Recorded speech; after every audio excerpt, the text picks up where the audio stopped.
There we go. Alright, so I'm gonna pick up where we left off with Project Zomboid. Yeah, I do think I might do Rimworld tomorrow. I am feeling like I want to get that in there. I know a lot of people have been requesting Rimworld for a while, because that is one of the bigger games on the channel. So you get like an all endings run going. But yeah, so we're gonna pick up where we left off in Project Zomboid.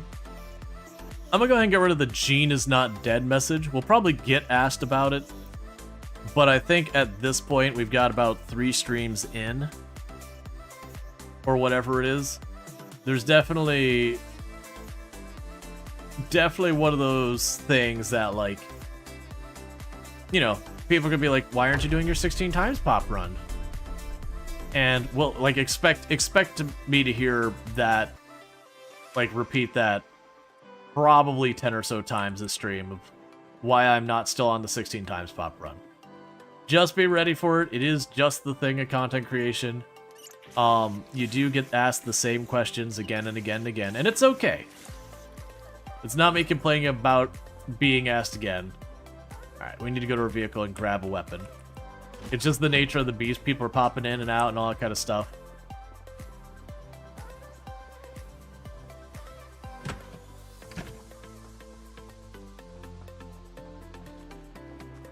Do you a favor and write in chat why? I'm gonna leave it alone unless we start getting a lot of asks. I do know what you're doing is you're gonna go for the pin, which isn't a terrible idea. But I want to see if people even ask. Alright, let's get down here. I got crowbars and stuff in the back of the truck. If we do have a bunch of people ask, then I'll do that. Oh, stats. Yeah, I like the information this mod gets. The fact that it forgets what it's doing every single time. And I have to, like, do that and adjust it. That's a pretty big bummer.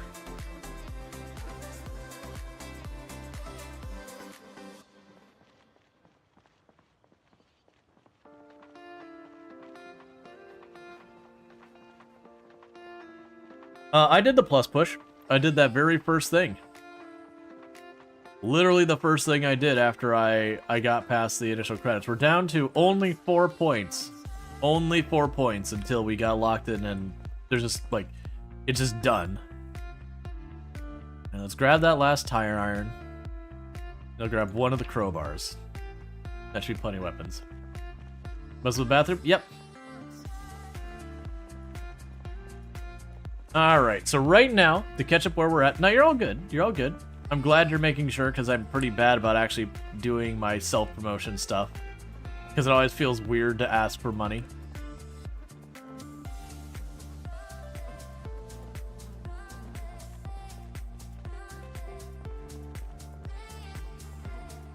Because you know when you try a game about digging a hole, your autistic self is going to tunnel vision the crap out of it? Oh yeah. That's, Now I'm finding more weapons. That's, aren't they working on a Hydroneer too? Am I remembering that correctly? Yep. Mm-hmm. I caught the wordplay, whether intentional or otherwise. I would grab that key, but it's not relevant. The doors are gone. Yeah, no, I've got, like, a bunch of the shooting range key.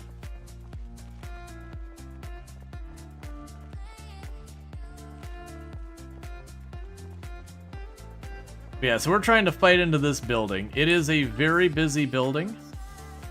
We did just do a helicopter. Where are the zombies? I'm gonna go to the front door and I'm gonna do that. We didn't clear this area out. Where did the zombies go? Okay, they may have just... Oh, you know, I bet when the helicopter left, it left to the southwest, so it drugged the zombies from over here, and they're probably all bunched up in that corner. Ready to cause me grief when I start fighting over here, and then suddenly I have a swarm of zombies rolling in on me.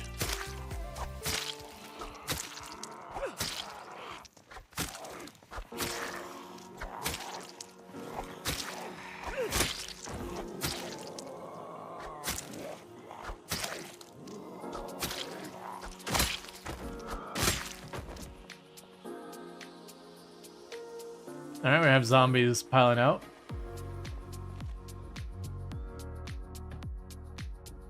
Can we change a random weapon? Yeah,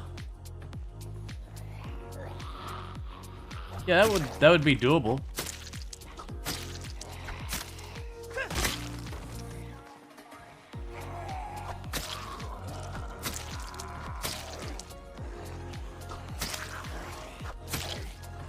Because all I'd have to do is create a variable, have it roll a dice for like a random value, and then use that variable in the response. So that wouldn't be very hard to set up. I'm not gonna do it right now live on stream.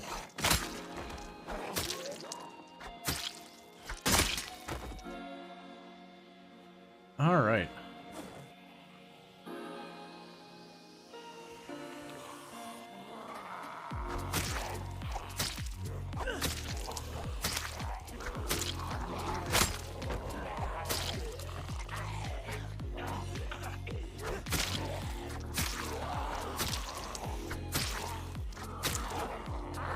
I got worried for a second that street light would be solid. Luckily it's not. Just because it was a different model than I remember seeing much of around the towns.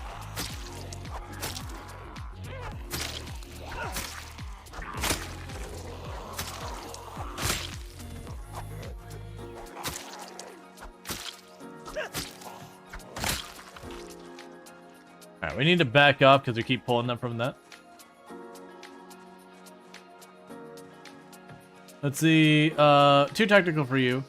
Oh, you just saw not stream time stuff? Yeah. Are there any blades that have multi-hit? I believe if you turn on multi-hit, most weapons get multi-hit. If you don't have multi-hit on, then nothing gets multi-hit. I don't use multi-hit, so it's one of those things I don't know the details on. Yeah, that's actually one of the things that bothered me, was with like stuff like multi-hit. You'd get something like the hunting knife and you go to hit something and multi-hit another zombie and you kind of stare like, how am I hitting like 2-3 zombies like with the swing from a knife and actually doing any type of damage?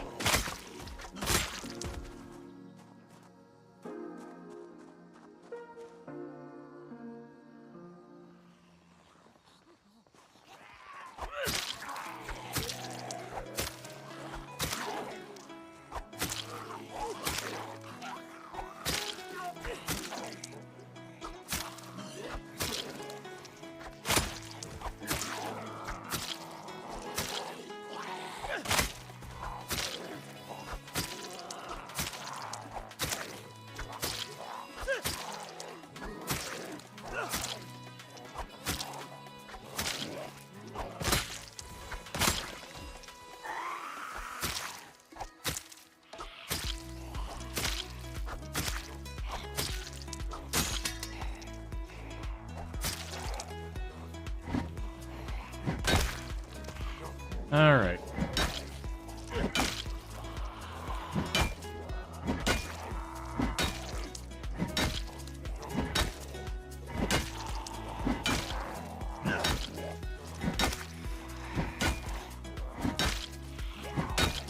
Please die now.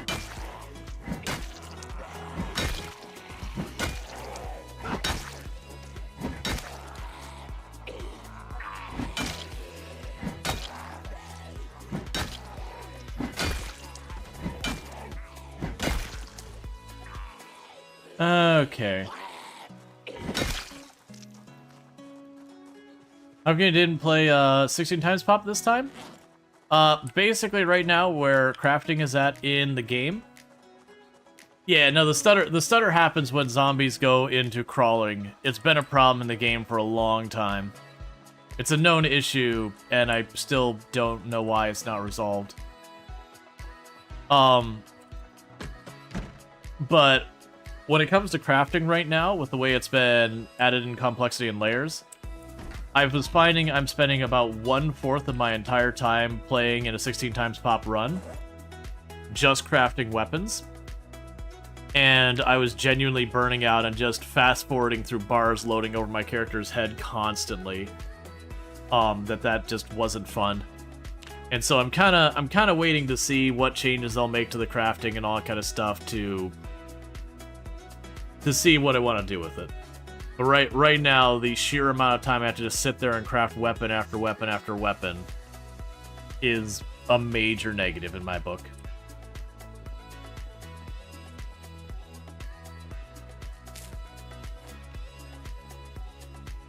Because I like the fighting the zombies part. It's just the crafting's... It's gone from the point of being like, yeah, this is fine, like this is just an extra thing, to just plain monotonous.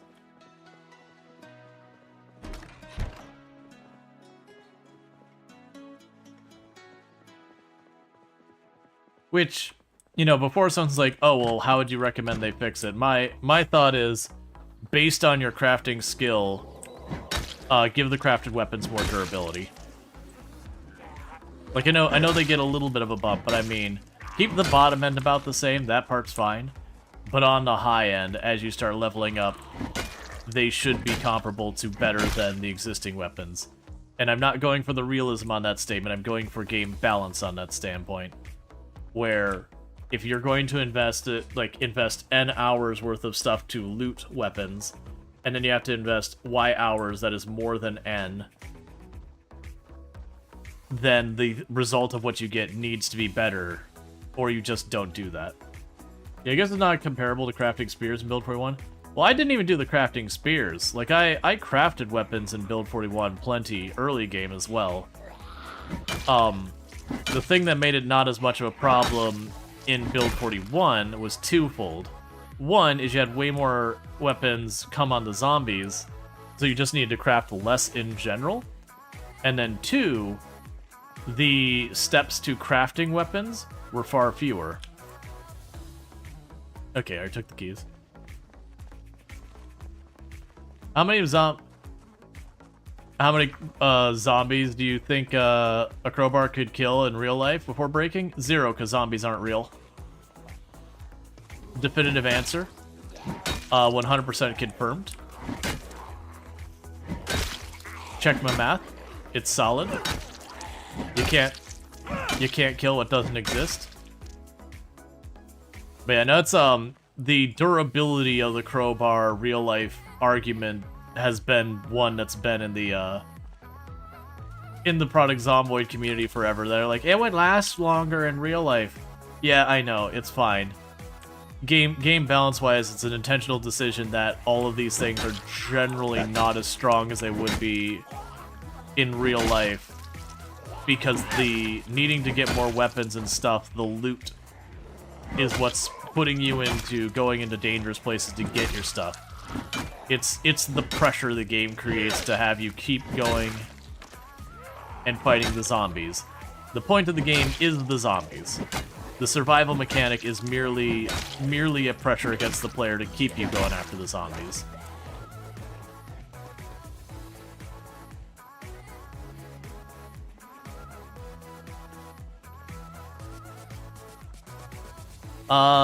Rash, the individuals who are dealing with drug problems don't bite you, and it's not infectious disease. Also, addiction is a hell of a thing. Well, you did make spears and stakes at one point, but boy, were they terrible. Oh, yeah. Yeah. I mean, to be fair, in Build 41, the spears were also terrible early game. Like, that was the balance of the spears, was early game, they were awful. But if you stuck with it long enough, you could get to the point of being, you know, arguably the meta. Okay, there's no bullets in that gun. If there's bullets, it's gonna chuck it on the ground so it wouldn't despawn. Alright, let's rest some more.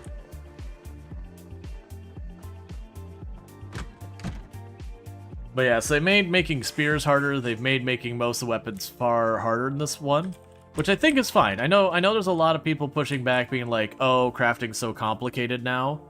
And maybe it is too complicated, but actually, to me, that's not that big of an issue. My whole thing is time invested versus the what you get for that time investment is really hard for me to justify now. The time invested is just way too high to getting something that's still only okay. Like, the stone knives now only feel a little teeny tiny bit better than they did in Build 41. But in Build 41, it was like literally you just got a branch and all that. Are spears bad once they're leveled up a bit? I honestly don't know. I'm willing to bet once you do level them up, they're probably okay. Thank you, Ice901 for subscribing for 2 months. Is the storage Rual? Is the ground cold? Does the dopamine release from killing zomboids? No idea where I'm going with this. I'm cooking food and ready for sleep. Here's hoping I don't burn the apartment down. Hey Rice, thank you for the tier 1 sub. That's 2 months you've been subbed to channel, so I appreciate that. And yeah, don't burn your apartment down. That's no good. Doesn't help anyone.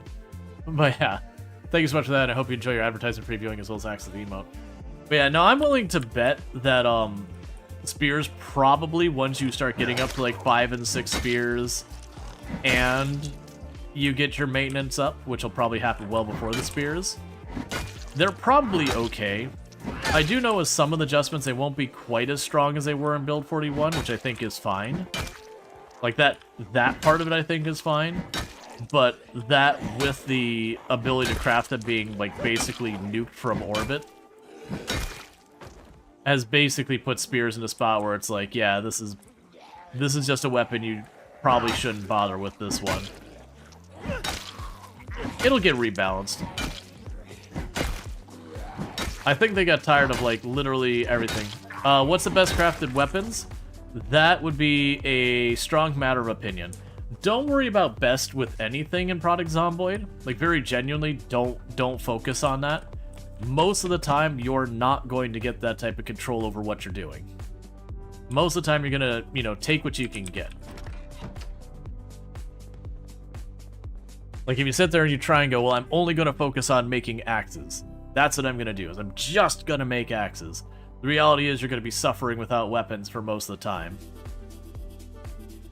But, I wouldn't be surprised with the blacksmith swords and all that. What's the dark room? Oh, filing cabinets. It's just more filing cabinets like this.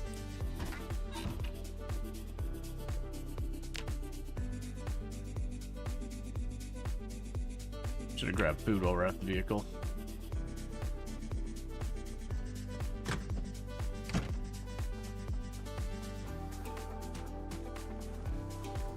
Yeah, no, on Gene, I think we've located, I think it was like 2 spears the whole run.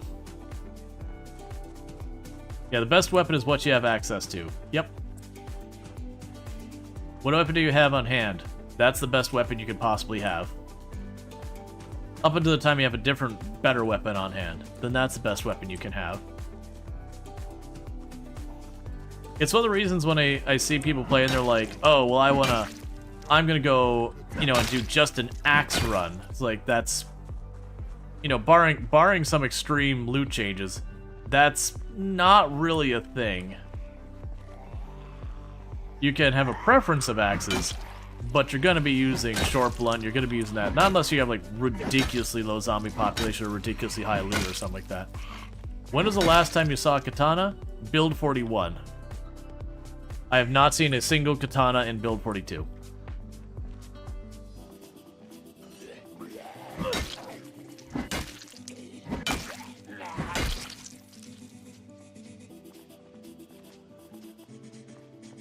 I do have respawns disabled.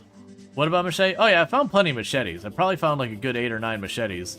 Our last character alone probably had 6 or 7 theirs. Machetes are still around. They're much easier to miss now because they don't stand out as much. We got way more weapon models, and it just makes it far easier to overlook a machete thinking it's a bread knife or something else, or simply not even noticing that the weapon is in the zombie. Because a lot of the models are just really dark.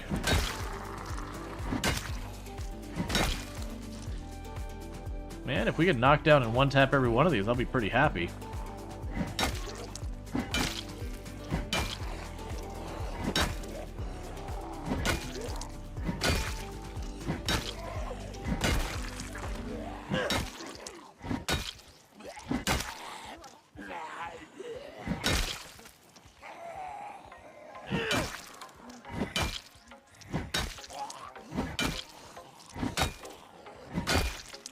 Alright, time to back off.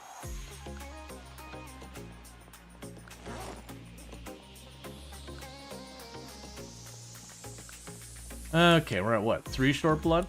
Yeah, but it's leveling up pretty quick because we are using it a lot.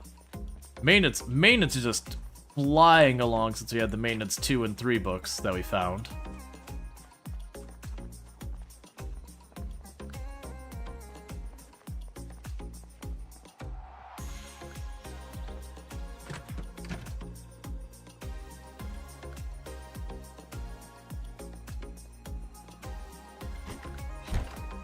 Said maces being added to vanilla would be cool. I thought we had maces now, or an equivalent to a mace in blacksmithy.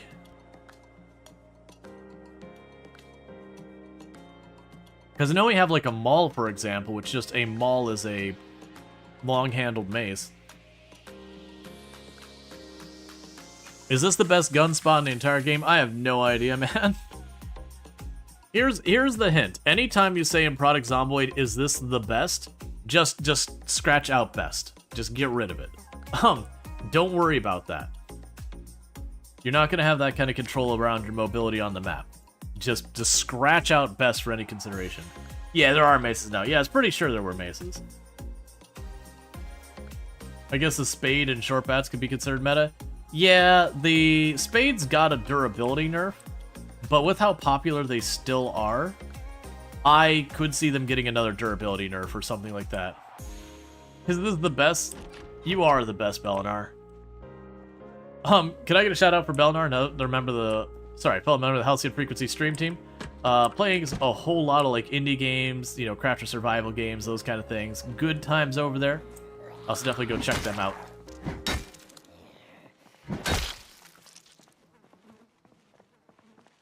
Let me get you that shout out real quick. Never mind. It's just being worked on. I just need to give it another moment.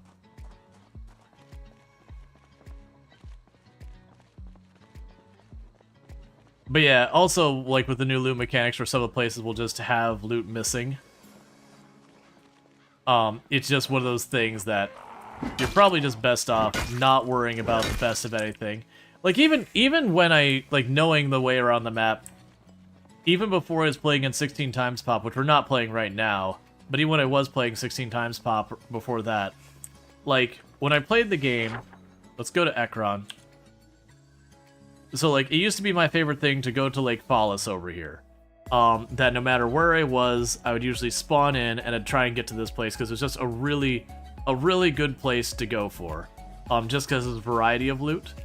But even then, I would never be like, oh, I need tools, let me beeline to, I think that's the hardware store. I won't beeline to the hardware store, I won't beeline to that.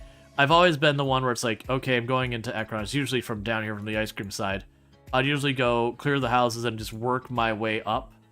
And I'm just going to loot across the place. Because houses can have every type of loot in them. They're your catch-all general loot kind of thing. So when it comes to all that, you know, it's not worth skipping it. I've seen a lot of people complain about, like, I can't find the generator magazine. I checked the bookstore. Like, did you check the houses? No. I will say personally for me, both in build 42 and build 41, I found the generator magazine in houses way more than the bookstore. They'd usually be in the bookstore from time to time. But I've never been one to like be like, oh, I need to beeline to the fishing hut thing. Like, I might be like, yeah, I'm gonna go in that general direction, but I'm gonna clear the zombies and loot along the way. Hey, Red Hawk Black Sheep, thank you so much for the raid. I do hope you had yourself a good stream. How was your stream? What were you playing? But welcome in, Raiders. Run's going alright. Dealing with the endless sea of zombies pouring out of Guns Unlimited. Yeah, so go check out Red Hawk Black Sheep, another content creator on the platform. I haven't seen what you were playing, so I can't shout out what you've been playing recently, because I don't know off the top of my head. What good times.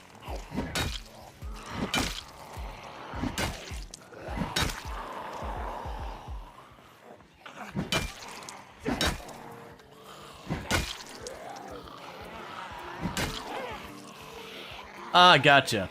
Project Zomboid. Alright, so if you're looking for more Project Zomboid, you can find it over there with Red Hawk Black Sheep. Yeah, Build 42 takes a little adjusting to with the muscle strain and the change in zombie distribution, changes in crafting.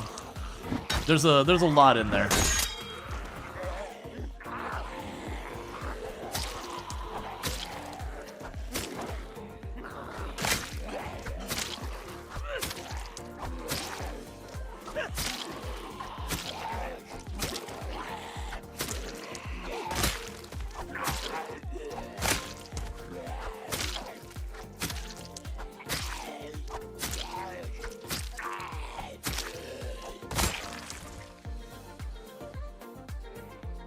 Alright, we need to keep backing off, because just got more and more.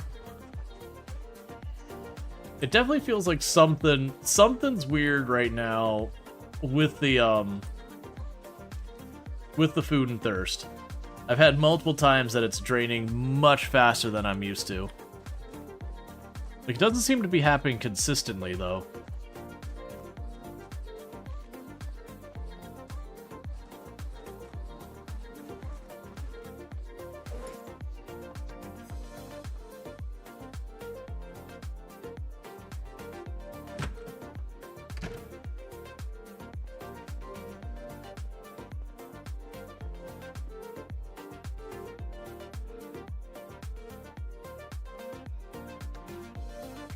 They changed how much you drink last patch? Yeah, but I don't believe it was an intentional change.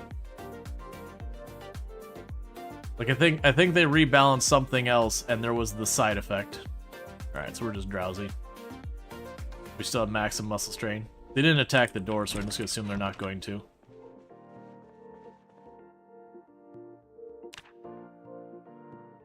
All right. Did they change the pathing in Build 42? Not that I'm aware of. At least not that comes to mind.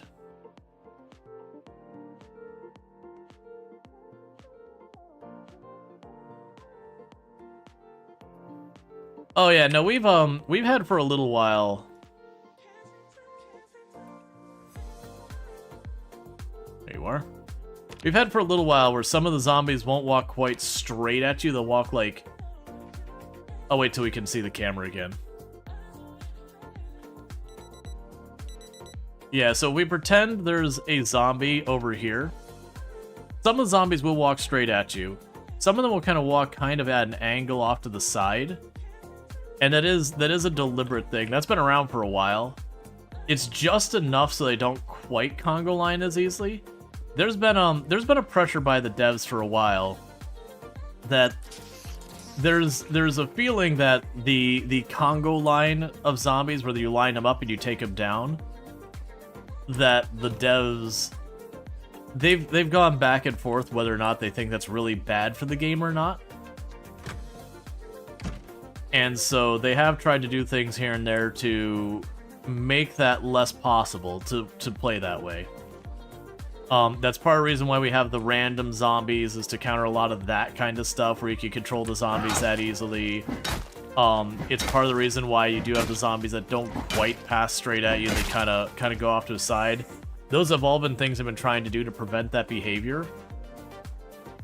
But by and large, I'm finding it doesn't really accomplish the task they want quite as well as I assume they want. And then on top of that, a lot of those changes have a lot of negative side effects. So I'm kind of in that boat of going, it's not really that big a deal. Stop messing with your game to try and prevent this behavior, when the thing you're trying to do to prevent it, in a lot of ways in my book, makes your game not as good of a game. Like, if I want to Congo line and knock down zombies, that's a choice I can have. Because all their changes have really done is made the Congo line a little dispersed. But like the random toughness, I personally think the random toughness is really bad for new players. Because you're trying to get a feel for what doesn't affect your combat.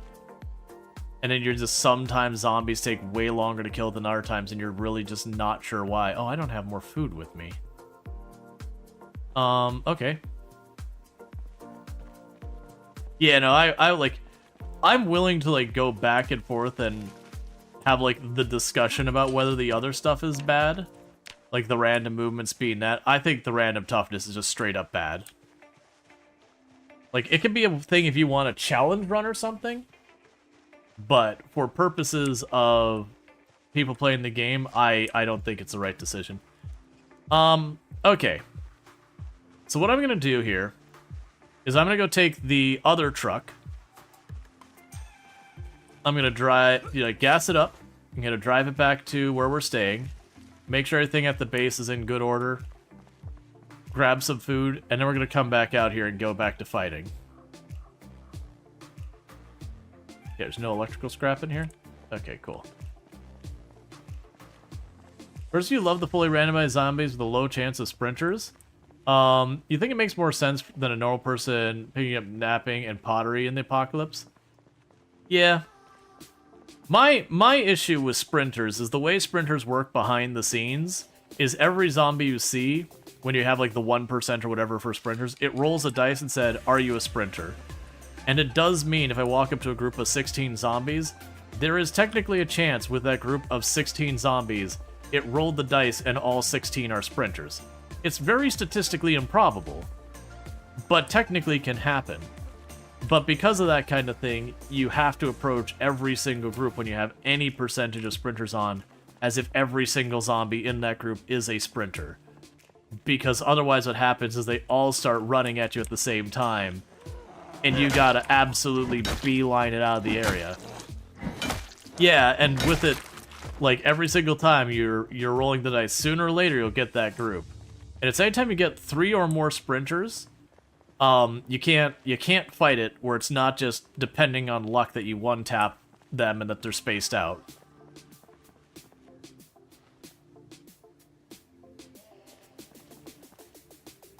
Now, don't get me wrong, it can be fun gameplay, but for long-term survival, it means your counterplay is to always very slowly creep up and grab 1 or 2 at a time.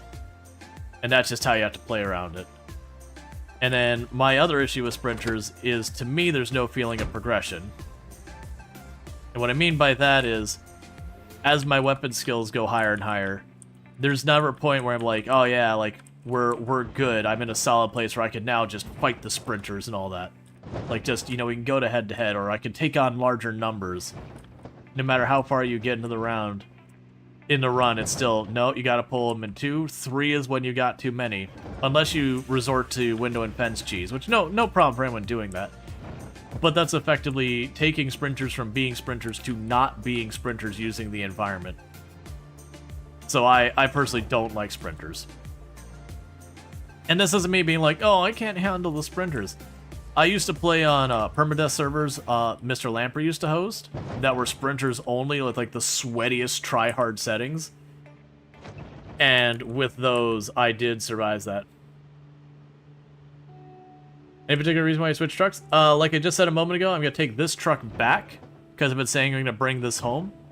I'm going to go grab myself some food, all that kind of stuff. And I'm going to go back out to our other truck. So I'm still planning on using the black truck as my main truck. But we have another truck, and I'm out of food, so I have to go back. So it's just kind of one of those things. This truck definitely needs some love. It is pulling real hard to one side.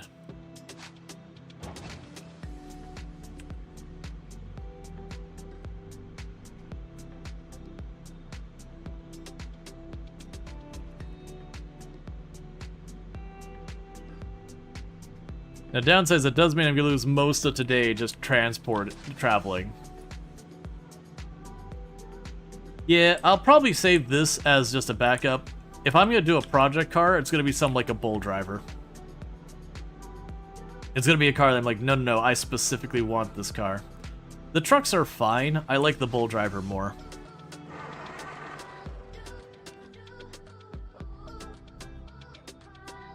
Also, this car's pretty terrible.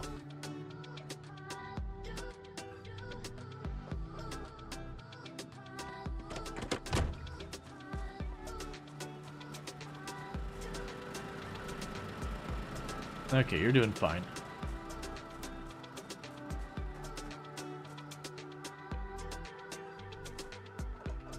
Let's see. Okay, but also you aren't playing right if you don't take sports car around the Irvington Speedway at least once.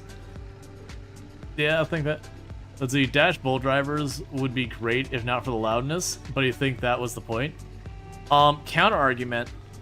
Dash bull drivers are great because of the loudness. Like, genuinely, I take the muffler off of the bull driver as we go in our run because I want it to be even louder. And that's not even memeing. I mean, I literally actually do that. Genuinely in product Zomboid, loud is good. Quiet is bad. Quiet is stuff sneaking up on you when you're not ready for it. Loud means I am choosing when I'm dealing with stuff.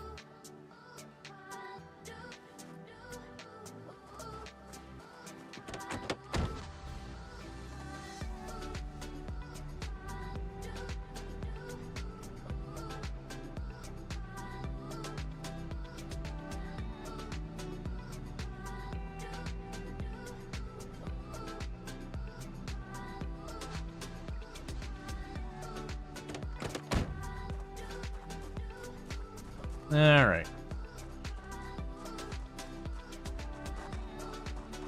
Let's go run up here real fast. Need to top off some food.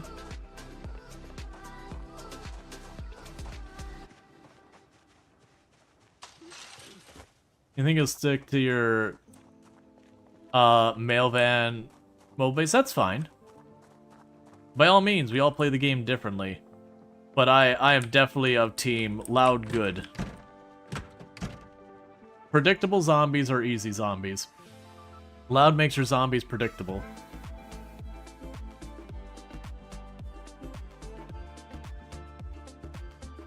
Alright, we can eat the honey.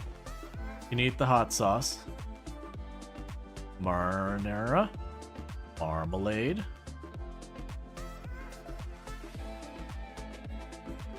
Tortilla chips. Alright, after that we're getting to fattier foods. Alright, so pretty soon I'm probably gonna have to actually start foraging.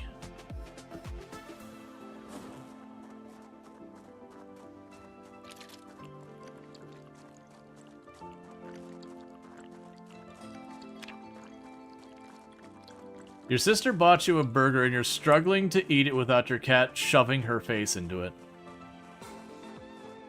How dare. I'm gonna go ahead and drink our hot sauce.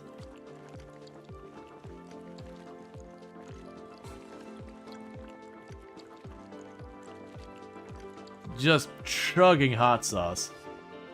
Eat the marmalade. I missed what it was even.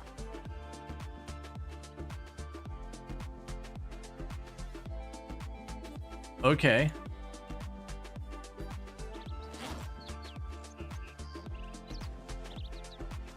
I'll drop the sack there. I wasn't expecting to find a sack of dirt. This was degen diet you've seen in a while? Oh, I do way worse. Because how easy it's been to get food in Build 42 compared to past versions. I used to like forage and eat all the bugs too early game.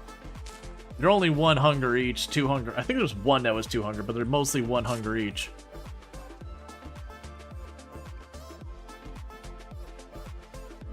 But alright, so that we actually have most of a container of marmalade here.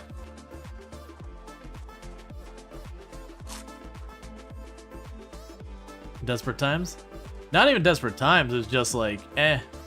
It's just junk piling up in my inventory, so you can't waste stuff you weren't gonna worry about. Alright, we're already getting our hunger up. We've already almost consumed all of the food that we had. That's fine. All the food we have left is very fatty foods. So gain us weight, and we just now got into the healthy range. So what we're gonna do is we're gonna walk back to our vehicle here, fight what zombies we can today. Ah, there we go. Finally got the spicy berries.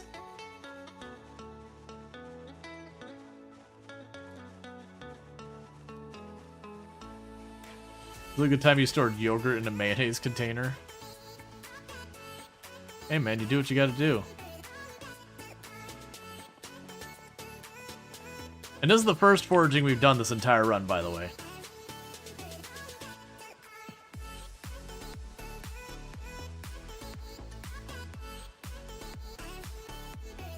I think what we'll do to help deal with the food issue is I feel like my character's in the mood for lamb chops.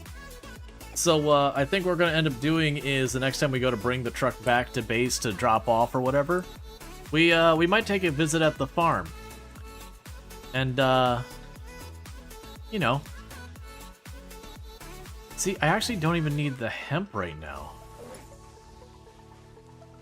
Like, we're using the dog bane hemp to make, like, rope and all that in our last run. But with how ridiculously generous loot is on... I shouldn't even say ridiculously generous. The loot's fine. But, like, how fast you can move between locations in Apocalypse, it's just, like, I don't need it. Like, I'm going to be... Like, I've already got probably 30 units of twine already. Rope, I think I'm pretty short on. But I don't really need that much rope. You actually want a pet sheep? Sheep are cool.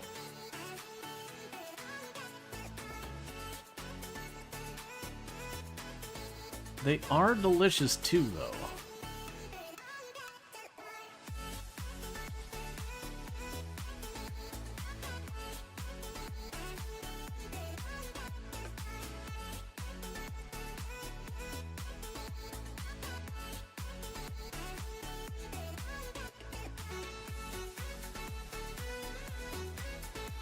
You need sheep? That's fine.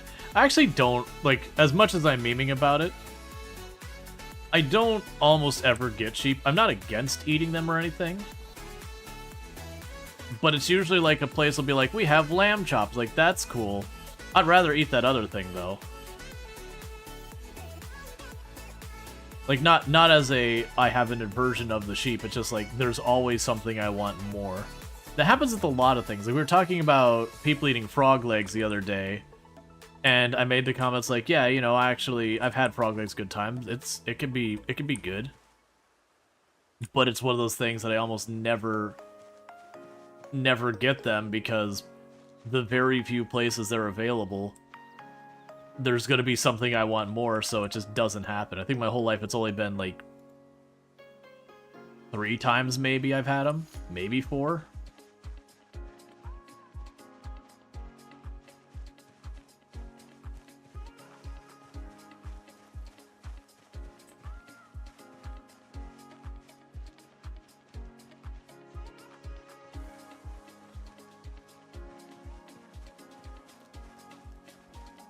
Yeah, mostly just foraging to grab a couple of goodies along the way, and to get some foraging skill. I know picking them up will give me more skill, I just don't want to lug a bunch of rocks and all that. More chicken beef? Well, yeah, no, when it comes to, like, the stuff I eat, as far as proteins and all that, I probably eat more chicken than anything. Lately, I've been eating a lot more fish, just because it's available here and isn't particularly pricey. And then on top of that, like trying to eat healthier, that kind of deal.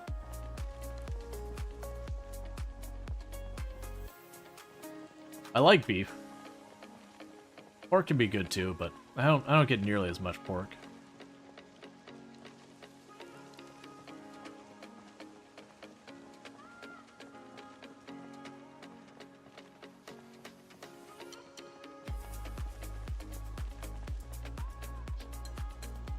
Alright, so we're almost back to our truck. We're gonna throw all these like flint nodes and bits of clay and all that in the truck. We should also throw those 308 rounds in the truck as well. Wait till you get a decent munch of it. You can't eat shrimp, lobster, crab? Yeah, no, I know there's a lot of people who have like either aversion or food allergies for stuff like shellfish and all that.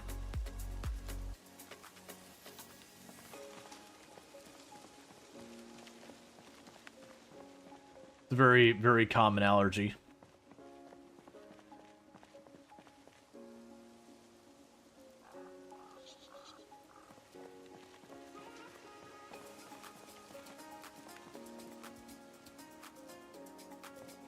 I'm grabbing these, and I'm not sure we're ever going to be doing much crafting on this character. Maybe a little. Like, I might run into the once-in-a-while place where, you know, I just don't have a weapon handy. It's just been like a high pop area. And I could run all the way back to where I know I've got weapons, or just, you know, make a couple weapons to see it through. We'll see. I'm not expecting to do a lot of weapon crafting this run. With regular apocalypse population. Like, right now, I've still got a couple more tire irons back at base. I've got at least 2 more crowbars. A couple of hammers. I don't think I have any axes left. A ton of short blades. I think I have like 20 screwdrivers back home. And we are hitting the kind of area that I am going to be in a general reduction of weapons because, you know, I gotta fight in this place, which means I'm gonna get little time to get new weapons from it until we actually clear the building, and then I'll get a bunch. Versus when we get into like actual cities and all that, you know, every other house is gonna have at least a weapon for me. May not be a good weapon, but I'm not picky. I normally play 16 times pop. Picky people on those kind of populations just don't get what they need at all. Scrap electronics can go there, the sharp flint can go there. Oh, our berries are going stale, so let's go eat what's probably poisoned.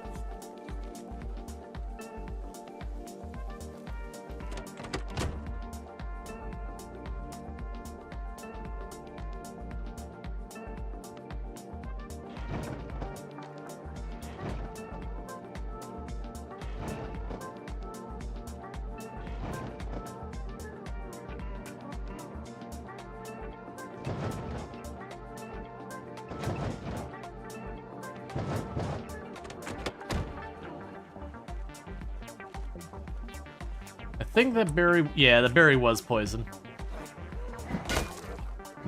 That's fine, we'll eat the others.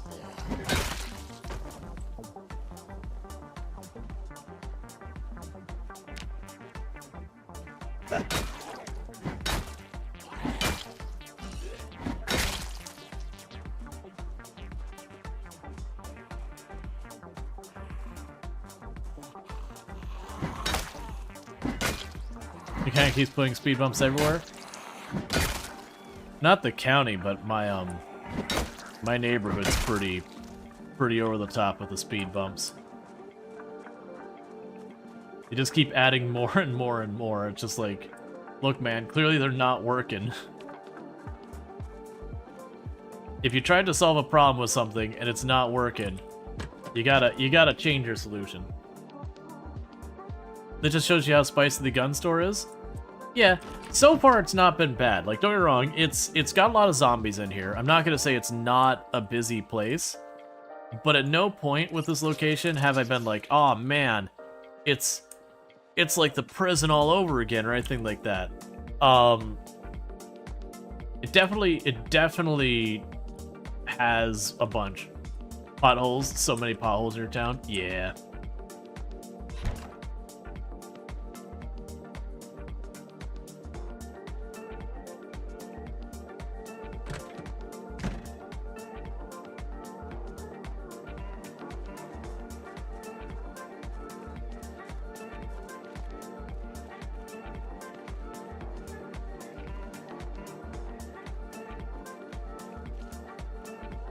Oh. Yeah, no, there's a bunch of zombies. They're like, why is the zombie naked?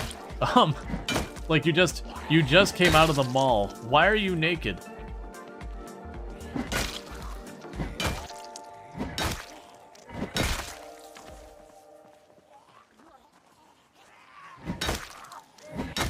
Can you catch rabbits? There are traps to catch rabbits. When you do catch them, they do die when you take them out. The other way you can catch them is you can walk up and whack them in the head with a weapon. And, that also makes them dead. You can chase them into an area that you make into a, into like a pen or whatever you want to call it. And they will effectively act as if they're domesticating everything. But the main benefit they serve really is to be beaten. Rabbits are actually one of the few ways that you can get good calories in the game right now. Doing like the pen I mentioned with the rabbits and just having them breed wildly in there. Because it's that, butter, and fishing are kind of the big ones right now.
Okay.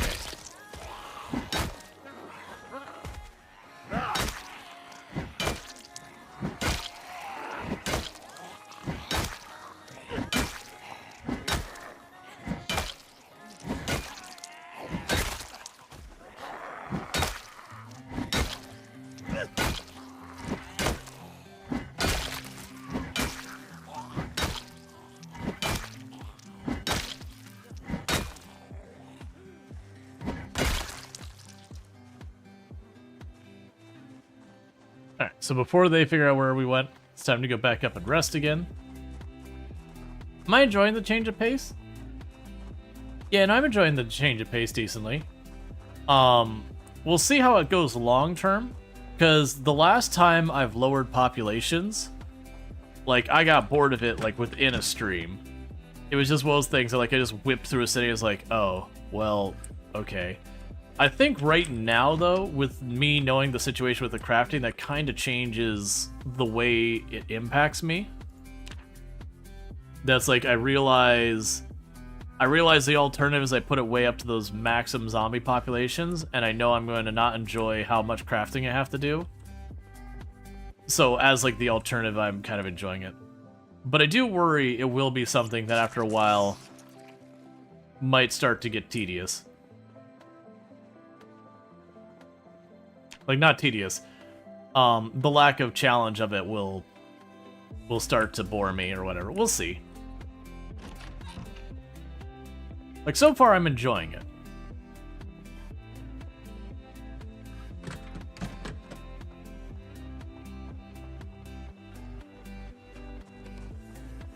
I think part of the thing that is helping is between the muscle strain and how much longer a lot of stuff takes to get going in Build 42.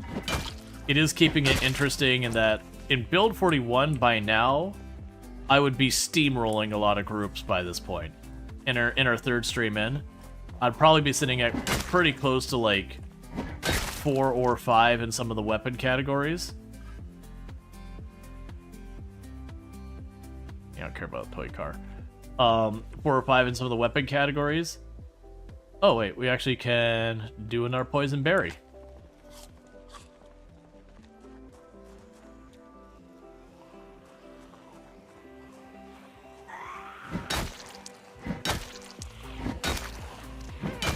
So I think the fact that it slowed it down so much is helping.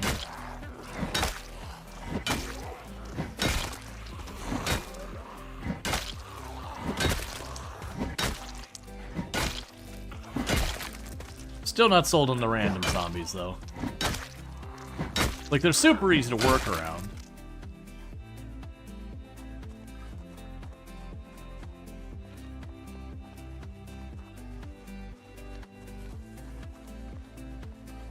No 32x and 64x options exist yet? Nope. Nor do I expect them to ever exist. Keep in mind with 16 times population, if you spawn into an area that's got that density, your game crashes. Like, that's just the way it is. Your game will just crash. Like you'll start hitting kind of the limits of what the game engine itself can handle before it just breaks down. And then on top of that, it really doesn't change the gameplay that much. Like I've said a number of times that around 6 or 8 times population is where I'd say the game gets hardest. And it's not that it gets easier at 16 times pop or anything like that. It gets slower. I wouldn't argue it gets any harder to do 16 times pop over like 8 times pop. It's just everything you go to do just takes more time. Because the zombies will split up into rally groups, which can be up to 30 now, where they used to be up to, I think it was 16 before. And so they'll split up into those rally groups, so in practice you're pulling a group of 16, you're pulling a group of 16, you're pulling a group of 16, and you do that till you can't pull anymore that day because your character's too tired or whatever. And you just keep repeating that.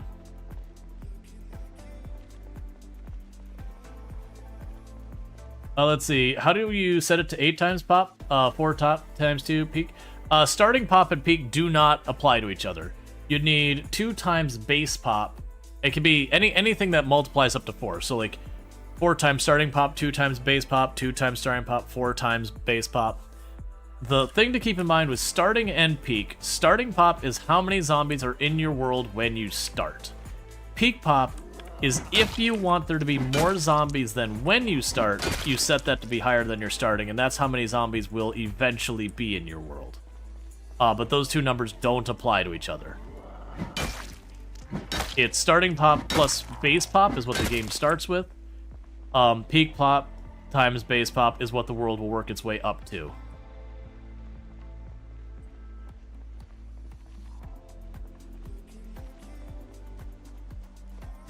I was expecting more out of there. Okay, another big group. Let's go ahead and back off. We'll go down this way so we don't keep all of them on us. There's gonna be drowsy soon. Yo, I just forgot how the math works. The big thing is just to remember starting pop only applies to when you start. Peak pop only applies if you want there to be more zombies than when you start. So peak is later, starting's now, and then base is just applies to everything.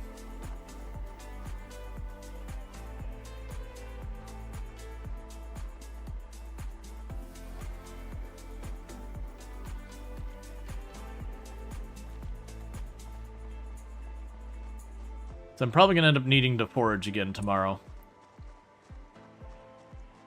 We've depleted our easy food. But like I said, what we'll do is when I go to head back to base to swap out weapons or whatever, like whatever I need to do. Next time I go back to base, I will take the time to go to one of the sheep fields and I'll keep one male or one doe and one sow for you and whatever. You and Ram, that's right. I'll keep one pair of them, but the rest are gonna go. Alright, well that's interesting. They weren't complaining about the stink before.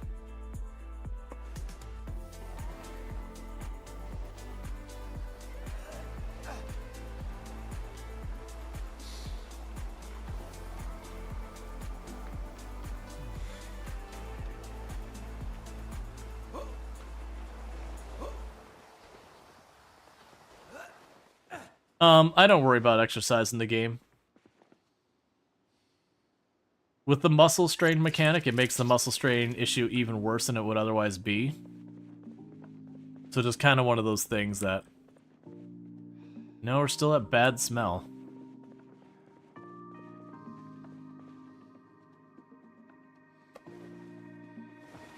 Like, build 41 was still way worth using more. But, build 42, just that muscle strain stacking and all that. I don't personally think it's correct to exercise unless you know for a fact you're not going to be... Like, unless you know for a fact you're not going to be dealing with any more fighting for, like, the next in-game day or so.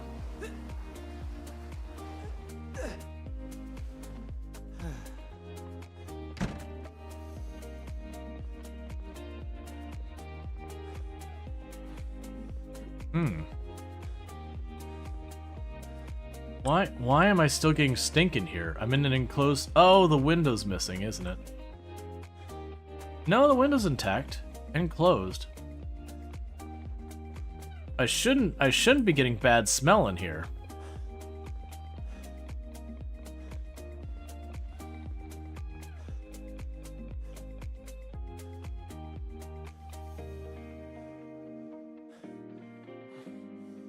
Because if I leave that, we're going to be in problems because we'll get potentially really sick during the night.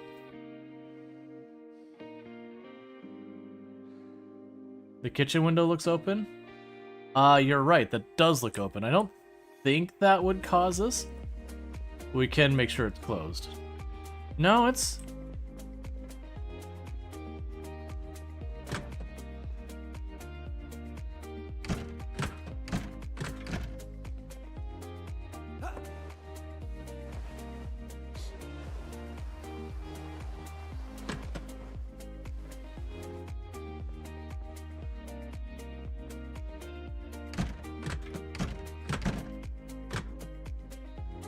Okay. Hygiene isn't a thing in this game. If there's too many corpses too close by, it is normally they have to be in the same room as you for being a problem, but for some reason it's not detecting with this one.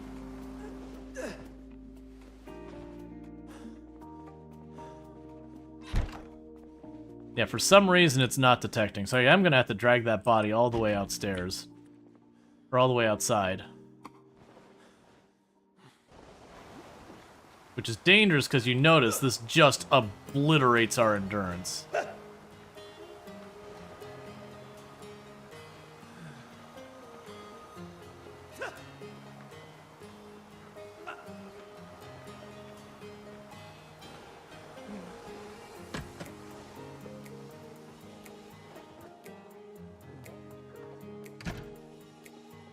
And hopefully it didn't aggro, I think, because that maximum exhausted us.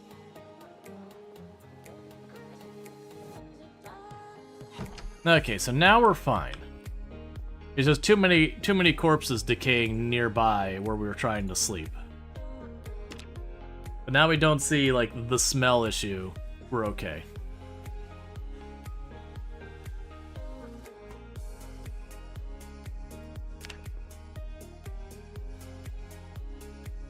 Yeah, so low kill count day because we had to run back and forth not. So you never have to shower in the game? No. This is not... The way I describe Product Zomboid, it is not a, like, survival game. It's not like a gritty survival game. It is a survival light game in my book. What I mean by that is the things you need to take care of to keep your character alive are pretty minor. I thought you couldn't sleep chairs anymore?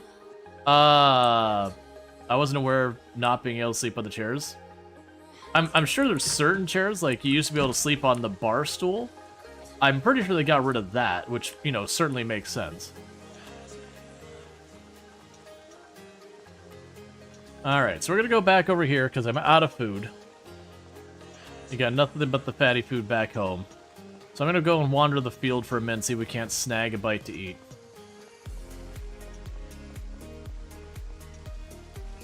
But yeah, this game doesn't have, like, hygiene. You don't have to worry about eating a balanced diet. The only thing it cares about with that is your calories. You know, did you get enough calories or not enough calories? And that's basically the entire depth of that. With the water, currently, you can just drink tainted water from the lake as long as you drink directly from the lake and not put in a bottle or anything. And you can survive on that indefinitely. It takes next to nothing to be able to, like, survive long-term on that.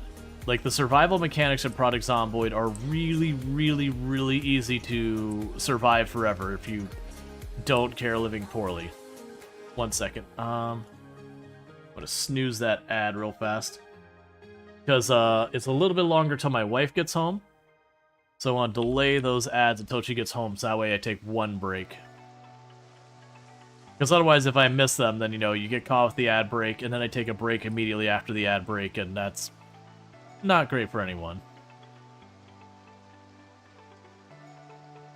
Now, downside is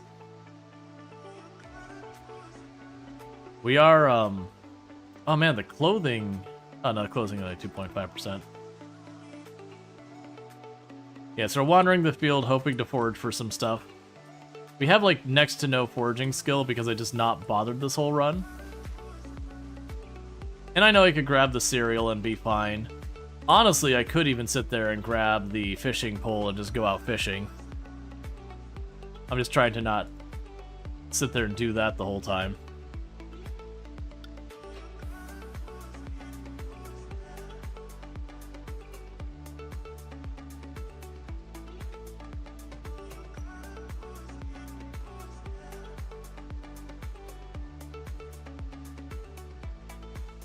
Yeah, it is a thing that you can literally start the game, wander out in the wilderness, and the only caveat right now is that with the way Build 42 is right now, you either need to get cows, or you need to figure out how to make a fishing pole,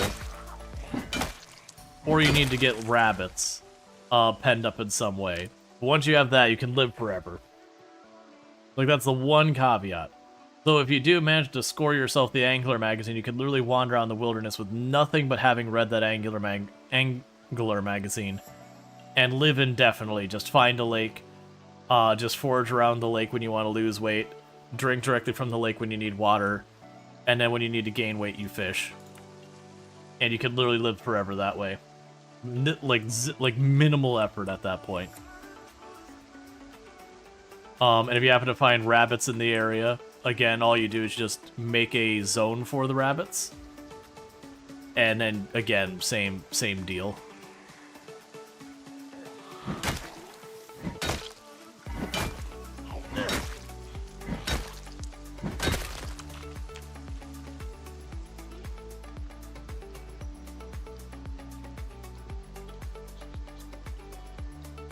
Do fishing rods break? You break the line off of them.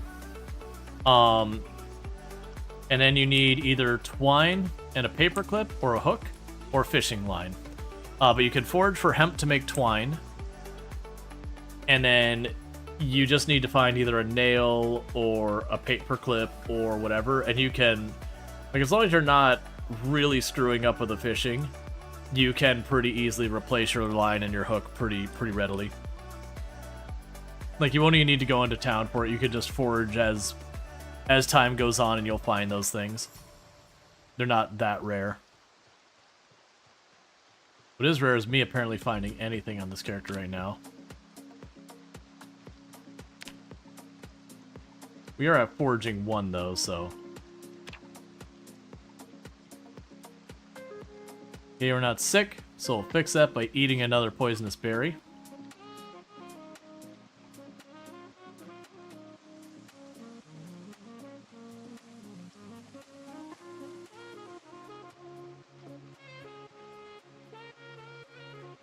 Yeah, because otherwise I'm going to have to run home and grab our cereal or kill the sheep and cook them, and if we have to, we have to, but... I'm hoping we could find, like, you know, a cabbage, a stack of acorns, some grape leaves.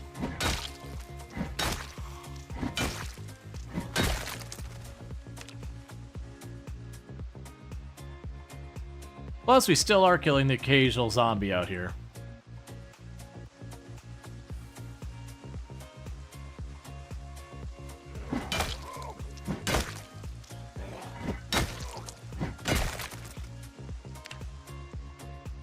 Kind of using that as my current walking around path, just looking for the zombie. This is a giant field.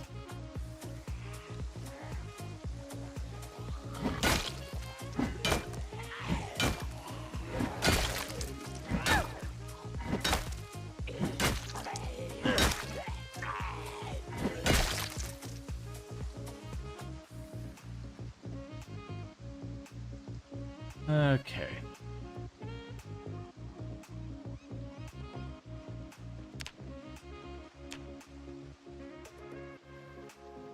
Because if we manage to forage up our food and not have to worry about that so much, what we can end up doing from there Yep, cannot eat mushrooms. We do not have the herbalist, so I have no idea if those are deadly or not. I'll eat the poison berries, but I will not touch the spicy mushroom. Spicy mushroom plays for keeps.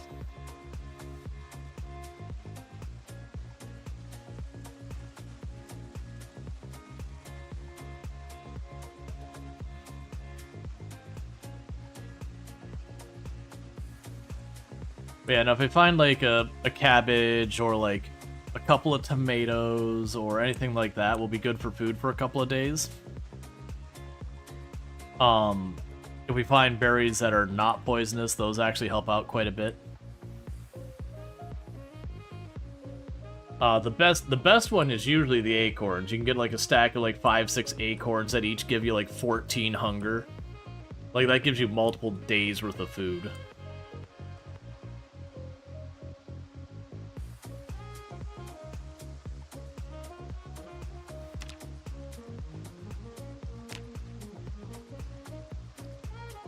Now, if I was trying to avoid doing this, it would be very easy to not need to forge like this. Instead of pushing to guns unlimited, where we knew we were going to be fighting all that stuff.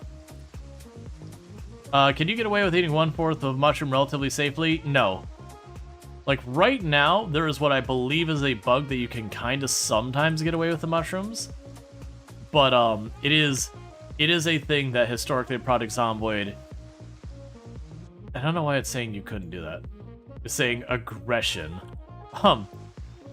But, it was a thing that in Project Zomboid Build 41, you could say eat and immediately cancel it, and if you got a single unit of mushroom eaten, that was enough to kill your character. It's like, both in real life and in game, the mushrooms are actually pretty good for hunger. It's just... you get the wrong mushroom, and they're extremely dangerous. Oh, what are you, violets? I need some violets. It's not good food, but it's food.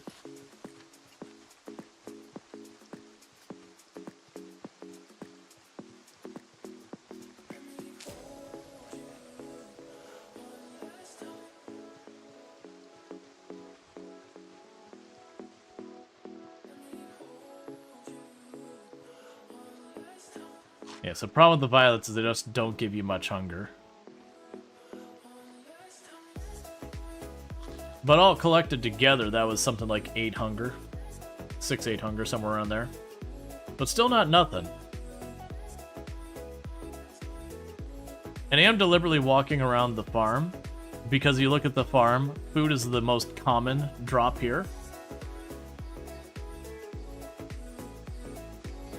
And so I have a better chance of finding food here than I would going out in the field.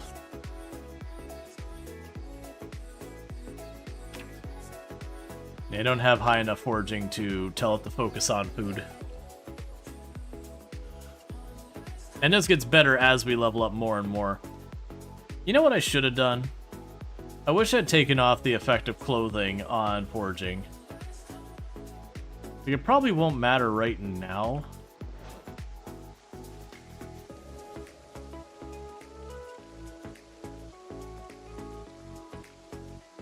Because we already have minimum radius. Yeah, that takes that penalty off. I mean, it doesn't matter. We have the 15% weather penalty. We don't have enough foraging. Because it's primarily the radius that affects. 3 is the minimum size radius you can have, though.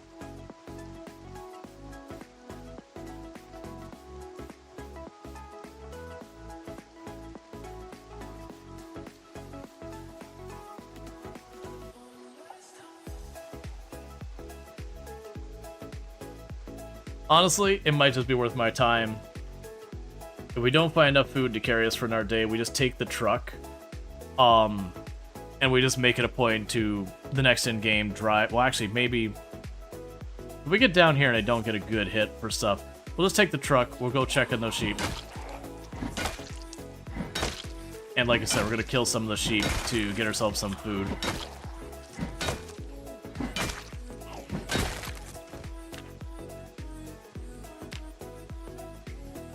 Alright, bear with me, chat. This is the one long break I take for the stream. It's about 5 minutes. I welcome my wife home, throw some food in the oven and all that good stuff.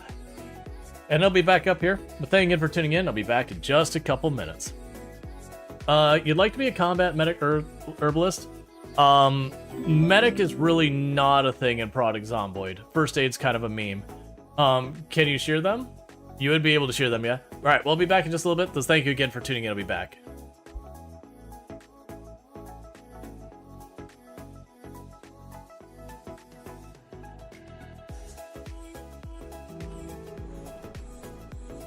Jesus, that one was torture.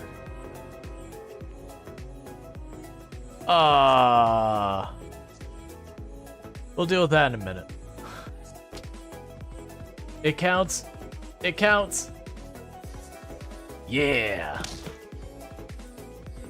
Your child will be 100% safe in that treehouse. I wish it kept the treehouse up there. And we could build a bridge that stands.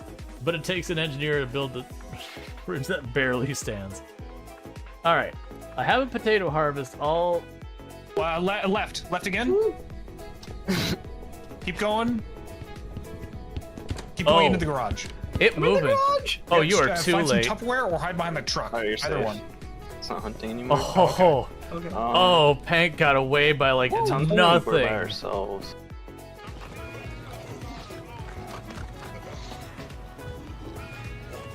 Yeah, but I was just kind of showing. I talked about like putting like a giant pile of bodies to try and ramp, but you can see where you can get some pretty good air. Ah, that hurts. That was just 1 second. Like here, I'm assuming someone got a clip of it. If you have a clip of it, let me know and I'll permit you. And trees are the real enemy. Never trust a tree. They will betray you at your moment of weakness. They will look you in the eyes as you reach forward and say, "Please help me," and they will spit on your hand and slap it away and watch you fail.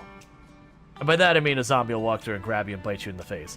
But, you know, sometimes you got to just talk it up a little. Wait, I can attach the stick. Oh.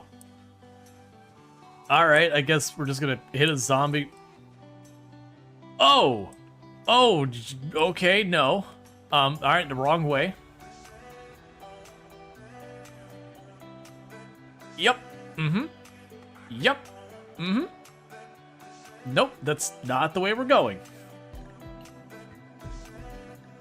Yeah, unfortunately you got beat up too, so... Is it just like because I had an expensive colony earlier? It's like, no, we're just gonna keep this going. Just, no, never let up. Just keep it going. Ambrosia addiction, why not? Let's add it to the pile. Disease gutworms, okay. What is this? Oh, good. Ducks joined. I actually would like the ducks. The ducks would be lovely. Rare thrombo. We're gonna leave those alone. They're gonna eat all my plants. It's deeply upsetting.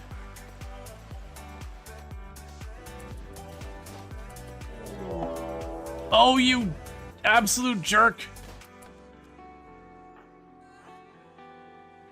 That is absolute BS.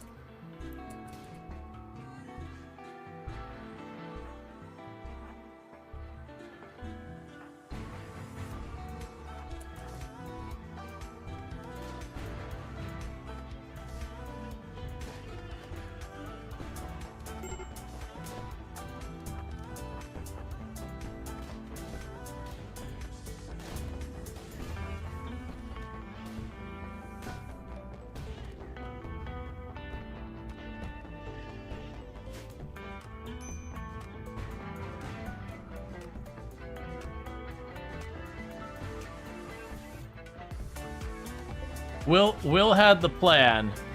He shot the rhino next to me. Well, he certainly doesn't need that anymore. Man.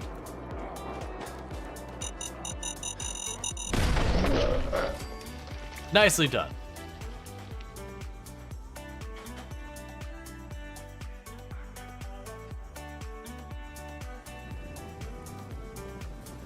I have been claimed by the landmines in many a place.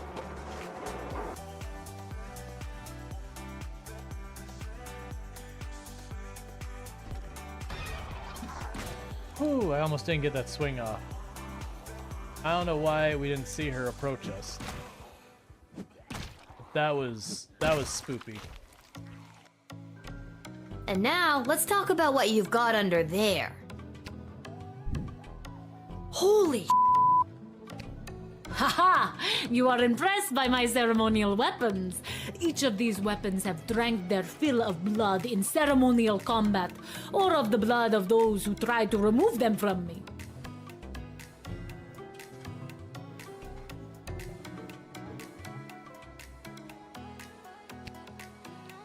Did I stutter? The blood of those who tried to remove them from me stains these weapons.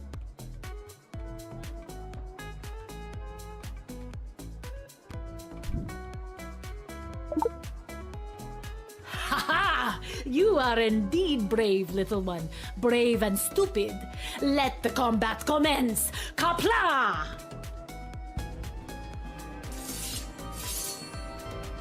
Storge. Walter's asking me questions about my coffee bean dealer. I'm not telling. Raj is hot. Raj is hot. Yeah, he is. Good for Raj. Yes, good for Raj indeed. I love you. I love you. Too much is like, Raj is hot. Good for Raj. Raj is like, I know. I am dapper AF. But I'm not telling. I know what he...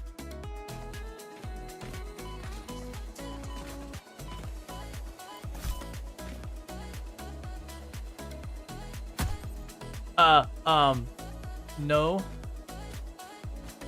I'll just...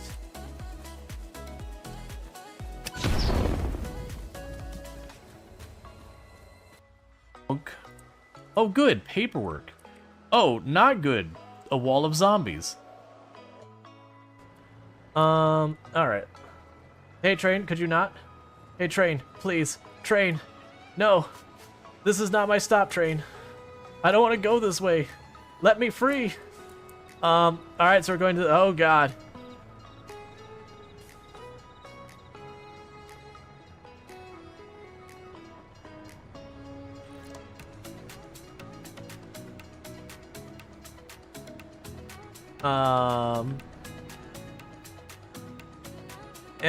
And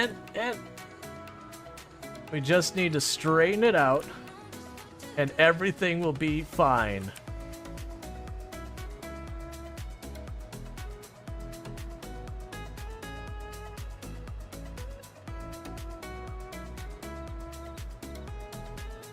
Alright, I'm gonna do something I know is not gonna end well, but I'm gonna be cursed until it happens. Okay. Yeah, let's roll the dice. 60% chance that things don't go terribly, 40% chance they do go terribly. Yeah, let's push the button. Boom. They died. I want a stack of corn. Raw corn in the mouth. That's what I want. No judgment. Or maybe a little judgment.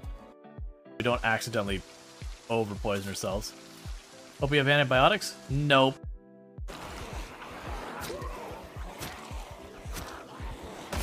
Alright. Come by for another pass. Plus, with Oh, right. And I am back. Sorry, I took an extra minute. Tim was just reminding me we had picked up a couple of bottles of wine for like during the holidays and all that, and it was like, you know, we need to drink these or they're not gonna be good forever. It was like, oh, yeah, I probably should. So, it took me an extra minute to open those up to like get a glass, because otherwise they'll just go bad, and that would be sad.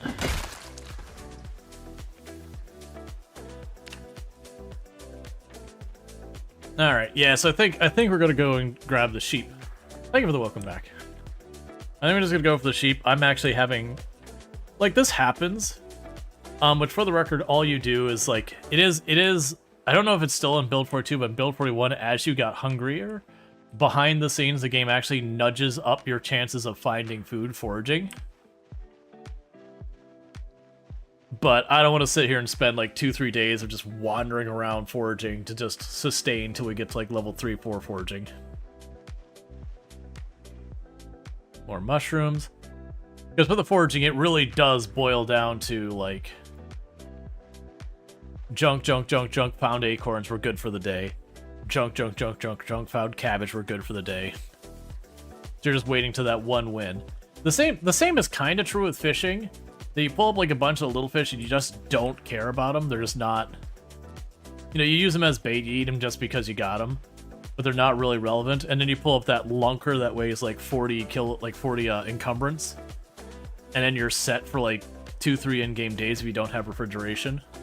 Like however long the fish lasts before it rots.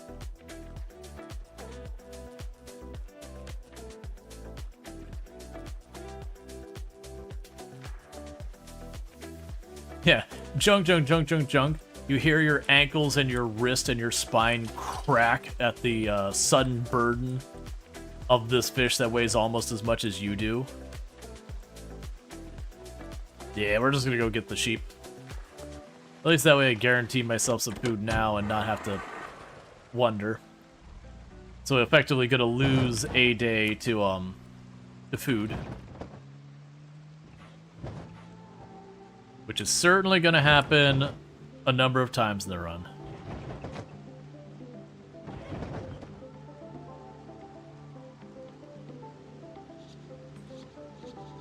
And if we do run to any of these pens and they just get overloaded by rabbits, we can do it. The other thing we can do is we can go by that chicken farm and just grab a mound of eggs at some point. That would be another option.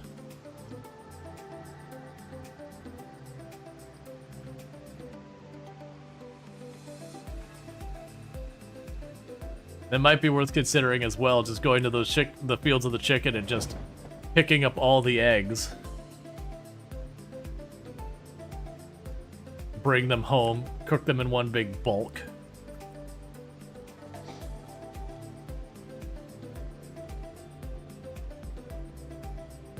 Alright, so here's this batch of sheep.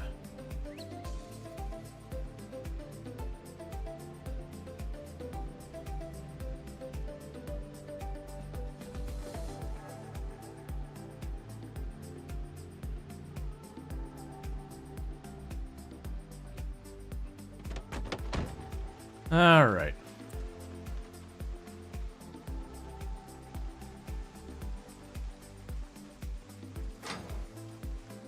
So at the moment, for the sheep inside the zone, I've got one of each.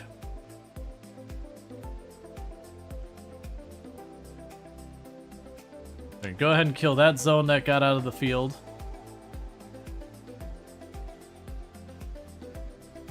You think I got multiple thousands of cooking XP off that chicken farm?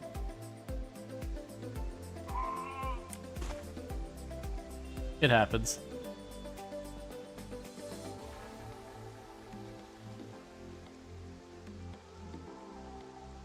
Yeah, that might be worth doing, is just grabbing a giant stack. The thing I wouldn't be able to do is gauge... No, it's okay, it's just sleeping. Don't worry about it, it's just sleeping. It's fine. Yeah, don't worry about it at all. It's still just sleeping. It was feeling a little unrested, so I wanted to just take its... Oh, I have a thing of marmalade still in my bag. We can eat that real quick. Was it just the one? We just have the 3 sheep, because I don't want to get rid of all the sheep, or they can't breed anymore. Yeah, no, we got there early where all the eggs in the warehouse were still good. Yeah, so that's gonna be nowhere near enough food. So whatever reason there's only 3 sheep in this whole pen, we'll leave the other 2 to be able to breed.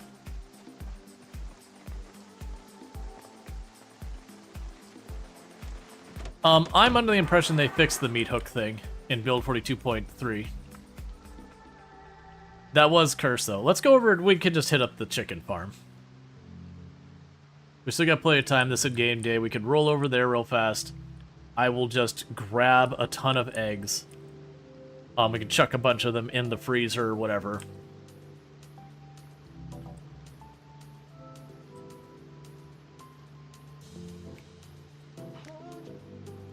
Because 2 poorly cut mutton pieces are not gonna cover us for any meaningful length of time. Considering it's 11 hunger for one entire one.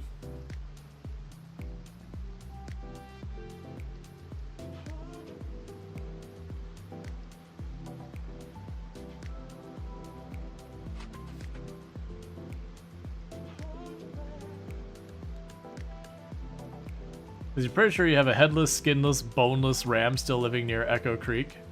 Yeah, no, it was definitely a bug for a while. That stuff on the meat hook wouldn't realize it's dead anymore and wander around. And you're like, oh, please stop.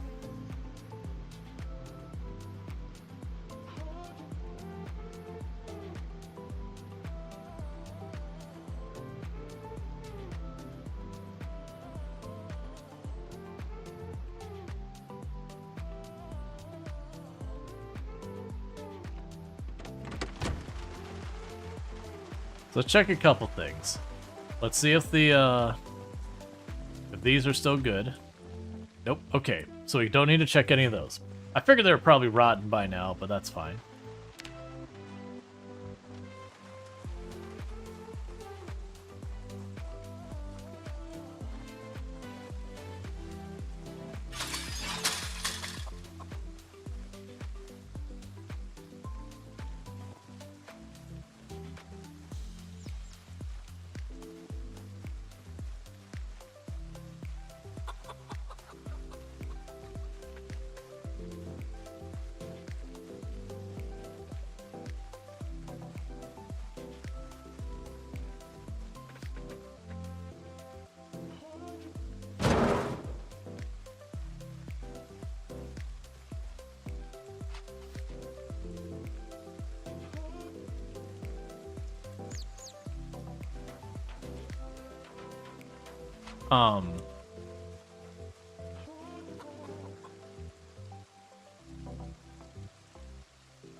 Grab eggs.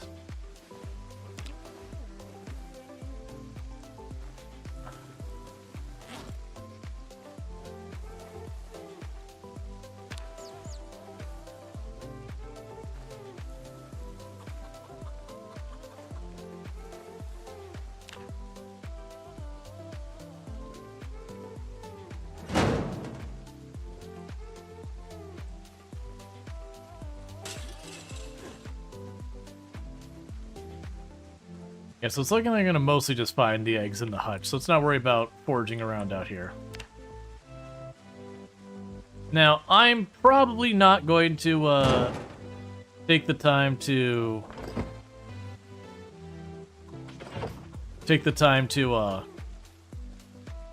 clean the chicken pens and all that.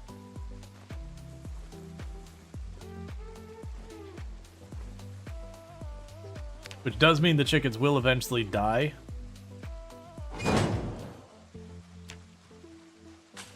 But that sounds like a them problem, not a me problem.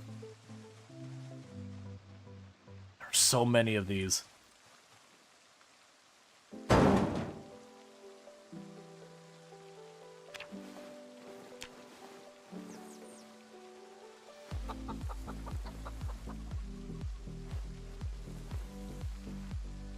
I believe we need a shovel to clean the pens. I don't know if I even need to open those. Let's check.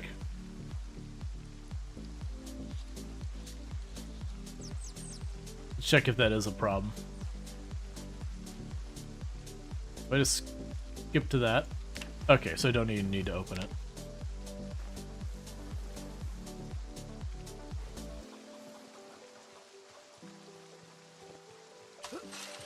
A lot of chickens in this corner.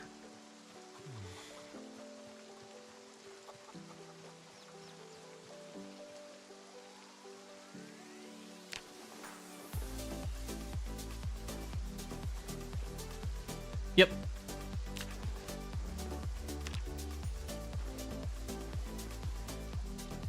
I have no concept for how long these last. Like how many I should bring with me versus how many should be in the freezer. How much hunger do you give me per egg? 7. Alright, so it'll be something like 10 or so eggs a day is probably what we need to survive. Oh my god, there's so many chickens here.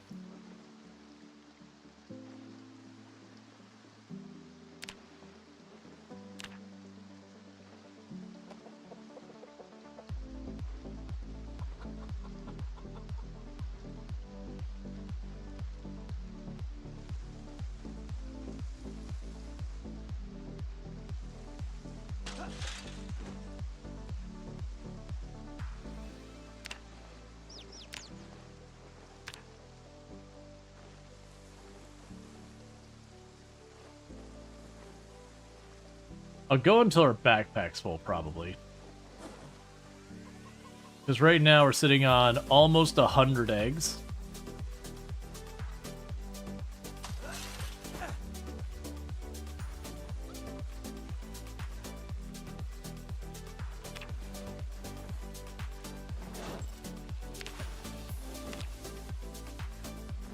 Okay.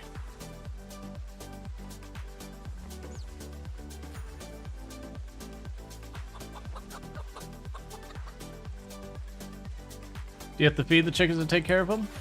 I don't know if we have to feed the chickens or not. Some of the animals will survive by just like eating stuff off the ground. I don't know really the chickens fall in. I know the big thing from the chickens, from what I've heard, is that you have to clean their coop every once in a while. If you don't clean their coop, then they get sick and die. I'm also very lazy, and there's no way in heck I'm cleaning these coops.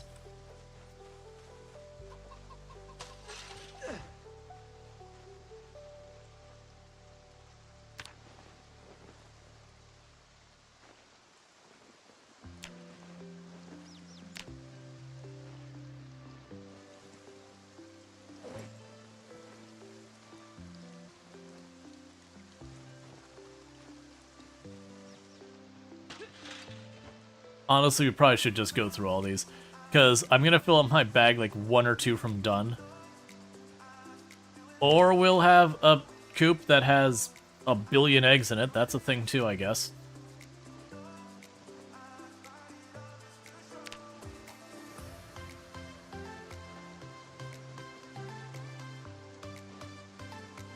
We're now officially carrying enough that we're in pain. Can you pick up a chicken without killing it? Yes.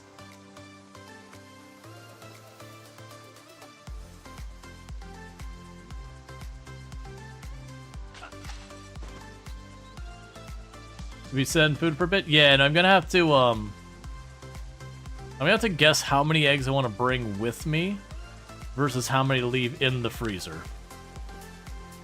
But they're 7 hunger each. So I'm kind of thinking treat it like maybe 8 to 10 eggs a day as a guess at how much we're gonna need to eat. So I'll bring like 2-3 days worth of eggs on me.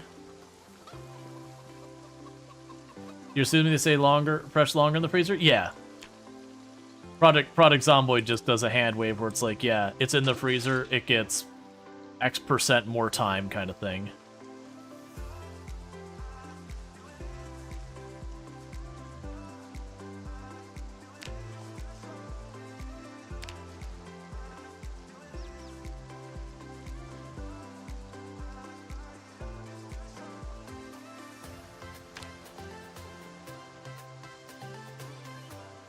If you know what you're doing in Product Zomboid. Oh yeah. No, I've heard this is pretty popular, the chickens for food.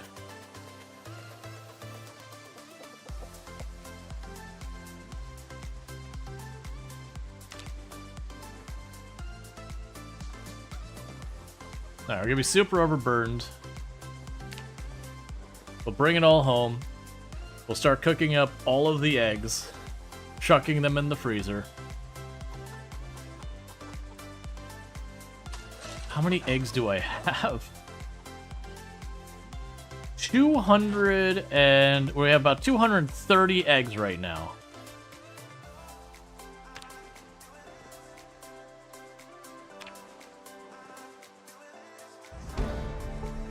Oh, good. That counts as animal care.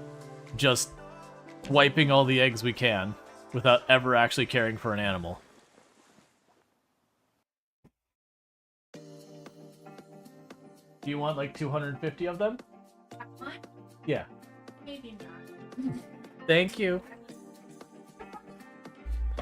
Tim was like, I like eggs. It's like, do you want 250 of them? It's like, maybe not. That do be a lot of eggs. So I've got 3 more. And then we'll circle back to the truck.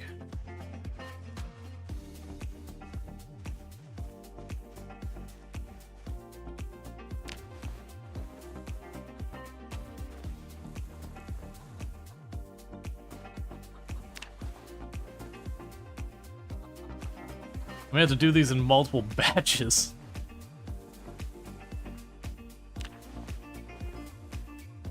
We're gonna have over 300 eggs by the time we're done here. To be fair, it is a chicken farm.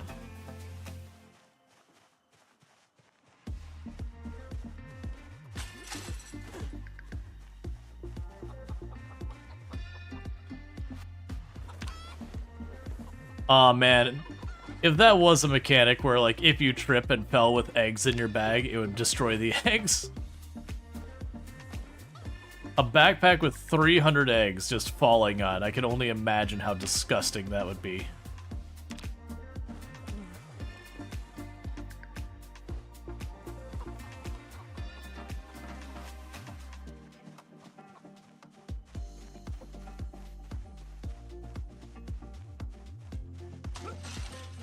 All right.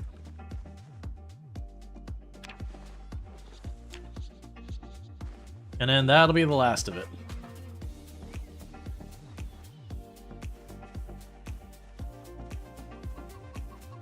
You think between the shell business and the rest, you just write off the bag? Oh yeah, if you're not in a desperate situation, absolutely. You'd be like, this bag, there's no salvaging it. Straight in the garbage. What do you mean it's got this ridiculous sentimental value? It was a thing that was a whole big thing? Doesn't matter. Garbage. Unsalvageable. Fall down the stairs and end up with meringue. To be fair, meringue amazes me. Like, it's just one of those things that generally speaking, the idea that I could just take an egg and if I whip it enough, it becomes like this like, you know, hardened and almost like candy thing you can make. I mean, you add sugar and all that, to be clear. But like the fact that meringue is basically just like egg with sugar added to it. You just whipped the living crap out of it. I'm sorry, apparently our truck cannot facilitate the 30 encumbrance worth of eggs we've got.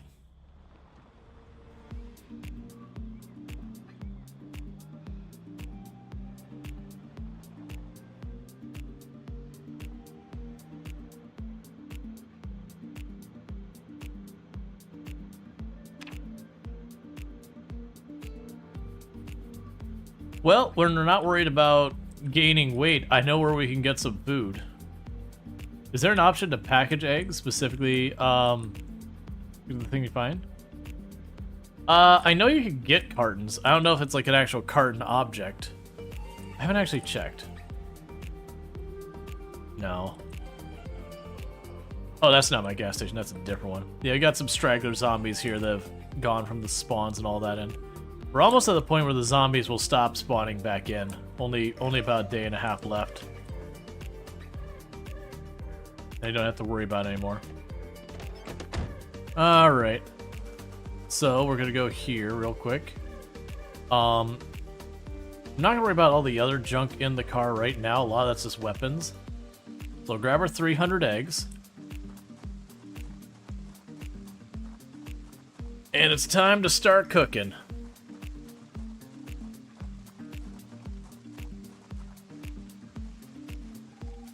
And then that should have a square for food for a while. Because that would be... Let's see, it's 7 hunger per egg. So 2,100 something hunger? That is a lot of hunger.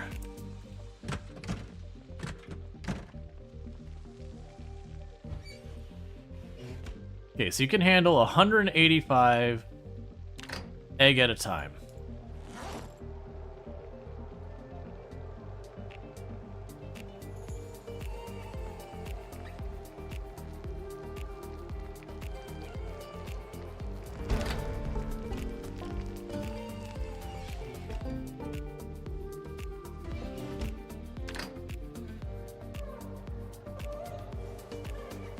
It's almost like we gained a level in cooking all at once. Oh, I'm sorry. I said a level in cooking. We gained like 2.25 levels in cooking. In one instantaneous go.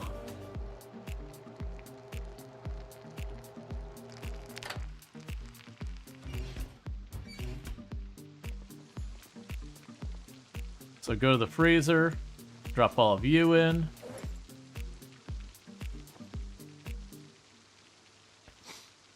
I can't actually store all those eggs in the freezer. It's just too many.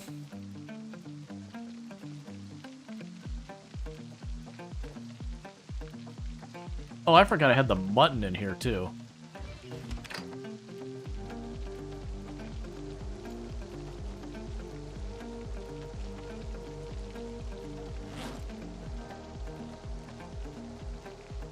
Shove 200 eggs in the oven, suddenly a qualified chef. Is really that easy?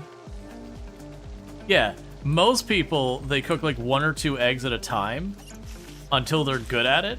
Nah. We just did it all in bulk. Do all that egg cooking all in one go.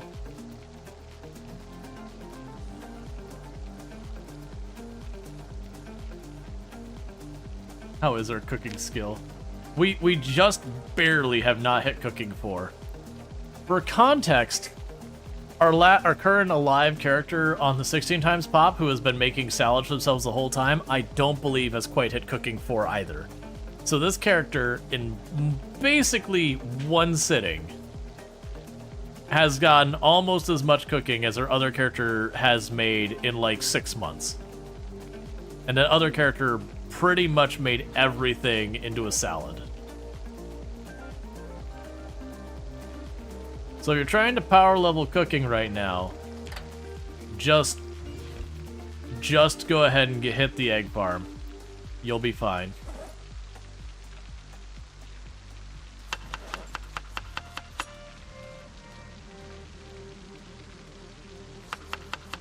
You want to see Gordon Ramsay attempt to cook 250 eggs simultaneously?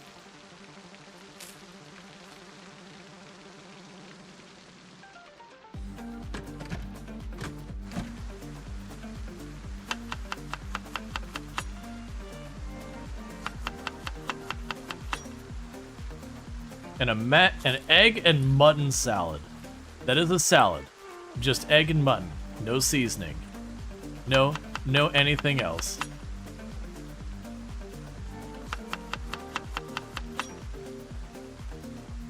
I'm not gonna worry about being wasteful on those eggs, because there's no way we're getting through them all before they rot.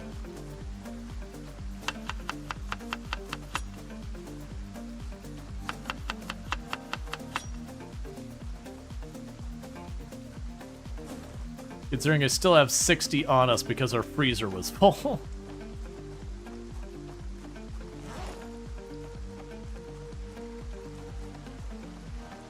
Alright, so let's look in here. I'm going to grab another one of these gas cans to throw in the trunk.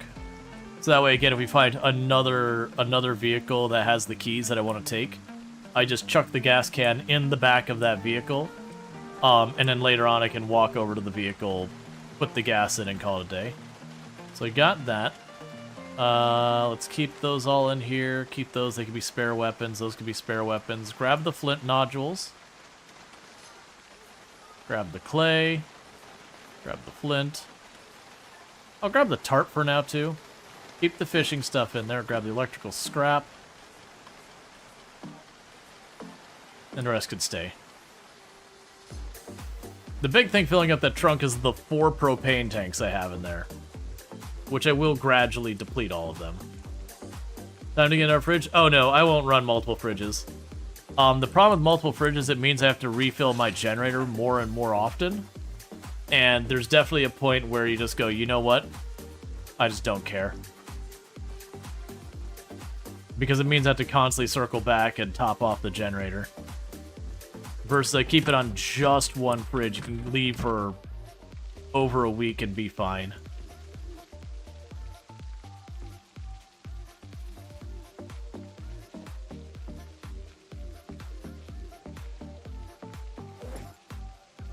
Alright, so we're all good there.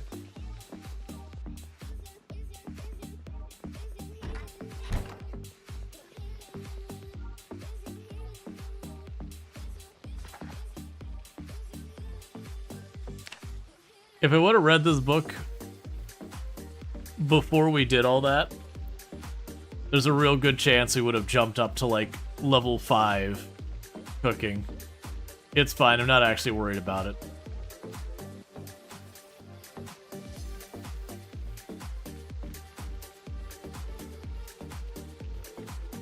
We're just killing time till it's time to go to sleep.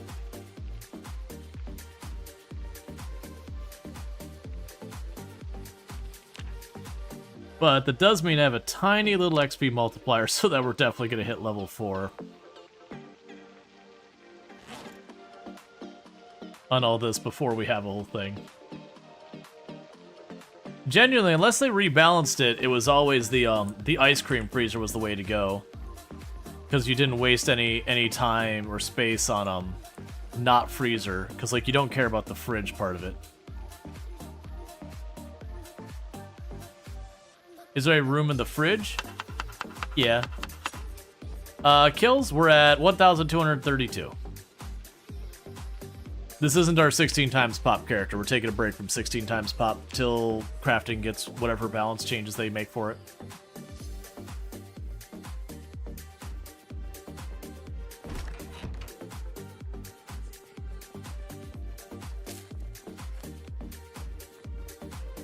So this character's only like 3 streams old.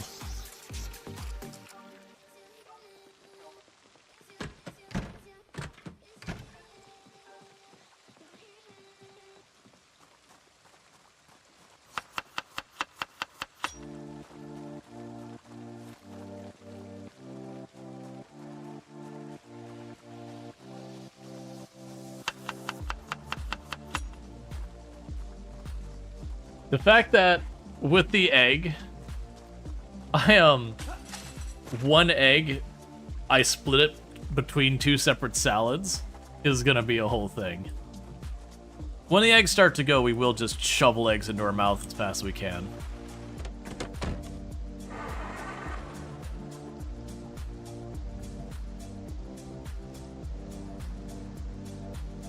Alright, so back to cleaning the guns unlimited. Now I got our food solved.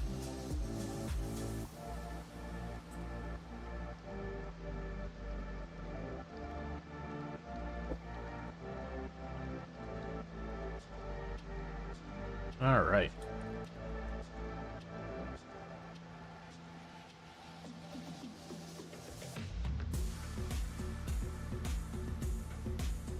Now get all that sort done. But yeah. As I mentioned earlier, I'm pretty sure what I'm going to do is tomorrow's stream we'll probably do Rimworld. Wednesday's stream, maybe we'll do Drill Core. Check out the new update. Then we'll probably do Project Zomboid like the next stream after that. Is what I'm thinking right now, but I do quite often go, this is what I'm going to do, and then stress out about numbers, and then do what's more immediately good for numbers. Can you move a chicken coop? Ooh, that is a good question. I could be wrong. I don't think you can move the chicken coop, but you can build a chicken coop. I could be wrong. Someone can definitely correct me on that one, because I've never tried to move one. It might be movable. I'd have to go check. The problem is it's way the heck over there, and I don't want to go back and all that check on that. Regardless, you can definitely make chicken coops.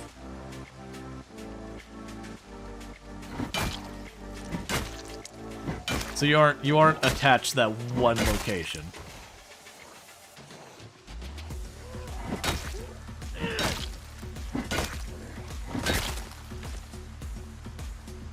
All right.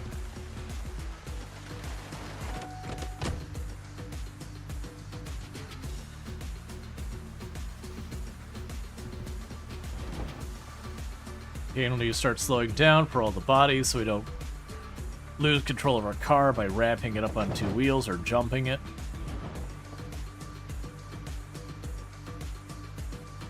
What do you need to make it? I would need to look. It'll probably be under farming. For the chicken coop, 5 planks, 5 nails, and a ball peen hammer. And 3 carpentry. So honestly, not that bad. I think the hardest part would just be the carpentry skill itself. Because 5 planks is easy peasy, the 5 nails is really not that bad either. So it is the 5th, and when was our last helicopter? So we should have like 5 more days. Oh. Something I do need to do is we no longer have a car here because I moved it.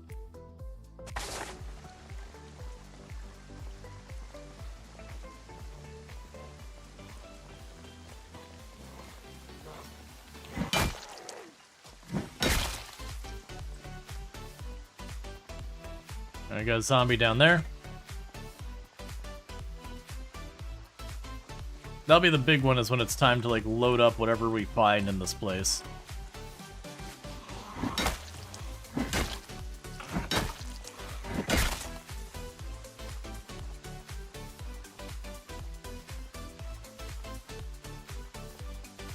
And I know they have a lot of firearms in Gun Unlimited. Surprise, surprise. No one would have guessed that. I'm pretty sure when we checked this out, when Build 42 first dropped, I'm pretty sure we did find backpacks and stuff in there, and tents and whatnot. The tents are probably all destroyed. Any tents that are set up, the zombies probably have collided into and destroyed by now. Not super worried about that. That would be nice. We already have a sleeping bag. Alright, that's really close to the door, so I have to draw a bunch of zombies out.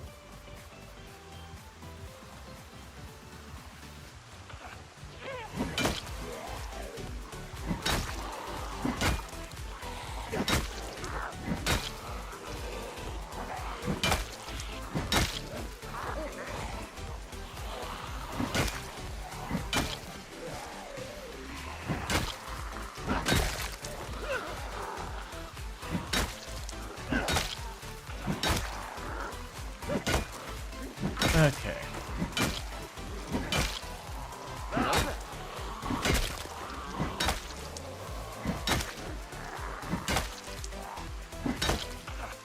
Hear one from my right somewhere.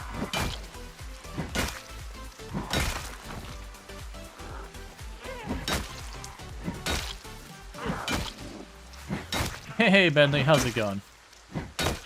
My day's going well.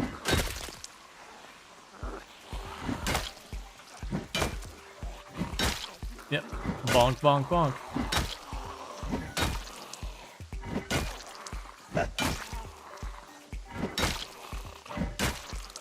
It'll be nice. I've got some more points in long blunt, so it's a bit more efficient to fight with.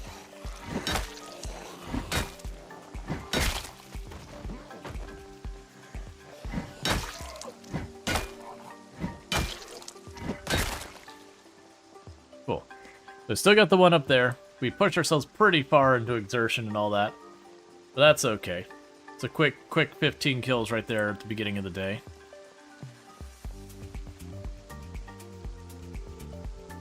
Go ahead and enjoy yourselves an egg salad.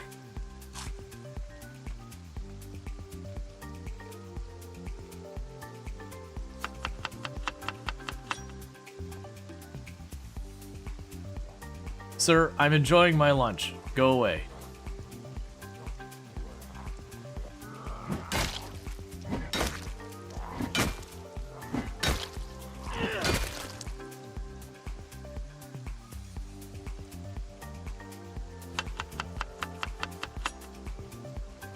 Okay.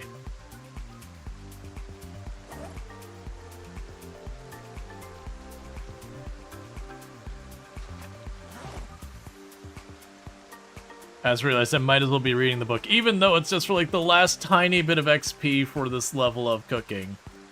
It's still just like, you know what? I'm sitting down, I have to wait for the muscle strain anyway.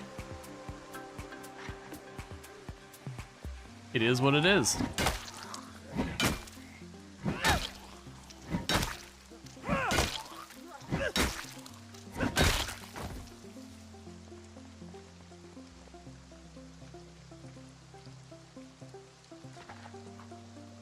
All right. Essential home cooking, i.e., make egg.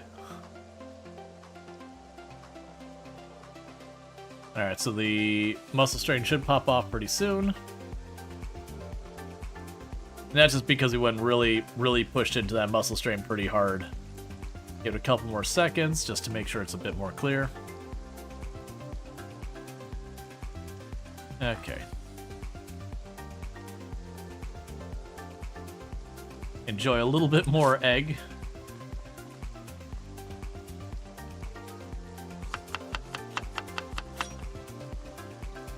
All right. Let's go get our next group.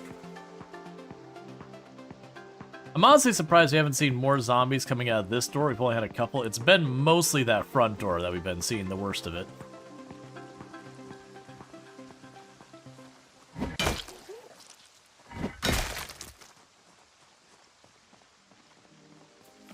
Presumably hard-boiled egg type cooked. Yep. Let's see. By which 300 you're gonna need. You're going to be sick of completely unseasoned eggs. Oh, I honestly sitting there and just literally eating nothing but egg for like 300 eggs. I think he's just gonna be sick just in general. Like that is not even like a balanced diet in any type of stretch. Like there's no starch, there's no veggies, there's no fruits, you're not getting most of your vitamins. Like you're fine on protein and you're in dire straits on the sheer volume of cholesterol. But you're probably gonna not be doing so hot. Just from a lack of your vitamins and all that. Long blunt 3, let's go.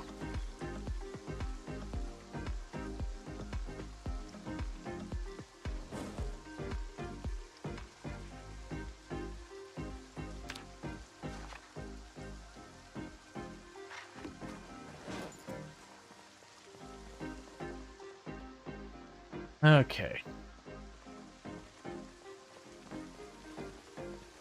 But yeah, no, the idea of eating just egg, just hard-boiled egg, for like weeks at a time, I feel like we should get, you know, a permanent unhappiness about.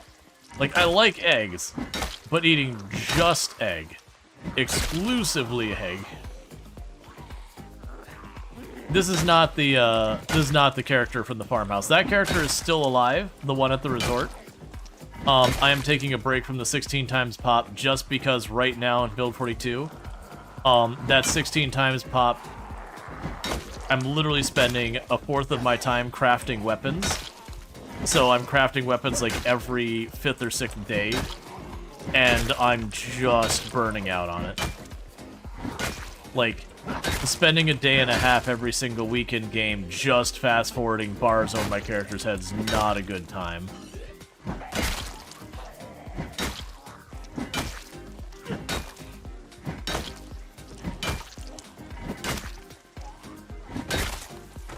Is it true? Oh no, I don't even think you can cook boots. But no, build 42, you still had the... That's like the 4th or 5th time we've almost gotten grabbed because it hits the zombie on the ground when I want to not be hitting the zombie on the ground. I'm really surprised none of those have actually registered as the hit against us. Because they've been real close. But yeah, no, build 42, you could literally fish forever, and you can trap forever. And also, Product Zomboid doesn't care about, like, protein will help you get a little bit more XP on strength, from, like, hitting the zombies and all that, but otherwise it doesn't matter. There's no, like, dietary balance is just not a mechanic in Product Zomboid. Like, your character doesn't get sick if they don't get enough vitamins or enough protein or anything like that.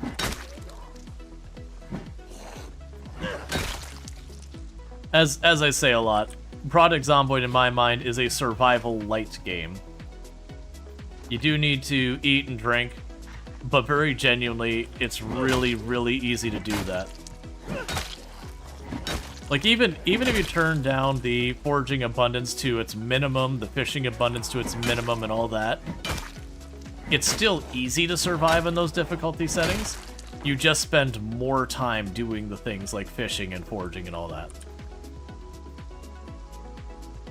Because I've even done a run where we like physically turned off loot, so literally set loot to none, and events to none and everything. And we were we got like 3 months in before I got really bored of foraging for all my weapons.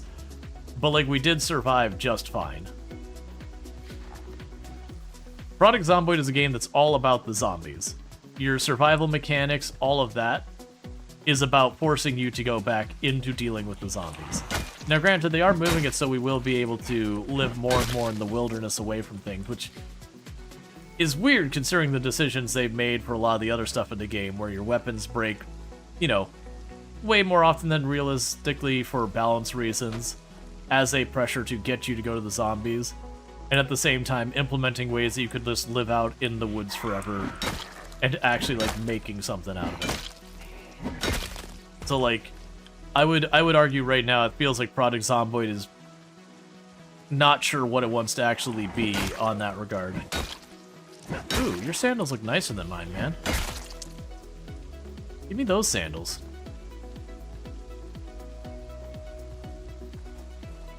Why do they not look the same on me as they did? Oh, it's you were wearing socks under your sandals. I understand.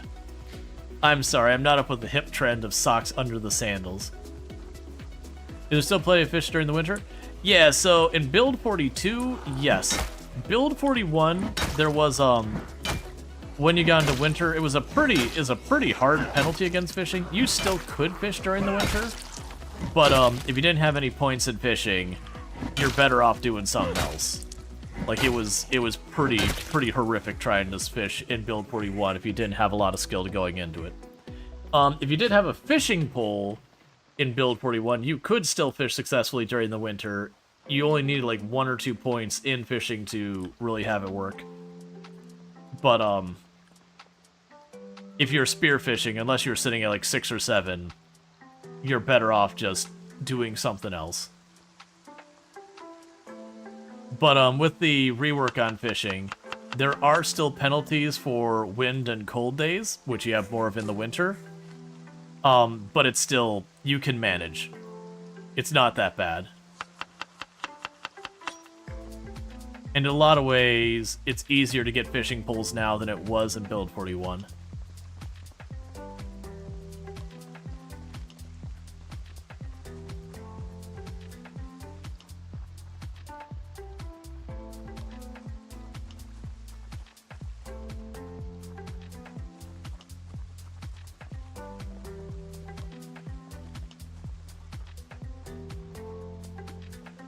Nope, I got you way down here. That'll be good, because I'll kill you and that'll draw some of the others from the door, so I don't have to grab all at once.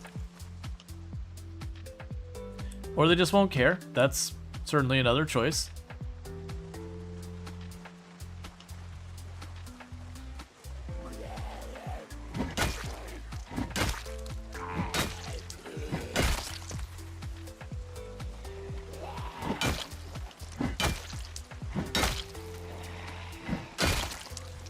Okay.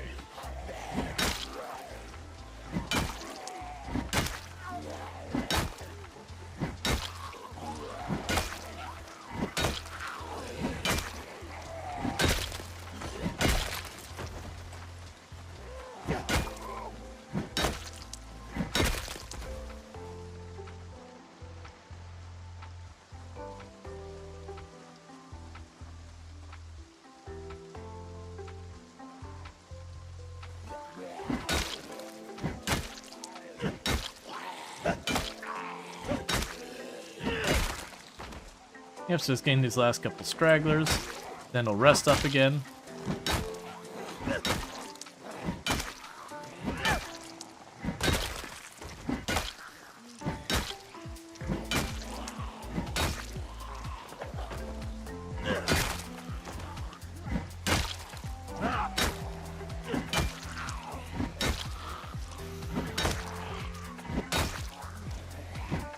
That's the one downside of the crowbar. It definitely got adjustments with build 42, where its endurance efficiency feels a lot worse. Its damage also doesn't feel as good as build 41. It's still a solid weapon, but I definitely feel like by levels 3 and 4, I'd be killing zombies with a bit better success with it, and not having to stop nearly as much. Go ahead and eat that egg salad, because that almost pushed us to high exertion there. But that's okay. We're still getting decent kill counts per day for considering our skill levels in the game right now. We just keep pushing it.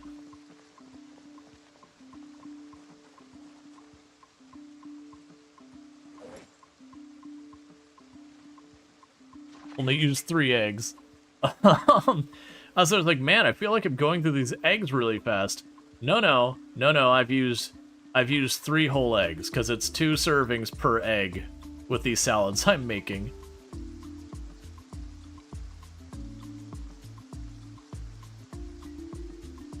Am I gonna actually finish this book? Where I'm like, just the tiniest XP from level 4?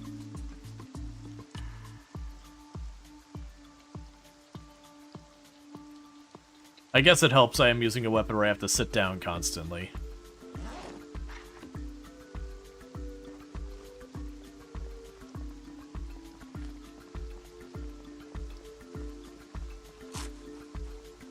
Let's take a quick pit stop real fast inside here and drink some water.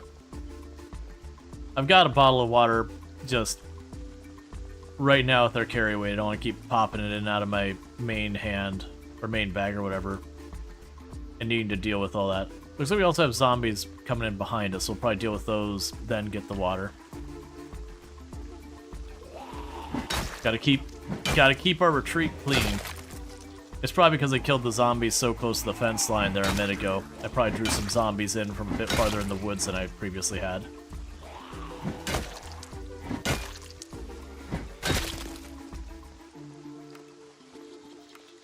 So we got 3 more over here.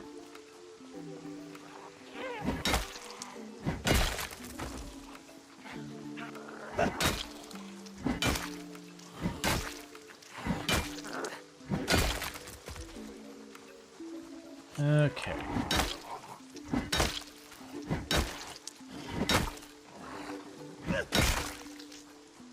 Cool. Alright, so we can go up, get our water. We'll have to rest a little bit more. Just the downside of the heavier weapons. The other thing that'll help is once we're not overburdened again. So that'll just be a matter of breaking a weapon or 2 or just eating a bunch of eggs.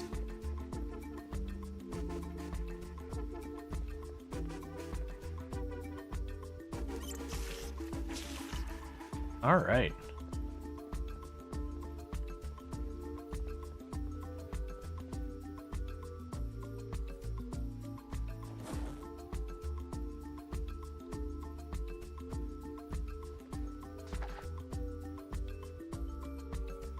The crowbar is now not as bad. Crowbar was never meta, really, per se. The big thing the crowbar did, and this is the kind of thing, build 41, the only arguable metas there were, is you could argue that the hunting knife was a meta for stamina endurance, and that the spear was a meta for, you know, damage per second. But even then, they were always soft metas. Crowbar had a very distinct advantage in that it had really good maintenance. But from an endurance kind of use, it was never amazing. From a damage use, it was just good-ish. It was a fairly well-rounded weapon that just happened to have an absurd amount of durability. But that's always been kind of the blunt weapon's mainstay. Like, you look at, like, short blunt weapons, they're not the best at literally anything, but they're really good at everything, which, you know, kind of makes them the best on the all-around, which is one reasons they're so popular, is not having a single negative is really good. So you'd have people who might argue that that was a meta, but at the same time, that's how well I would say they did on balancing the weapon categories in Build 41, is that people would argue up and down, like, is this weapon better than that weapon? Because even during Build 41, people didn't kind of finally settle in and saying, okay, the spear is the meta, until pretty late. Alright, Basset, you have a good one. And it's still one of those things that's like, is it the meta? And you kind of have to say meta asterisks, where it's like, okay, from a DPS standpoint, it's the meta. But in a lot of other places, spears would fall behind. So you can get the most kills per day when you max level up your spears. But it's just kind of one of those things that it also requires a lot of sitting down and crafting a crap ton of spears, and you have to sit there and, you know, juggle having, like, even late game when you're at, you know, 10 spears, 10 maintenance, you need to be keeping 8, 10 spears on you at all times because of how fast you can break them. So even though it was, you know, the arguable meta, it did come with a lot of drawbacks. So, like, I personally in Build 41, while I acknowledge for damage per second it was king, at the same time, I hated spears more than any other weapon category to deal with. And it was entirely because of all the inventory management of, you fight half a rally group, up, your spear broke, grab your next spear, up, well, you broke the next spear on the other half of the rally group, okay, grab your next spear, maybe the next spear goes 2 rally Thank groups. you, Mohan, for subscribing for 10 months. Thank you, Mohan Wright, for the tier 1 sub. That's 10 months you've been subbed to the channel. I really do appreciate that. Means a heck of a lot, so thank you so much for the continued support. I hope you enjoy your advertisement previewing as well as access to the emotes. But yeah, so just one of those things that, like that, and then while easy to play around the execution animation, it is the only weapon that you had to do so. They had to, like, weirdly take into consideration, well, what is the relative positions of the zombies around me to make sure this animation doesn't kick in and potentially put me in danger. And like I said, it's a very easy to manage thing, but it's the only weapon you have to do that. Because, like, short blades have an execution animation, but in Build 41 it could only trigger when there's just the one zombie aggroed on you. It didn't matter what the positions of the zombies were. If you had more than one, you'd shove the zombie as opposed to execute. So it had kind of a hidden trap it could get you with. But if you're trying to go for, like, just raw damage and killing as many zombies per day as possible, there's no argument. It was easy to craft a whole lot of spears and kill a whole lot of zombies real fast with it. You just had to be able to back off, you know, to recover your stamina from time to time. Because it wasn't a particularly stamina-efficient weapon, especially later on in Build 41 when they gave it a light nerf. They boosted the weight of spears towards the end of Build 41, getting updates.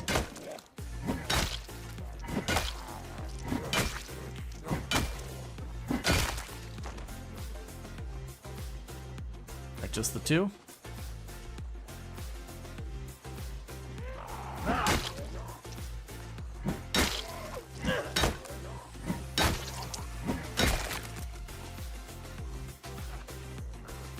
Let's see, so balance in Build 41 was so good because there was no hard meta?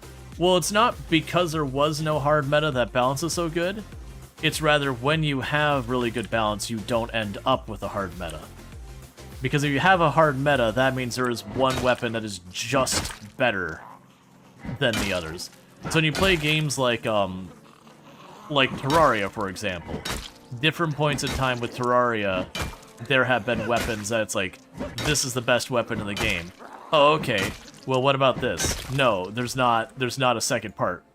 There's no, under these circumstances, like, this is the best weapon in the game. It has the highest damage per second, it has the most screen coverage, and it's got, like, homing shots or whatever. It's just the best weapon in the game. If you're using something that isn't this weapon, you are putting yourself at a disadvantage. And that's really bad from a game balance standpoint. That's not where Terraria is nowadays.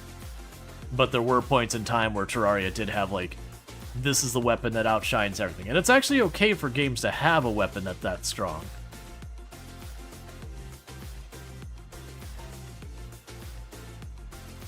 In all fairness, Terraria is about jumping from best to best to get to the end. I mean, if that's the way you want to play it, sure. I don't think it's bad in Terraria that it works that way, by the way. Like, it was bad when there was a point in time that it was like, oh, you want to play, you want to play a melee class? Well, that's too bad. This is the best weapon in the game. It's just better. It's just better than the melee class in every way. Oh, well, what about this? Yeah, well, it's just better. Yeah, Zenith kills about everything. The game is functionally over. Yeah, but you're talking way, way, way later nowadays. You want to play a summoner? Lol. Yeah, and don't get me wrong, part of the balance with some of those things is, like, you know, you have summoner, the game has, like, auto-targeting and all that does pretty well and yada yada.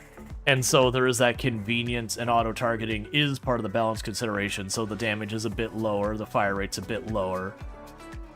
But yeah.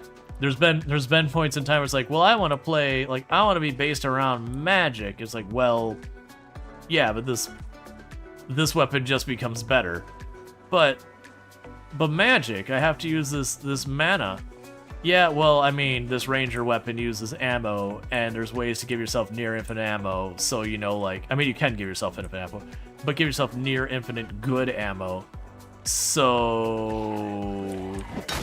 yeah, you can still cast those spells if you want, but you're just going to get overshined completely. And so what ended up happening... What did you just... Oh, there's a barricade right there I didn't see. Okay. I was like, what did you trip over, man? But yeah, so there's been points that it's been like, you get that one weapon, it's just better than the other weapons. And then when you watch people play the game... Unless they're trying to do some challenge where they're like, they have to build a certain way, everyone's using the exact same weapon. And it can actually make a game real stale, because it means you're going to have less play variety, because you're using the same thing. Because it is a thing when they're like way unbalanced, you might go, alright, well, I'm gonna not do the overpowered thing. But then every time you run into problems because of like weapon selection, the whole time in the back of your mind, you're going, was not build 41 the katana the best weapon? No, because you couldn't get it reliably enough to use it on any real level. Like, that was the balance of the long blades, is they were like getting quad damage. They're amazing, but they're short-lived. So it's like going back to playing Doom and all that, grabbing your quad damage and just blowing up a room while you have the buff. And then the buff wears out and you're back to normal. That's the way I treated, specifically the katanas, but machetes to a lesser degree. You treated the long blades, because you couldn't repair a katana, so it was living on borrowed time. And then you could repair a machete, but like, even at 10 maintenance, 10 long blade skill, which I've had on many characters, that's still not enough to keep yourself using long blades exclusively.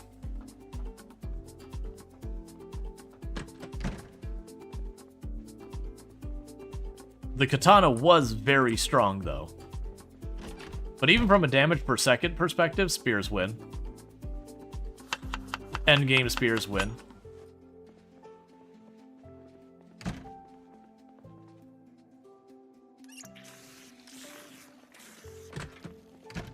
And then the other thing that made spears amazing is just, again, in build 41, you could just pop out more.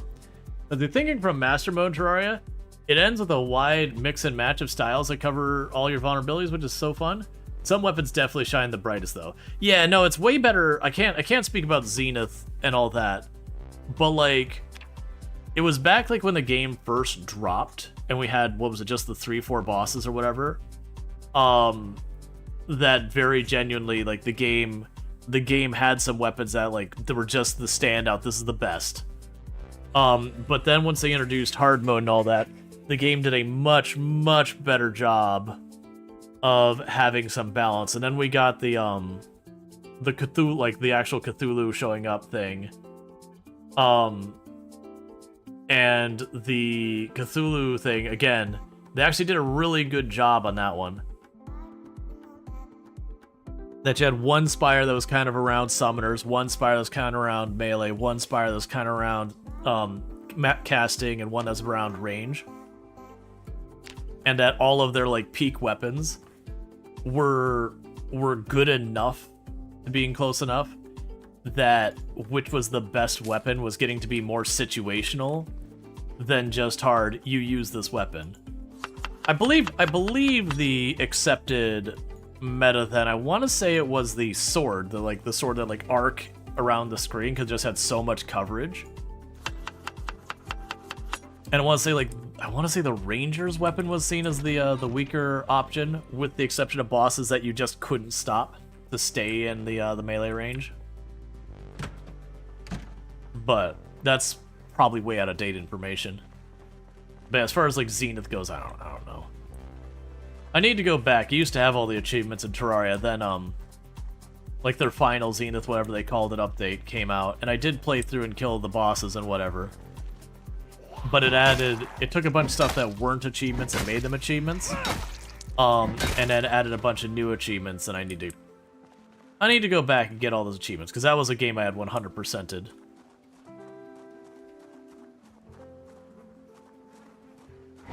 I tried playing it a couple times on the channel, Terraria. It did okay. People didn't seem to, like, it was one of those games that, like, it felt like the viewership was a bit mixed. Like, people loved the game and all that, but as far as people, like, watching me play the game is kind of thing. And we did one that was just, like, I can't remember if we did expert or whatever. I think I've done it 3 times. I think there's one where I just put on, like, expert or whatever. We did one where to, like, skip the grind for the potions and all that when you're doing, like, the really sweaty try-hard stuff, because I don't know speedrunning stats, nor do I care. You know, we did put it on, I'm forgetting what they called it. The one where once you collect enough of an item, you could just print the item. To kind of skip the grind part. Because that's a game I've beaten over 20 times. I've collected the ore enough times.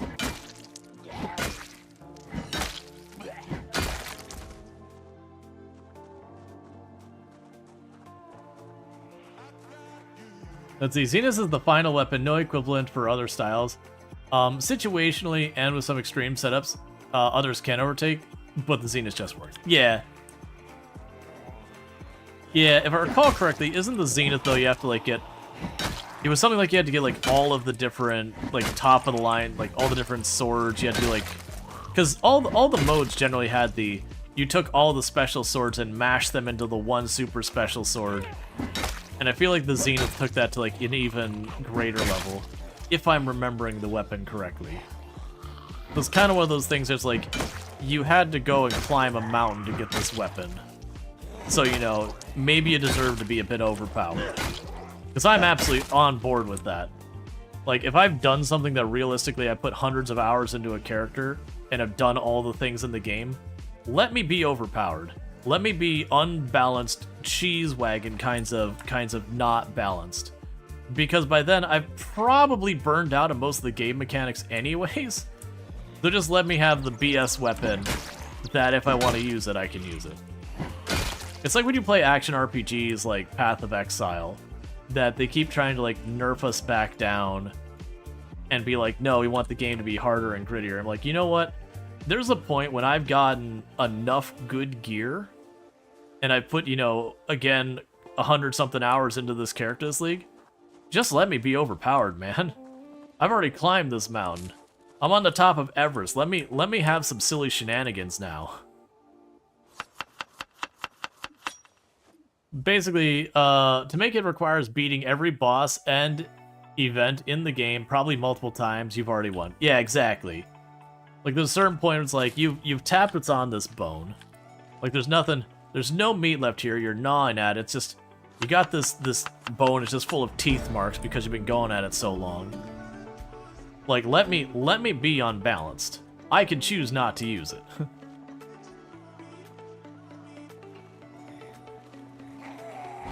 Like, that was one of the things I actually really appreciate that Sunhaven did, which is a Stardew Valley-like game, is you could get these potions, and they cost you, like, stuff you grind for, but they cost you stuff, And you get this potion, it's like, okay, well, your character now moves like 0.25 faster or whatever. It's like a little tiny incremental increase in movement speed. But there's no cap. You could just keep getting them. And so, like, if there's something you don't enjoy the game, let's say you just don't enjoy combat, you can use your points to get more and more of the potions related to combat, and just keep getting yourself stronger and stronger and stronger, and effectively grind your way into being to the point that you can trivialize combat. Hey, if you just really don't enjoy that mechanic and want to use everything else to set that up, it's fine. Because it's such small increments each time, it is one of those things that you're not going to use it like a speed running strat. You're like, okay, I've got 100 points I can earn by this stage in the game. You know, spend X number of points to get the 4 potions to get like max whatever. It's nothing like that. And I really appreciate it because stuff like movement speed, a lot of times when you play those games like Stardew Valley and Coral Island, one of the most common mods people do is to increase your character's movement speed, because at that point you're really not caring about really enriching yourself in the world and all that. You've seen it. You just want to get from point A to B faster. So you just get a mod that doubles your movement speed or triples or whatever. It's not something I typically feel a need to do, but they are very, very common mods. And so it's like, cool, if you grinded that part and you get all those points and you want to just dump them all in movement speed, do it. You tried Sunday a couple times, bounced off. Is it a good game? So, I don't know if this is the case. I need to look into it more. But from my understanding, they did the same thing that Starbound did, where they had artists they didn't credit and didn't end up paying and all that. I haven't verified that, so grain of salt and whatever. I very much enjoyed Sunhaven. I played through and did a whole bunch of the stuff. Its graphics are pretty off-putting for me. I'm usually pretty forgiving of the graphics. It's just like, it's an extreme chibi. For those who know chibi, that's where you have like the cute big heads. But like, it definitely took me like getting over like just how ridiculously big head it was. Like that aesthetic was really off-putting to me. The game itself I had a lot of fun with. If you're not a fan of like the Stardew Valley style games, you know, obviously if it's just not a genre you enjoy, it's whatever. But that said, kind of going in there that I want to, like, it's literally today that I heard this, by the way. It is one of the things I want to go back and like verify what the case was about artists not being paid for their work kind of thing, because that sucks if that is the case. But I've done a full playthrough on stream. It's interesting in that it's like Stardew Valley, but has like a grand adventure, so instead of just, you know, Stardew Valley, the town's in bad shape, and there's the big box stores moved in, so a very like normal kind of town problem type thing. This one does have like a grand adventure where there's like this dragon causing problems and yada yada, and you gotta adventure around the world to get the things you need to deal with the dragon and all that kind of stuff. So it's got a story that's got more what's the word I want to look for it? There's more to it. It's not like a laissez-faire kind of, oh, the town's struggling a little because something happened. Like, I like Coral Island a lot, but it does fall in that situation where it's like you look at the story of that game, and there's basically a little tourist town that's suffered an ecological disaster, and you got your like big oil company kind of group trying to, you know, who caused the disaster, and they're like, all right, well, these people are down on their luck, let's take advantage of them kind of thing. Greater stakes, yeah, like, you know, let's exploit them kind of thing. And then you have, you know, there's merfolk and all that, and you help clean up the ocean and whatever. So there is all of that kind of stuff, but ignoring like all the magic kind of in the world and everything like that, it basically is, hey, this tourist island suffered an oil spill. That kind of sucks. Their economy's in bad shape. Go fix it, protagonist.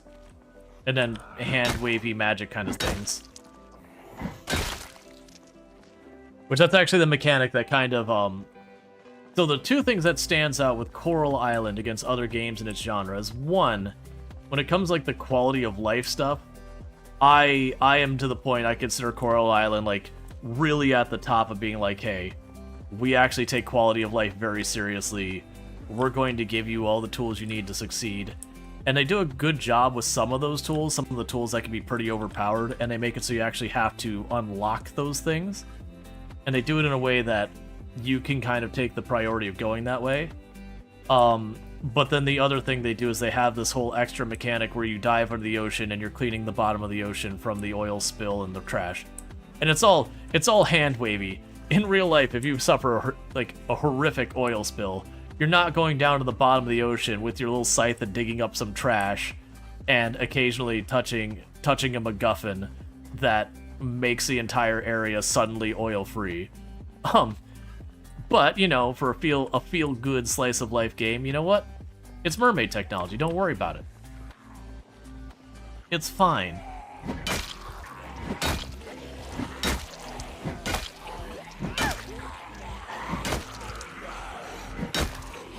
It's also one of the most ridiculous games for, like, the number of people you can romance in the game. There's something like 28 or 32 people you can romance in that game.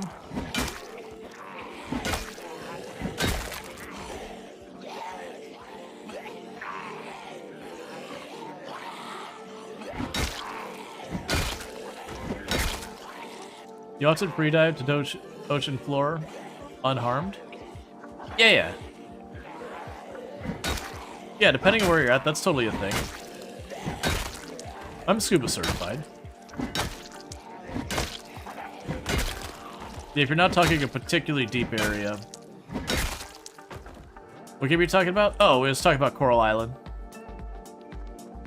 Like, genuinely, Coral Island's one of the games in the last couple years that... In the year it released, I would consider it my game of the year for that year. Even though there was a lot of good competition to be considered, but for me personally, that was my game of the year for that year. Like I've done 3 playthroughs of Coral Island on the channel, because I enjoyed the game so much that I wanted to play more of it, and I just don't have the time off stream. So I was playing, like, when they do their major updates when it was early access. I played it when it went 1.0, and then I played it when they had, like, the proper update to clean up their 1.0. Because unfortunately, they were one of the ones that got screwed by Humble Publishing.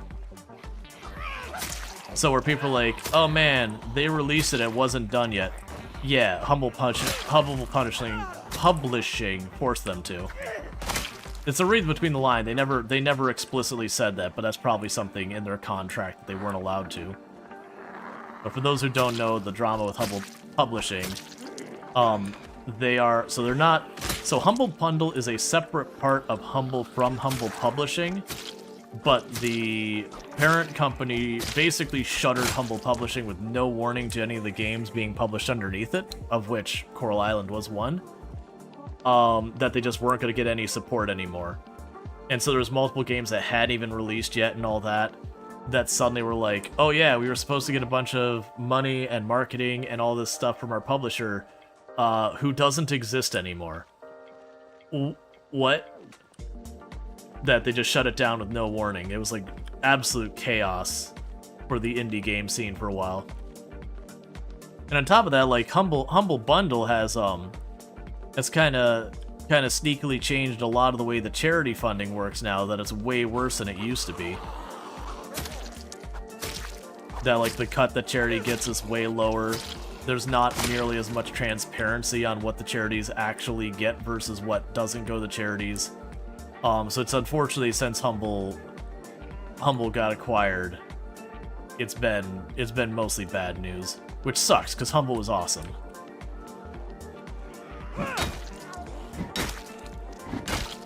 Humble also, just this past year, around the same time that they got rid of Humble Publishing, they also went to a bunch of us who were Humble partners, which means if I was like, hey, you know, here's this game, go check it out, and you pop over to Humble and you buy it, that they would give us a little bit of a kickback.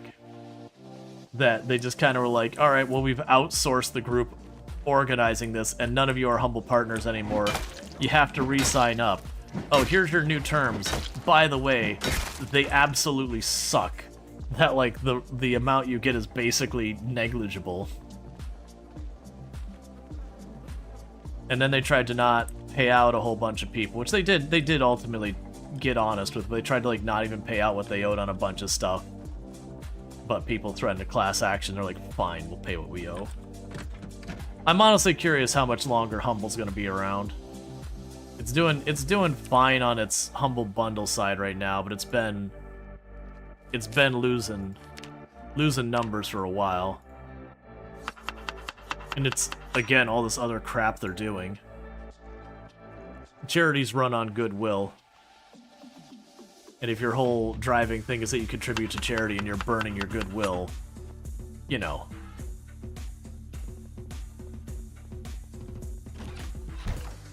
But yeah, and that's still been hurting Coral Island, because Coral Island came out, I believe, on the Switch and PlayStation and Xbox, if I remember correctly. I'm not sure about the Switch. But the rolling out the updates for the console versions was through Humble Publishing. They were facilitating that side of it. And so, like, they even got, you know, for the Xbox version, Microsoft got involved to intervene to help them continue being able to publish stuff and all that. Like, it's been a lot of drama there. So you'll have some people give some hate to Coral Island that it released unfinished, which is correct. And it's basically it's finished now. But it's like where we've seen, you know, what like Sony did to Helldivers 2 and, you know, Sony did to a bunch of other games. Same kind of crap. Publisher just screwing the game. Hey, how's it going?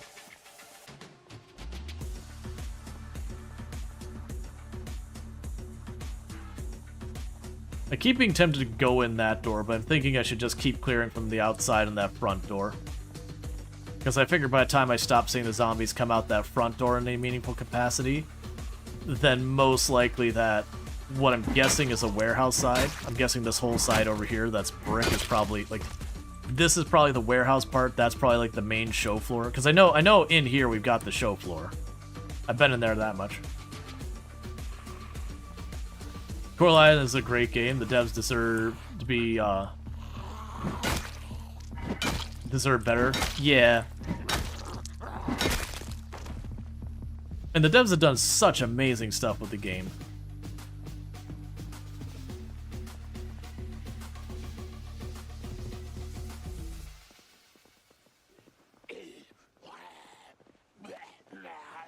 Alright, it's looking like we might be starting to trickle this down.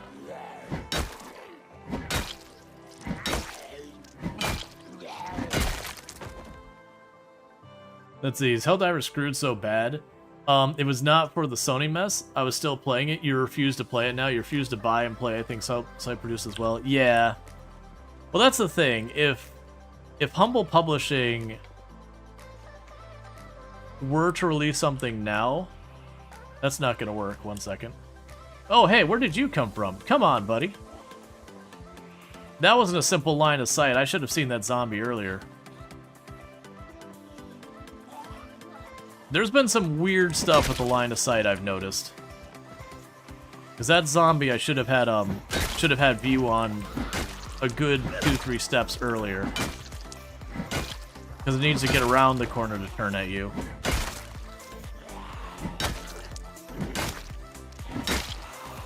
We didn't get grabbed or anything, but it's definitely like, hang on. There's rules here.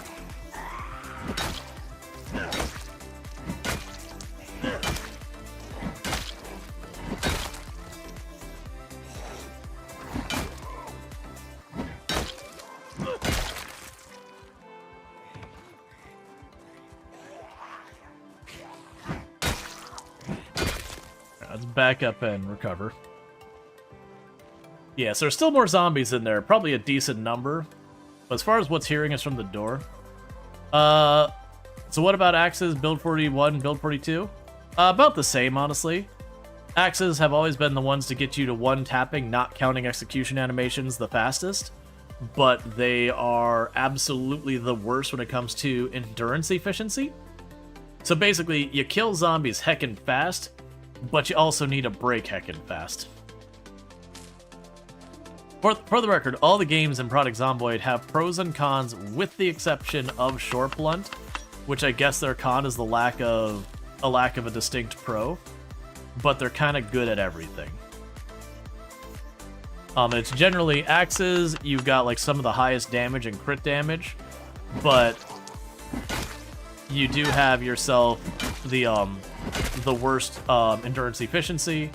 You've got Short Blunt, which just all around good, not amazing at anything, but good at everything, which is pretty amazing. I keep not seeing that barricade. It usually makes a good amount of noise when you remove glass, so I'm trying to use that to draw zombies out.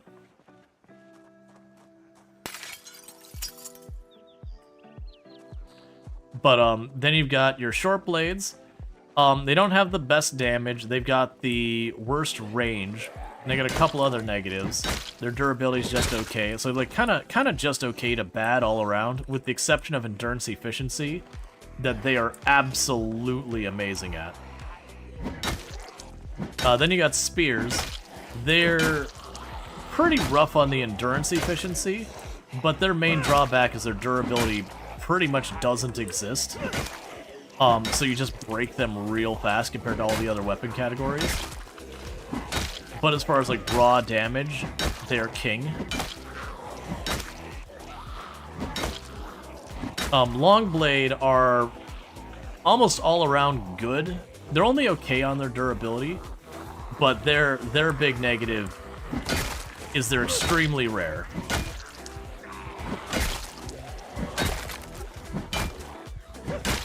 So it's really like you can't without major mods or changing settings or anything, you're just not gonna run long blades as your main weapon. Like I said, to me, I see the long blades as kind of like finding quad damage in your old first-person shooters, where you grab your quad damage, you demolish everything in the room, and then it wears off, and you're just like, well, that was a lot of fun. Good times. That's, to me, finding a katana. You find a katana, you throw down for a little bit during a day, your katana breaks, and then you go back to the way you were playing.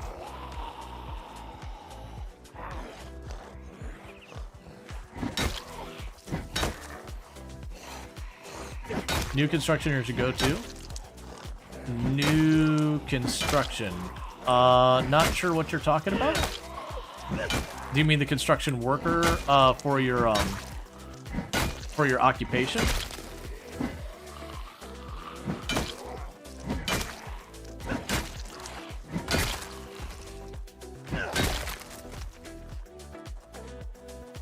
Yeah, I mean, yes, with blacksmithing and all that, when you get to late game, you probably can actually lean into it. But that's once you get to that point, then that's going to be a lot of time and effort. And then you also have to find enough metal to sustain those weapons. And I think in a lot of ways, you're going to have to mix other weapons in to keep acquiring more materials to keep your long blades. But yeah, you can probably very heavily lean on them. Let's see, hatchets and hands action seem to be a better option once you're okay with the time invested materials to make them. Yeah, so when it comes to the axes, it is going back more to build 41, is the conventional wisdom was early game you would run with the fireman's axe if you could get your hands on it. That the fireman's axe was king at the beginning. But what would happen around 3 or 5, I don't remember the cutoff, around that level of axe skill, is then the hatchet starts becoming the best. And then then there's the stone axe is arguably the best if you don't mind crafting it a bajillion times. But that's a whole separate concern. But and the reason for that is early game you're not going to be 1 and 2 tapping that many zombies with a hatchet. You just don't have enough combat skills. But once you get enough points in that you start getting to that point where you can 1 and 2 tap zombies with a hatchet, you know, doing more damage than you need to kill a zombie doesn't do anything for you. Like, hitting a zombie for twice its life doesn't give you a bonus.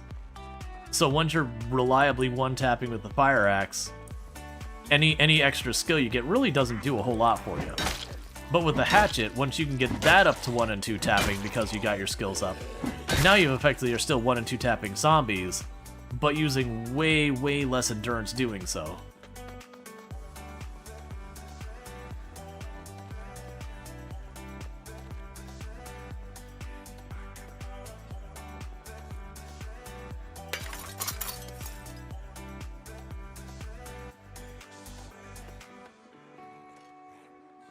Oop, you went for the... Oh.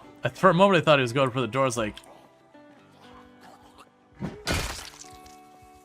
I already have a $1 winner.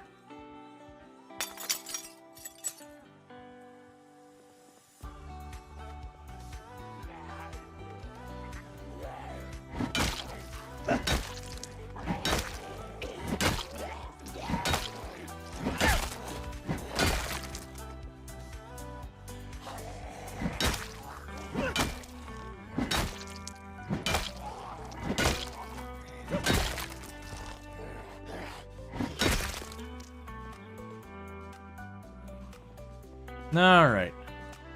Hey. Hey.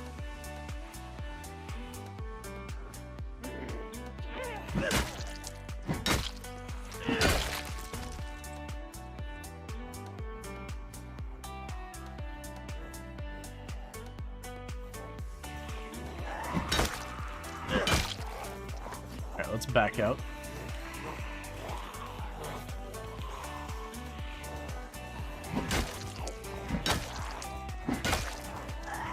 Oh, we got sleepy.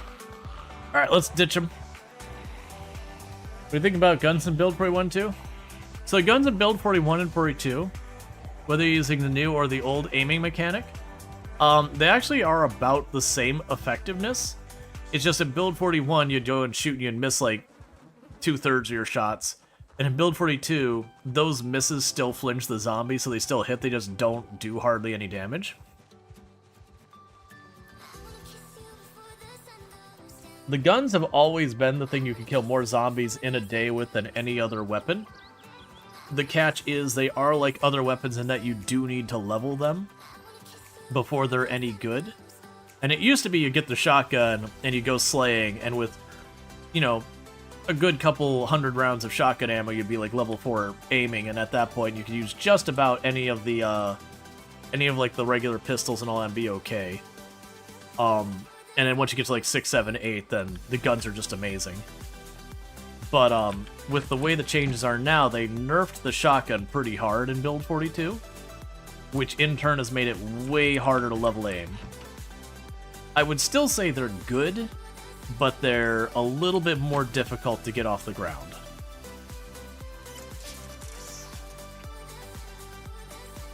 The big thing that's changed is it's not one of those things that it used to be. If you knew what you were doing, you could kind of day one just run over to wherever the local area you could get a bunch of guns from, grab like your little bit of an arsenal real fast, and then pop off. By the time you're 2 days, 3 days into your run, you're suddenly at like aiming 5, and you could just run and gun until your ammo's gone, which doesn't take long. Like literally by week 2, you're probably out of bullets, unless you're beelining from one place to get guns to the next to the next. You cannot main guns in Product Zomboid without both turning up the loot to its absolute max and modding. Even turning up the ammo to the absolute maximum is still not enough to let you to use guns as like your main weapon. There's just not enough ammo. And then before I have anyone who goes like, well, but real rural Kentucky, you'd be able to have thousands of ammo per house. It's a game balance decision. It's a deliberate and intentional thing, because if you went into Grandpa's arsenal, you might as well like select all, delete all other weapons in the game, because you're just gonna have so many guns that you'll just never need to use another thing. Even State of Decay, which is way more gun friendly so far as giving you opportunity, even that one you can't just run and gun everywhere you go. That they give you a lot more ammo, but even that one you can't stick with your guns all the time.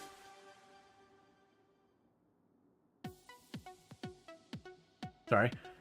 That's a big thing, because, let's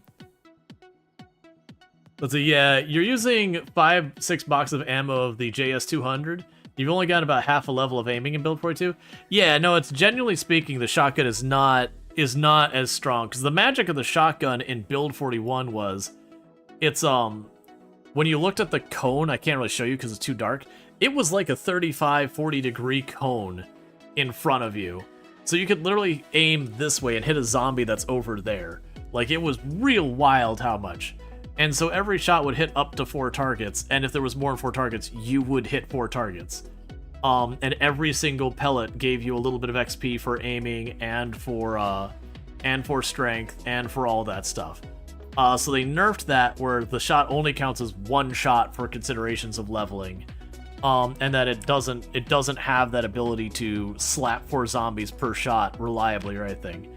I've only been able to like hit maybe 2 zombies at a time with it for any real thing and all that. Let's see. Yeah, Breed's Mod's auto shotgun ammo drops made you feel unstoppable killing machine. Yeah, that's it's been a long time. I used to have people pop it here, they're like, oh yeah, no, I don't do anything that breaks the balance of the game. I just run Breed's Mod. And you look at it as like, you've said 2 things that are directly opposite of each other. Breed's Mod is fun. Breed's Mod is what I do. Like, I haven't done it in forever. But when you want to get like a day that you're like, you know what, I don't actually want it to be fair. I just want to slap some zombies around. That's running Breed's Mod. That's what that is to me. You break out Breed's Mod, you start slapping the zombies around because you're just pouring bullets out into the world. And it's really an easy game with Breed's. And you can adjust it to make it harder. But like, just out of the box with the loot all that high, you just have guns everywhere. And then again, like the chain shotgun and that, you just like walk into a room, oh, it's just 30, 40 zombies? Yeah, that's fine. Let me just unload on this room. Okay, well the room's clear. And that can be fun. It could be, there's days you want to have a lot of challenge, you want to have sweaty try-hard stuff, which is what I do a lot of times on the channel when it comes to Product Zomboid. We're not doing it right now. And then there's days you're like, you know what? I just want to win. It's been a long day. I'm tired. I just want to win today. Yeah, totally agree. Breedis is for slaying, not for balance. Exactly. I don't think that's a bad thing. Alright, let's double check. It was the 8th that we, oh no, the 31st is when we had that. Oh yeah, so it should be the 10th? I think the 10th that we'll be able to have the helicopter. So we still got 3 days until we have to worry about the helicopter maybe not showing up.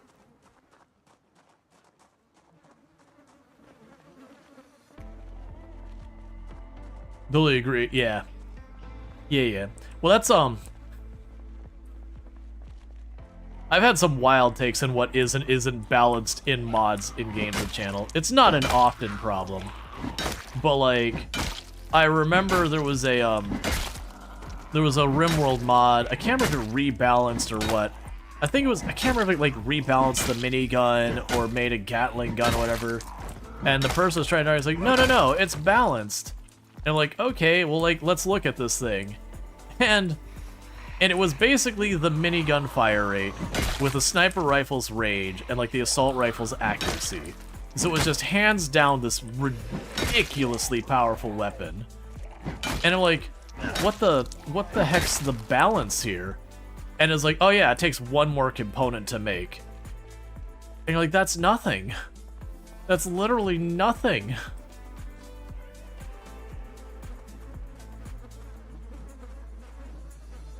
It's like, that's not balanced. That's like, that's just straight up, I want an I win button, but I want to have just the tiniest little inkling of a change so I don't feel bad about it. It's like, man, just, it's okay to want to win. You can, like, you can set your game to easy. It's fine. Like, no one should judge you for that. I certainly have done that. I certainly have days where I'm doing, like, try-hard, sweaty Rimworld, and I have days I'm like, you know what I'm going to do? I'm going to put it on, I can't remember the name. It's the one where you still have the encounters, but it's, like, as easy as possible. It's like, yeah, I'm going to set it to this way, and I'm just going to cheese the hell out of it. Because I'm just not in the mood. I'm not in the mood to struggle. Community builder? Probably community builder, then. It's been a while since I've done that. They're like, you know what I want to do? I want to keep my anomaly zoo, and I don't want to try hard.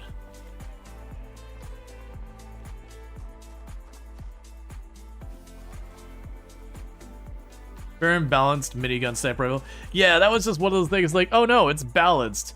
And we just pulled up the stats like, this is not balanced. Like, there isn't a reality where you can look at this and be serious and say it's balanced. Not unless you've done some wild changes that components are suddenly this, like, incredibly rare material that you just cannot find in the game. And therefore it's balanced by being extraordinarily hard to get the materials. But a single component is literally nothing. It's a couple steel and having the right bench.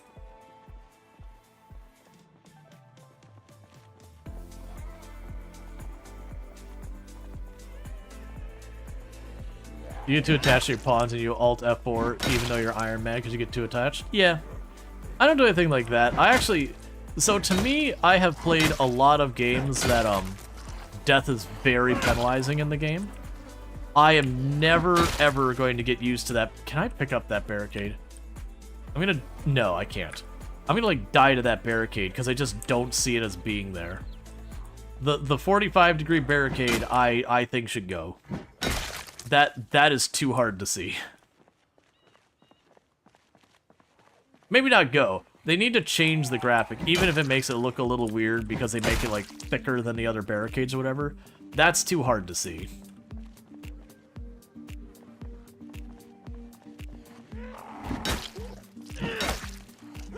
Like, I like the style of the entrance, but man, I'm just gonna have to memorize if there's effectively an invisible wall there. And yeah, you can see it, but it's like 2 pixels wide.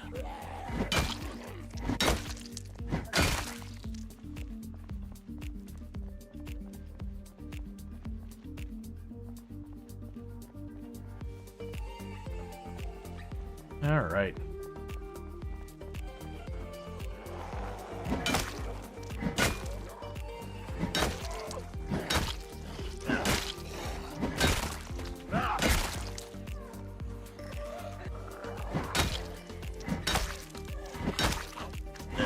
With Rimworld, you just embrace death. The main thing is to tell a story. Yeah, that was...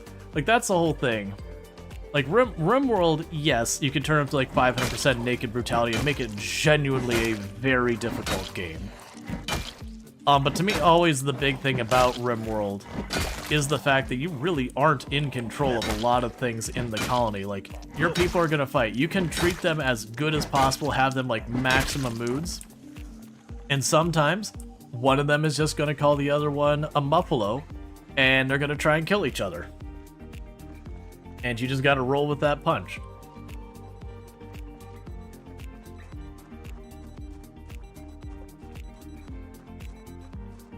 And sometimes one of them eats without a table, and then they go on a psychite binge.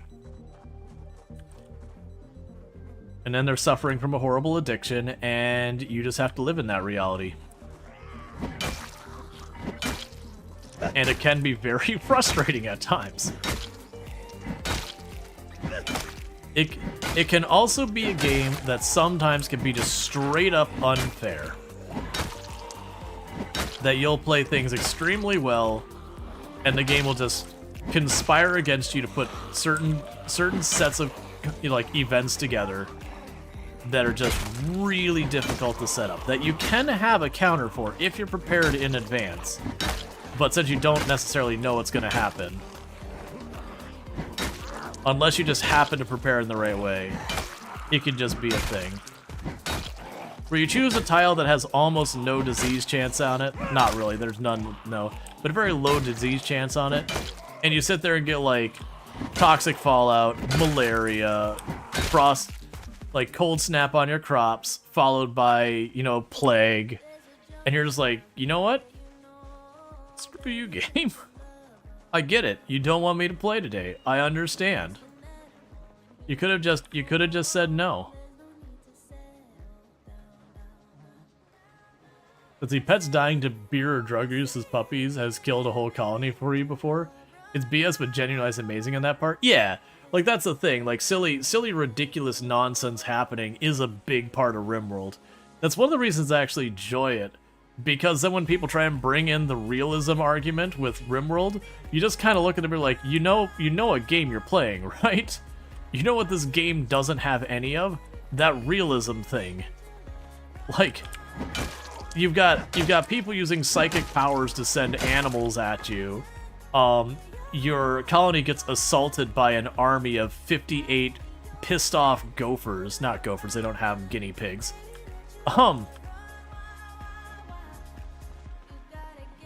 And then, at the same time, you'll have that situation where you'll have 10 of your people run up and they're blasting with assault rifles and, bolt action rifles. And some dude has held a gun for the very first time from half across the map, manages to pop your one character in the head through their helmet with a pistol, and you just die. There's no need for water, or no third dimension, no children. Wait. No, there's definitely children. I've definitely kidnapped them. Unintentionally. I was trying to give them medicine. Can I get a shout out for Mortal Smurf, by the way? Also plays plenty of Rimworld, which is an excellent time, and also has been playing Project Zomboid as well, if I'm not mistaken. I'm pretty sure you've been playing Project Zomboid. Get that there. Another fantastic content creator. Plays lots of Rimworld, does like 500% naked brutality, really difficult sweaty stuff.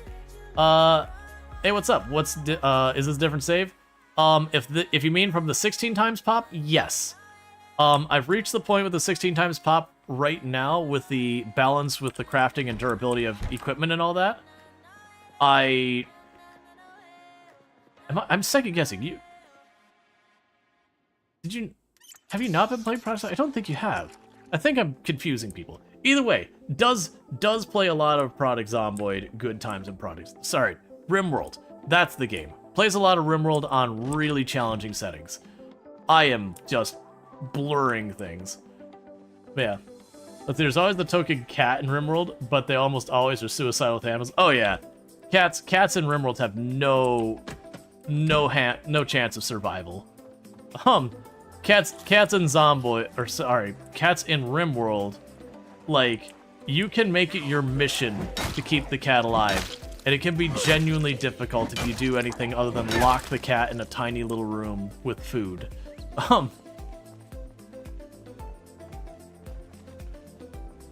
That's not realistic. Sir, my psyker is being chased by an invisible monster summoned by an eldritch AI, as my doctor is tending to bullet wounds with good vibes. Exactly. Like, my doctor is just feeling up their patient, and suddenly their bullet wound to their heart is doing better.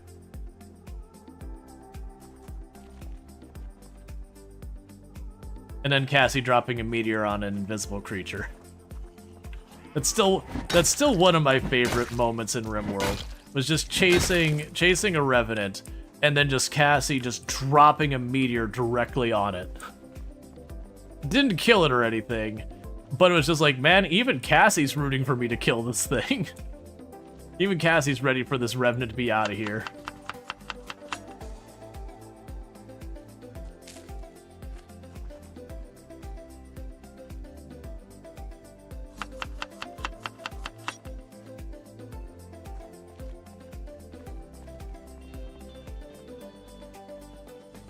Yeah, this is way more fun than Randy. Yeah, my general stance between... So, for those who don't know Rimworld, basically, it's marketed as a story generation thing. In practice, it's a colony simulation that has a bunch of systems behind the scene that decide, like, to hit you with more and more difficult things, and that the game does scale its difficulty based on your success. As measured by a whole bunch of things, like what your colony's wealth is, how long it's been so you suffered a bad loss, and yada yada yada. There's a lot that goes into it. But what happens is they've got a handful of storytellers. You've got Randy, you've got Cassie, and you've got Phoebe. And the general idea is there's Randy Random, who does whatever the heck Randy feels like in any given moment. Still scales the threat based on your wealth and all that. So Randy's challenges do increase as you get more successful. It's not truly random in that regard, but it is random in the sense they'll be like, okay, it's time for a raid, roll the dice. All right, now using your wealth and all that, scale that raid to the appropriate size. And I'm oversimplifying this to the point of inaccuracy now, but you get the idea. But Randy just rolls the dice and you get what you get. There's no predicting what Randy's gonna do.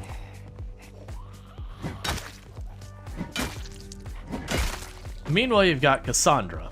Cassandra is like the most predictable of them. That she's got a very, very predictable cadence. She's got a very predictable rate that she does stuff. And it's not that you know the exact moment the raid's gonna happen. It still has some blending and all that kind of stuff. But it is the one that, as far as that, she is consistent in hitting you with stuff and all that kind of stuff. And then you've got Phoebe. Phoebe is one people underestimate. Because Phoebe's whole gimmick is she works kind of like Cassandra, but she gives you more time between stuff and hits you harder when she hits you. Which unfortunately means in practice, you'll be going and going, man, this run's going well. I don't feel like I've had any like really serious dodgy moments yet. And then she rolls in with a raid like twice as big as you've seen that up to that point. Because enough time passed between your raids that you managed to accumulate a pretty significant amount of wealth. Or whatever. And then you're just like, oh no, like what am I even supposed to do with this? Hey! Hey!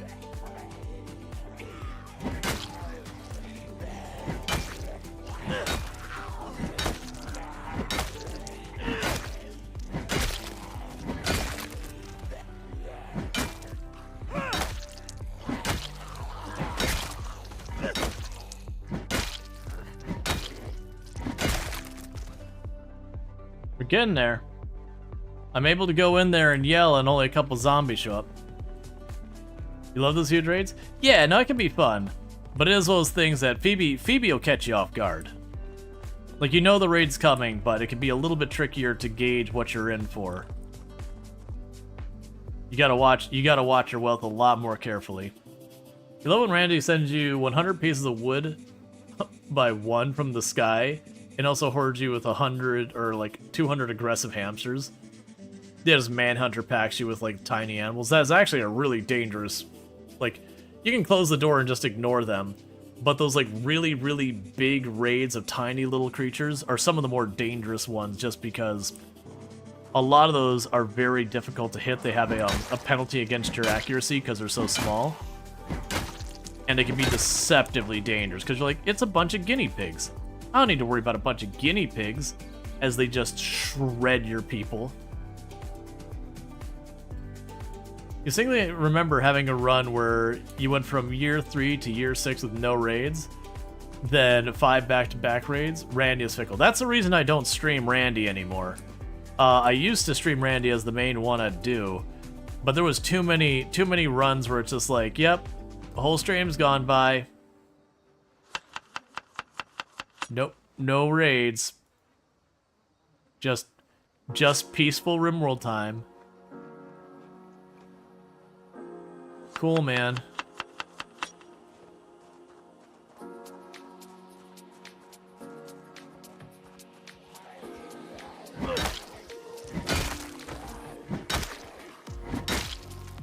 Yeah, usually the way you deal with the guinea pigs and all that is you just block up a choke point and put all the guns you can behind it so that even your misses still hit.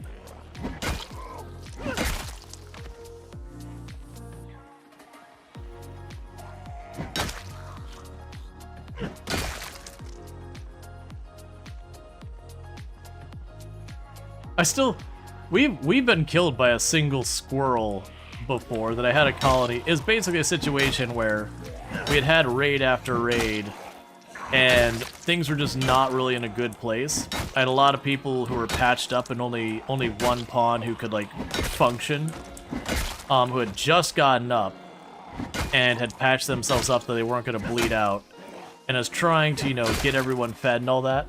And I just happened to be like walking out, like I'd gone, I don't remember if I went out to grab food or medicine or whatever, and I was walking back in, and a squirrel right next to him went Manhunter, and just one little nip.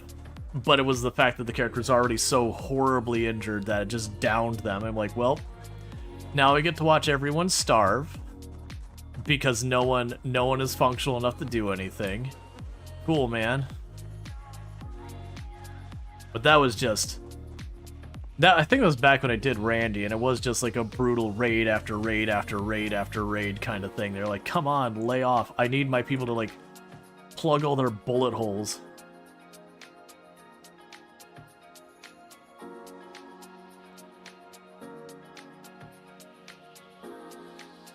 And I've definitely lost a fair number of colonies, especially back in Rimworld back in the day.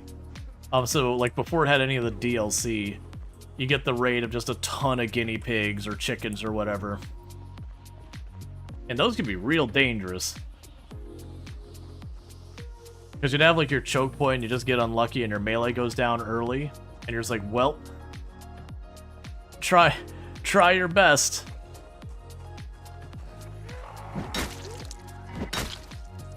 Like, just gets, like, unlucky and gets bit on the neck or whatever. They go down from blood loss.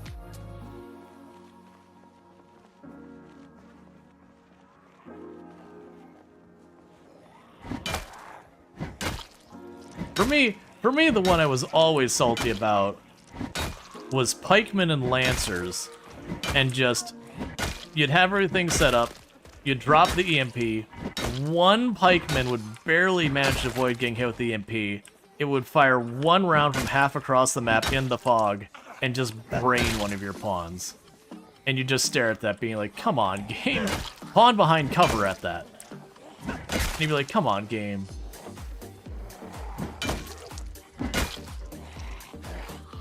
Wearing armor and everything.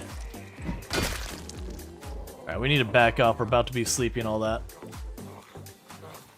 I have been one pumped by pikemen and all that at range so many times.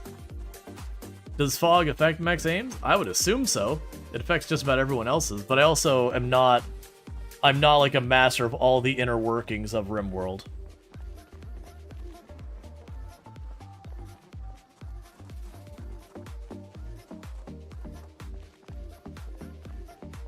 See, I can live if I get one tapped and the leg pops off or an arm pops off. That's Rimworld. But it's really frustrating when you're like, all right, we got cataphract armor. We should be good and everything. And you hear the boom. And then the character's just down. It's like one shot, liver blown out. I'm like, I'm wearing cataphract. What do you want me to do? I can't do anything to make this more. We're gonna eat our caffeine pills. This is way too early for this day to be over.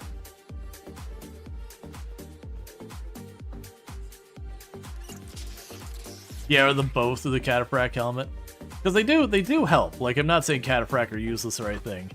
But just the number of times that the dice roll and you're just like, well, screw me, I guess. Would you be interested in reading your write-up on stream of a single exit? Probably not. That'd be a good thing to put in the Rimworld challenge. Rimworld challenge on the Discord. Just like reading through someone else's playthrough. Especially like if I don't know it or all that. Just probably not something I'm gonna do. Like if you want to post it, like I'm down to read it, like reading in general. But like just reading it on stream, you know, probably not. Yeah, it's just one of those things that could derail stream too much.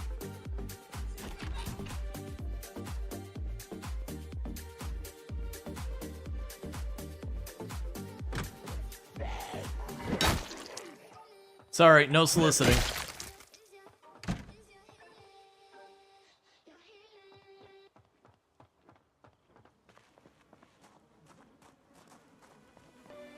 Unfortunately, it's too long to post in one message without nitro.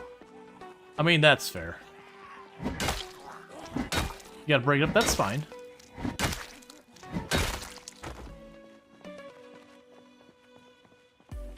Oh yeah, I've only done that once or twice in Rimworld, where I accidentally friendly fired my own pawn trying to aim at something next to him or whatever. That like the click registered on the target. Not saying that I wasn't the one who made it register there by just clicking wrong. But like, it is one of those things you'd be like, target this person. And then it just goes like, pop. And they're like, well, that one's dead.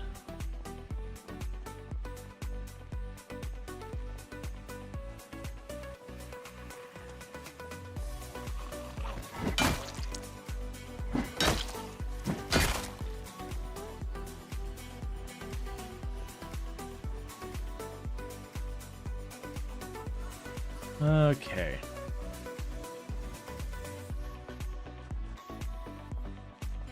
The big thing is once we get this place cleared, is figuring out how we're handling with all the guns and all that in here.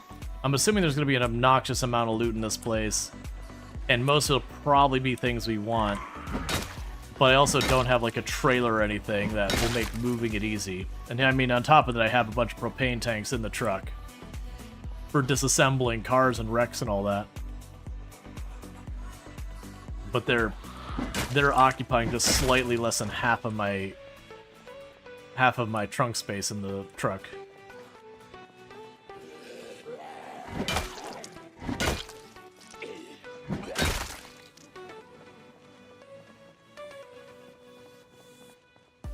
Yeah, there you are. You'll just aggro me anyway, so let's deal with you here. Maybe I shouldn't have eaten all of those caffeine pills. That might have been a mistake. That's okay.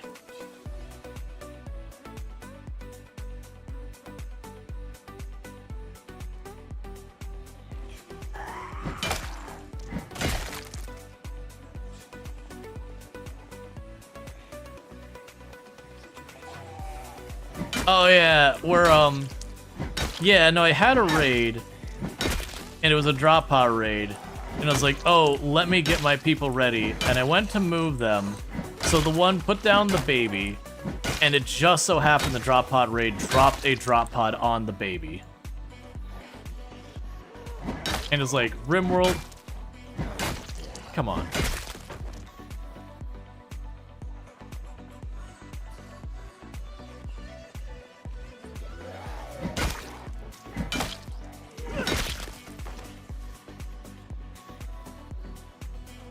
Let's get another zombie over here. Then we'll rest again.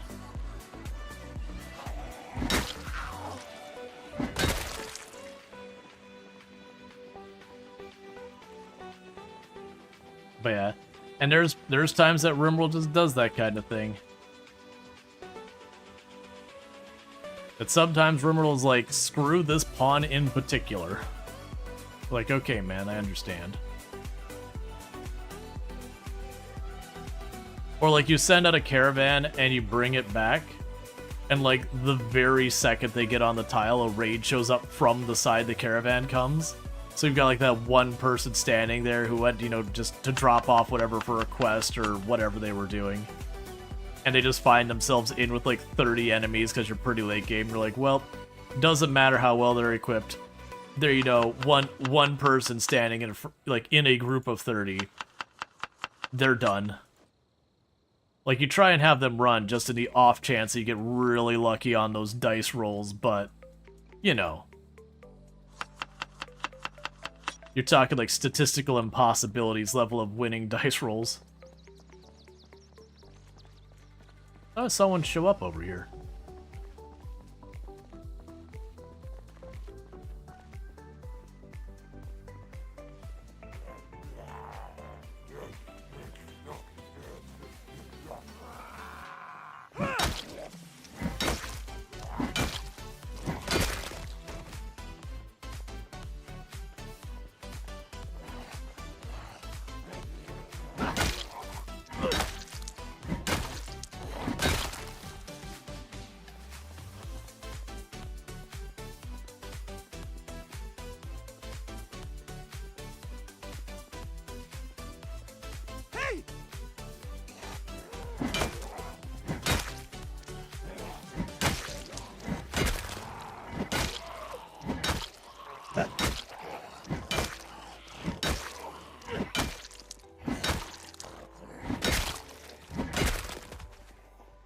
So I have an idea of something I'm probably going to do here for the next in-game day.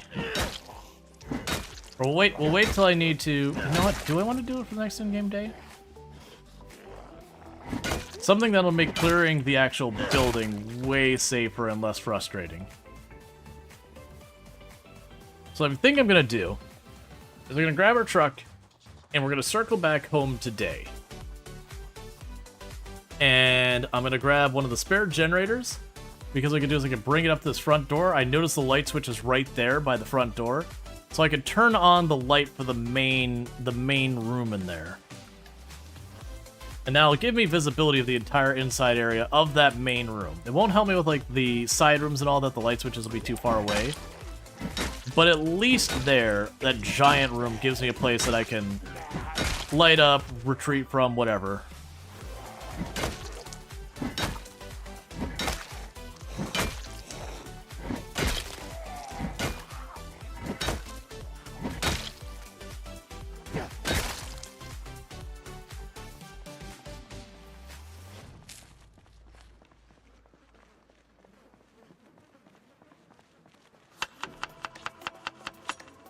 All right.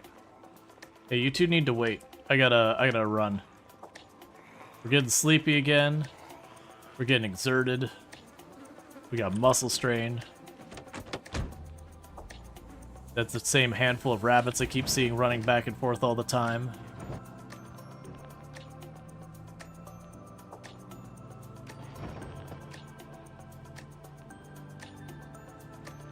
Yeah, I can check it out.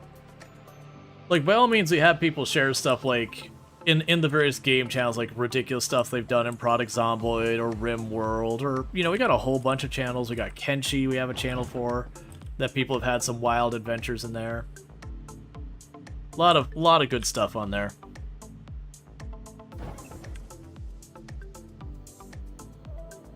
Sounds like rabbit and egg salad. The problem is, hunting the rabbits can be pretty annoying, unless you want to ruin your car doing it. So I'm probably just not going to worry about it. I've got almost 300 eggs to our name. I don't need other food. I just need to work on these eggs. I still got 42 in my inventory. Oh, where were those generators, by the way?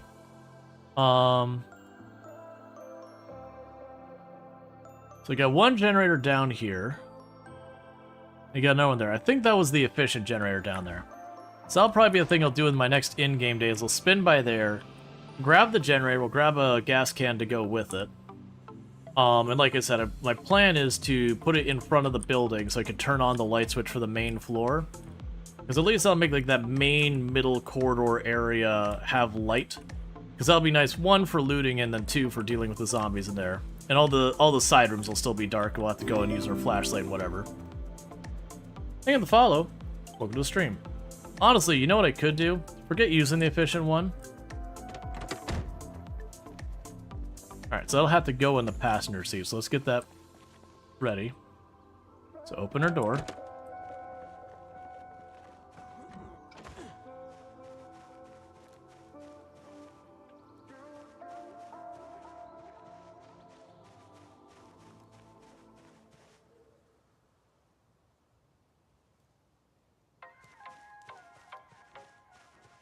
So we got the generator.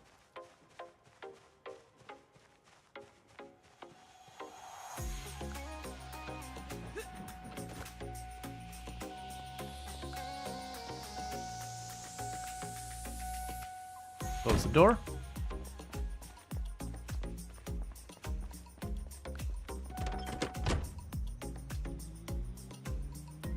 Especially since I'm anticipating this thing taking multiple days for me to like loot, not multiple days, multiple trips to loot and all that. It makes sense to take the time to deal with all that. And I already have a spare gas can in here, so I don't need to worry about that. Okay. Let's check on our generator, see if it needs to be repaired yet or not. Well, go ahead while I'm here. Doesn't really need to be repaired. but it will top off its gas.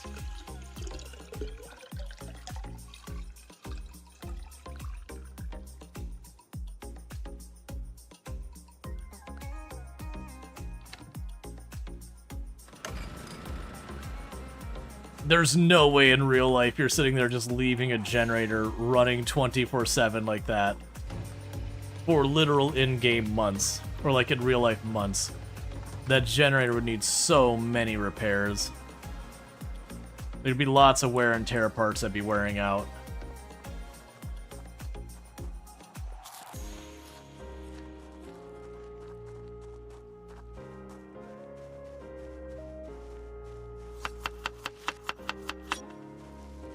Because, like, especially, they don't make it clear. A lot of those generators, it's not very clear, like, which ones are, you know, commercial grade. Or just, like, you know, your, like, little residential generators. Like, I'd assume the little red one's a residential generator. You know, in real life, something you could run your fridge on. But look, man, if you want more than that, you don't have what you need. Alright, we're still fine. I got a bunch of weapons still in the car.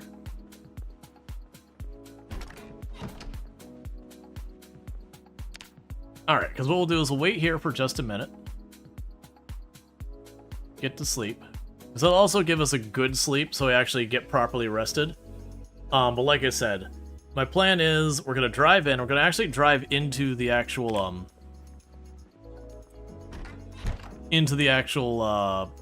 what's the word I'm looking for? Into Guns Unlimited's, you know, parking area and all that, so I can take the generator right up to the front door. So I'll drive it up there. I'll deal with whatever zombies pop out from me making all that noise. We'll set the generator down pretty close to the front door. We'll gas it up, and we can turn it on. At that point, I'll likely need to fight a bunch more zombies that get alerted by the generator.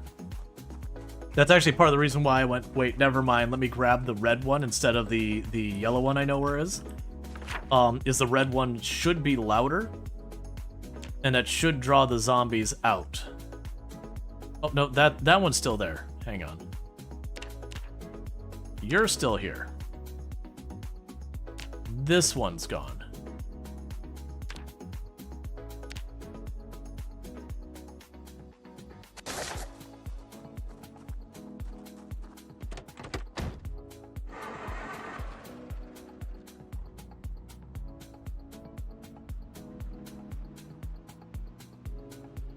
Okay. But yeah, then we can turn the lights on in the main floor in the in Guns Unlimited. It'll make it easier for me to loot. It'll make it easier for me to deal with the zombies. When it comes to clearing the individual rooms, I can open the door, fight whatever pops out, if the doors are still there, which is a big if. Fight whatever pops out, draw them into the light, so I can fight that way. So at least when it comes to going into dark rooms where I can't see and trying to fight by, you know, pen light, it's very limited how much I have to do of it.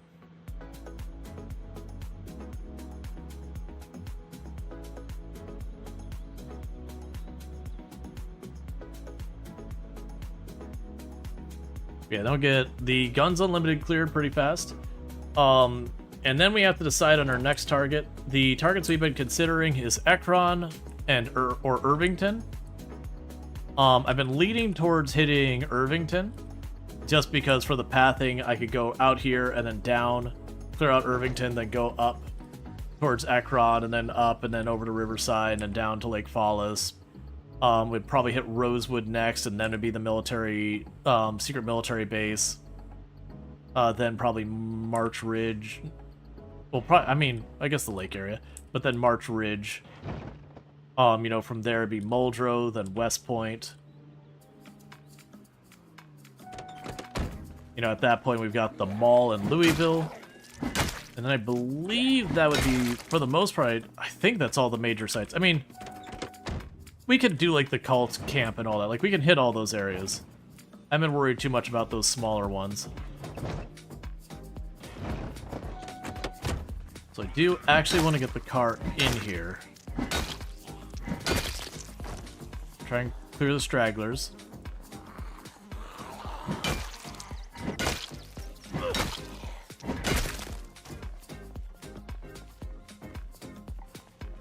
Military base the final boss? Yes, but I'm gonna kind of do it in order from traveling the map, so I'm not like back and forthing a whole lot.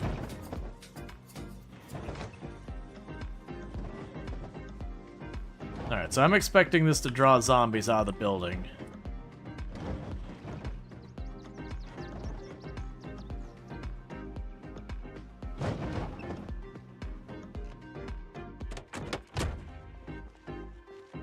Okay, so nothing behind us. Okay, yeah, so we do have zombies coming out. That'll be the zombies that moved around while we weren't here.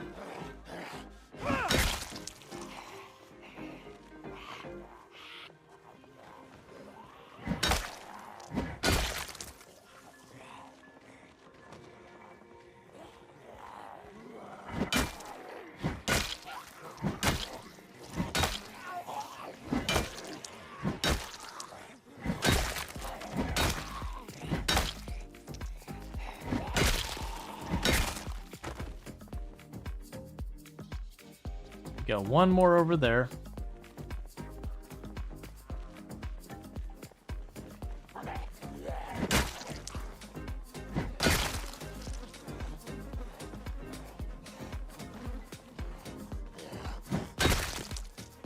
Okay.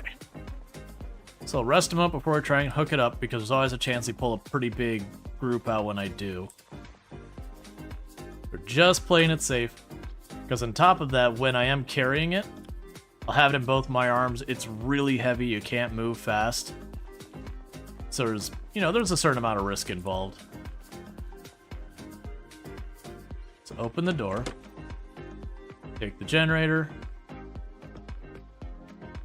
And walk it right up next to this window. Plunk it down. Connect the generator.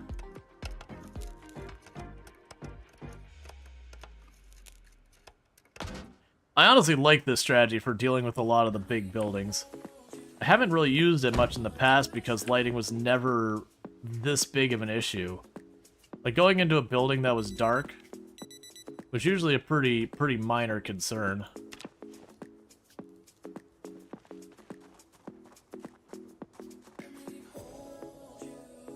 You should try this. You have the yellow flashlight. Yeah, the yellow flashlight would probably give you the most visible space, but also burns the batteries the fastest.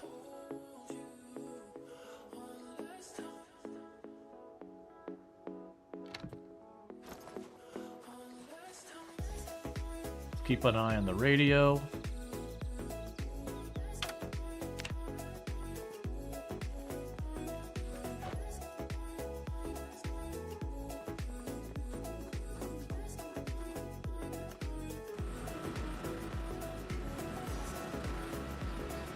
Okay, so literally it's just running lights. That's perfect.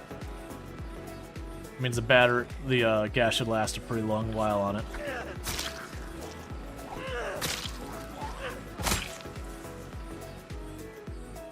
Alright, no activity detected. No storms or anything, so that's perfect.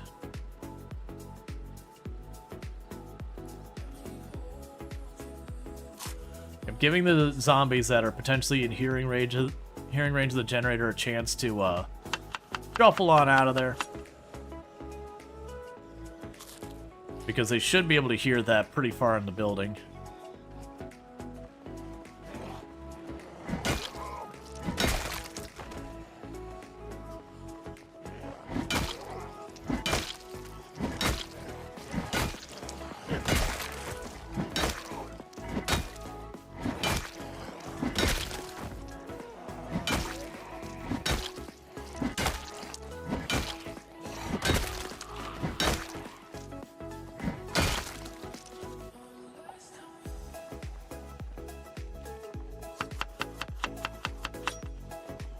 Okay.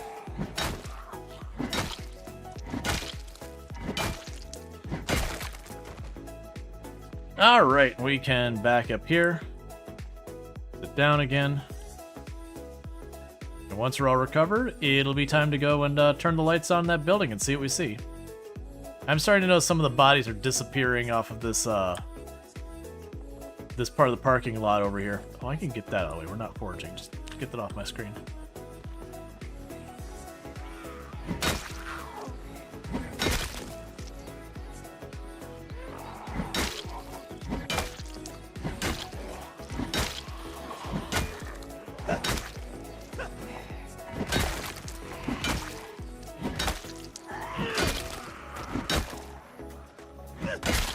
All right.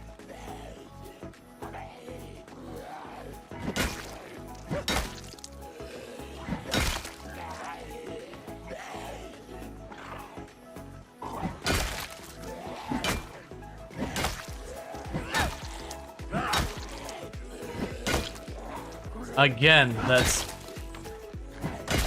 we've gotten so many close calls because we hit the zombie on the ground and I want to hit the one next to it. And they always feel bad. Haven't gotten hurt by it. Because luckily, the zombies actually have a very, very tiny range with their grabs and all that.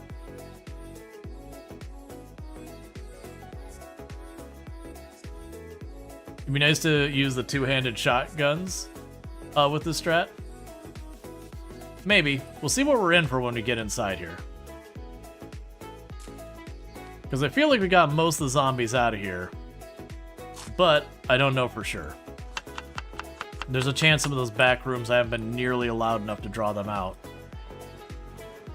Which is feeling like it's probably true with how many zombies I am seeing trickle out of this building. Now they got that generator making all that noise. That was a intentional ground hit because I wanted to get the crawler out of there.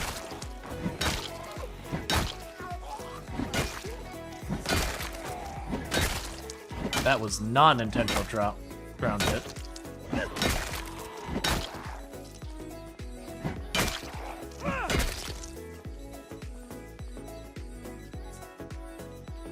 But hey, if they just want to feed themselves into me a couple at a time so I can just clean them up, I'm down. Everyone I'm killing out here is one I'm not fussing around in the building with.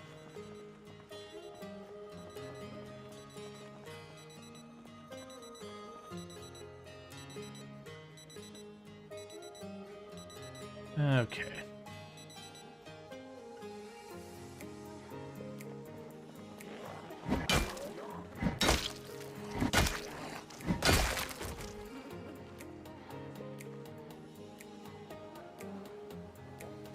Alright. Pretty soon I'll have to go for water.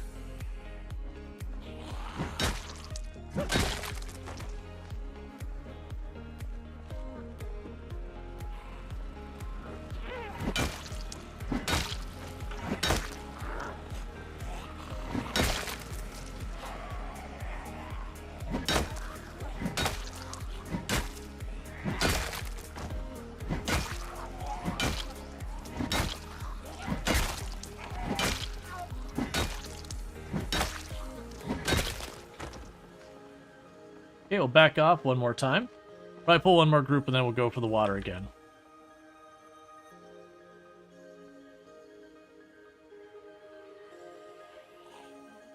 Okay.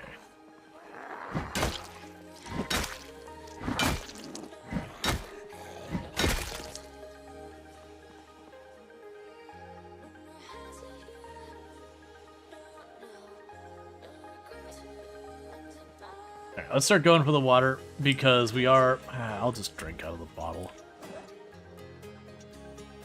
I don't really have a good reason not to do it, other than my own personal laziness.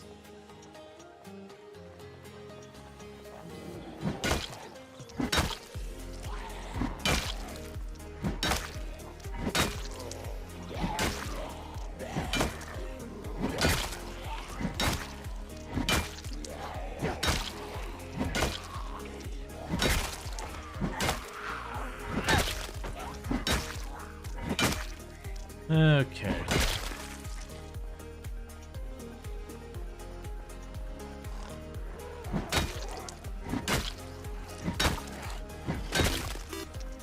Thank you, Tim the Sorcerer 3R for subscribing for 1 month. Thank you, Tim the Sorcerer, for the Prime Gaming sub. I really do appreciate that.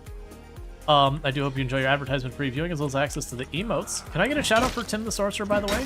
Another fantastic content creator on the platform. Plays a lot of Rimworld, among other things. But definitely a good time over there with Tim. Also been doing some, like, you know, 500% naked brutality kind of gameplay. So if you're looking for some real sweaty Rimworld, you also got Tim the Sorcerer as an option. That's really good times, but good to have you. Hope you're having yourself a good day. Don't talk to you about 28 giraffes.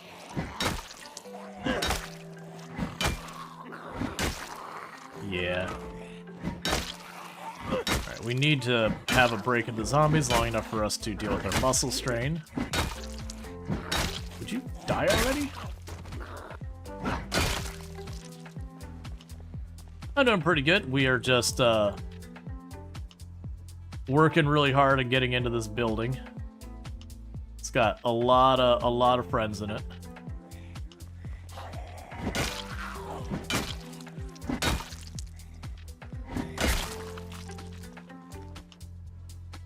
So chat, where I mentioned is gonna draw the zombies out using that generator.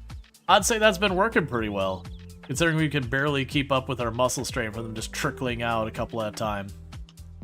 And for those who don't know, the zombies can't attack the generator. It's just not a thing they do.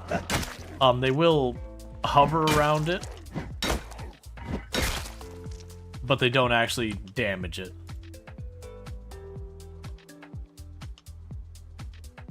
It's funny watching them remember I'm here and then going to aggro, and then hearing the generator and de-aggroing and going to attack the generator. Well, go to the generator, not attack it.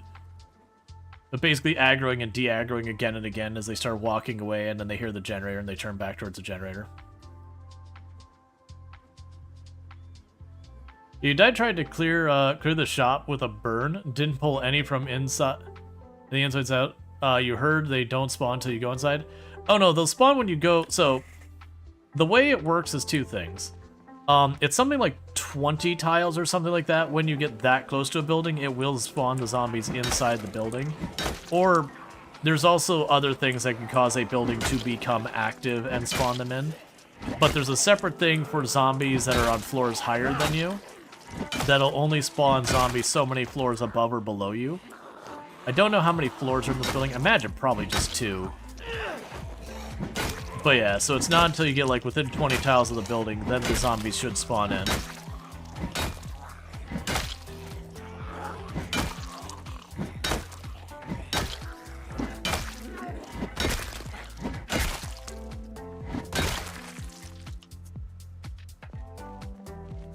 But yeah, and that's I usually avoid burns. I find them very dangerous.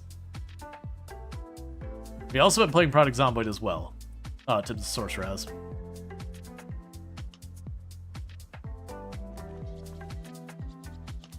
Yeah, like, don't get me wrong, you can kill a lot of zombies in a day using a burn, but the burn takes a very, very long time to actually get on with the making the zombie dead part.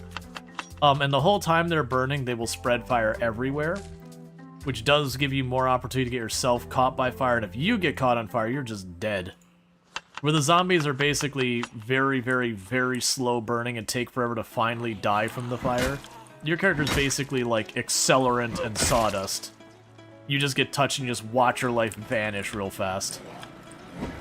You can survive it, but most of the time you'll just die and there's nothing you can do once you catch fire to save yourself. But the other thing is, like, it will destroy any loot that gets caught in the fire. If you're dealing with a building, all it takes is one zombie breaking away and going back to the building, and now all your loot's gone.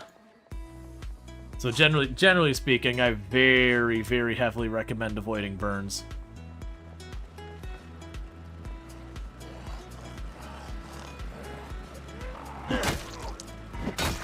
Plus, you don't get any, none of those kills count for you. And then on top of that, you don't get any XP at all. You don't get... I mean, I guess technically you'd get yourself a little bit of strength XP for carrying stuff, but that's just your normal walking XP. But you wouldn't get XP for your fighting, you wouldn't get nimble, you wouldn't get maintenance, you wouldn't get your combat skills, you wouldn't get the strength or fitness from combat. So you're really better off not using gimmicks like burns and cars and that to try and kill the zombies unless you really have to in a situation. You're far better served just fighting the zombies straight up, because then you get a couple extra levels in your weapon skills, so when the burn isn't a choice and all that, you just get stronger and stronger. Killing them one at a time is not better from time from... Yeah, early game it's not. Once you start getting to like 7, 8, 9 in your weapon skills, you one-tap pretty much every zombie. It almost doesn't matter the weapon category. Almost every weapon category, once you start getting to high level combat skills, you will one-tap almost every zombie you see. Like, it's with stuff like axes, you can actually push yourself pretty far into exerted towards the late game and still get one-taps. Same with spears. So it's a little slower on the early game, but late game, like, literally you just delete towns. To give you an idea, when I have my characters that are pretty well leveled, not even max, but like 7, 8 or whatever in their weapon skill, I can usually kill somewhere in the area to 500 to 600 to 700 zombies a day, consistently and reliably.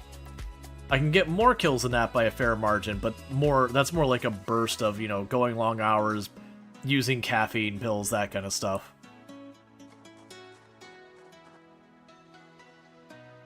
And even as strong as burns are, you're not, especially with the new zombies, you're not going to be killing that same number in the late game. Burns will never get faster. They'll go the exact speed you start them with, and that's the speed they go.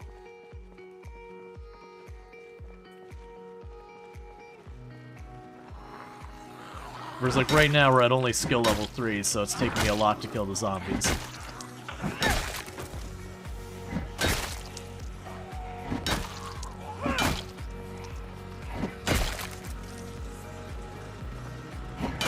There's a lot of clips on the channel. You'll see examples of me fighting with the higher weapon skills where it just, I pull a group of zombies, just like smack, smack, smack, and just watching them go down one after the other. Did you loot anything in Guns Unlimited? Not yet. I'm still fighting my way in.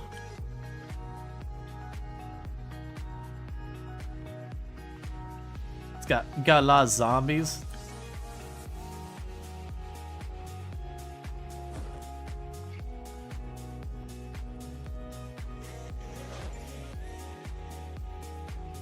All right.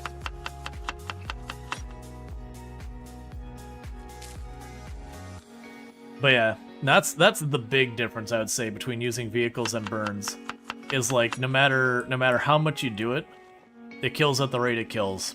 Never gets faster, never improves. It's just that's the speed it goes. Arguably, it can get slower in a lot of cases, because like your cars, finding more cars you could use that aren't already ruined will get harder and harder as you trash more and more cars.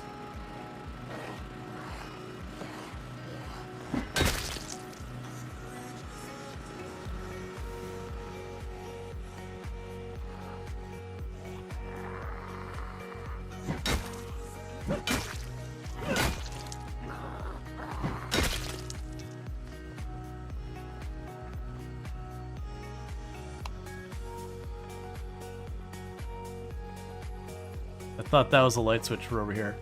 The good news, there's a bunch of shop lights up here anyways. What we want to do is find the actual lights for the whole room. There's a light switch by that box to my right. That might be...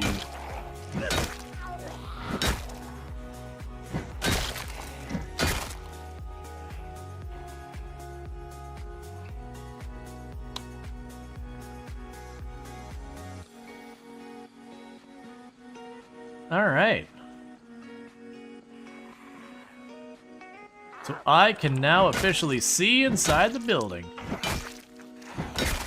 Pipe bombs are not good, no. They're basically a way to start a burn with more steps. They do explode and do damage, but they can also hurt you, and they're really, really good at hurting you. But yeah. There's a lot of effort that goes into making the pipe bombs, and they're about as good as a campfire.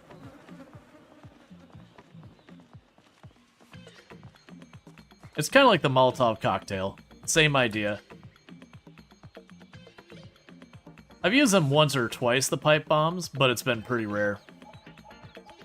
To me, it's just like, okay, it's a different way to start a burn. A less reliable way of starting a burn, I should say.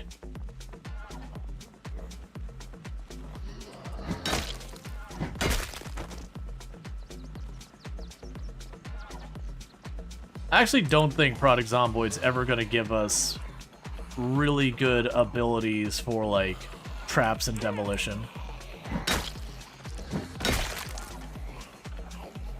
They've always wanted us to fight the zombies directly head-on kind of thing. So even like, there's been times they've gotten rid of the Molotov cocktail recipe and then brought it back after people threw a fit.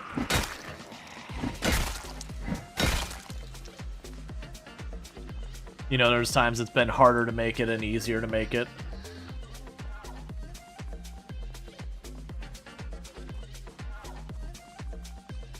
They've nerfed the ability to do burns a good couple times now.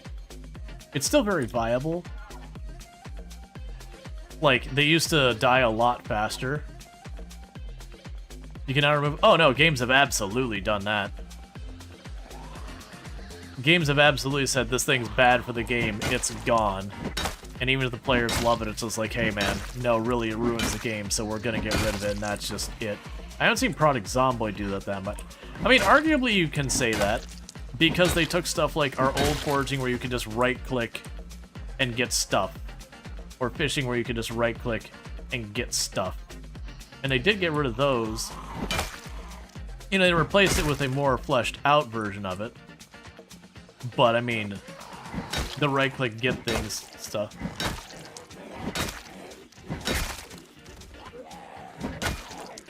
DRG has removed beloved items because they felt it was bad addition. Yeah, there's times that people, they give us stuff that's like really overpowered in games. That ultimately what it does is they end up getting rid of it because we're like, okay, you love it because it's overpowered. But it really is just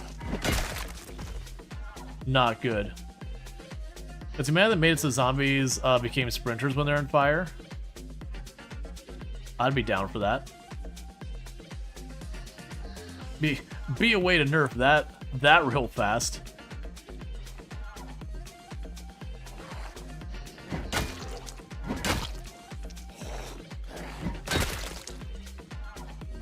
Isn't it more effective to push them over than shoot them in the head with your crowbar? I still use the endurance pushing them over. That light switch doesn't seem to do anything.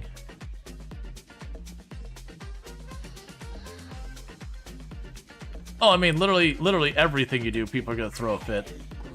That is one of those things that you just accept as a game dev, or even a content creator at all. Like, if you do something, someone's gonna be upset about it. If you don't do something, someone's gonna be upset about it. You just kind of accept someone's always gonna be upset about it, and you still just try and make the decisions you think will be the best for whatever it is you're doing to make it the best experience for as many people as possible, kind of thing.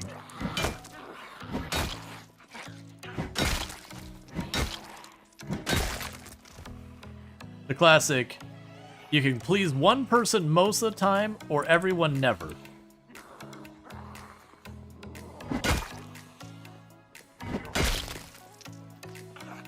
Exists, I take that personally. Yep.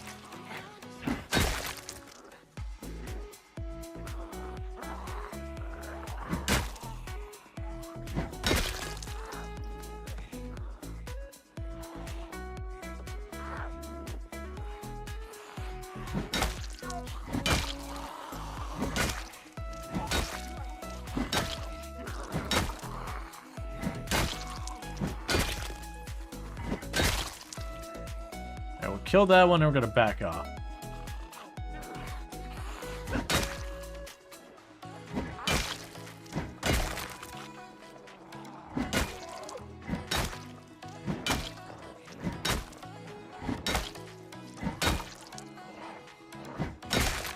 Okay, let's get back out of here. We're doing some good work inside the building now.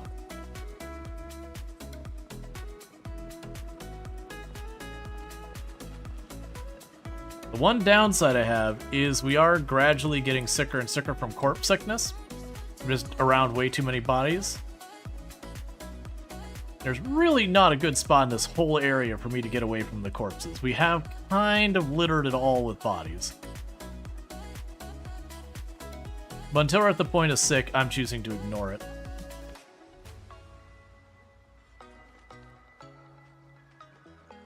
Go in the tent? I'd rather not have corners I can't see around. I also don't think the tent will be considered separate, because it has no door or windows. It shouldn't. It probably won't count as an enclosed space. We could check, but usually if you don't have a door or window or whatever, it doesn't count as enclosed. You know, it's funny because people were bringing up the masks a lot on our other run, and we never were getting sick, really. It just had to do with, like, the density we're dealing with zombies. Vanilla, no, but there's lots of random mods that add NPCs. Also, NPCs have discussed about... Wait, what? Are there any survivors in Project Zomboid, or are you reading mixed information? Oh, no, so they want to add NPCs eventually. Oh, that's a fresh scratch ticket. That is on their roadmap to things to be added. They are not in the game yet. There are mods that do add them right now, but generally speaking, the NPCs in those mods are pretty terrible. Oh, we got a better winner. We're gonna keep our $5 e-ticket, and we're gonna chuck the 1. We're only keeping the best lottery ticket we can find.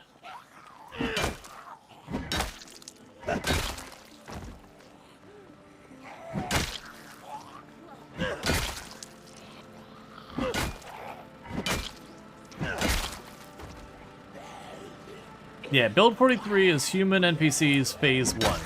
To be clear, what most people want human NPCs to be is like build, I can't remember if it's like 45 or 47 or something. Hey, Barrett, how's it going? Yeah, no, you'll almost certainly be able to turn NPCs off. I've mentioned before, the NPC update's the one that worries me the most. There's just the most room for things that fundamentally change the game in ways that I am really hoping is not the direction the game goes. But it could be really good. But that is going to be one of the ones that's going to be major impact to the game and how it's played. It's just a question of how much it changes the dynamic of the game. But yeah, generally speaking, Project Zomboid is actually really, really good about sandbox settings, letting you change just about everything.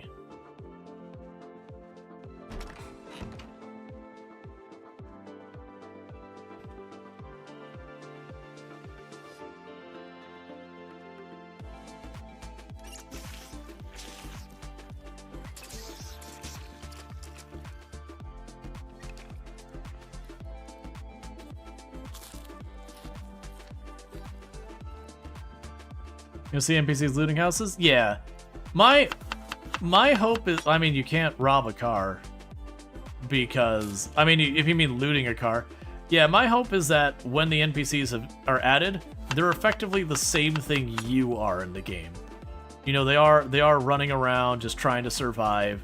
I don't want them to have like daily quests or reputation system or any of these kind of things where you give the NPC a can, like they're like, you walk up and they're like, I need a can of corn. And you give them a can of corn and suddenly they get 10 reputation points, and at 100 then you'd be like, follow me. And they do stuff. I don't want that.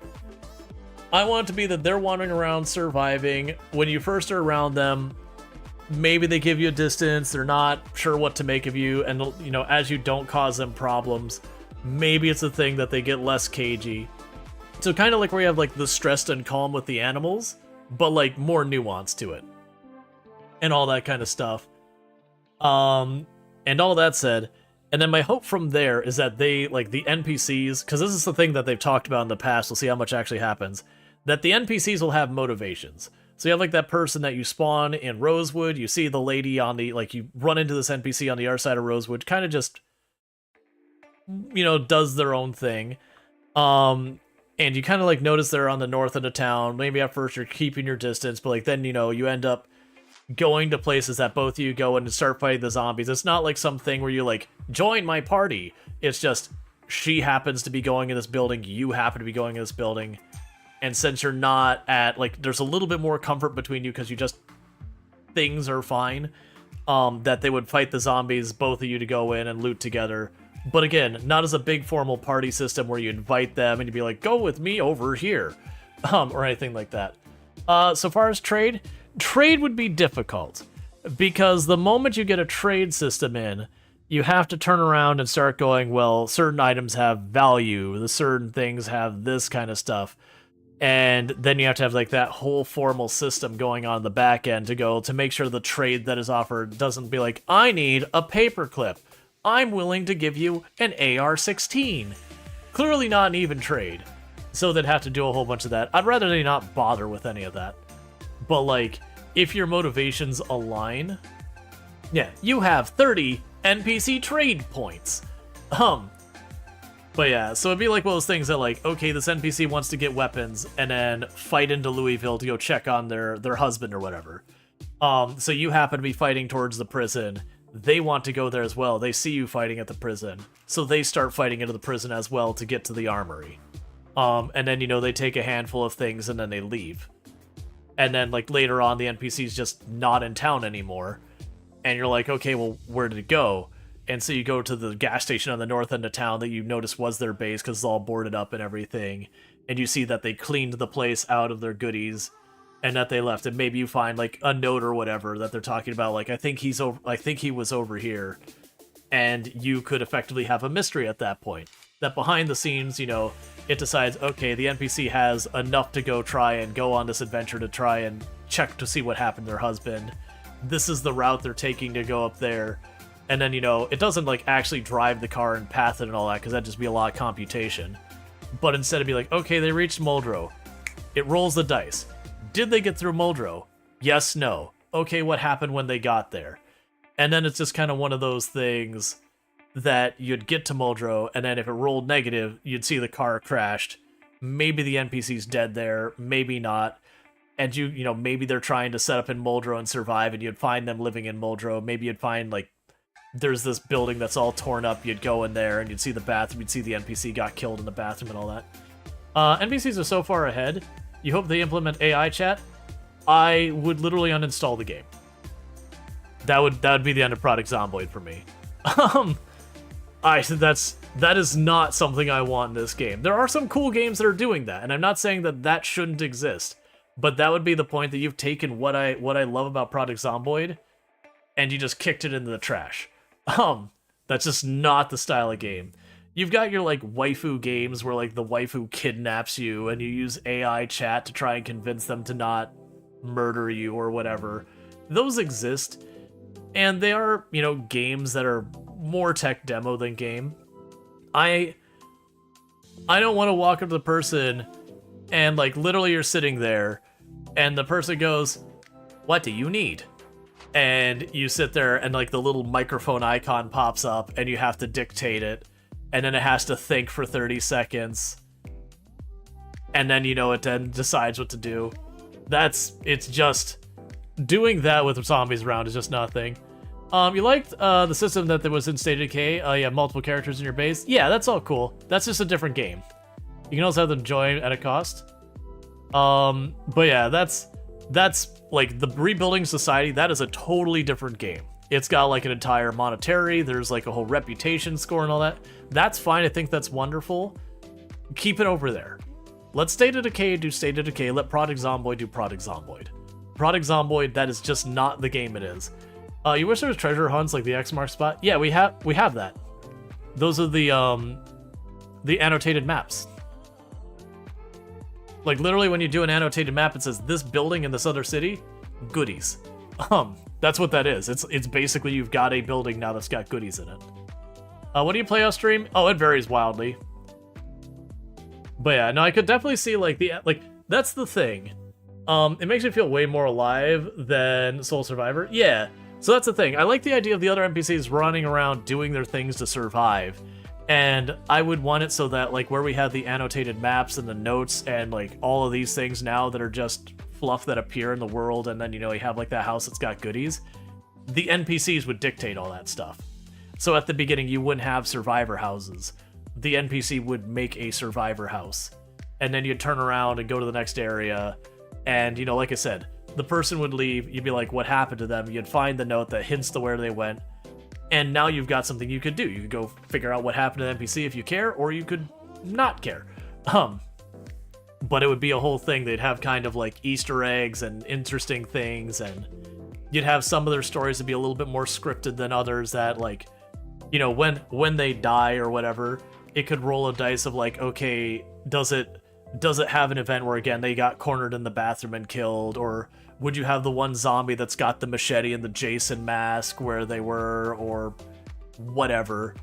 Like, there's ways that can make the world feel a lot more alive versus just random stuff. That I'm all on board with. I just really don't want a whole reputation system where we have a formal thing where I gave you a can of beans, I got 10 rep points, when I get 100 rep points, I can get you to join my party, or I can get you to help me clear to an area. Then I have to walk up, right-click, choose the prompt, choose the correct prompt, and then they go, yes, I would like to help you. Or, okay, if you say so, and all that garbage. No, please, no. No, no, no, no, no. No, no, no. Make them effectively like the player.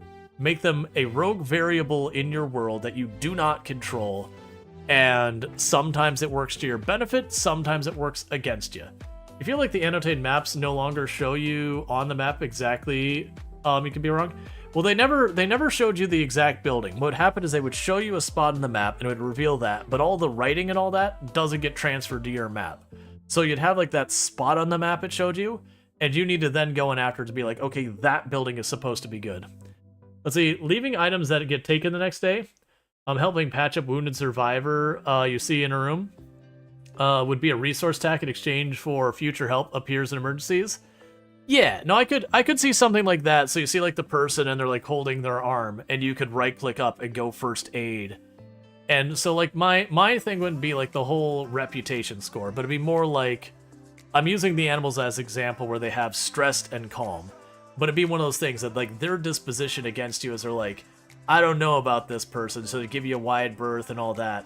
Versus once you've done these things to help them, it's not that you'd be allies or anything, just that, you know, they wouldn't like you go into the same building and it'd be like, hey, get the hell out of here, or else, or you know, they wouldn't be like, they would ditch out instead. Instead, they might just kind of like keep a little bit of distance from you, but otherwise be okay. And then later on again, if you've been around each other enough and nothing wrong has happened, if you're in a fight and they have to be coming by, maybe they help kill a couple of zombies or vice versa. Like I want it to be nowhere near that formal, like the structure. But yeah, there would be some metric in which you'd get the comfort. I just don't want to be like super transactional is all I'm saying. Where like you can go up and you grab like 50 ripped rags or 100 eggs and then drop them on the floor and then suddenly they're your ally. Yeah, you think the degree of unknown emergent gameplay is part of Project Zomboid's experience? It should fit the file. Exactly. That is exactly what I'm saying, is I want it to be that you really don't know what's going on with them. I also don't want the NPCs that they walk up, they see you, and they just rotate towards you and they try and slap you with the crowbar. I know people like the bandit thing. Project Zomboid, with how it works, it would be really dumb to watch the NPCs all walk at you slowly like they're a zombie. And then if they're sprinters, then you take in a game that you can approach in a very meticulous and careful approach, and you made it super arcadey, which is why I don't like sprinters. And you've killed that gameplay. And then if you let them use guns and PvP, if you've ever messed with PvP in Project Zomboid, is terrible. Because either A, you get stun locked, and you just die, or B, if you don't have or stun lock, both people just wail on so many injuries that both of you die because you can't bandage yourself after you win fast enough to put a hole, you know, like plug up all the holes. Project Zomboid's a really terrible game on the PvP side of things. Which is why the only PvP stuff you see out there is roleplay. You know, so there's a lot of rules around it. But so you know one thing you'd like to see more of? Special things to the map. Like an additional basements was really good. Yeah, no, I'm sure a lot of stuff coming. You also can't imagine AI will be able to survive in Zomboid if you pull it into fights. Yeah, so that's going to be one of the real difficult things that they are going to deal with. The AI NPCs, they're either going to have to, one, make them extremely powerful and smart, at which point then, you know, you can abuse that to clear your stuff. It's going to be real hard to keep them alive in fights with zombies. I am curious how they bridge that gap. That's going to be a very difficult thing, which is, I think, the reason why we're talking, like, literally, like, 4 more builds until we should be... Sorry. 6 more builds until we reach the point that we're supposed to get NPCs that are able to handle... No, 5 more builds. that we're able to get, you know, NPCs that are what people actually want. You think the NPCs should just be a single interaction and then they're immediately swarmed right after meeting them? No, I don't think that. All right, well, part of the reason I've been yabbering on is we were about to hit an ad break, so I didn't want to start the day. So I'm going to quickly step away for the ad break because I need to use the restroom, and I'll be back in just a couple minutes. So thank you for tuning in.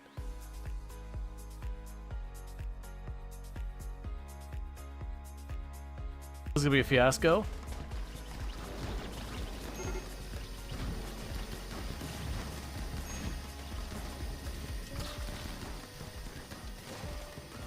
Yep, I cannot make out at all who is winning that fight or what's happening with any of that. So, whoa, whoa, whoa. Oh! What?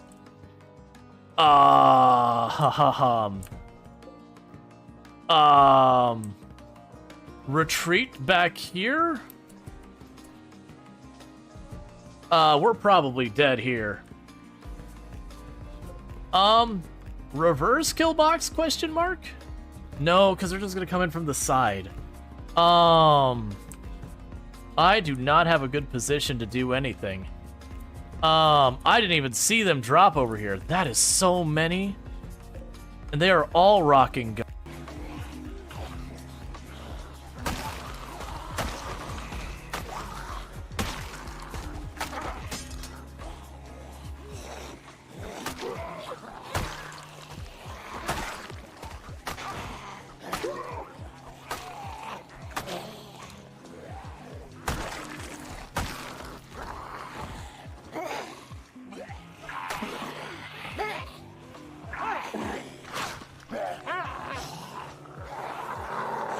I messed it up. Don't be bitten.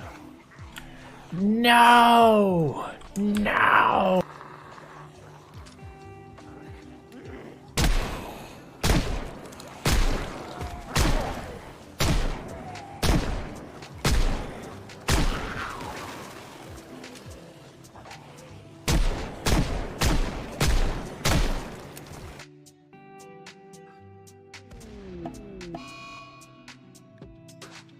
We had a marble meteorite just strike a duck and kill it. Okay. I get it. I get it, Cassandra. You didn't like that duck in particular. That duck in particular was a duck you decided did not deserve to live anymore. This duck, Duckling 11, Cassandra, not a fan. Just really didn't like the way the beak looked.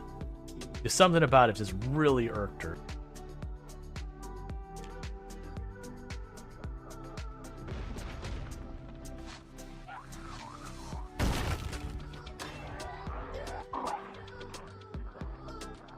What just happened that didn't wake us? What on earth was that? That was terrifying.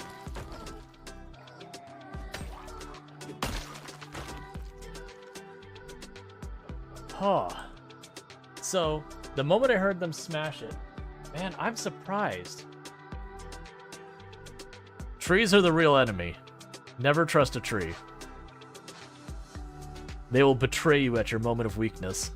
They will look you in the eyes as you reach forward and say, please help me, and they will spit on your hand and slap it away and watch you fail. And by that I mean a zombie will walk through and grab you and bite you in the face. But, you know, sometimes you got to just talk it up a little.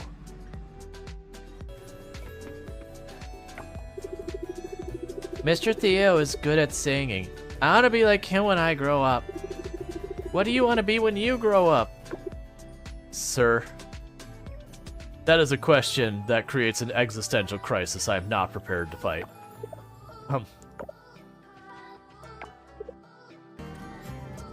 Let's do this the uncontrolled way.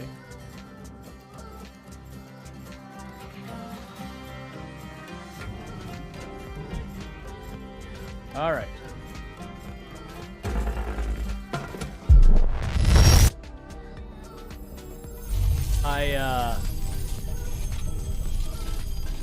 I didn't do that right.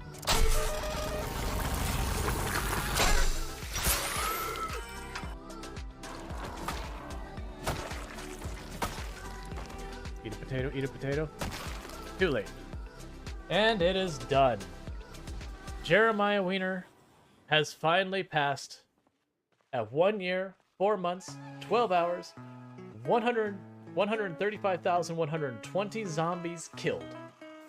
At the end, we have managed to reach 8 fitness, 9 strength. Alright. Hey, Train, could you not? Hey, Train, please. Train. No. This is not my stop, Train. I don't want to go this way. Let me free. Alright, so we're going to... Oh, God.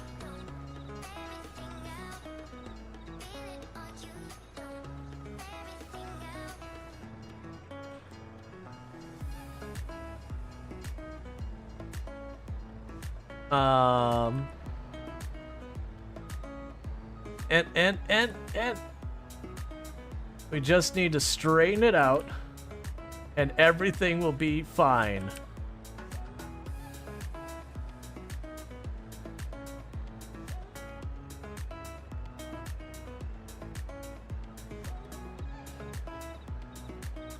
Alright, I'm gonna do something I know is not gonna end well, but I'm gonna be cursed until it happens.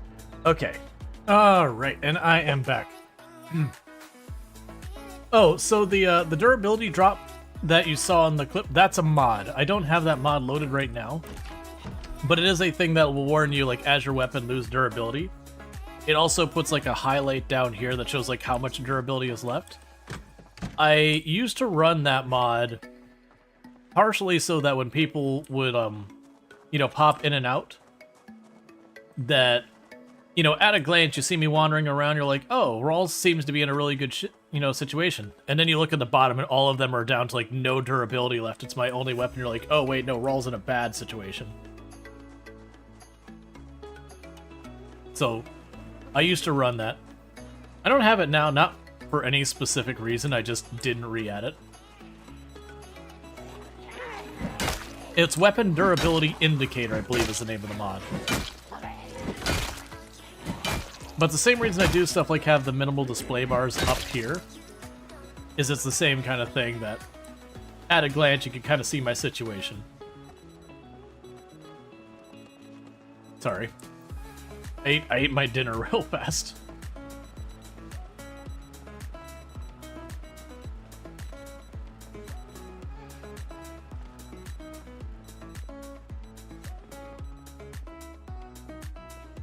Alright, so we got a couple of zombies over here.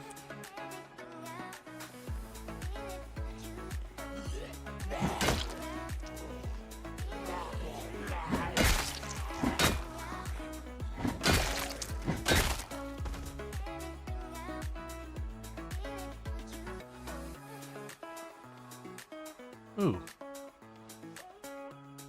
Give me those real fast.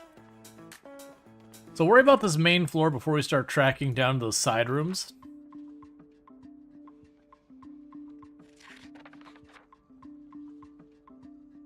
So we got all these fancy tents. What is our... So we have a regular sleeping... Oh, we got a cheap sleeping bag. So there's a good chance one of these sleeping bags will be hands down just way better than what we've got. So we'll start looking around and see what we can find. We do have all this stuff looks all set up properly. This back area, I'll have to use a flashlight. Hey, give me a minute, zombie. I want to finish my magazine. Zombie, don't be rude. Zombie. It was a good read. Now I gotta start over.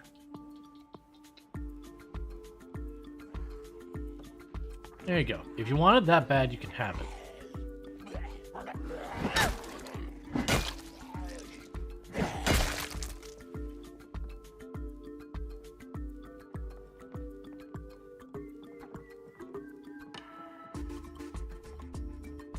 Okay, so nothing to care about in those registers.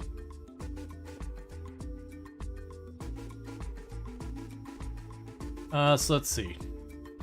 Sleeping bag, sleeping bag. High quality sleeping bag. There we go. So I'll pack that.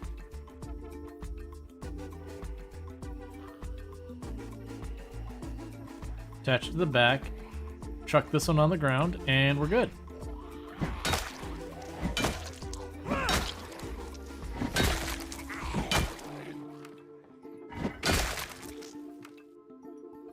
And a surviving tent? Yeah.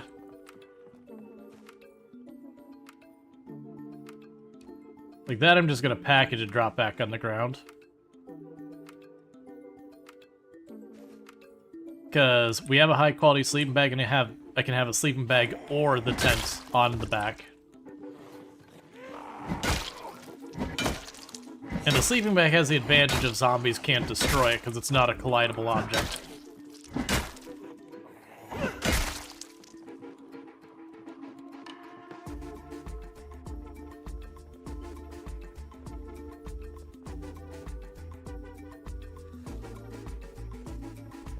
Okay. So slowly but surely we're getting the zombies from whatever's down that back hallway. We're getting rid of all them.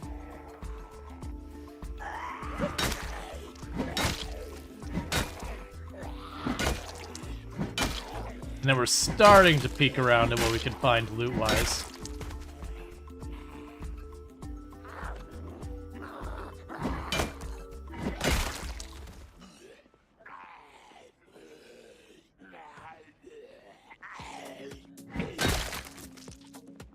Okay.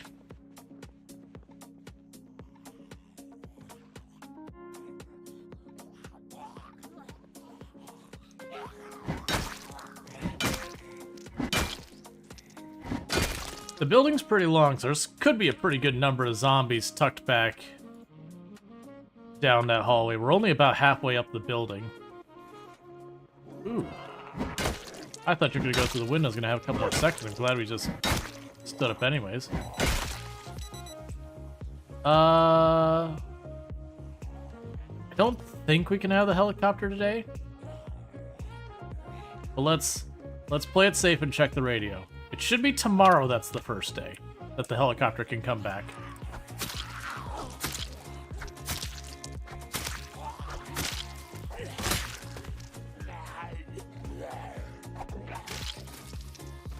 Sir, that's mine.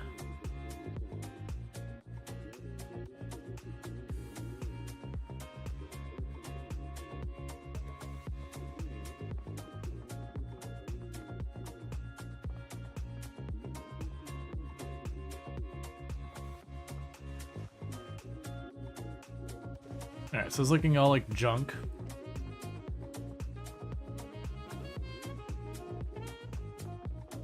Okay, so all this stuff we don't care about.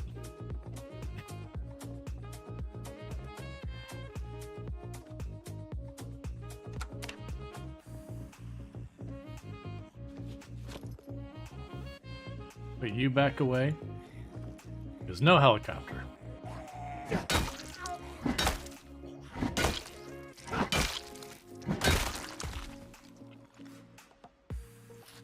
All right.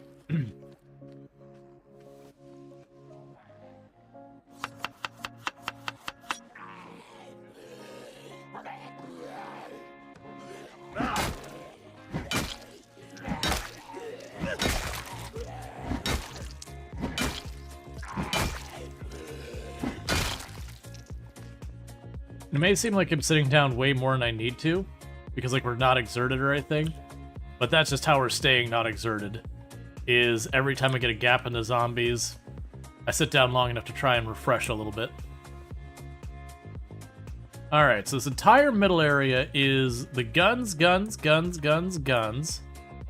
We will be taking those, and we'll use them at some point. I'll probably grab like whatever gun we have the most ammo for, and then the next time we have a helicopter, I grab a gun, grab its ammo, and we get to work. And we'll just kind of have that be our strategy.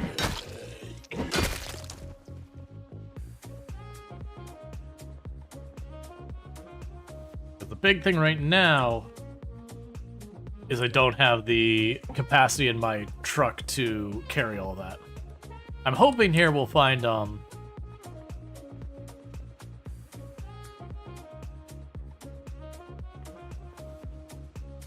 we'll find ourselves a backpack or anything like that. Recoil pads, chokes, keychains, magazines. We got a lot of goodies in here. entire cases of ammo. Alright, so it's literally guns, parts. Guns go boom at Louisville. Oh, we wouldn't make a dent in Louisville with that guns. For as much as you see in there of guns, that is not enough to clear even a small town.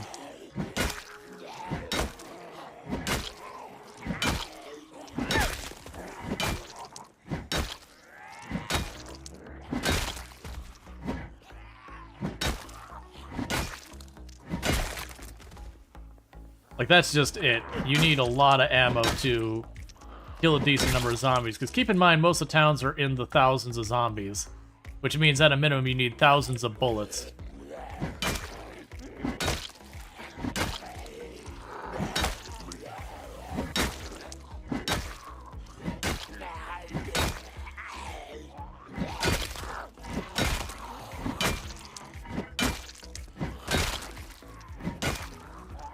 Alright.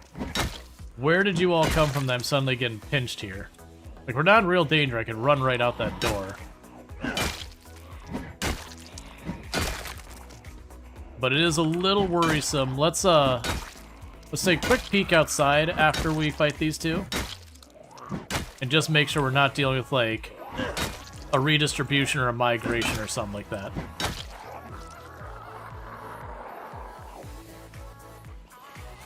I'm just getting bullied out right now.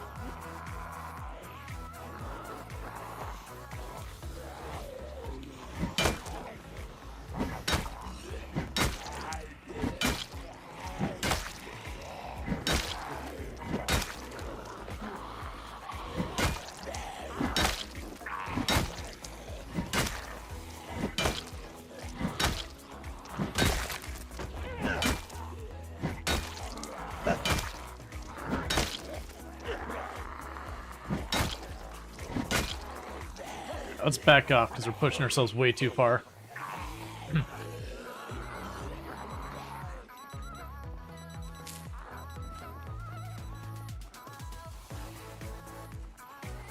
Man, now my thought is we just, like I said, we'll just take whatever gun that we've got the most ammo for, take it out every day we have a helicopter, and just blast it over zombies show up. Because that will draw more zombies in the area when we're to have the helicopter. And then I'm also not worried about, oh no, I'm going to use the guns I'm going to draw the zombies in. I'm in a helicopter. The zombies are coming.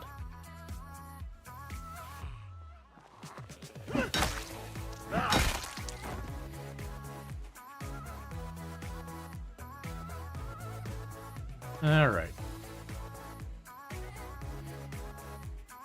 Yeah, so let's recover endurance. Gotta drink some water and all that.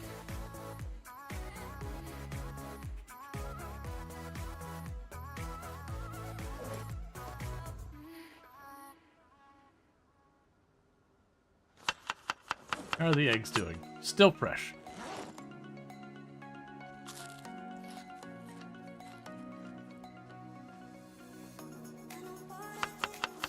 Yes, it seems like the eggs last for a pretty long time. What are the great melee weapons that you can recommend? Whatever melee you have, like whatever melee weapon you have immediate access to is the best melee weapon you can have in that moment. Project Zomboid isn't a game where you get to choose your melee weapons really that much. So don't worry about the best. Just learn which weapons you like and which ones you don't like. That way when you see them, you preference. Because it's also not a game that, you know, there isn't a hard meta in Project Zomboid. Like right now in the Unstable branch, there's a little bit of that, but there's no point in me telling you that when one minor version later it's different. Hey Mark, how's it going? But generally speaking, I'm very happy with short blades. Short blunt weapons are good, long blunt weapons are good, axes are alright. Spears are in a really bad place right now.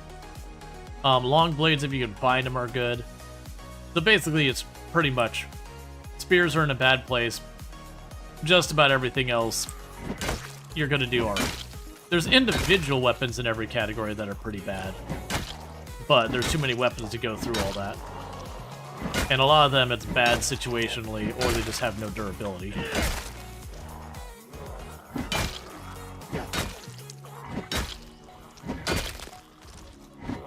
But yeah, so Project Zomboid is not one of those games where it's like, oh yeah, you gotta make sure to grab this weapon. It's the strong one. That's just not the style of game this is.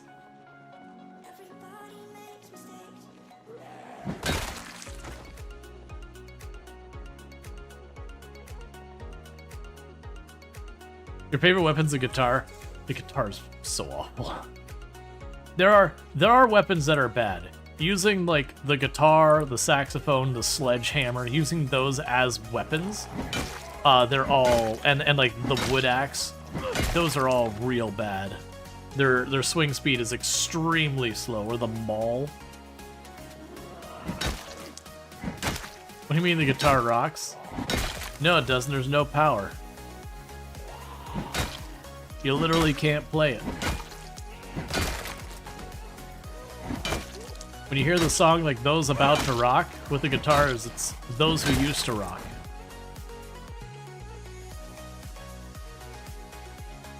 The guitar is just a painful reminder about what once was that is never to be again.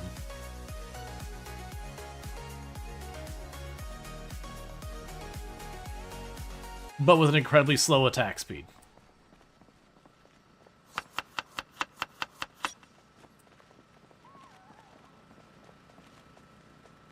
Let's see, in Left 4 Dead, the guitar and pan were some of your favorite weapons because of the sound you hit zombie. Oh yeah, no, in other games they've had like that kind of stuff be really strong. Alright, so let's kill the zombies. We didn't get a good look to see what's in those middle shelves. I imagine it's just more guns. But we'll see. Alright, military boots and hat. More ammo. Yeah, so it's mostly ammo. Yeah, so this whole middle area is guns and ammo.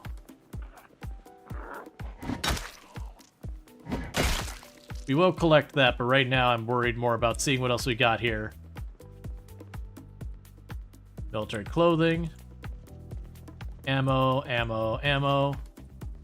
That's just a table. Ammo, ammo, and guns. Pants. Ammo, clothing.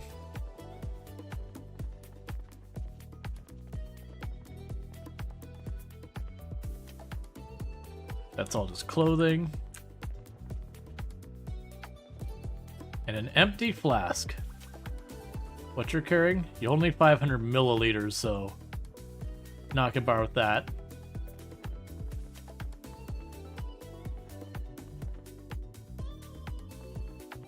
More ammo cases, bulk ammo container.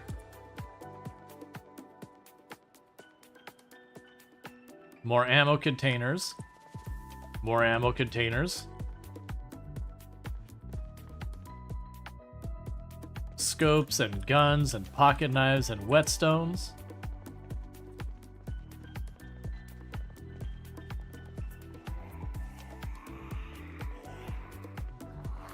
A poncho.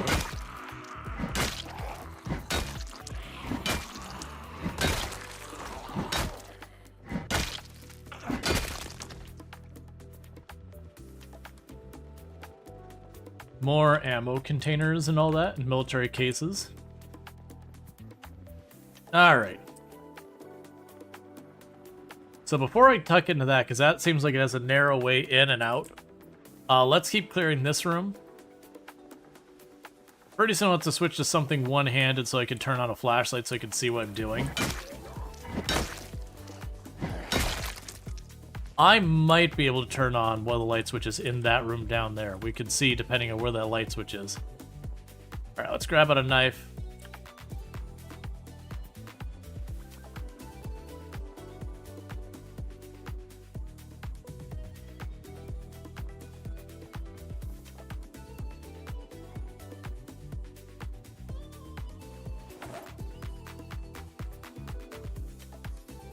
Grab the books and all that. This is all fishing supplies.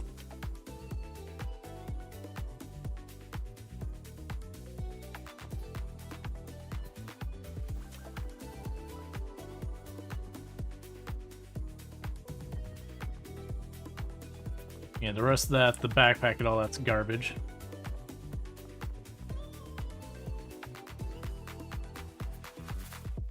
Alright. Got more guns.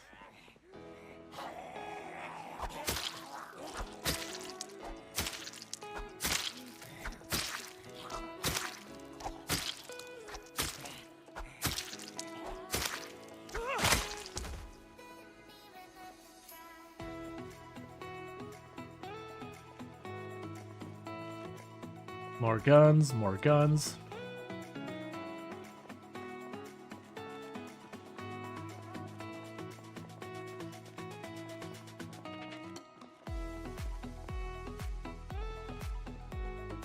Stay away from that door. Alright, a tackle box. You can't attach that, right? Ooh. Oh, I can attach that where I would keep my, my side weapons.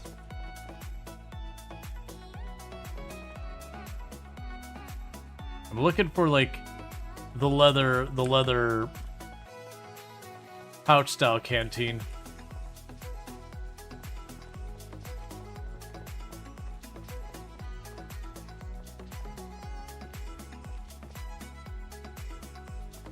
Beanie, sunglasses, fishing basket, more canteens.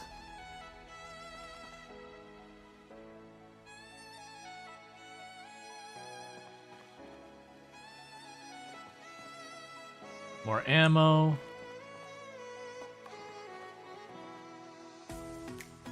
Long johns and all that. There we go. That's what I want. Give me that.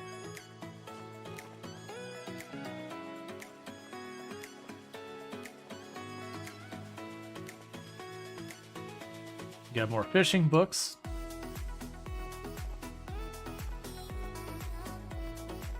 I can't actually access the other cabinet. It's too mashed up against each other. There's no walking path.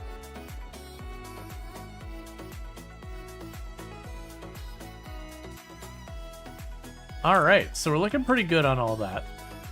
We're pretty overburdened, so let's duck back outside real fast. And get some of this in the car. Oh, this takes the same spot as the bandolier.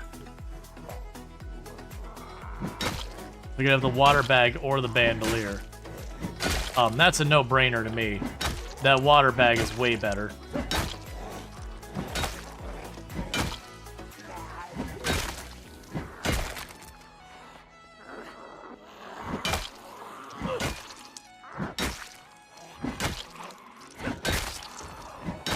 I was really hoping to find some bags, whether they're hiking bags or anything like that.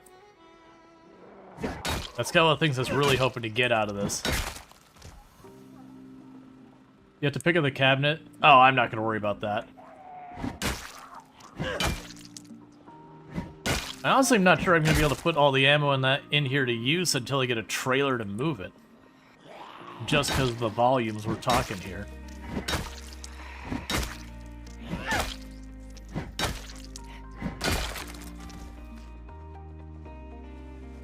Yeah, so drop that.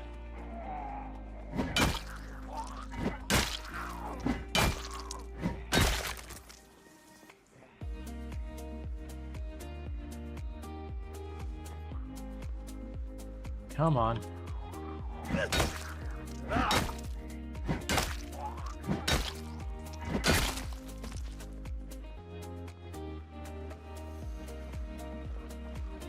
Okay, so let's take all that fishing gear and books and all that we found. Start dropping them in the trunk.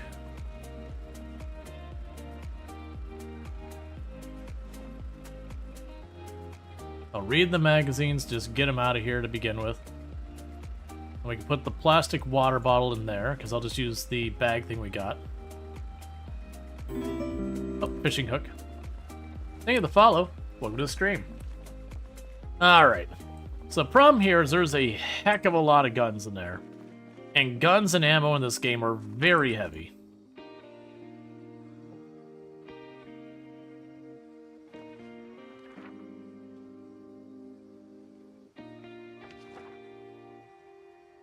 That's a really good magazine. I believe that's the one that gives you the herbalist. So I'll be able to trust mushrooms whether or not they're poisonous.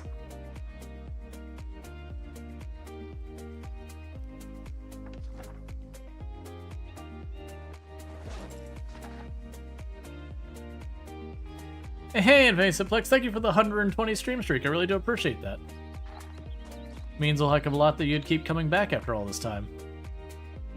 Okay, so you can take those magazines, drop them on a body, because once you read them, you know them.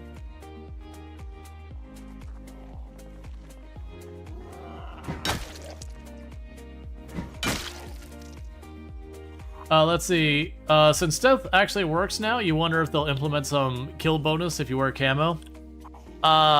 Stealth works now? Oh, you're not dead. I mean, technically stealth has always worked, it's just been terrible.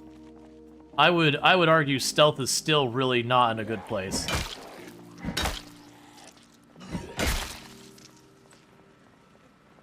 Like, very, very much. Like, it's improved, to be clear. They've added more mechanics, and it's better than it was.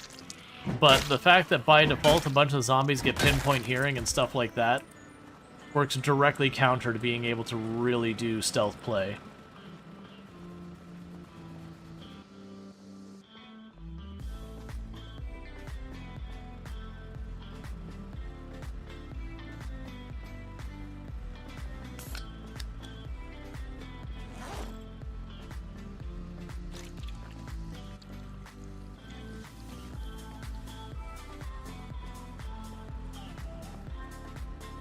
Yeah, so I'd say stealth is still.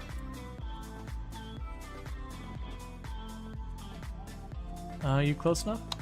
Oh yeah, there we go. Radio. Yeah, no, it'd be good for stealth to be in a good place. I think the reality is they keep trying to make the game harder and keep trying to work around some of the ways that we can kind of abuse stuff. And the issue is the more they do that, the more the stuff that's not been in a really good place kind of gets into a worse place. So, like, they did all this work to make stealth better, and then they gave the zombies pinpoint hearing, which pretty much undid all the benefit of the work to make, you know, your ability to, like, stealth better. Not worry about the vice grips.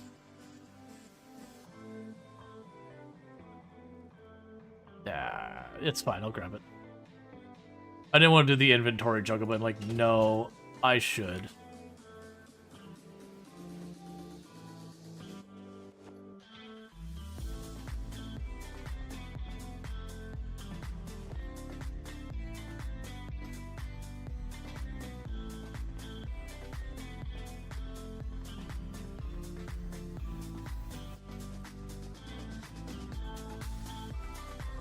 There's a lot of things, if we were just spending time crafting and all that, I would certainly take the time to grab and move. So I already have one of those, there's not much use in me getting a second one.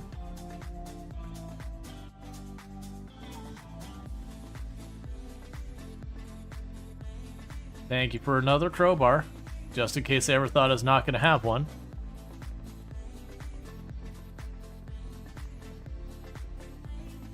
That's the sneaking around town, not killing zombies sounds hard. To unite with the general concept of the game being swamped by zombies, to be honest. There's ways they can do it, it's just, I think one of the realities they have to do is they've been making a lot of changes to try and prevent the Congo line style of combat. You know, it's more power to them and all that. But in doing so, a lot of those changes have had the side effect of also ruining a lot of the ways you do stealth play. And so they're kind of running into that situation where they change one thing to prevent one behavior, but it also takes out another behavior with it. So I think that's a warehouse over here, and I'm pretty sure our generator's not going to reach that far.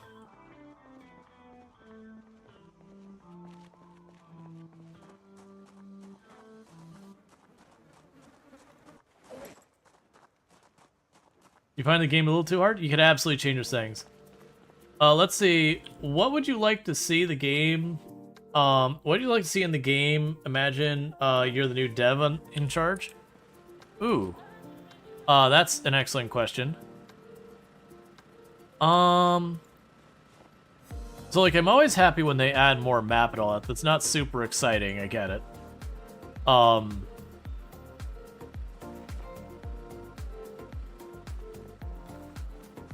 I saw a zombie over here. Oh well. What would I want to add? Because, I mean,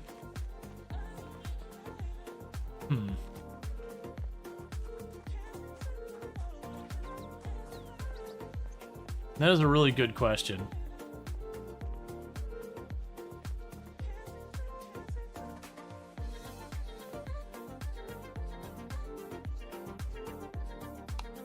Yeah, so I figured.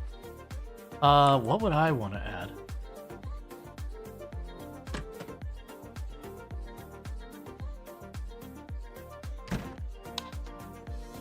Oh, those are just servers. Or change. I mean, immediately I want them to get rid of the random zombie stats.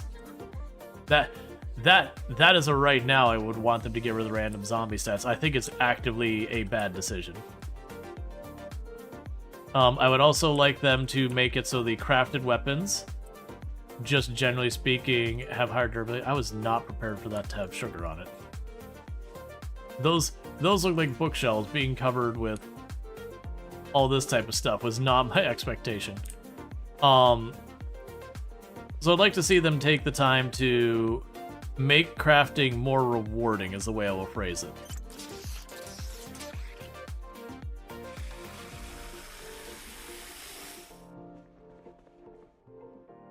I'll just deal with that.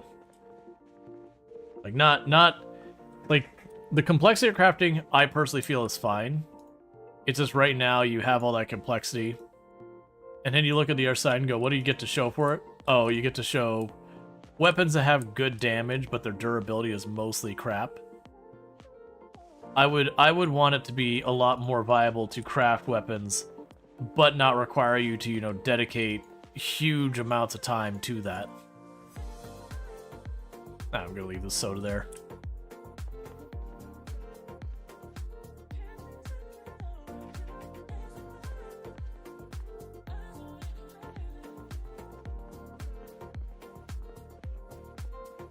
Let's see, for your part, you would put an impossible objective to beat the gamer.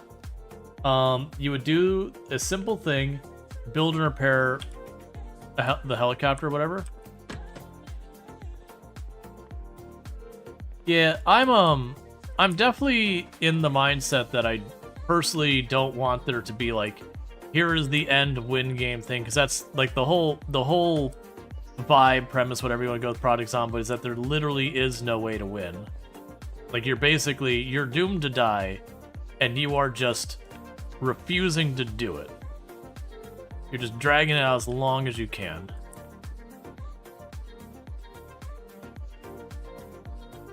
And I actually really like that about the game. Let's see, off-topic question if you may. Do you think programmers will be replaced by AI, ChatGPT, and the likes? What is your vision of the future for coders? I very much doubt it, because if you've seen the type of work that things like ChatGPT do, they can't even get like what's like, what year did something happen, and they get it wrong.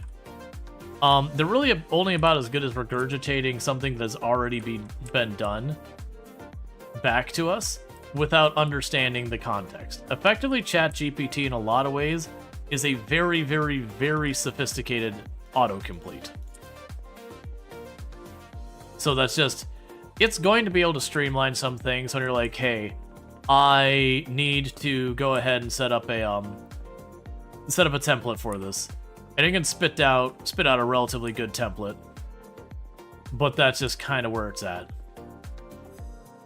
They're not, for the record, calling things like ChatGPT an actual artificial intelligence isn't really an accurate description of it in general. It just isn't really an artificial intelligence. It's an LLM. So those kind of systems, really all they're doing is they're taking a whole lot of information, they're applying a heck of a lot of complicated math. Here's what the most likely next thing that this should say is. It doesn't understand what it's saying. Large language model. It doesn't understand what's saying, it doesn't get context, it doesn't have sophistication or intelligence behind it. I have like a bunch of the keys. There's probably nothing in there I care about. So it is just a thing where it is just spitting out a lot of that kind of stuff. But generally their track record for accuracy is pretty garbage.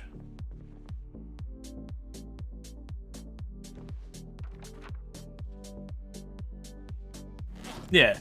In a lot of ways, it's like a really good Clippy. It's like someone put a lot of time and was like, what if Clippy wasn't terrible at what it's doing?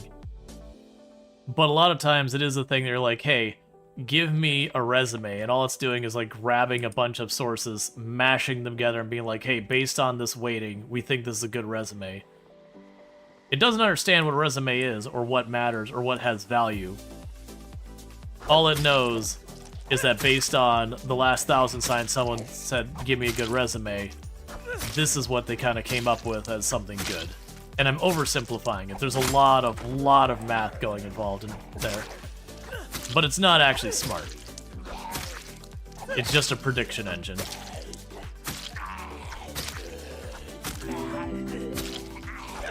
Thank you for the follow. Welcome to the stream. I will say, one thing I do expect it to do is not necessarily ChatGPT specifically, but a lot of those systems can improve the efficiency of people working. But as far as like replacing them, not really.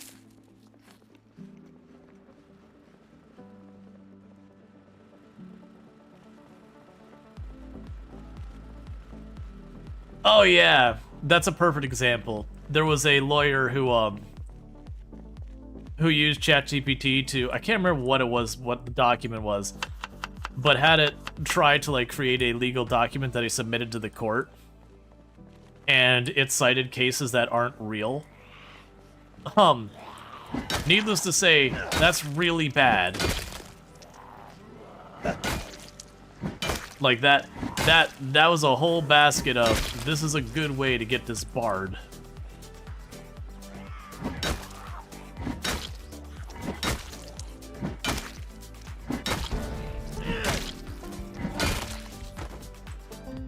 Let's see, isn't that like how chess was taken over?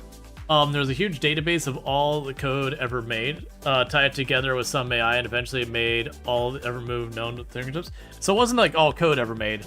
Literally they had a machine learning style system where they went through and they added a whole bunch of weighting and decision making and all that, where they could sit there and, you know, analyze literally like the best of the best chess players' games again and again and again, and how each one won, and like what was the deciding move and all that stuff, so that ultimately the computer would be able to understand every single individual state of the board and certain patterns that would happen between those states, to be able to like really be able to kind of just go and say, hey, out of the finite number of possibilities in this game, which is a very large number, we can literally predict every single game and what strategically is the best move.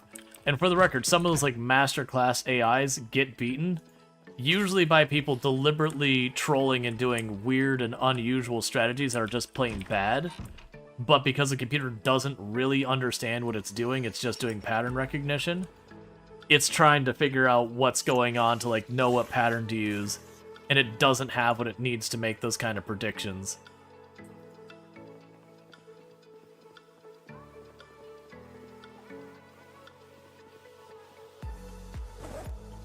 Oh, I should drop some of this stuff. But yeah, the big thing is computers currently do not have any actual real-world understanding of what they're looking at. They just do lots of math. It may look like they understand what's happening on the other side, but ultimately it's just doing math.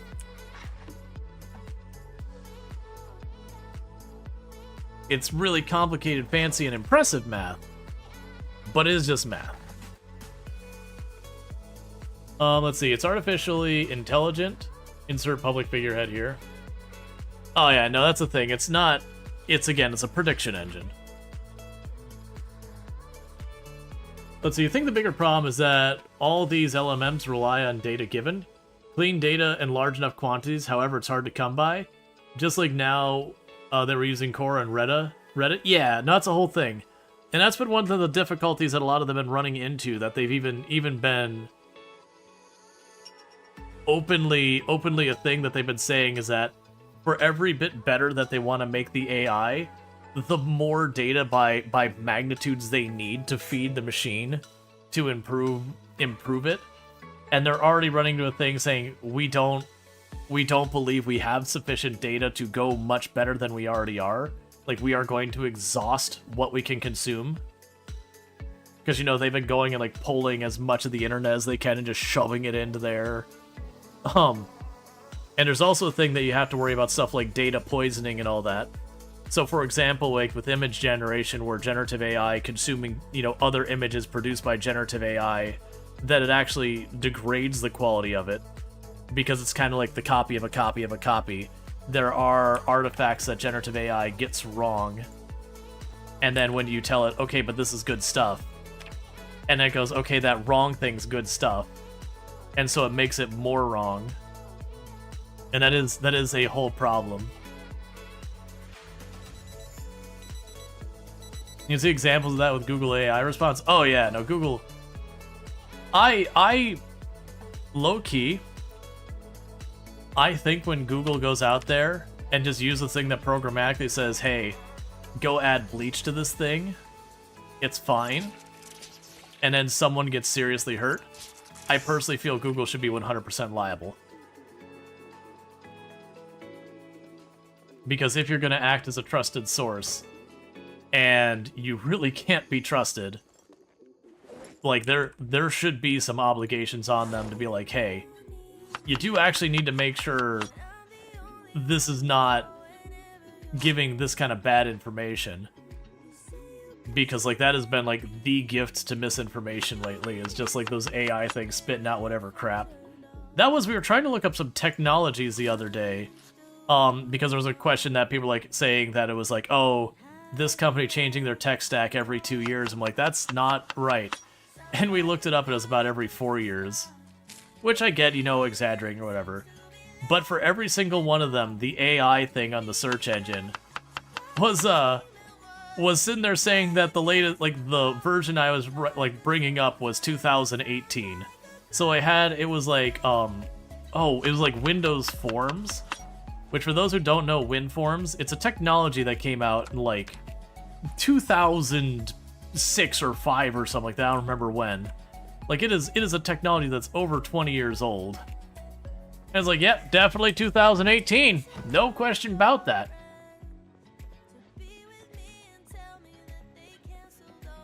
Oh yeah, no, that's, like, Google has a thing that's like, this is experimental, like, it should not be taken, like, that kind of thing. They do the whole boilerplate, but my thing is, counter-argument, that shouldn't be good enough. Like, literally, it's my opinion that it needs to say that, hey, this information is likely wrong, right on the very top of it. Just say, like, in big, bold letters, bigger than the in response, this information is likely wrong. Maybe then I'm willing to accept it. But right now, where it's like, this is experimental. You should use your best judgment or whatever.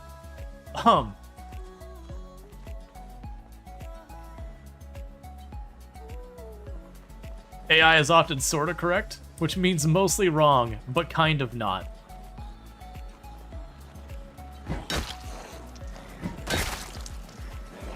Hey, buddy? Hey, buddy? Oh my god, please. I thought I was gonna lunge. Let's see, some company had AI customer service that started telling its customers to F off because it was the answer it pulled from Reddit. Yep. Well, that's what I think, is I think it should be one of those things that you can't hand wave away liability for stuff because you'd be like, oh, well, it was the AI. I'm like, nah. Like, if I can go to your AI and convince it saying, hey, we're gonna make this transaction right, we're gonna give you $1 billion. Hey, you know what? There's a certain, like, obviously you're not gonna give me $1 billion. But it's like, you know what? There should be a certain level of liability that you've said you're gonna make it right and you're gonna give me money because your AI told me that. If you can't trust your AI, maybe don't use it for important stuff.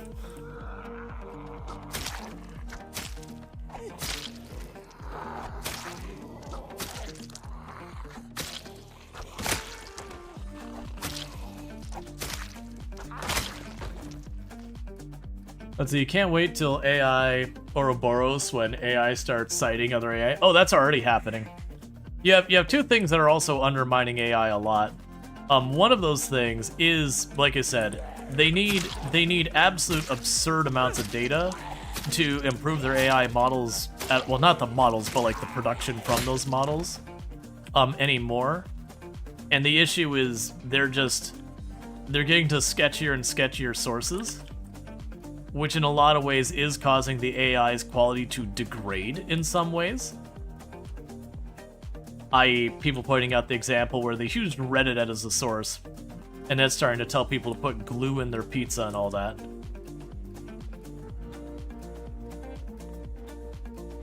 But like I said, the AI consuming the AI, like other AI generated stuff, just really exacerbates the whole thing.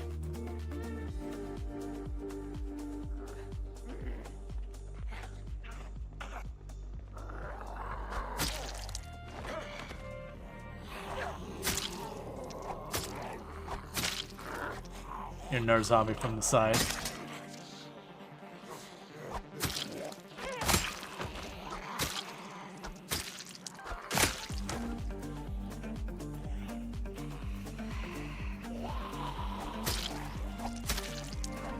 I mean, really the big move for AI is you got a couple different things that are really doing the AI push. One thing, if you actually look at the companies who are pushing AI and where like their server infrastructure and all that comes from, it's literally the same groups that were pushing NFTs, and then before that pushing crypto. They bought a whole bunch of hardware and they're just going to apply it to whatever the next thing is and be like, no, look, give us money.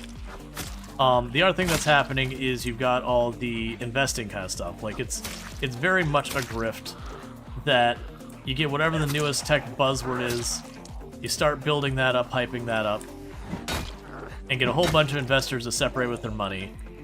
And a lot of the early investors get right back out because they're basically in on the fact that it's a grift. Let's not back up in the dark any farther. So it ends up happening, you got like the early adopters, they put a bunch of money into it, they go, this is the new thing, everyone get all excited. We got like some arguably proof of concept stuff here. And then the moment it blows up, they bail. And they make a boatload of money doing it. And then everyone else starts dumping more and more money into it, getting into like the next thing. And then when the floor falls out, a bunch of investors lose a whole lot of money. It's also a thing that as a company, when you're doing the dev side of it, you get pressured into implementing all this crap.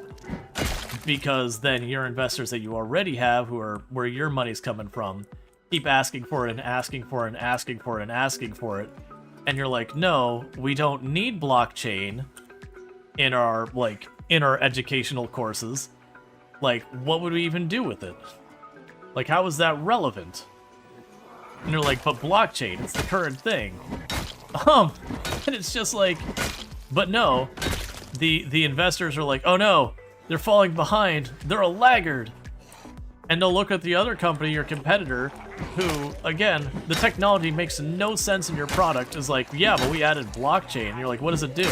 Look, man, it's got blockchain in it. What else do you want? Give me your money. And that's a tech cycle that's been around forever. They'll like, what is the buzzword? All the investors get all riled up and excited. People who are just trying to grift will grift. Everyone else is like, but it doesn't make sense. But their investors put pressure on them, and if they don't want to lose their investors, they have to add it anyways, and it's a whole thing. It's a whole thing. Mention AI 100 teams in a shareholder meeting and watch your stock boom. For a little while.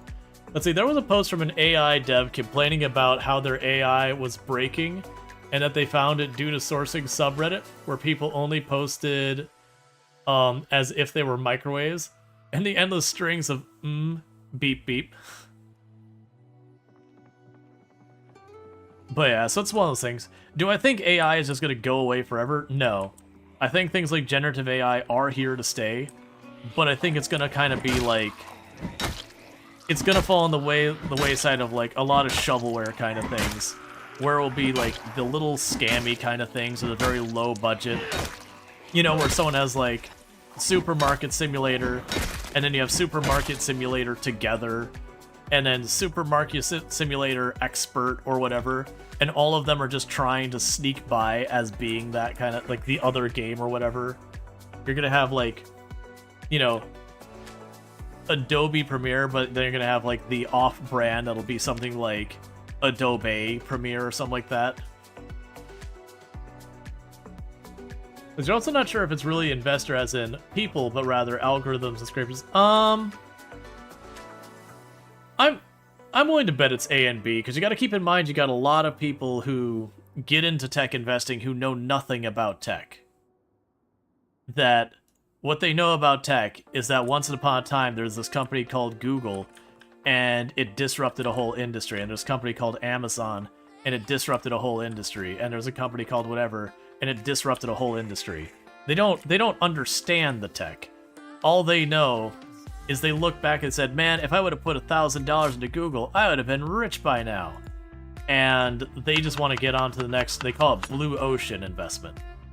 Blue ocean means that you create a net new product that there's not in existence for that market yet. Like you've created a new industry. Because usually the first person in those markets just practically prints money. You know, Amazon going with the online retail space the way it did, or, you know, stuff like Twitter and Facebook and all those with the social media. That would be a blue ocean thing. But the thing is, genuinely speaking, for the time being, we might not really have that many more blue ocean opportunities, at least that we can find in the near term. But it is just one of those things that everyone wants to be that one, because if you manage to invest in one of those companies, like, you get wealthy beyond your wildest dreams. So every time you see a new tech come out, it's presented as being a blue ocean, that, you know, it's going to change the world. Crypto's going to change the world. Blockchain's going to change the world. Generative AI is going to change the world. So, quantum computing, I do think there is something there eventually. I don't think we're at a point we're gonna get anything out of it. Oh, I hate this part.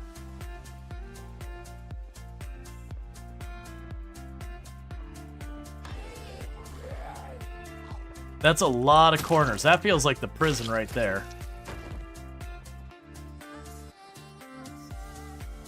Let's see, there's a lot of those blue oceans popping up with buy now, pay later companies. A ton of $1 billion IPOs. They're really nothing. Oh yeah, and that's the thing. They get a text buzzword. They make it sound like it's literally going to revolutionize everything, and that the whole world needs to be on board, and it's just, they're not. They're not. That's, for like tech buzzwords of the past, you've got, you know, crypto, you've got blockchain. Machine learning is one that's kind of in that area and kind of not. Because machine learning actually does have good stuff there. It does have some really good use cases and all that. But there was definitely a lot of stuff with all that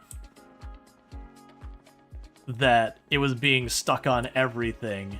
And so while it is a powerful and useful technology, it was also being stuck on stuff that it made no sense for as well, because it was the tech buzzword.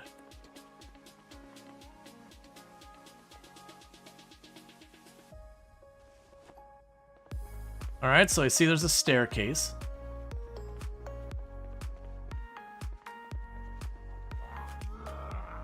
Alright, I saw us panic farther back, so I'm a little worried. Okay, it might have been just the one zombie. I saw us panic by the staircase. Oh yeah, NFTs was another one. That was like, it was going to change everything, that everyone was going to need to do NFTs, or like, watch themselves just go out of business kind of thing. And very clear that's not the way it went.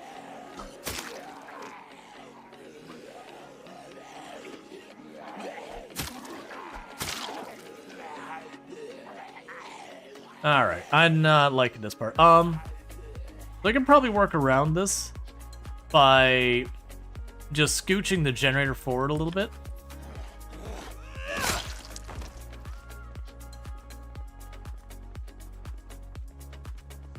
Kind of do a rolling generator moving.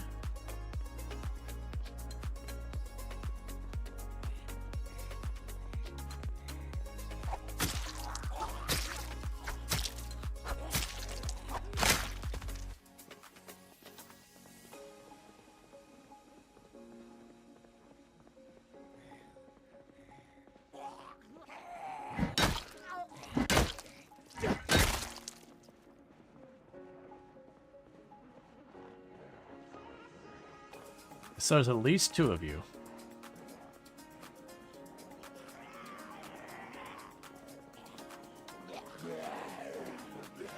Alright, let's loop them around so I have them all on one side of me.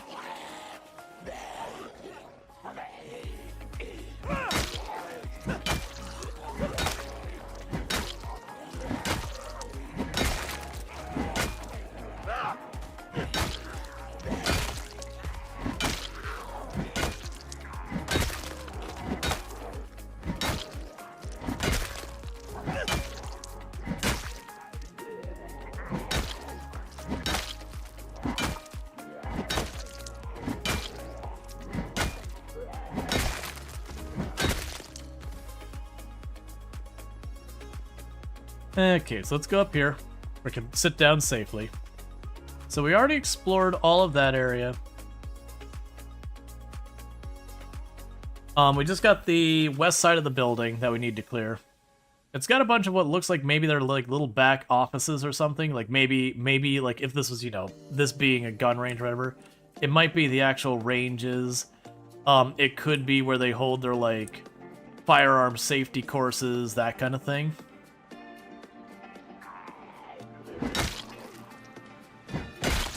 So what I'm thinking, though, is I got a couple options how to deal with this. One is I can keep doing what I was doing, which seems super sketchy, because you have 0 visibility behind you. And just, like, go through this place and just listen very carefully.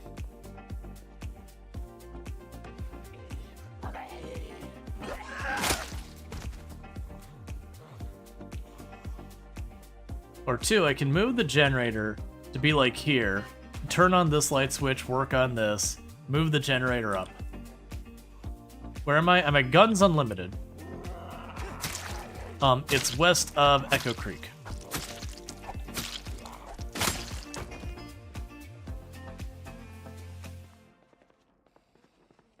I'm moving the generator. That whole thing there, genuinely the way I'd probably approach that to be as safe as possible. Hey, that's long blunt 4. To be as safe as possible is I would probably literally drive my car into the building and start honking the horn to draw the zombies to that point from the entire building. But I'm getting enough zombies running around out here.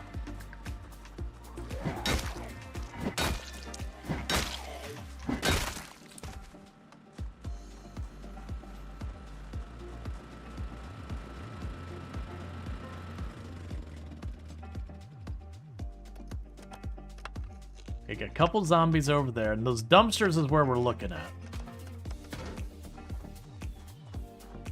Let's deal with the zombies up here. And you're gonna move the generator on up.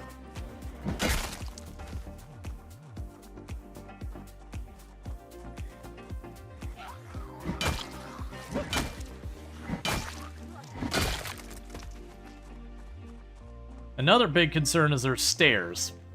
And we don't know what's up there, but I'm sure I'm going to be upset about it.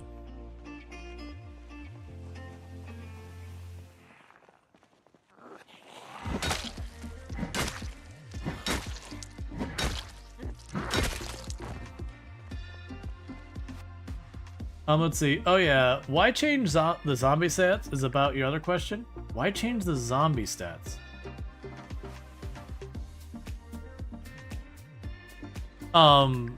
I have the zombies on their default stats with the random garbage going on.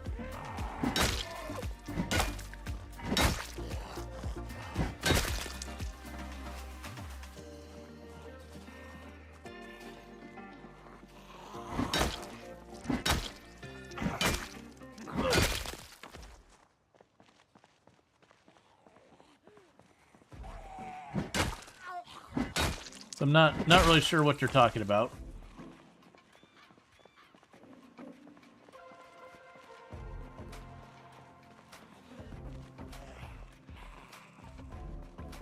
Ooh, an ad for an AI PC in the year of AI PC. Well, one of the big things also is I've also talked about this a bunch of times where people talk about it's like, oh, well, this AI, that AI, and it's like, the reality is 90% of what they're talking about isn't even AI. Like, not whether it's good AI or not, it's like literally just not AI. Like, Spotify's whole thing that they're marketing that they can have where they will curate playlists based on your past music experience using AI. And it's like, Spotify, you've been doing that forever. It's just machine learning. Like, and you were happy to call it machine learning when that happened, because it is actually machine learning. It's not AI. There's no intelligence about it. I wouldn't even call it a trained intelligence. It's machine learning. It's pattern recognition and all that kind of stuff. Like, that's intelligence requires ability to actually understand what you're talking about versus just doing a bunch of math and be like, here's the results of my math, therefore do X.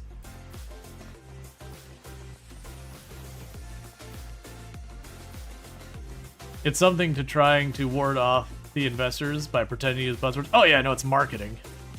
It's all it is, it's just marketing. AI is the current buzzword, so everyone's gonna put everything in AI, and because AI is such a poorly defined term right now, because everything's being conflated with it, you could just be like, yep.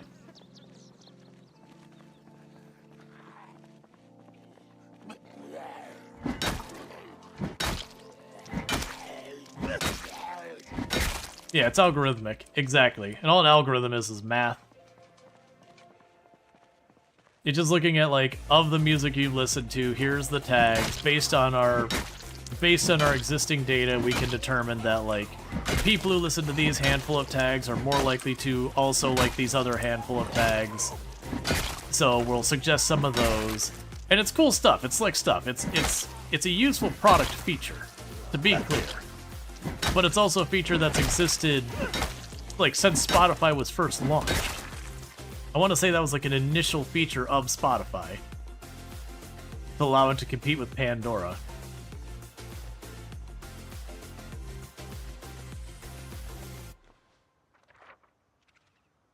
No, I'm not getting anywhere near finishing that.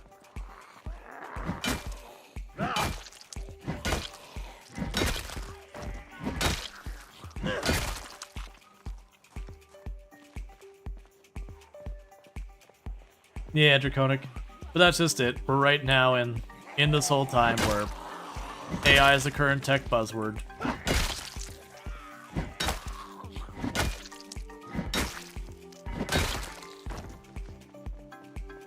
Eventually we'll get out of this phase and then there'll be the next tech buzzword. Or not. There's some suggestion that we're reaching a point that investors' trust in technology is really taking a major hit, and so they're just gonna have less trust in technology, which definitely has the bad side of a lot less money going into development of technology. Yeah.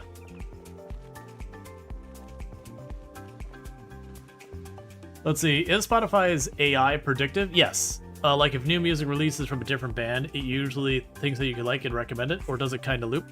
Oh yeah, no, it'll recommend new stuff.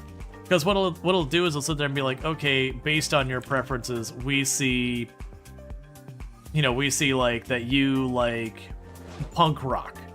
And a new band comes out with punk rock. And so it will be like, okay, well, generally speaking, people like new music as well. This is new music that has the correct tags of something that this person might like. So we can suggest it. And then what will end up happening is if most of the people who it suggested to start saying, no, I don't like it, then it'll start pushing it down where it's like, okay, stop suggesting that. Or not stop, but suggest that less. Whereas if a whole bunch of people are like, hey man, this new song's pretty good, and they hit the little thumbs up or whatever to be like, I want more of this, add this to my playlist, then they'll be like, cool, suggest it more. Because those likes and dislikes and all that do feed into the algorithms as well.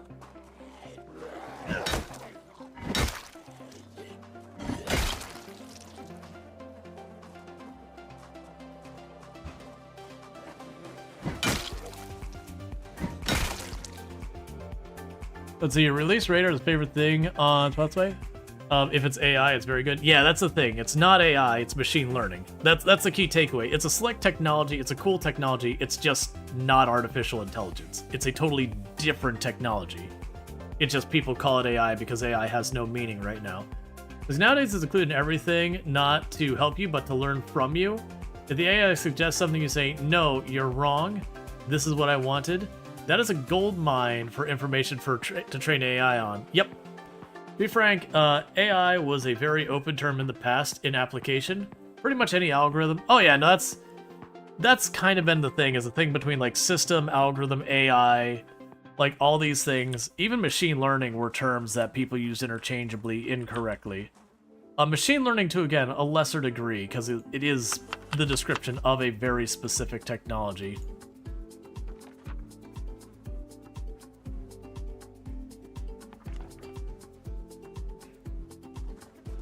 And also, again, machine learning serves a meaningful purpose.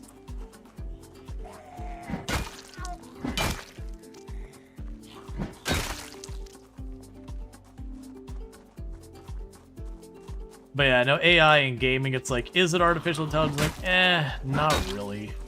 Sort of, kind of, but not really.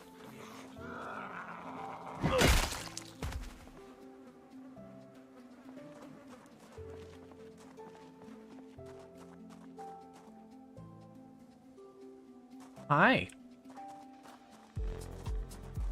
Doom just popped to the room, is starting to doze.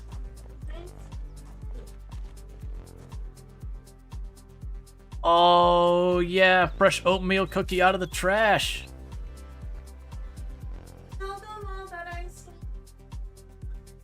Doom wanted to make sure that I told you all that she's sleepy. In case any of you were curious. She is in fact sleepy. It's a shame all that ice cream's rotten and everything at this point.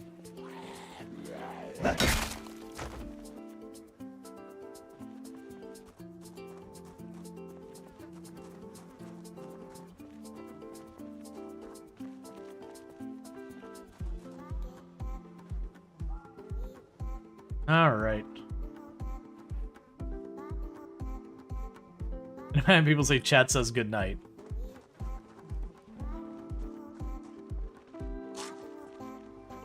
Alright. So pretty soon we're going to have to back off.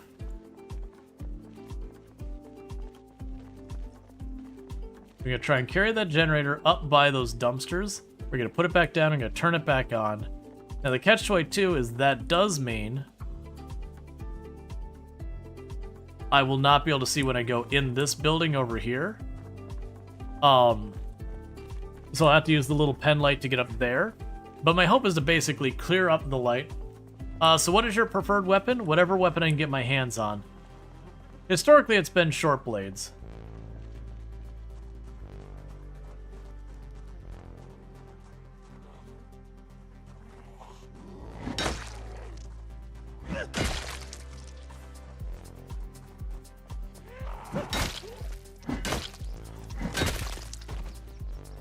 So there's another one over here. 2, 3 actually, 4.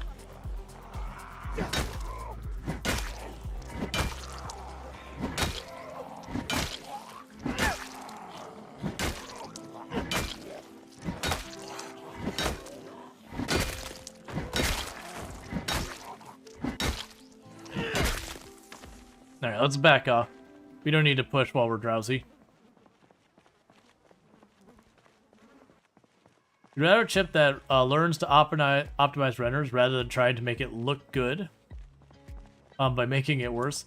Yeah, no, I'm definitely the camp when it comes to, like, the whole, like, all the AI stuff going, that I could use a lot less of that. That's like, you know what? Here's the things I actually want my computer to do. Can I have those instead? Could you make it perform better? I'd like that. Can you make it so our software is multi-core more efficiently, or that somewhere on the hardware it can multi-core? Like, imagine if in your processor itself, where it has all these different cores, if instead of needing to address it core by core by core to make decisions, that the process itself had the intelligence to split your instructions between the cores and handle it for you.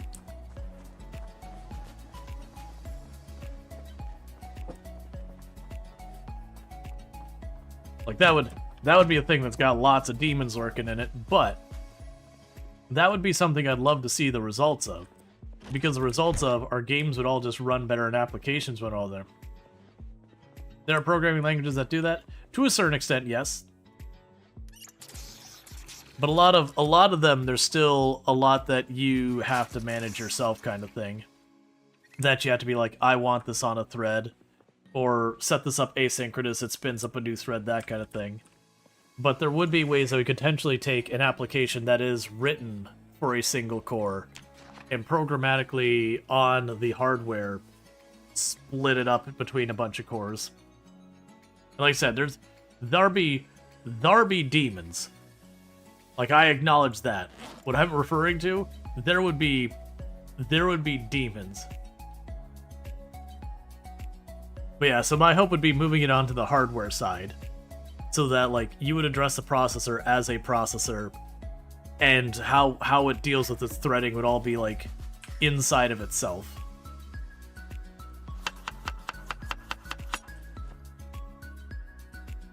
Because then you wouldn't even need to have a programmer who's particularly good at a lot of the multi-threading and all that. And like I said, there's a lot of reasons why that doesn't exist yet. There's a lot of difficulty we'd have to overcome for that tech to work well. But to me, that's worth investing into as opposed to generative AI slop. And NFTs and crypto and blockchain and all that crap.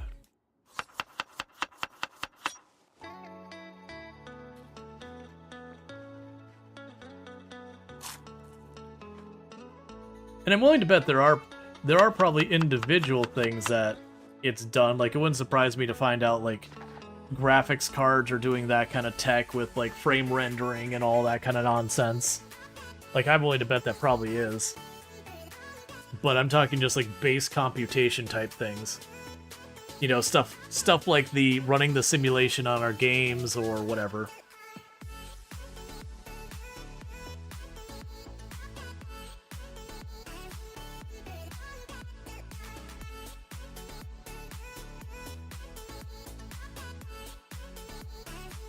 Alright. And another book finished. Hey, it's a good read. You should check it out once you're done with Maintenance 3. Thanks, man.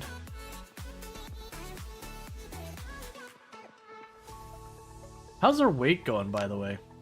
Okay, so we're down to 80. So we're actually getting pretty close to the point that I'm going to have to figure out where we're doing that. The subframe pre-generation kind of thing? No idea, because I actually don't know that technology. Yeah, your 1080 Ti runs most modern games and doesn't rely heavily on frame generation or upscaling. So sadly, the efficiency that generative AI brings to automation is such that every business will continue to invest in it. And the question is, at what point are those benefits gained if it's not properly checked? Ultimately, the result of the work, reliability, and the hiring act as individual jobs.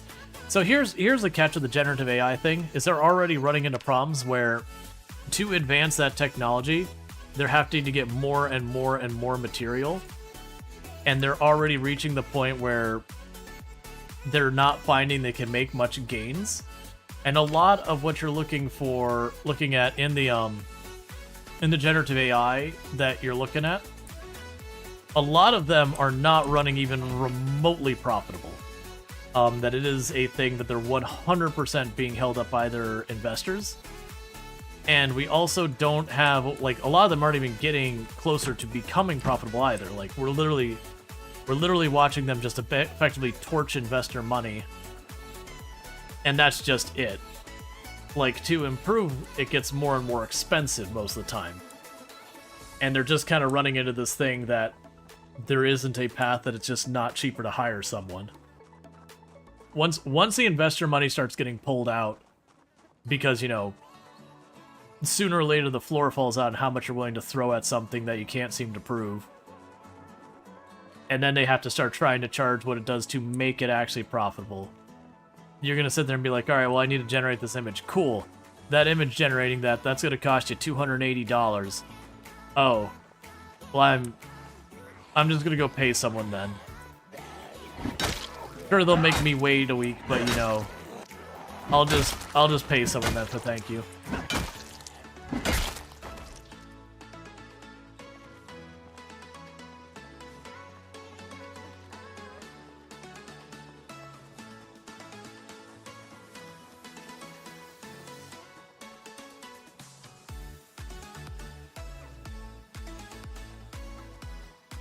An economic product amount? Yeah, that's the big thing, is in the interim, until that investor money starts getting pulled out, it is killing a lot of these industries that are really hurting them. Like, it's really hurting a lot of people who work in, like, computer graphics and in writing and in all these things. Alright, so we're in the range that the helicopter can happen, so we do need to check this.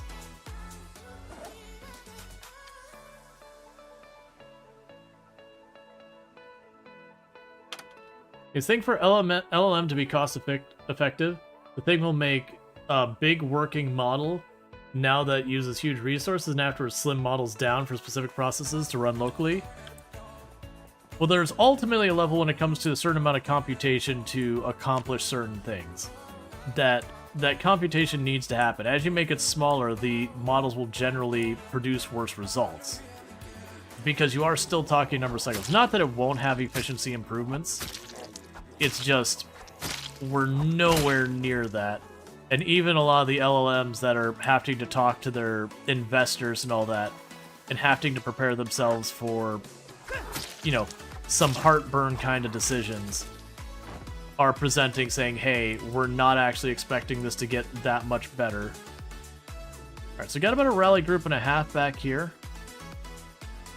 Maybe a rally group between the two areas. So it might be worth it for me just to kill that rally group back there real fast. Okay, so no helicopter today.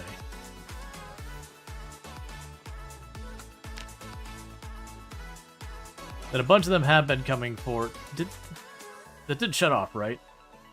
Okay. But a bunch of them have even talked to their own investors that are saying, hey, like, between this version of OpenAI and that version of OpenAI, we had really hoped to have this level of improvement, but we're running into a technical limitation that, you know, we don't really see a way to work around that. The amount of data we would need to hit this next mark we want to hit, we just don't see a path to make that happen.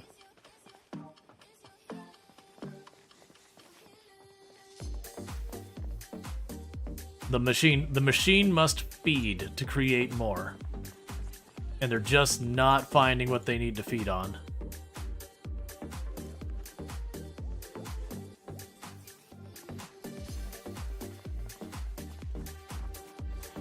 Let's see. Oh, you just meant purely by using it. People work on algorithms database are just semi-useful at running servers and scraping data cost scared. But yeah, long-term repercussions of infrastructure economy steering are bad.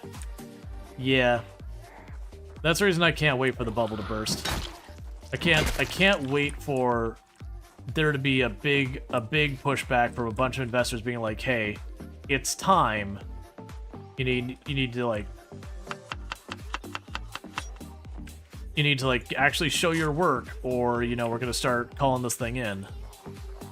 Which basically means they'll start selling their investments, and they'll end up selling it cheaper and cheaper and all that kind of stuff.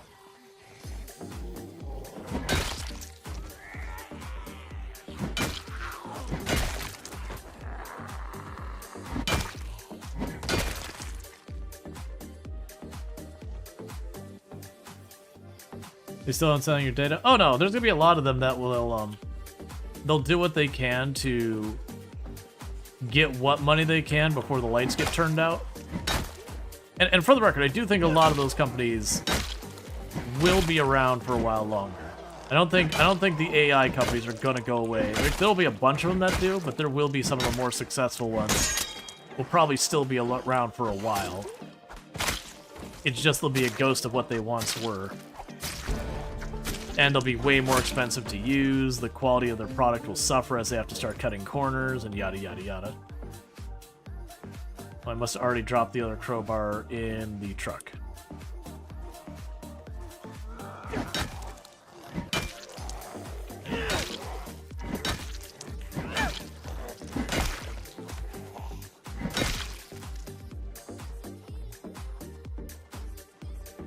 Now, get rid of you.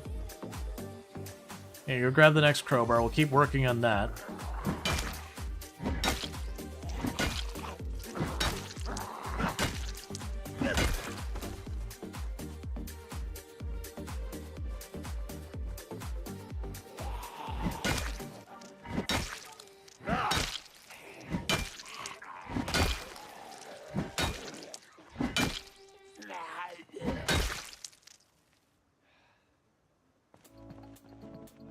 Okay. Yeah, so you're killing a couple zombies in there. Let's see, some part will also be the hardware needs to adapt first. The problem is right now, the instance is that on the consumer side, motherboards don't support the dual channel memory. The actual bandwidth can be limited overcoming the RAM. They could run an LLM on RAM, which would be a lot cheaper than the GPU VRAM. Also less efficient, but a little thing. Right, but then you're talking about running an instance of an LLM and gobbling up all of your system resources to run your LLM. And that's just going to mean your computer's going to suck at everything else because you got this LLM just consuming all of this, you know, memory and graphic memory and all that. I just, from what I've seen working in tech, thank you for the follow, welcome to stream. Which, you know, again, over 15 years in software development and watching these like waves of tech fads come and go, this just to me screams of the same thing. I think the only difference here is a few more people took the bait than we normally see, and some of them high profile.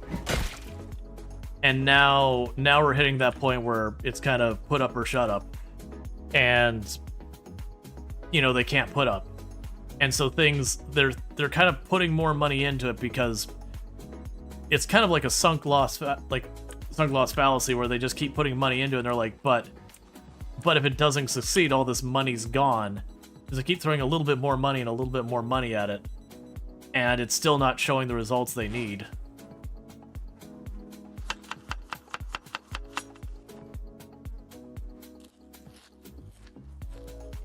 And so it's kind of just getting to that point where I don't know when, I can't predict that. I can't look at my crystal ball or whatever and see like here's when the floor falls.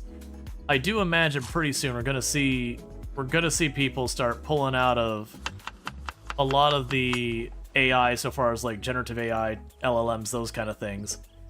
And we're gonna start seeing people pull out of that, and there'll probably be another tech buzzword comes up, and then people start chasing that for a while. And during that time, we start seeing, you know, a whole bunch of people pulling their money out of the AI thing.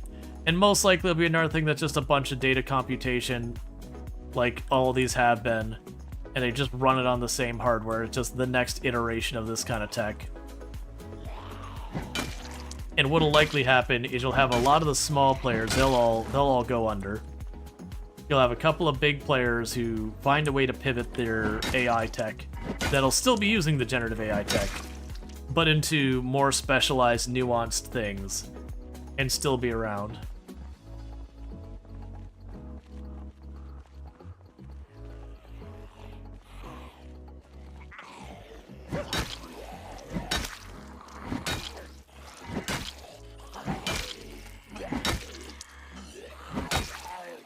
That would be my expectation of how this goes down. You'll find some of the ones, probably like ChatGPT will probably be one of the ones that makes it. But like I said, they'll find a more specific, specialized thing that they do individually that this technology is pretty good at. And then they'll end up chucking most of the rest as they seek to be profitable.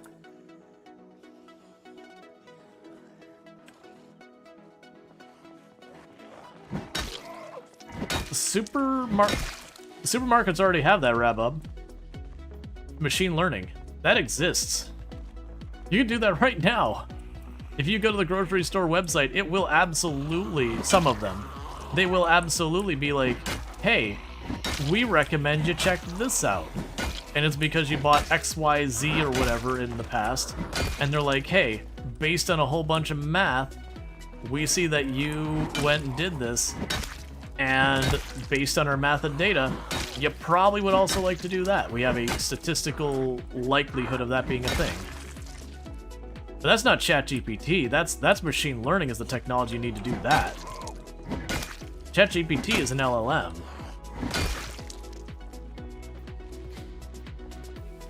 ChatGPT is more, tell me about this. And then it tries to pull from a bunch of sources and spit something out. Like, the thing I see ChatGPT actually doing well is you're like, hey, tell me about this, but do it in the form of, like, Shakespeare.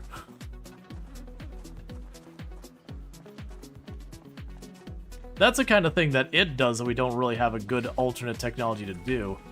I don't know what kind of monetary demand there is for that. But stuff that you don't have to worry about the accuracy of your information, that's where ChatGPT I see has like some success, some value. But like for any actual facts, like, hey, you know, when did this war happen? Sometimes it gets it right, but you have to double check it because it's wrong as much as it is right.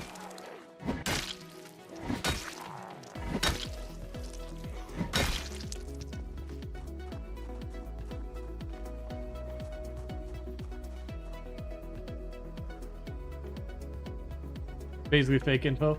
There's a lot of people who are very convinced that AI is going to be the next thing. And I don't know, man. I heard literally all the same crap with blockchain and how it's going to revolutionize everything. And it is still something that doesn't really have a whole lot of value. It's got like its very, very specific niche use cases. But man, did we ram that crap in literally everything because that's what the investors wanted. They didn't know what they were talking about.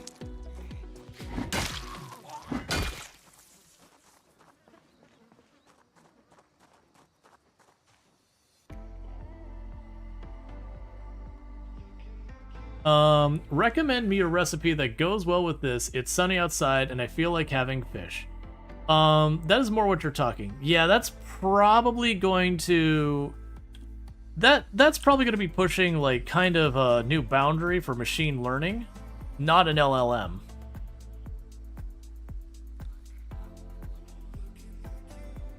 I think you're misunderstanding what LLMs do.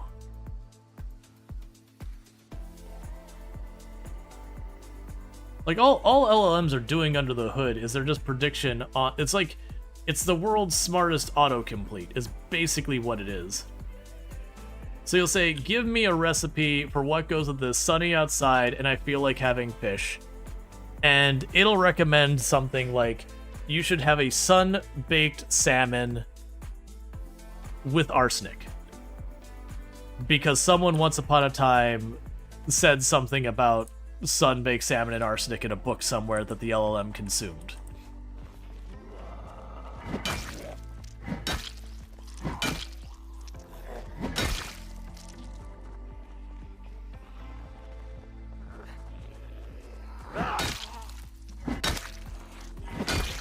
Your post was a reference to machine learning. Already be there? Yep. So you can't tell how useful ChatGPT's NLP is writing personal assessments. Your type in vaguely what you want to write, tell it the format, and a bit of editing. Yeah. Couldn't make it to 1,978.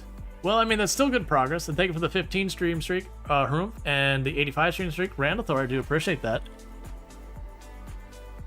But yeah, I know it's a thing, and part of it is a lot of people get money involved within it.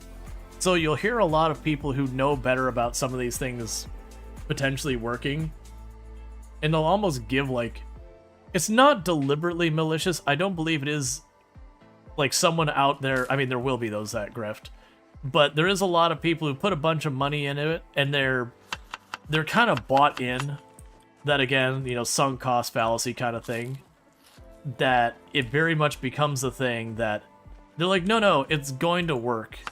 It's going to do these amazing things, and it's effectively in their denial of what they're going to lose on it, that they've already lost a bunch of money. And, you know, the best thing they could do right now, as much as it sucks, is to, like, literally just pull their money out. But they're going to do it at a loss, because they made an investment and it was a bad one.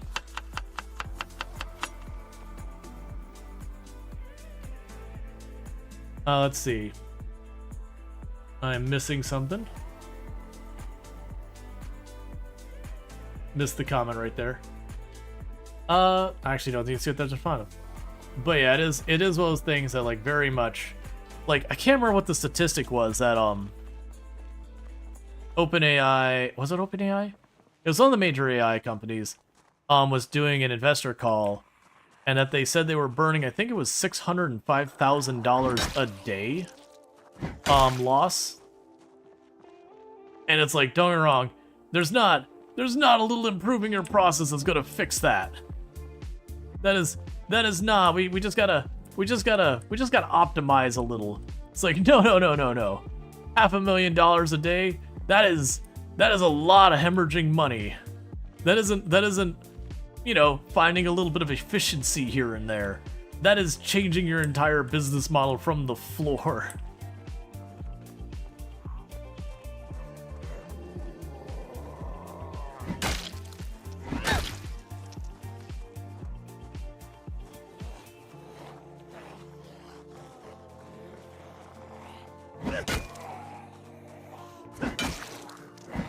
That's just 20 million? Right. The key being there is when you're talking investors, though. If you're burning 20 million a month and you have no path to profit that you can demonstrate, there's a certain point that your investors are like, all right, hold up. We do need you to actually make money, because the investors do want to make more money out of it than they put into it. They do need your shares to go up. Like that's a key aspect of the whole investing process. And that's the problem, is they've gotten to the point where they're having to go to their shareholders, so they're not breaking federal law. They've had to go in and be like, hey, here's the problems we're running into. We're not expecting to hit these marks that we previously set. And eventually that's gonna come home to them. The question is, how long? And that's the same thing that happened to all these NFT and crypto companies and blockchain startups. Like almost none of the blockchain startups survived.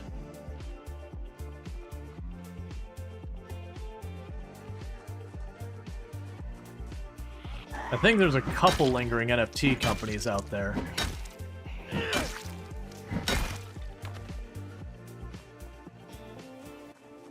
Also, there are crypto rug pull scams. Oh, yeah.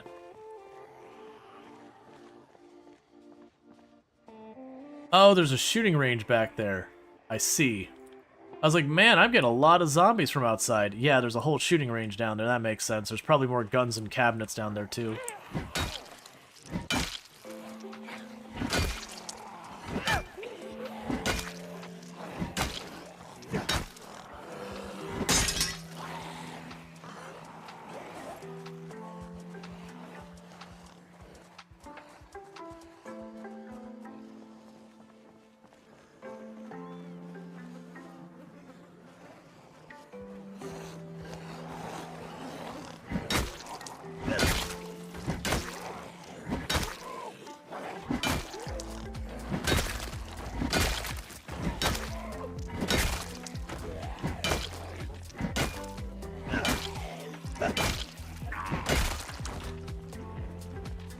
Kill a couple more of the fast-moving ones. And then we back off for the slow movers.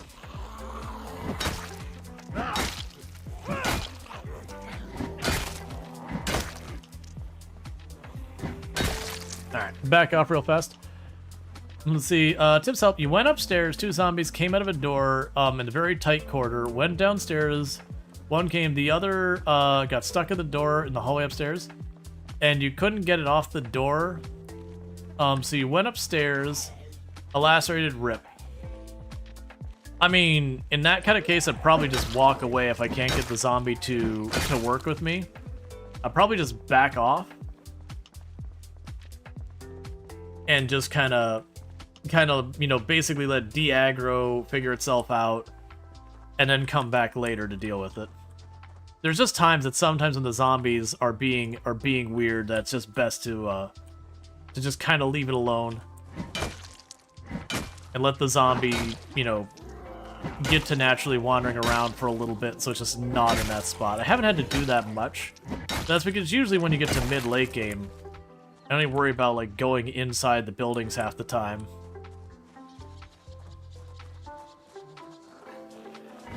Like, usually by late game, I'm running up and down the road just running my sirens every time I'm going home from an area I've cleared the outdoors. Let the zombies inside get all angry and smash down all their doors and come out to the street. And don't even bother going into the individual houses. There's just not a need for it.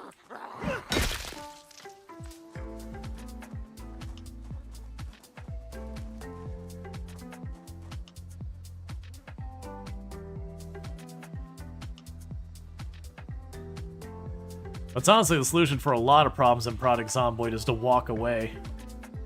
Walk away, come back later. Anytime something is just not... Like you saw when we went to that hallway, I'm like, this hallway is dark, it's dangerous, this is not something I should do. That we backed away from it, and we didn't keep proceeding. So instead I came up with an alternate strategy, which is effectively we're gonna put the generator right outside the room. So I can, one, turn on the light so I can see what I'm doing. And two, the generator should be loud and draw most of the zombies that are in that room out for me in the first place.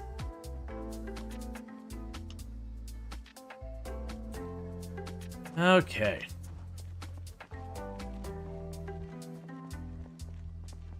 Because every one of these zombies I'm seeing pop out of that building is one less zombie I'm skulking around in the dark trying to kill.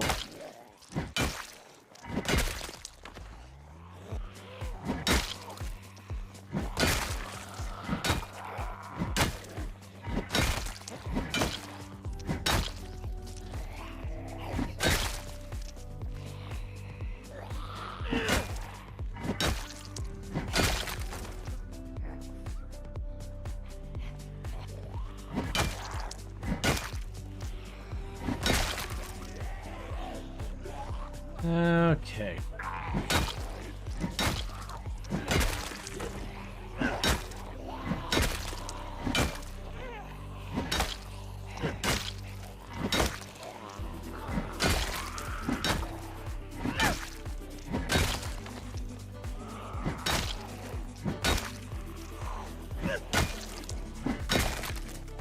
You need to back off soon. We're exerted and we're about to be drowsy. Just hoping to get like the last 3 here killed before drowsy kicks in, because the exertion plus drowsy wombo combo is really a bad time.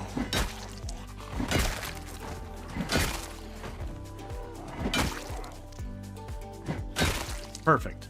Let's get the heck away from there.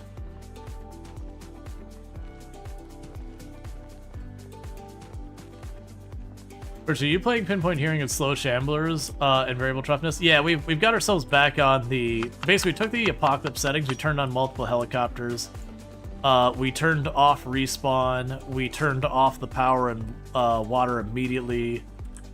There's a couple other changes we said. Nothing huge, but a bunch of little things to make it a little bit more difficult. But we are dealing with basic populations, like the regular Apocalypse populations. And we're also on top of that dealing with just dealing with the helicopter and all that. Because right now the 16 times pop I've been doing, the amount of time I'm spending crafting, I'm just tired of it. It was literally burning me out on the game. It's just literally 1/4 of my time watching bars fill up above my character's head while I wait.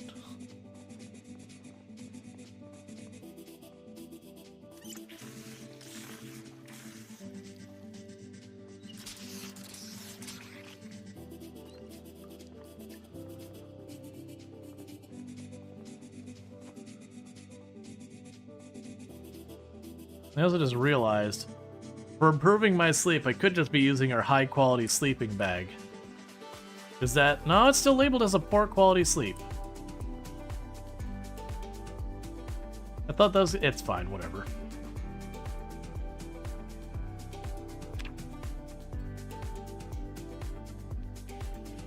Don't have any more books to read? No.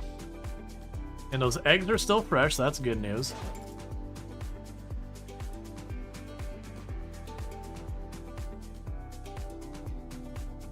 Yeah, it's good we got in. I was like, man, I should have probably gone out more, but... You can bring us a pillow. The big issue is a pillow weights 1 encumbrance. That's a lot of encumbrance to dedicate to something like that. I'd much rather just take the poor quality sleep.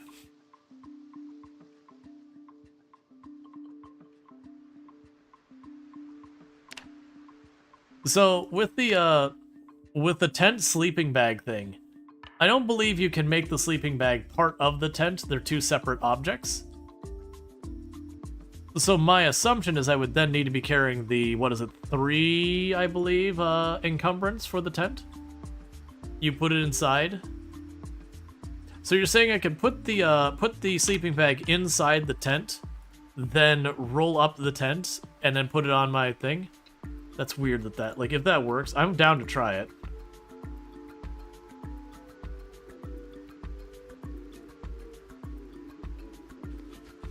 Because my big thing is the carry weight. That's all I care about is the carry weight.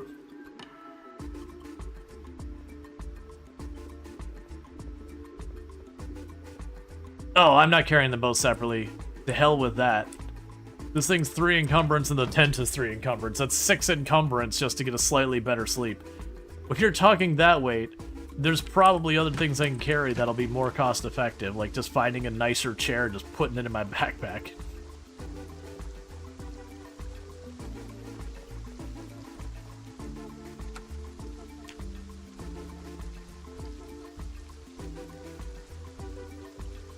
Oh, yeah, I'm not gonna bother with the yoga mat. Like the sleeping on the yoga mat thing, that feels cheesy to me.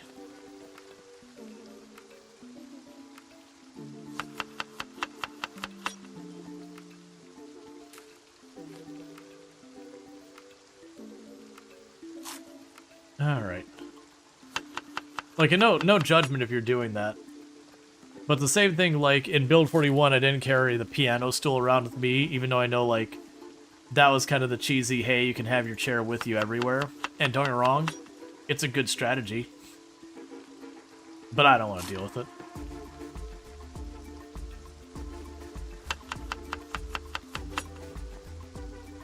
Getting our snack on before we start our day.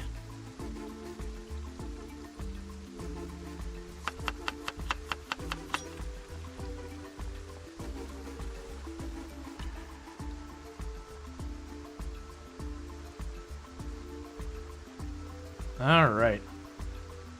So again, we're back to clearing that area in the back corner of Guns Unlimited, as well as getting that generator moved up to clear that next set of office, whatever those built rooms are, inside the building. That's kind of what we're working on right now. I'm kind of focusing on the outside thing, because usually it's in your best interest to get the outside sorted before you worry about anything inside the buildings. Because if you do it the other way around, you'll get spotted through some window, not realize, and then you have a whole horde pouring in through a window or whatever. How many zombies are in Guns Unlimited?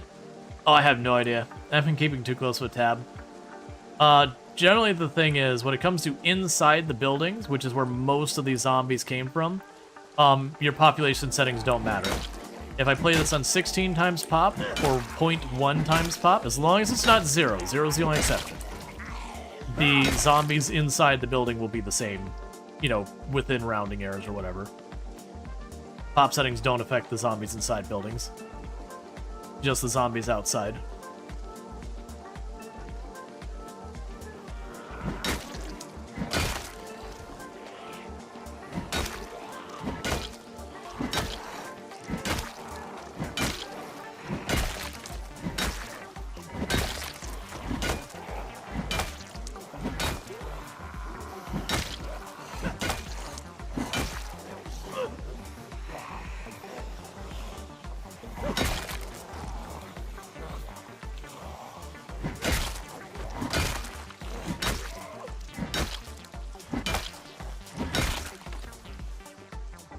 Alright, so I got a bunch coming around from the back. Gonna kill you. Leave the slow one. There's a bunch coming from over there. Let's just back down here, rest up a bit. But yeah, no, I don't remember where we were at kills-wise when we got here. We put in a good at least couple hundred since we got here, though. Let's see. Question. When you play 16 times pop, is it outside zombie count 16 times or inside and outside 16 times? It's outside. Population settings don't affect the zombies inside unless it's 0. If it's 0, there's no zombies. But if it's anything other than 0, outside zombies will adjust accordingly. Inside zombies will be the same. So, like, if you go to the prison, for example, on, you know, Apocalypse, it's super busy inside. It is one of the busiest places inside the building. That's why it's so dangerous, that and tight corners. If I go to 16 times pop and you're to just try and guess and go, okay, well, what would be 16 times this when the building's already near capacity? It would be literally zombies spilling out in the streets amount of zombies.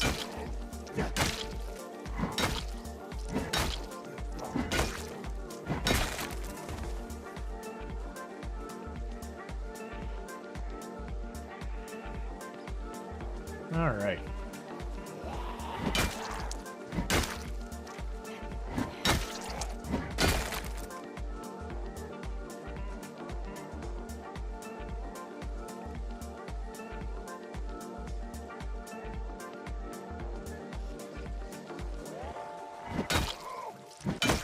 Let's see. No, the total count, let's see. No, like 100 in the building, 200 outside, is only 3,300 total or 4,800 total. You understand the inside counts don't change. Let me reread your question, because let me see. When you play 16 times pop, is it outside zombies count as 16 or inside? It's outside. Like basically just ignore the inside zombies. They're unaffected. So when we say 16 times pop, and we put the 16 times multiplier, it is only changing the number of zombies outside. So you're multiplying those zombies. The zombies inside aren't affected. So when you're talking about like your cumulative total and all that, usually a lot of our totals we get don't actually count the zombies inside the building a lot of times, because no one is going through and when they're doing those checks, walking up to cause each and every building to spawn their zombies and then taking the numbers. Because when you're getting up to the numbers like 16 times pop, the numbers inside the buildings become far less relevant.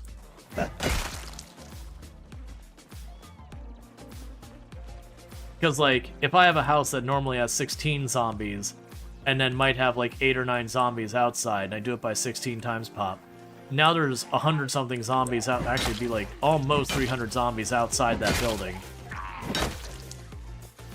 And that the 16 zombies inside the building is completely irrelevant by the magnitudes of the numbers you're talking.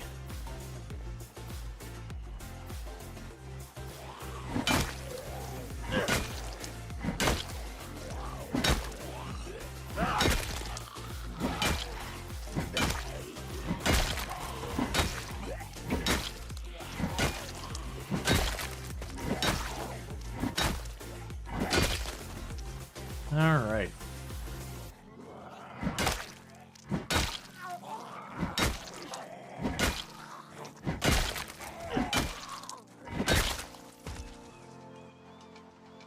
Okay, so let's back up.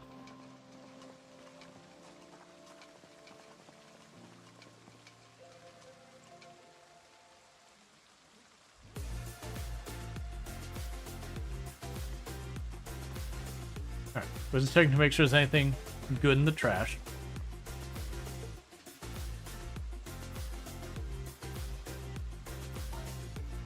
Yeah, a bunch of zombies from across the corner. This is probably also making enough noise that some of the zombies inside the building right along this side here are probably also coming out. I'm also curious about that second floor. That's honestly the one I'm less certain about how we're dealing with. Because as much as I don't mind shimming the generator back and forth to check the bottom floor, with the staircases in the middle, that's going to be a little bit trickier to do the way I want to. But we'll figure out. Even if I have to like wander around in the dark with the flashlight, that's fine. big thing is I'd like to try and have it where I know I'm clear from one side and not have to worry about zombies wandering in behind me.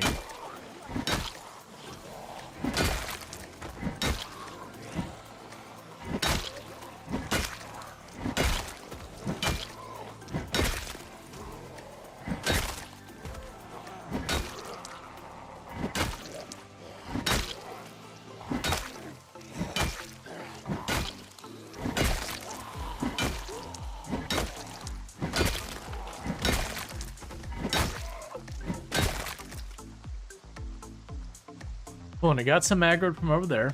Let's get back to the car and try and rest. Because you play a lot of Zomboid, but you never tried to understand how the population worked. Yeah. Well, it's one of the things that's the kind of stuff, knowing how it works under the hood, is usually not that important. It can be interesting information like trivia, but like knowing that 16 times pop doesn't affect the inside of the building and all that. That's more something for when people ask questions, I can give them correct answers so far as like, you know, oh, this place must be so terrible on 16. You'd be like, actually, it's the exact same. So just kind of cool information and yada yada.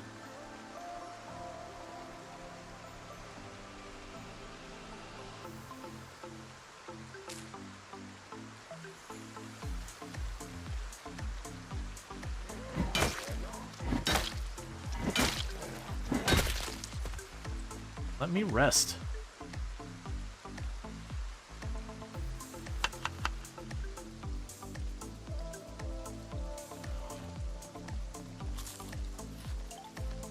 Oh, I thought I heard a zombie down here and got confused.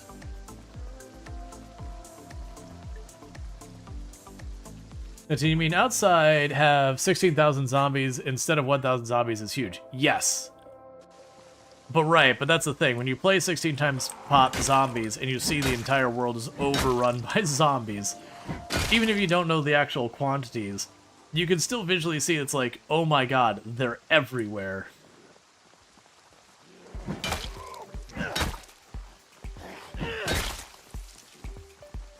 But the numbers do start to matter when you start getting to stuff like respawn, because one of the common ones when people see me play 16 times pop, they'll be like, I'm gonna play 16 times pop with respawn.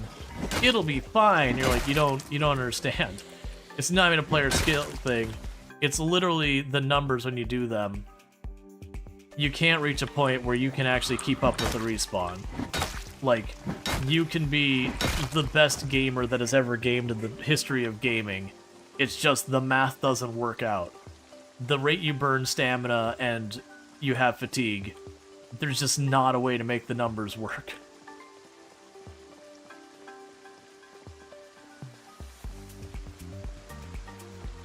So it says, so that means the mall challenge spawn in the mall and live in the mall doesn't change the population?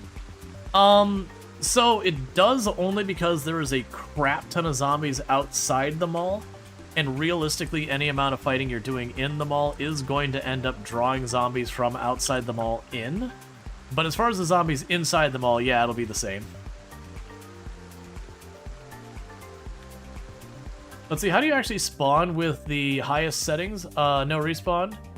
Where you're getting close to actually clearing the map. Oh, for clearing the map, the closest we ever had is Lamprey, who got up to just a bit shy of 1 million kills on his run.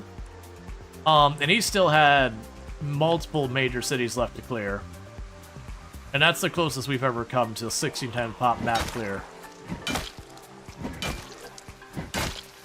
I wouldn't be surprised if there's been people who have map cleared on, you know, when I say map clear, I'm talking about like major points of interest in cities, not schlepping through the woods looking for that last zombie that may or may not be there. Because outside of like going debug and all that to hunt down every last zombie, even if you had the means, you're just never going to know where all the zombies are that you've missed. It took him over 1.5 years in real life. I used to hold the world record for the highest kill count ever streamed. That run is the one that dethroned me. And when he passed my run, he played for over a full year after that point.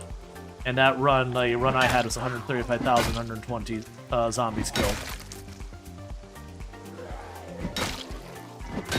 So he played, and this is like, to be clear, this is someone playing the game basically full time for that entire time, almost exclusively. So eat, sleep, prodigy Zomboid for like a year and a half.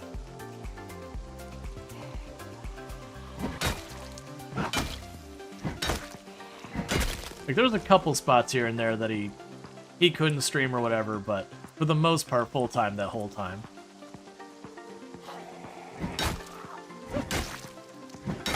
It's one of the reasons why people have asked me if I'm ever going to go back for my record.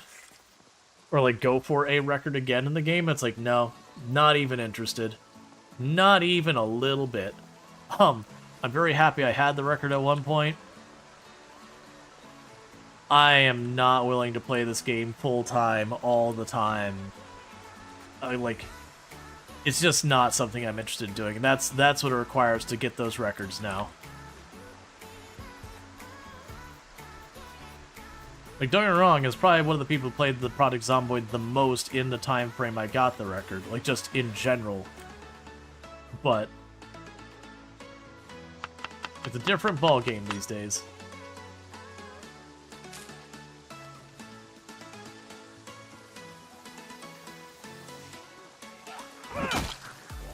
Because also, if you're doing the type of gameplay where you're pursuing world records, it basically means that's what you do.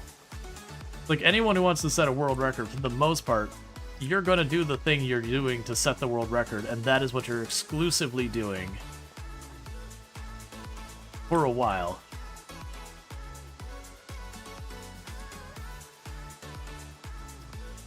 Yeah, no, to give people an idea, when Lamprey died in his run, which was just like all these runs go when you finally do die, it's just brain shut off for a little while. You do a bunch of reckless crap you shouldn't have done. Make mistakes, and it's the same way we all go.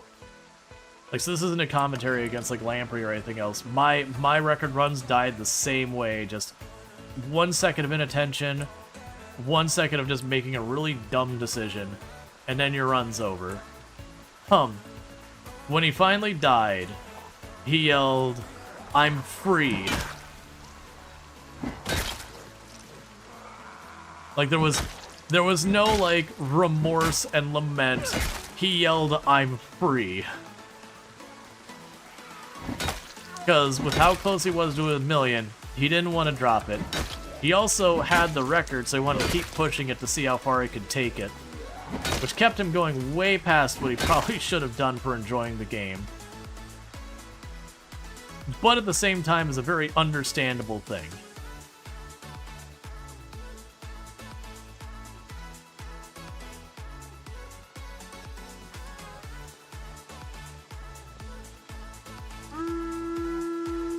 Set the stream on fire and go, go, go. Hey, Harry, and thank you so much for the raid, Warren. I really do appreciate that. Can I get a shout out for Warren? Been playing a lot of Product Zomboid lately. Also plays a lot of Rimworld as well. Fantastic content creator. Somebody you should absolutely check out. Bear with me for a moment and I'll check everything in. But I do hope you had yourself a good stream and welcome in Raiders. Don't mind me. We are having a nice, chill, relaxing day in Product Zomboid. And all that good stuff. We're still fairly early game on this particular character. For those who saw my 16 times pop run, that character is still alive. We're just taking a little break from it. But let me go ahead and double check. So you're playing Product Zomboid today? No. According to Twitch, you're playing Rimworld today. I know you're playing Product Zomboid yesterday, I believe.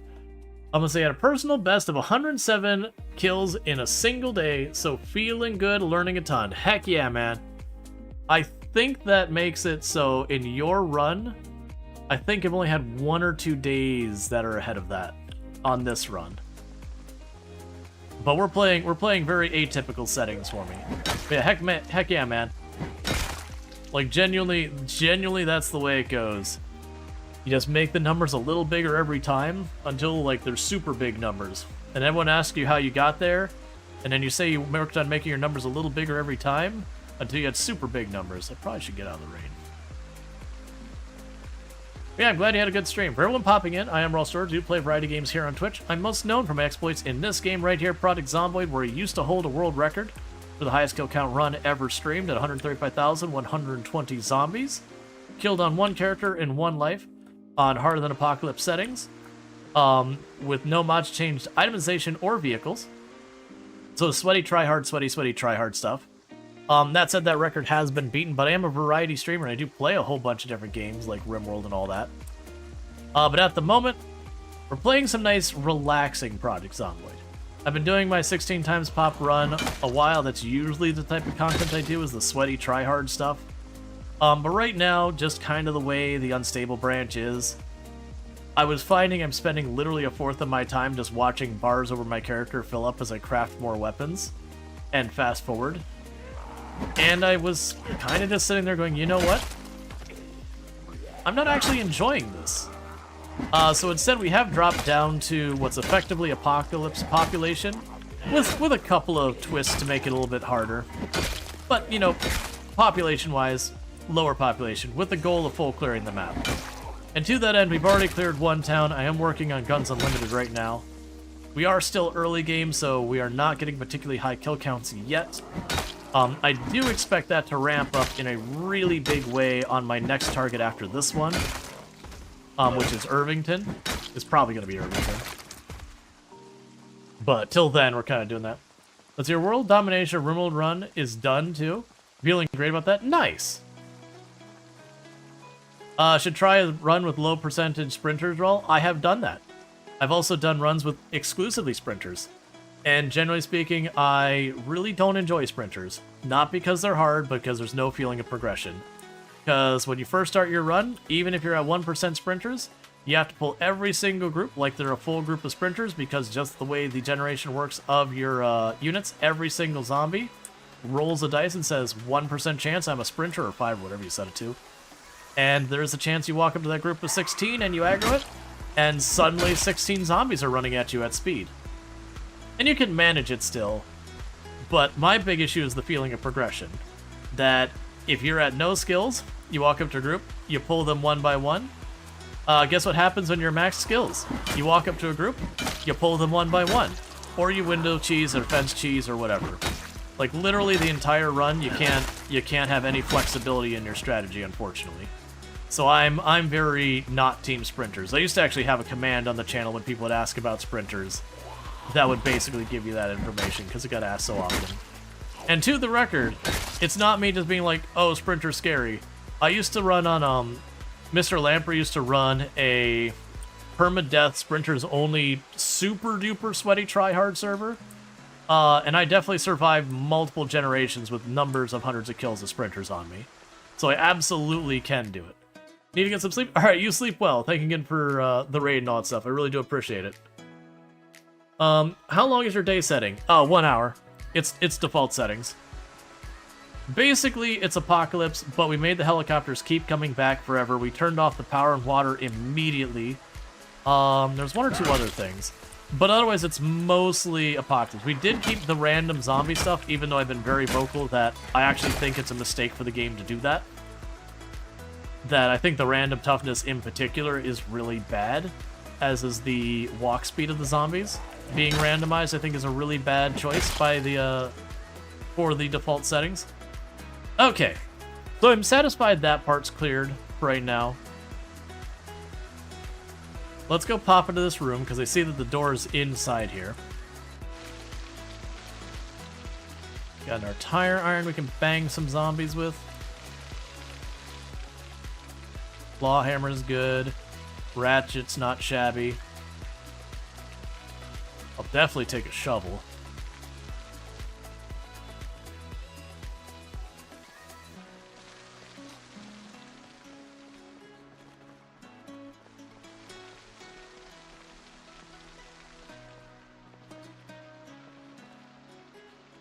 Box of nails.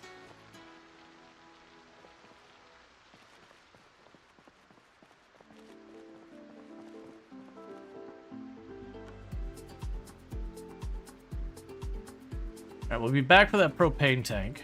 Or you know what, I'll probably mark the propane. No, we'll be back for it, it's fine.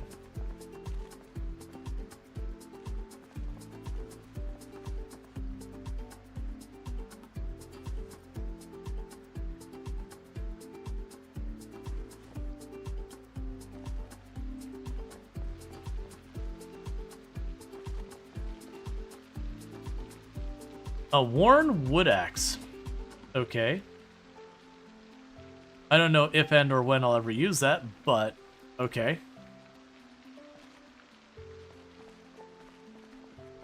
It's a terrible weapon. Really good at cutting down trees. Alright. Let's take this crap back to my car. What pop settings we're using? On this particular run, I am basically using Apocalypse. Normally I run 16 times pop. But as I mentioned earlier, right now with the way the crafting is working, for the significant time investment that is to craft weapons, they just don't last. So I was finding in practice on 16 times pop after going 6 months into my run, I was spending literally a fourth of my time just watching the bar fill up above my character's head for crafting weapons. And I did see the zombie by the generator. I'm choosing to pretend it wasn't there. So we put that run on pause. The character's still alive at 16,000 or something like that kills. But it's just one of those things I'm like, I had to stop and be like, I'm genuinely not having fun with this. Like, this is not a good time. Like, it's not like, oh, this is hard and maybe it's a bit much. It was like, no, I am watching meters fill up. This is a bad time. This is not what I want to be doing.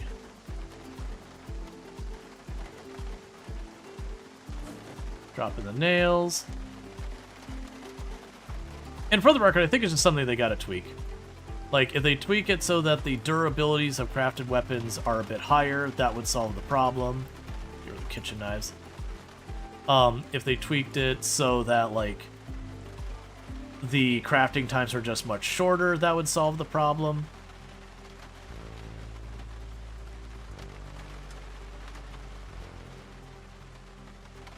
That should be good, because then we can grab the propane tank. No, we can't. Alright, so 1 second. I'm going to do one thing real fast. So we're over here at Guns Unlimited. So I'm going to go and put this symbol to say that I have looted this building. But I am going to note propane. So let me know that I killed everything in there, but propane.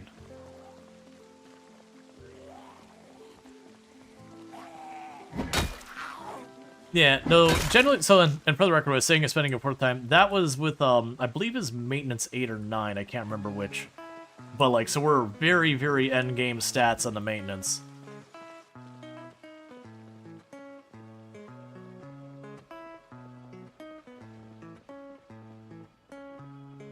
Okay, so in theory, the generator should be running right outside here. I should be able to turn on these lights. There we go. So that's what I've been doing, is I move that generator up.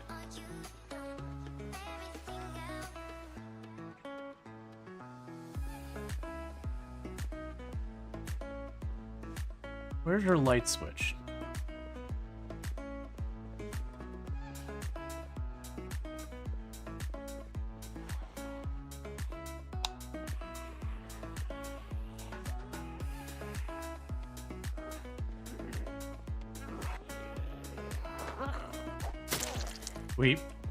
We push, which means they have aggro on more than one, so we're gonna back up.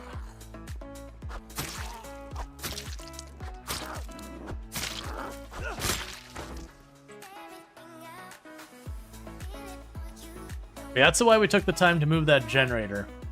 Is so I can't get to every one of those rooms to power the lights on, but what I can do is I can kind of go along the outside here and get some of those main hallway lights on. So that at least for when it's coming to looking for zombies, I only have to worry about peering into those little tiny rooms versus, you know, aggroing a zombie in the hallway, not seeing it, not being able to see it because it's dark, and then go into the room, and then realize I aggroed a zombie behind me as well as in front of me, and then suddenly realize I'm fighting in a situation where I'm getting hit from both sides and I can't see. And I can certainly do it with just the flashlight, it's just this is safer. My character's been forgetting to eat. It's a real problem.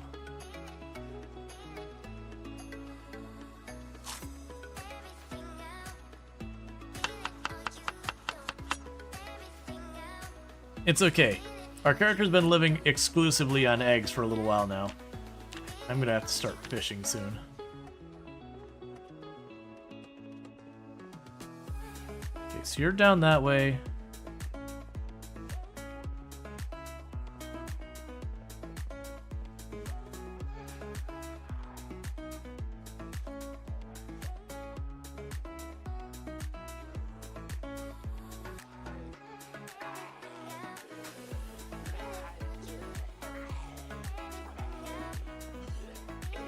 Oh, that's why you're not responding.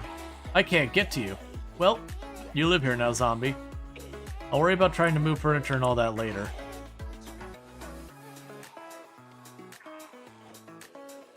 Alright, there's a reloading book.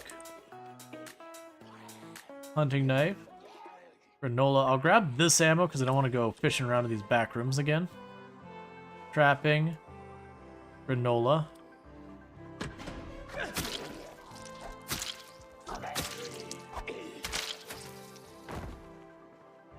Yeah, it's just a toilet. Let's not get ourselves cornered in there.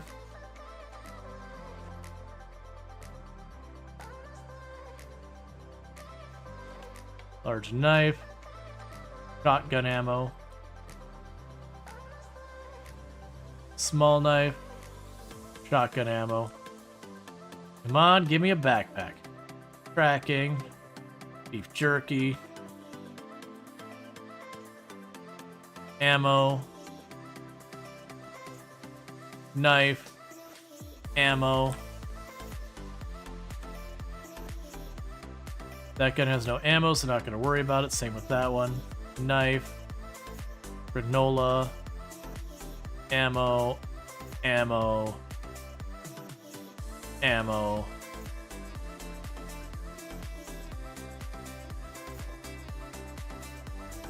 Ooh. All right, hold up. So you're one. And you're also one. I'm gonna actually take this one. Yeah, I thought that was gonna be the case. Butterfly knife, why not? Ammo.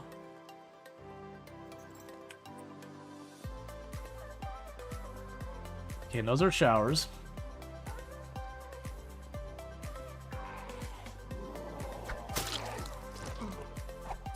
So I need to get out of here because we're drowsy.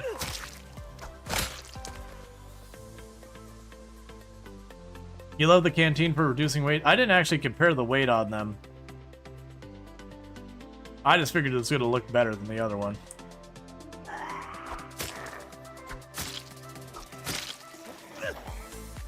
Alright, we pushed, so we got aggro on another zombie somewhere. It might be that zombie down to the end. I don't honestly know. Right now, I just want to get out of this building.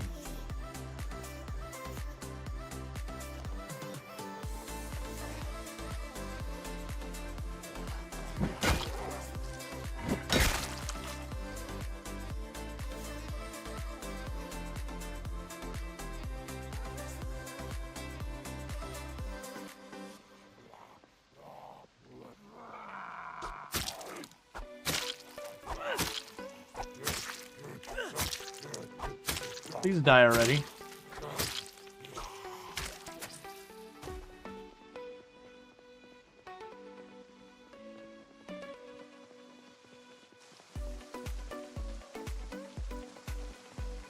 Okay.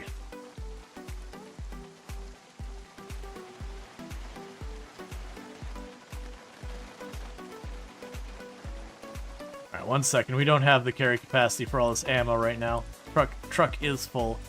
I'm gonna do real fast here. Go right here to this display. Grab all of you and shove it in there.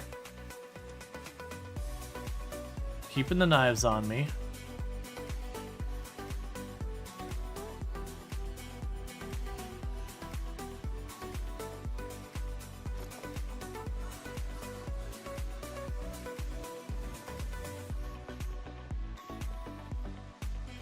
Oh yeah, no, the darkness is definitely like, alright, this does not feel good time.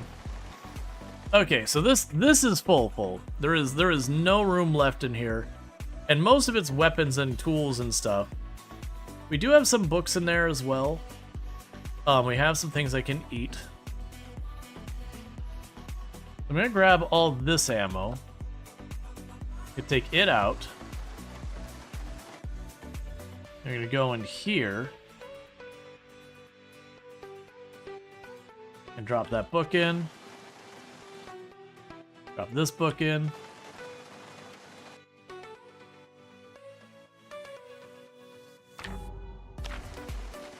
I'm gonna go back in there. We're gonna drop the ammo in there.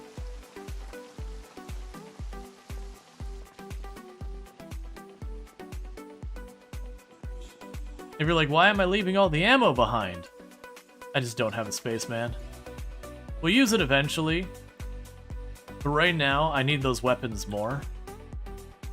The ammo is more of a meme to me.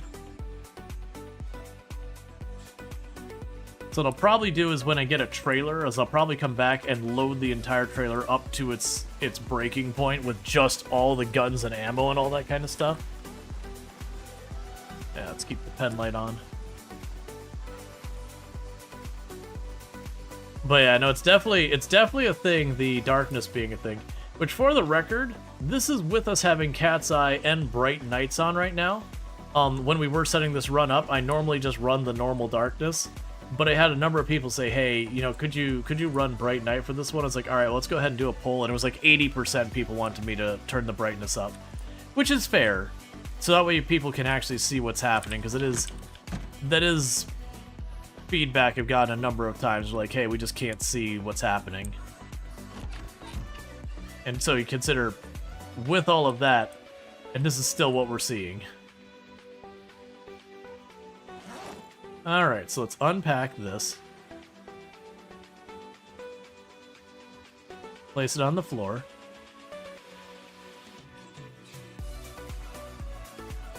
Oh, I can read those magazines and get them out of here. Any idea when the next internal test build coming? Oh, they don't let us know that. Not typically, at least. That's just something they're like, new build out. And we grab it and do all that.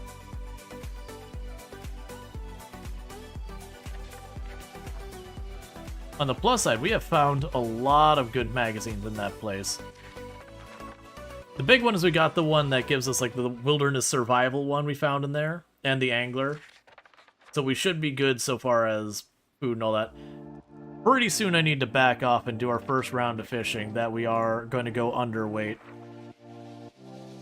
The thing I don't know is I know I can get to the creek, and that's probably tolerable fishing. I don't expect it to be good fishing, though. Versus if we can find ourselves a big lake or whatever. I know there are big lakes, I just don't think they're, like, I mean, in the area. I just don't think there's any I'm anywhere near having cleared.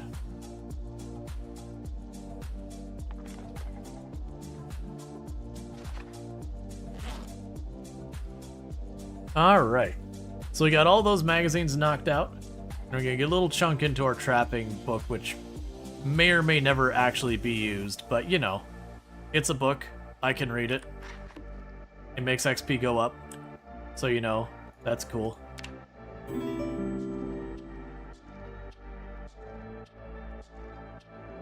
Alright, so 95 zombies killed today. So now we pick up our mattress. We pick up, I said mattress. Pick up our sleeping bag. Pack it away.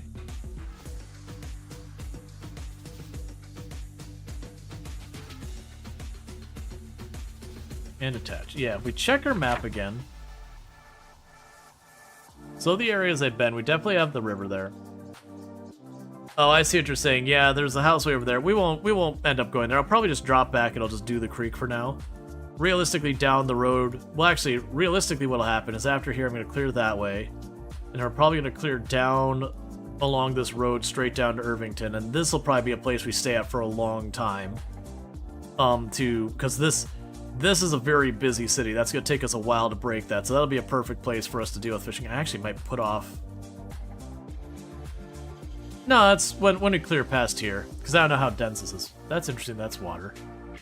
But yeah. So I think what will end up happening is we cleared Echo Creek already, we're almost done here. We'll go down this way, we'll work our way around this main road. This will be like a carryover base. So blacksmithing not worth it?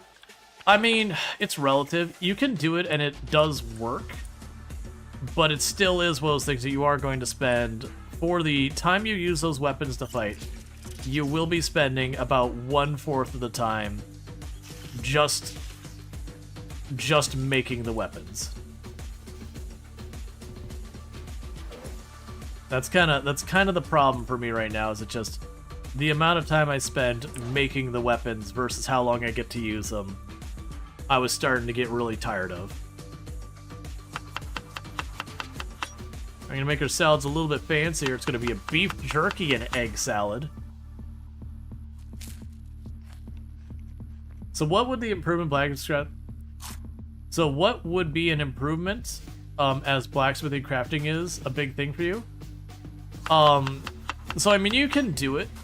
If you're not playing in very high populations, you can mix in doing blacksmithing and looted weapons and it probably won't feel that bad.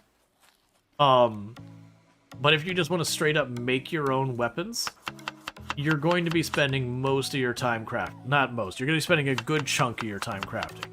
That's all it boils down to. Now, for me with the really high population settings I was doing on my other save, it did mean that I was literally having to spend 1.5 days per week just making weapons. But if you're talking lower populations like I'm dealing with right here, I would probably be needing to make weapons probably a week and a half. I'd spend a day and a half. Week and a half, 2 weeks, day and a half I'd spend crafting, would be my guess. Just in the difference of kill rates and all that. Oh, and make it more palatable? Increase the durability of the stuff you make. That's the big one I think they need to do, is increase the durability of whatever you craft. Would be the big helper. Something that would also help is just reduce the time of crafting. Now, it could be like literally just taking how long the bar takes to run, cutting that down to like 1/3 to 1/5 would also improve it.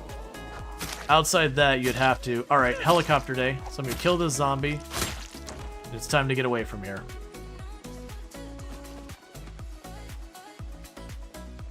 We'll turn that off. We already know a helicopter's coming, so there's no point in listening to it anymore. Yeah, those 10-hit axes with the forge and rag branches are pretty tough. So crafted items have less durability compared to the world? Generally speaking, yeah. So that's kind of the thing, is like, I understand from a realism standpoint, poking a hole in a rock and making a weapon out of it, not probably going to be the greatest weapon. I acknowledge from the realism standpoint, it would make no sense for that weapon to be better than like a weapon crafted with like actual industrial materials in a factory. But, counter argument, the time and effort that goes into crafting a weapon in this game and getting something that's pretty subpar is, and for the record, the damage is actually really good. It's just the durability. But getting a weapon that you're going to kill like 1, maybe 2 rally groups and it's just done. My argument is, for the risk versus reward, like the amount of effort put in, more exactly, the amount of effort put in versus the reward gotten out, that isn't in a good place. So I would propose that it needs to give a little bit more.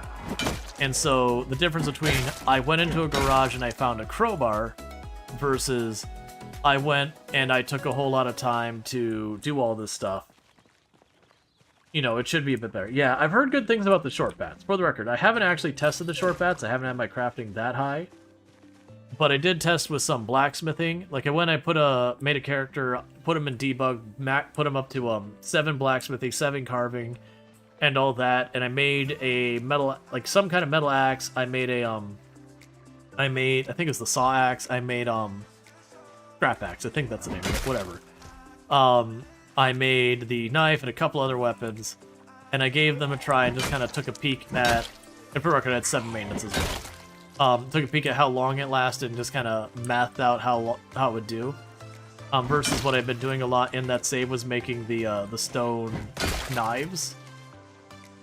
And while it was more than the stone knives, it took way, way, way, way more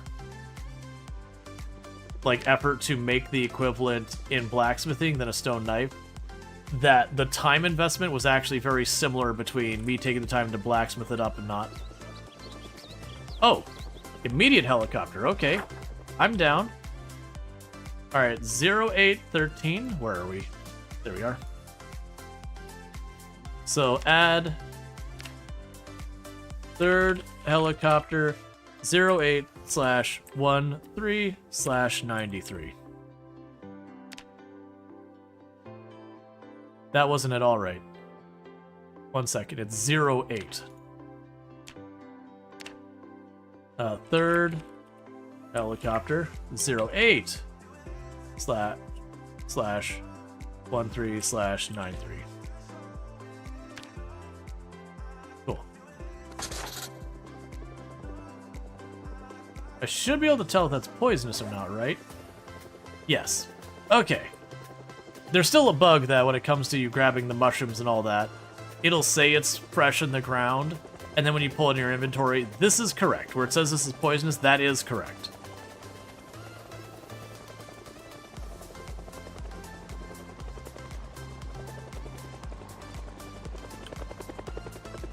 Yeah, literally, we had a helicopter as early in the day as it could happen.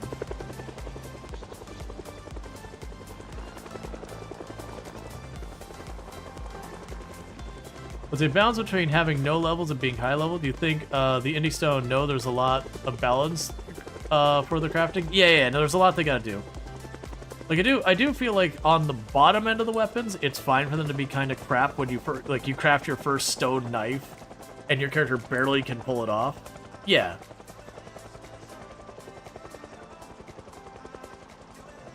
Like that to me makes sense.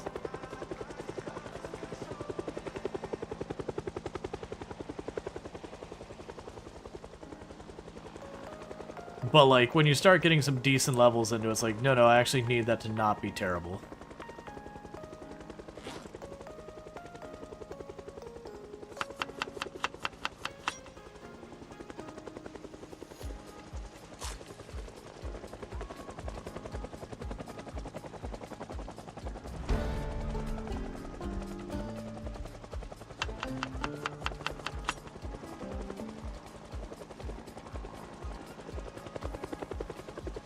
I'm surprised we're not seeing any zombies here. I know we've cleared this field, and from the north, there's not really a place. We definitely still had a lot of zombies to the south where we've been clearing. Like, we hadn't cleared that shooting range or anything like that. So I'm a little surprised we're not seeing a lot of zombies rolling in from down there. I'm really happy that's an early day one, because that means I'm only going to lose, like, an in-game hour or two for the day. I'll be able to go back to just a normal clearing day. Let's see, you mean it's absolutely not how mushrooms work in real life? Remember influencers getting poisoned by their food delivery service? They were hawking thing not long ago? Like, if you refine mushrooms so much, basically makes poison moot by cooking? No, that's not a thing. Like, so genuinely speaking, a lot of poisons in mushrooms, you don't just cook out of them. There are poisons out there in the world that you can cook and it's not a thing. Like, I believe lionfish, the poison in there is one of those ones that once you cook it, it turns inert. But not all poison, that is the case.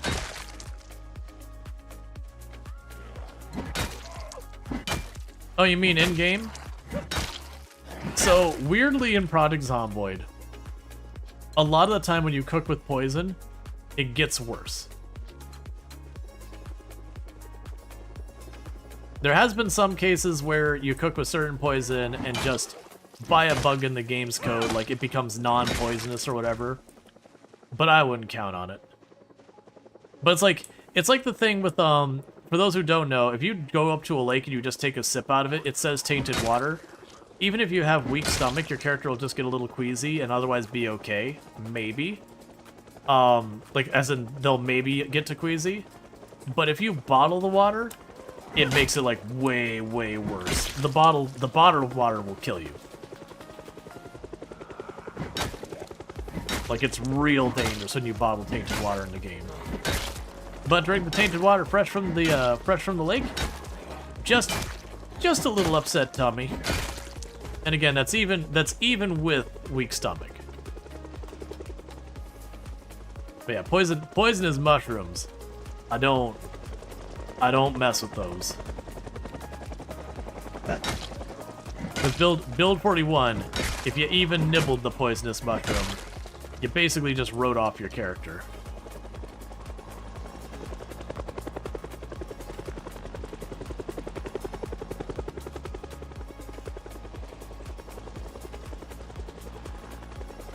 Even if you got lemongrass right there, lemongrass doesn't stack.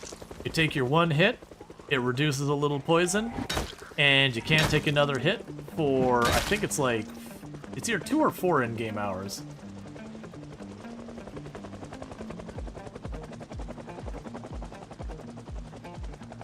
Yeah, keep in mind right now, there is some weird stuff going on with poison that you can kind of get away a little bit with the eating the poison mushrooms. I would not stick to counting on that. Like, I would not get in the habit of doing that. Because in the builds in the past, poison mushrooms were like, you get a single point of hunger out of it, and you were just dead. It was just over. Hey. Versus, we've had people testing the poison mushrooms in build 42, and we've been seeing inconsistent results. As if there's like some mushrooms are more poisonous than others in the game or something. And don't really know the details of what's going on there yet. I know Twist dug into it pretty far.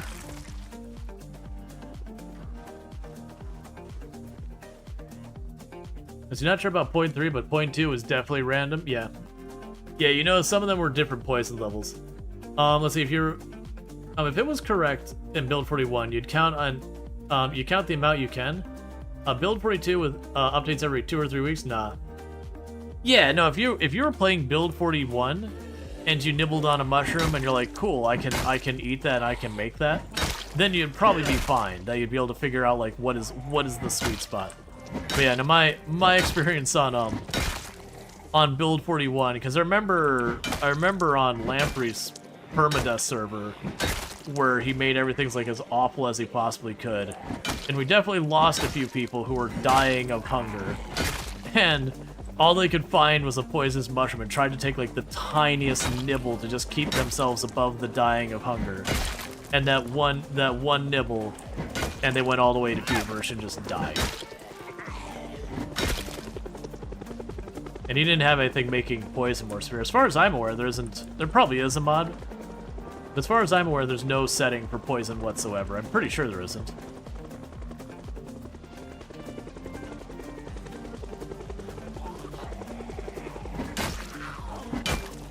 Yeah, no, the berries you can absolutely eat with poison. Like, poisonous berries you can absolutely juggle without a big deal. As long as you're not just eating poisonous berry after poisonous berry kind of thing, it's fine. Just wait for Queasy to drop off, slam another berry, you're good to go. I won't swear to that with weak stomach, but I believe that's still true of weak stomach.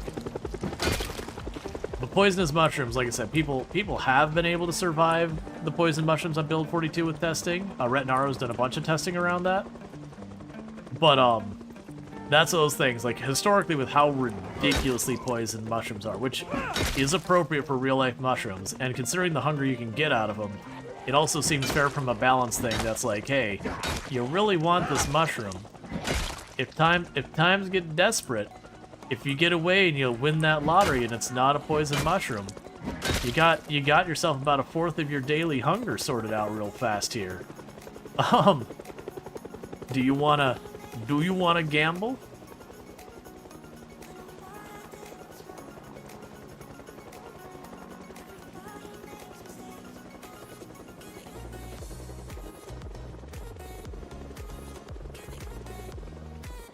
Yes, they weren't seeing any zombies, but this does look like it is a four-passer. It doesn't look like it is a four-passer.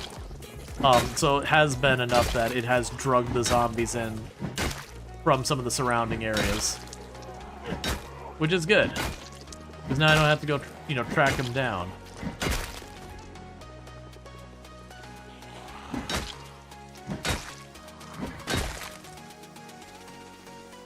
Okay, so I believe that should be the last pass it could have done.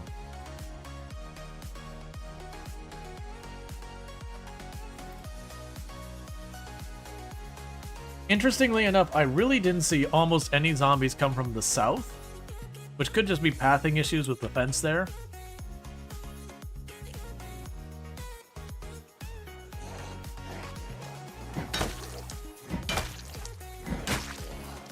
Because I know there were some down there that we hadn't gotten to yet. I'm not even talking the ones in the building, I'm talking at the firing range.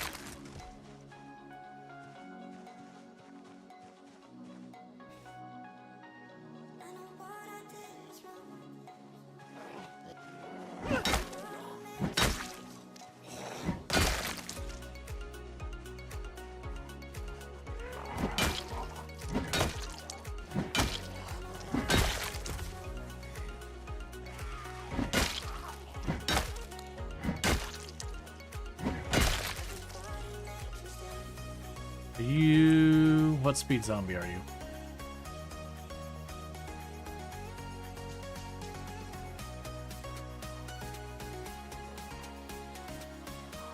Trying my best to not go too bad muscle strain and exertion. It would be nice to clean this all up though.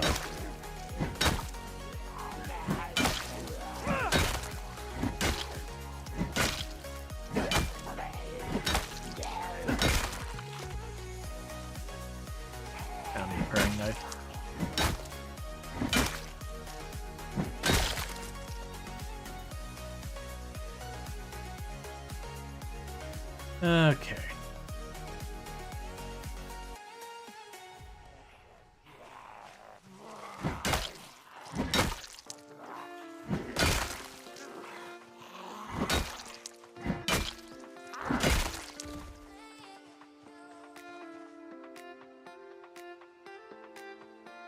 Because, yeah, if we can clear up the zombies we drug out here, then it just means I don't have to worry about it. Alright, Luxray, you take it easy. Thank you again for hanging out. But yeah, so where I'm willing to gamble with the water, because there's only been, to my knowledge, one point in time that drinking the tainted water has been like straight up fatal kind of thing. You know, without counting accidentally stacking water with berries or stuff like that. That like for a brief window they made it way more severe. And then they hadn't even announced that they're gonna like, they didn't like say like, oh, we're gonna roll it back, or there wasn't even an outcry. It just kind of, they made a change and it just kind of went back to the way it was.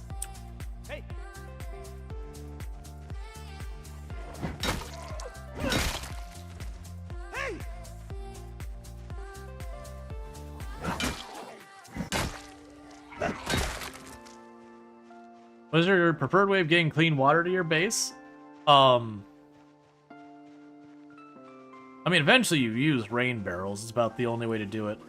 Or you just have a body of water, and you just get a bunch of cooking pots or whatever. Fill up the cooking pots, take them to your stove, and turn it on. Most of the time I will set up my base if I have like a long-term base. I usually set it up by a body of water, because then I can also occasionally have my character wash themselves, even though I don't really care about it. But like once in a long while, when I have like a weird day that we got like a storm or something, and I can't really get out to where we're gonna be fighting, or for whatever reason, like we're like expecting the helicopter and I don't want to move on to the next area. Like you're just in that situation where it's like, no, now's not a good time to venture. You're, you know, stuck kind of doing base things for the day. It's a good day to be like, yeah, I can just burn some time washing the character.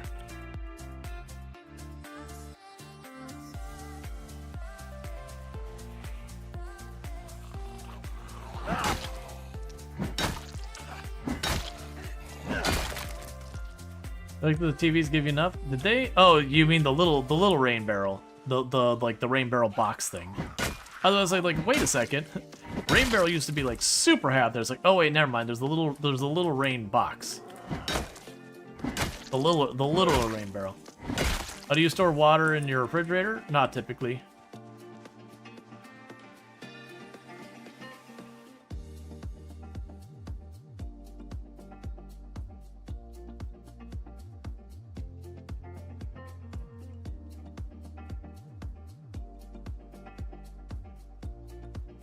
Hey. Hey. Yeah, not gonna clean the whole field for endlessly, but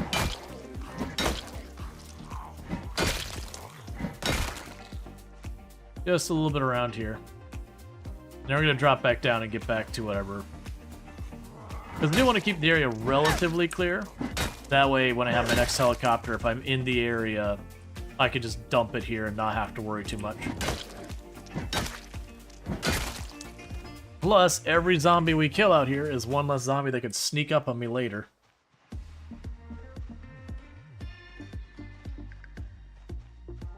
And this is the clearest this field is going to be in the entire game so far as plant life goes.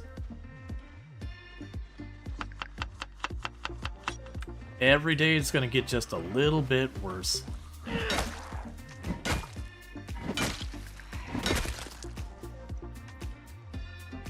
The worst one is when all the trees start growing in. The trees and the bushes all growing in. Then you got like poor line of sight, and then you suddenly snag yourself in a bush that you didn't realize was one of the bushes you couldn't walk through just because it's obscured.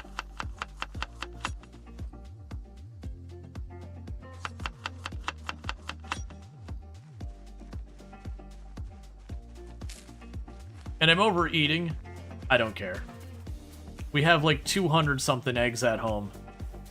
I can't waste what I can't eat in time before it rots.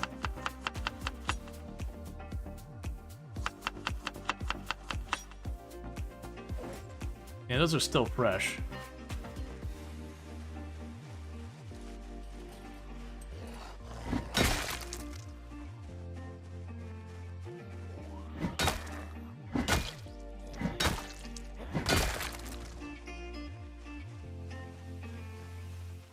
Alright, kill you. Then we'll see what our situation is in Guns Unlimited.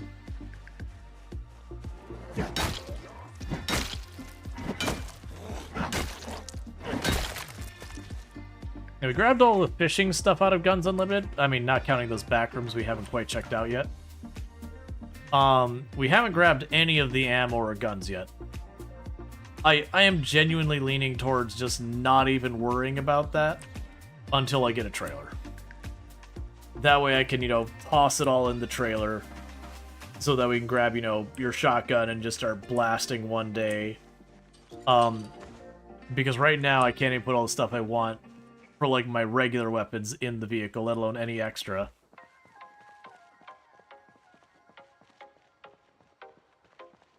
So that'll be a good way of dealing with it. Get the trailer, roll around. Use it, like, probably during helicopters. So we had the zombies to start popping the zombies with the guns. Alright, well, this is looking pretty good. We're honestly not far from the point I could realistically sleep inside the building. Just go into one of the rooms that still has a door on it, plop down the sleeping bag, go to bed, wake up, get back to work. Yep, no, nothing down that way.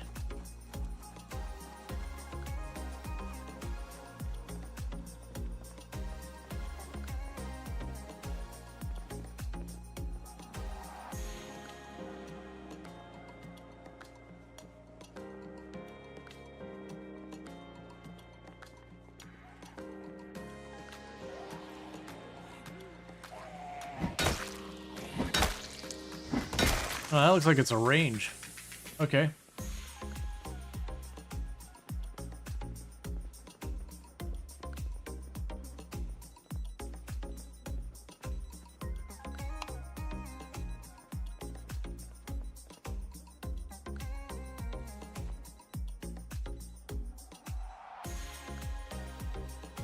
Excuse me?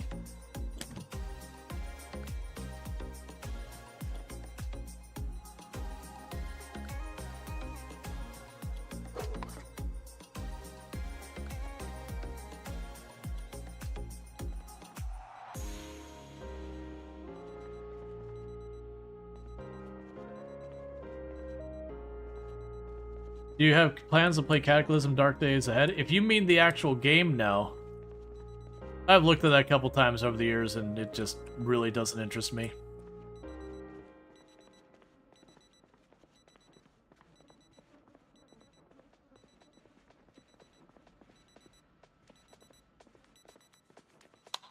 Oh, surprise, I can actually see that far. I didn't think the generator is going to reach that far.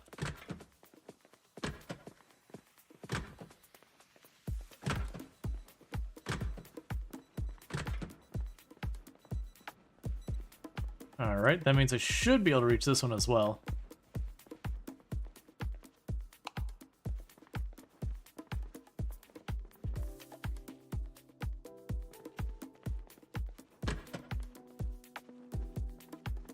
And I'm doing this just in the off chance there's a deaf zombie chilling in a portal, in the bathroom or whatever. Okay, so we went in there. Oh good, you came far enough this way, I can probably kill you now. Because I can't get past all this furniture.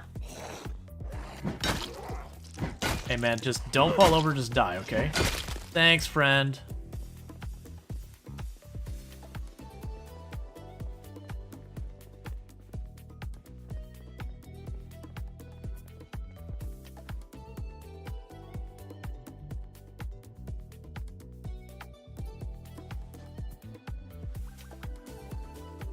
Alright, that's kind of a problem.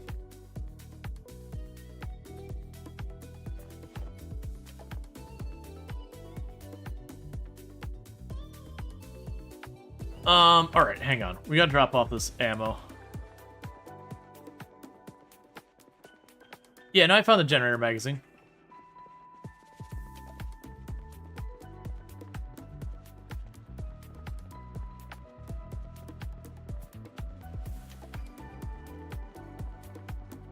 Finally?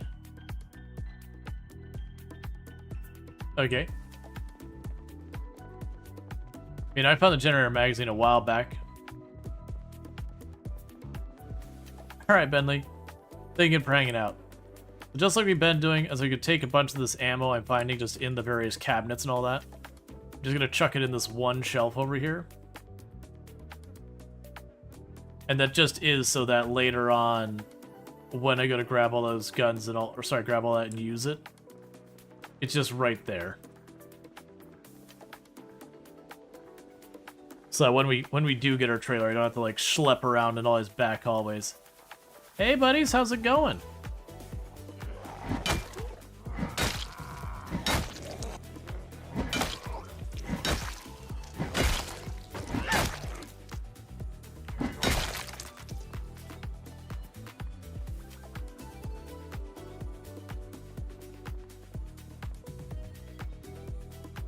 You surprised there's some left? No, I'm not. This is a really long building. So, very genuine. There's also a second floor we haven't even gone up to yet. I'm a little nervous about what's even up there.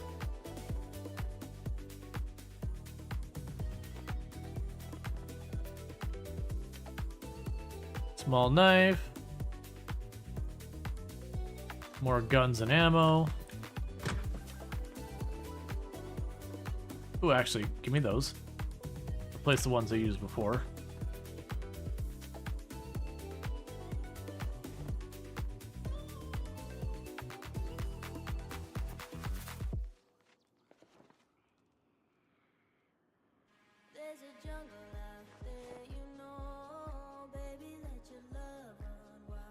I'm in my main bag for right now. It'll overburden us, which isn't the greatest thing.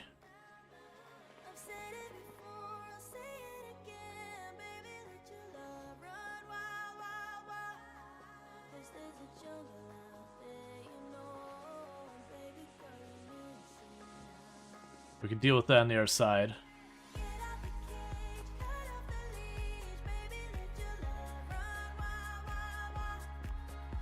Okay.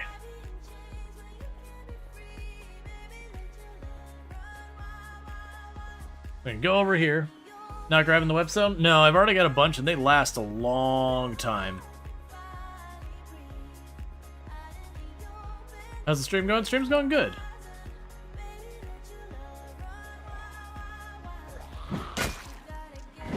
I need you to die now. I am overburdened. I need you to die now. I am overburdened. Thank you, friend.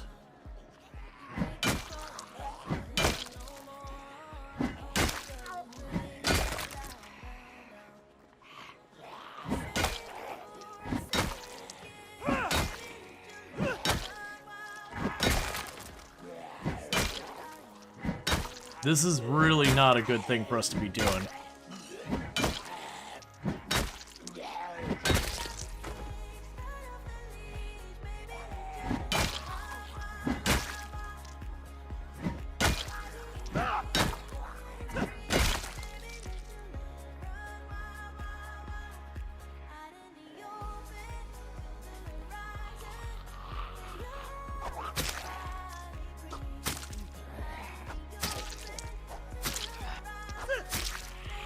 Please die.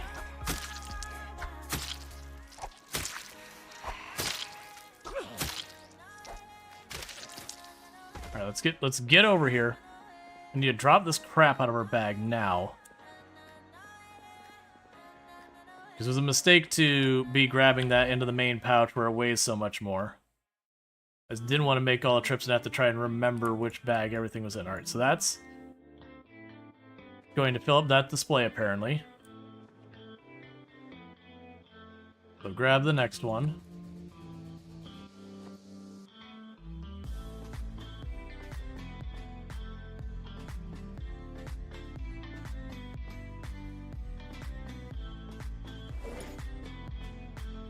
Okay.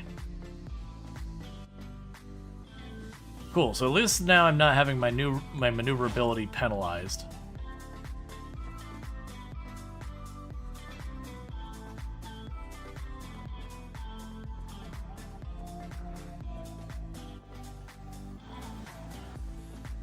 Oh, I don't want more zombies. I was literally trying to go back here to avoid that. I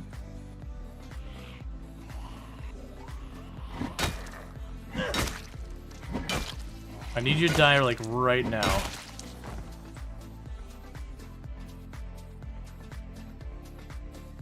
Let's try ducking back into these locker rooms. I'm gonna go to one of those bathrooms and close the door behind me. That way I can just rest there for a minute.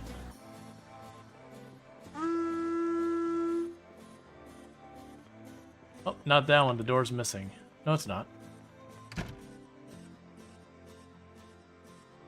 Hey, random and lost. Thank you for the raid. I really do appreciate that. I do hope you had yourself a good stream, and I do apologize for everyone raiding in. You raided in right into an ad segment. I can't stop it right now. But thank you so much for that. We definitely overextended ourselves here just a moment ago. Which we are somewhat suffering for. But it's okay. But thank you and all that. I do hope you had some good stream. What were you streaming and all that good stuff? Let's go ahead and keep eating our eggs and all that. This isn't going to help with our fatigue and sleepiness. But we can just chill in here for a minute.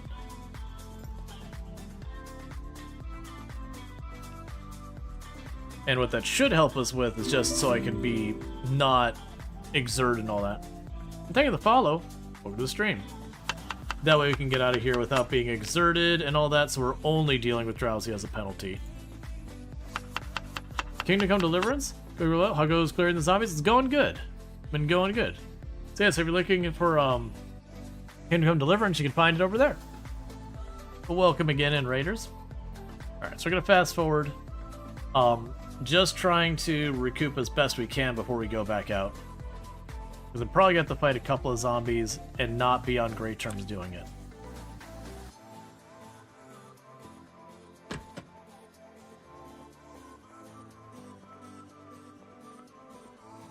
Okay. So we're just about to hit our second level of being sleepy. That's fine. I could take the caffeine pills to mitigate it. I'm just not gonna. Not unless I really need to.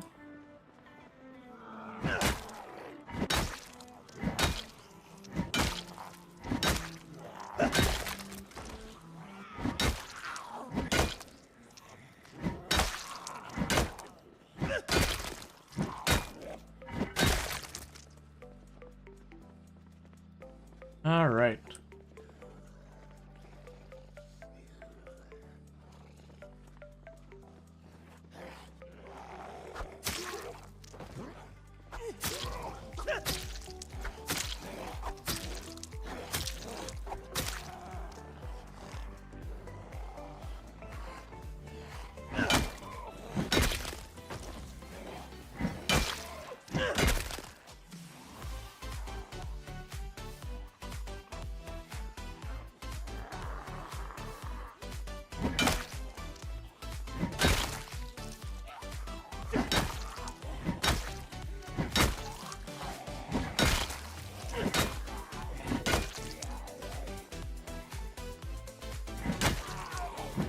This is not what I want to see. We're starting to get stacking debuffs.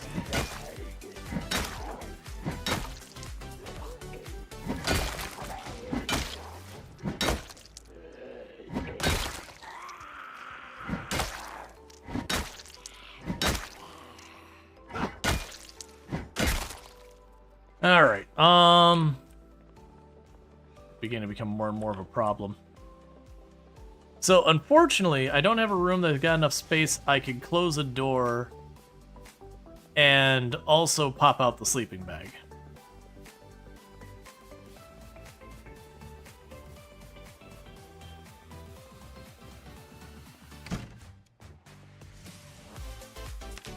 So I can recover our endurance a bit in that.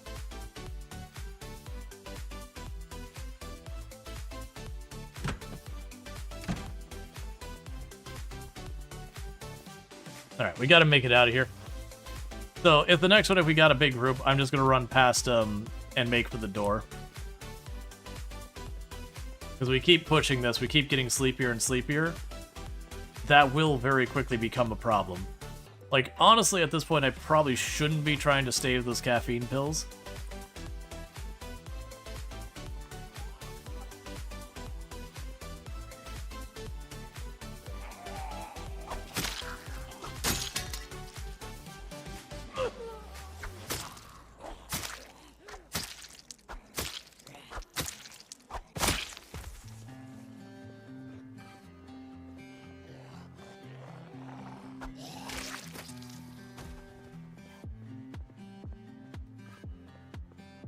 It's also going to get harder and harder to see, because as you get tired, it gets darker and darker.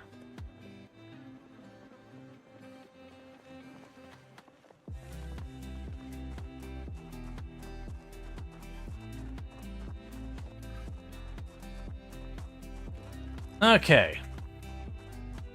So that was a little uncomfortable, and that's what I get for going back inside the building on a day we just did a helicopter.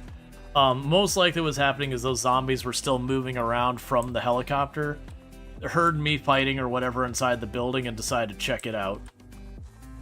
So we'll probably want to, when we wake up the next in-game day, just walk along that bottom side of the building before we go back inside, just to kind of verify that, you know, there's still not a bunch right there, because it's possible the helicopter drew all those zombies from the range down there,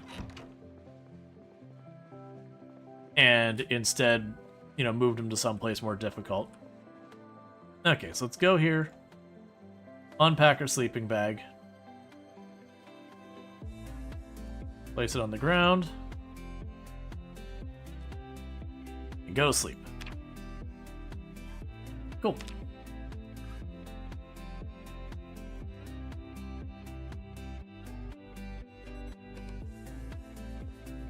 We just had the helicopter, so it can't happen again. Not for a little while. Don't need to worry about that.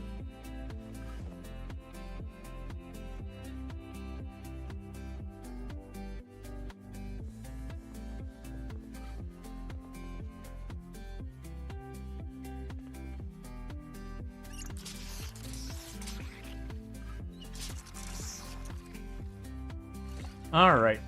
Oh, and also, people are asking how I get fresh water to my bases and all that. To give you an idea, in neither this run or my last run, at any point did I need to work on, like, topping off my water.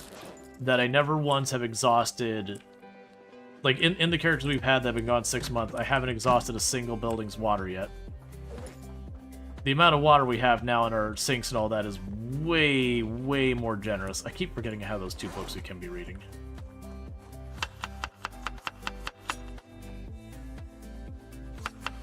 Alright. I'm gonna need that. And a lot of these bodies should be disappearing now, or it's gonna get less and less full of bodies as time goes on. Poor characters eating nothing but eggs. Their existence is eggs. Like, don't get me wrong, eggs are good and all. But eating almost exclusively eggs for weeks at a time. That sounds truly awful. Alright, we'll keep both books on us, because I'll finish one book and just chuck it on a body. Alright, so let's get all these stragglers that are down here, because those will probably just end up walking up behind me while I'm inside again.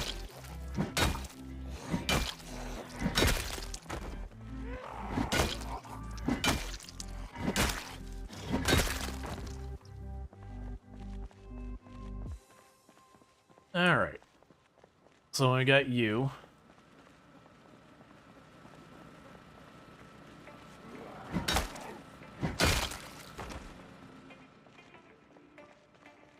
Okay, so we may have killed most of the ones that had heard me already.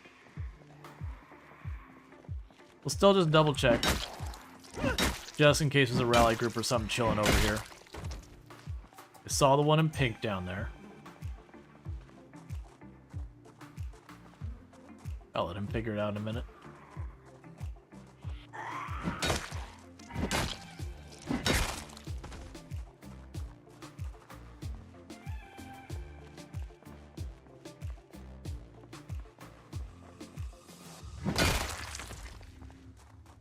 I don't know if I checked this one.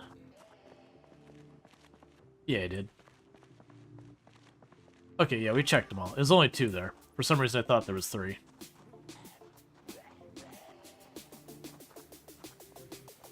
Oh, there was one in the other one.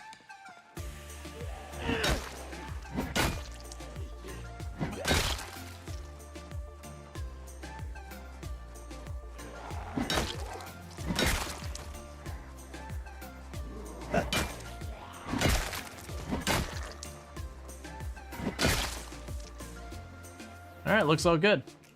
Okay, so yeah, we had a bunch wander in. It's probably only like half a rally group where, but it's in the dark while we were tired, which is no fun.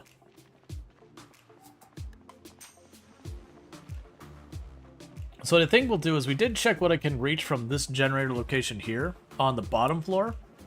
I am thinking I'm going to peek up one more floor and just see what happens. I'm a little concerned because the building does look like it could very well be 3 stories tall. So there is a possibility I step up on that second floor and it spawns stuff above me. Which, if we have that happen, we go downstairs very rapidly. And, you know, just make noise outside and draw it out.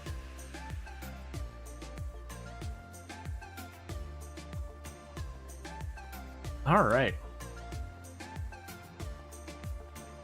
I mean, there's a couple zombies in there.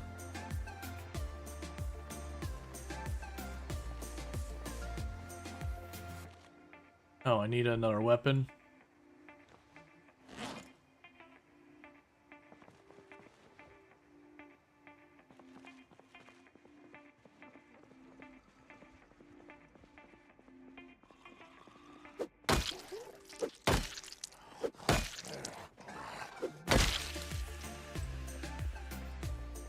Okay.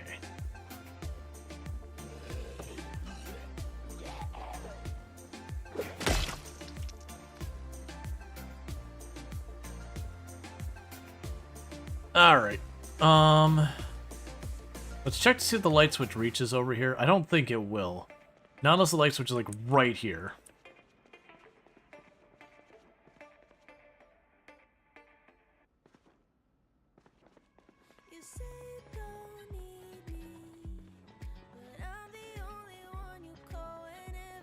Yeah, no, light switch is all the way over here. Alright, so we'll check what we can reach with the generator where it's at. Then the generator needs moved up here. We repeat the process.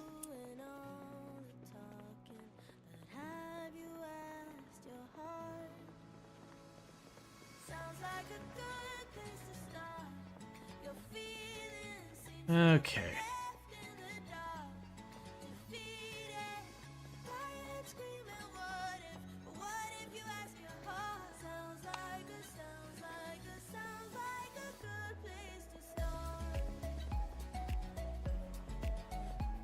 I was really hoping there's going to be a light switch over on this end.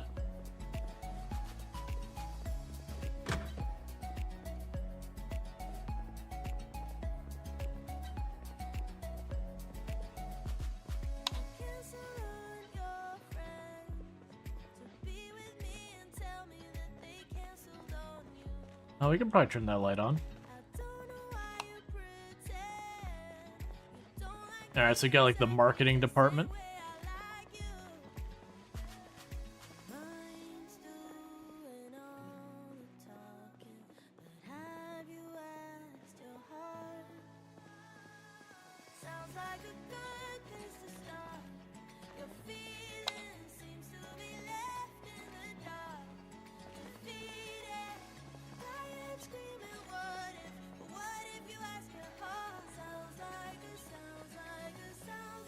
Okay, and that's some type of like admin build like thing, some like vice president's office, president of the company or whatever.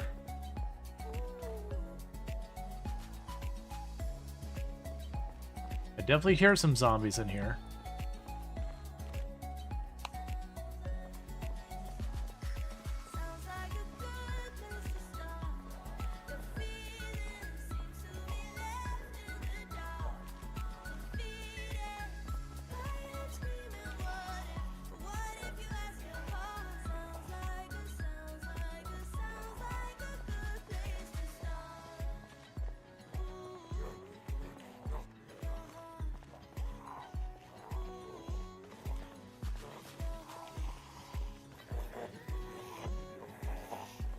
I think they're stuck pathing wise.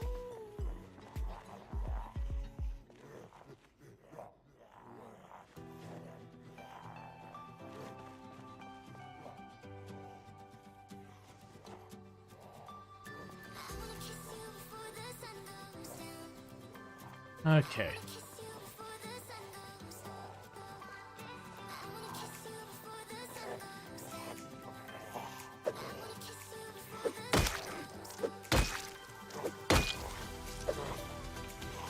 And you stand up again, buddy.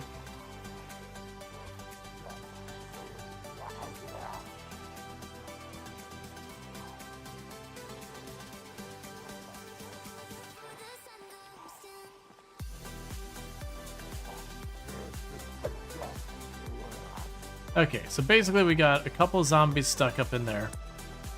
That is a very solvable problem. If we bring any of the guns in here, I can just shoot them. It's also, I can also pull up one of the couches. But for right now, I'm not going to worry about them. They can't hurt us right this yet. But more importantly, that does mean this segment of the building is clear as far as we can mess with. It is attached from that middle room.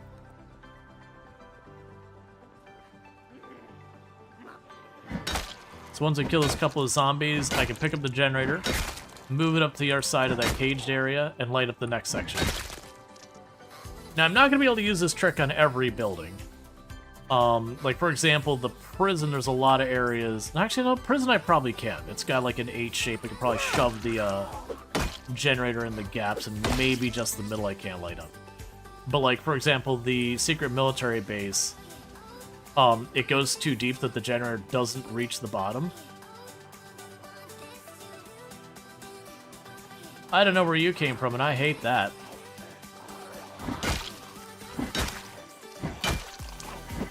But yeah, so you gotta worry a little bit about that kind of thing.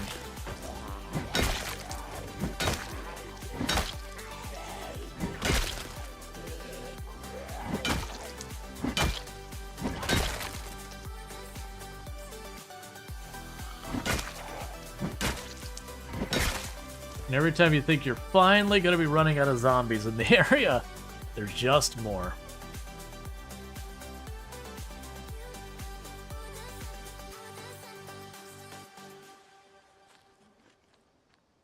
Alright. But the good news is we've almost got the main building clear. And I think I'm going to find that the shooting range to the south between the helicopter and all our fighting up here probably doesn't have that many zombies left in it. Like, we'll probably find maybe a rally group's worth of the zombies down there, so I'm not super worried about it. Okay, so we do have a zombie over there, so let's go deal with that one first, because that's right over here is where I want to take the generator. And I gotta go back in the building, work my way back over to this stairwell. Now, probably the last time we move the generator. At which point, that'll probably just mark that it's here and leave it here. Because it is a spare. And I have multiple spares, and by the time we get to the next city, I'll probably have another one.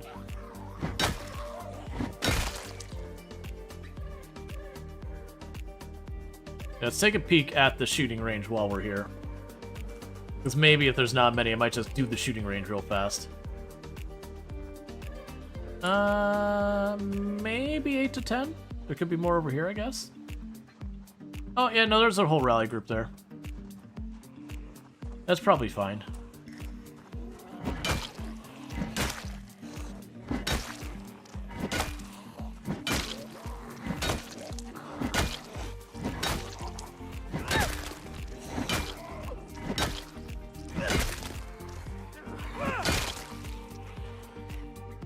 Back off and let them get here. And even over on this side, I'm not seeing hardly anymore. There's some like way up there I'm not going to worry about too much.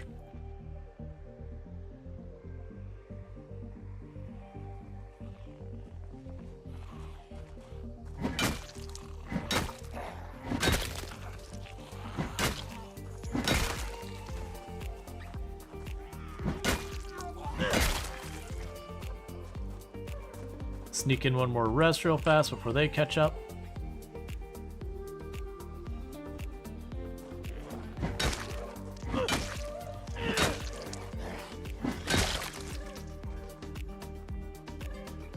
It's curious that they're all going down that way and ignoring me making noise, but I'm not going to complain about them splitting up and making it easier for me to kill them.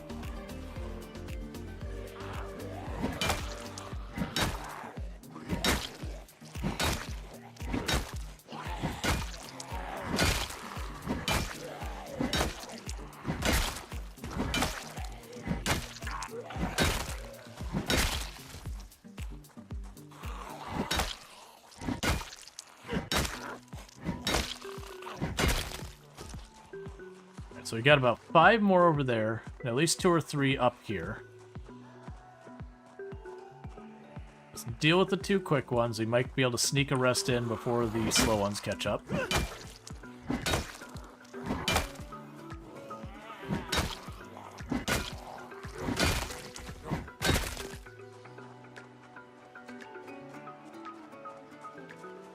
Do you know the name of the band?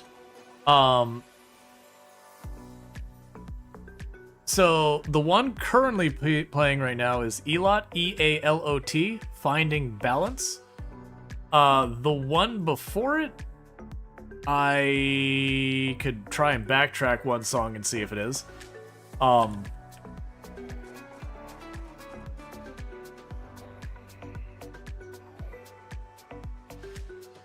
no, it's a bop. The music I'm getting is from Epidemic Sound.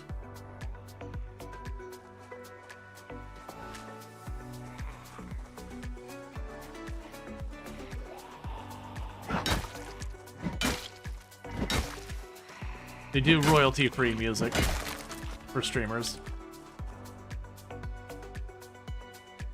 And I am on the Tropical House playlist.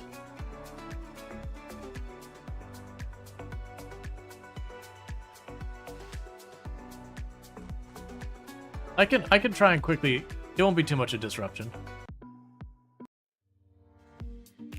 It's Wishful Thinking... Ooh, I'm gonna have to type this name. Yeah, so track is Phalo Wishful Thinking.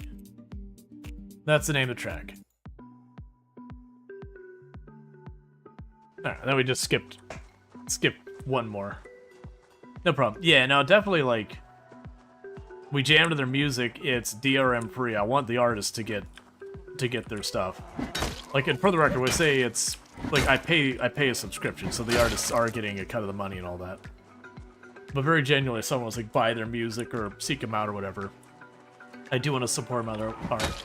I do wish I haven't found a way that I can wire up the Epidemic Sound to work with Firebot, so that, you know, people could do like the exclamation mark song or whatever and make it work. Because I know we had that back when I was using Pretzel, which I really liked Pretzel. A lot of its music was pretty good.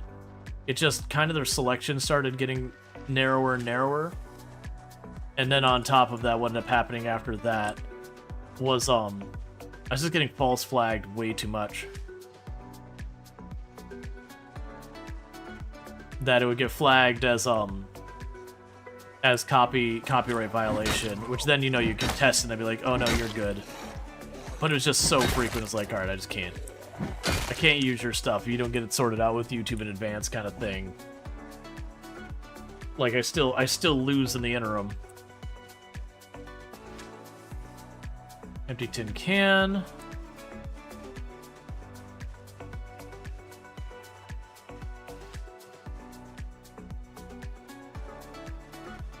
Okay, so good news out here is it doesn't look like I gotta worry about this stuff.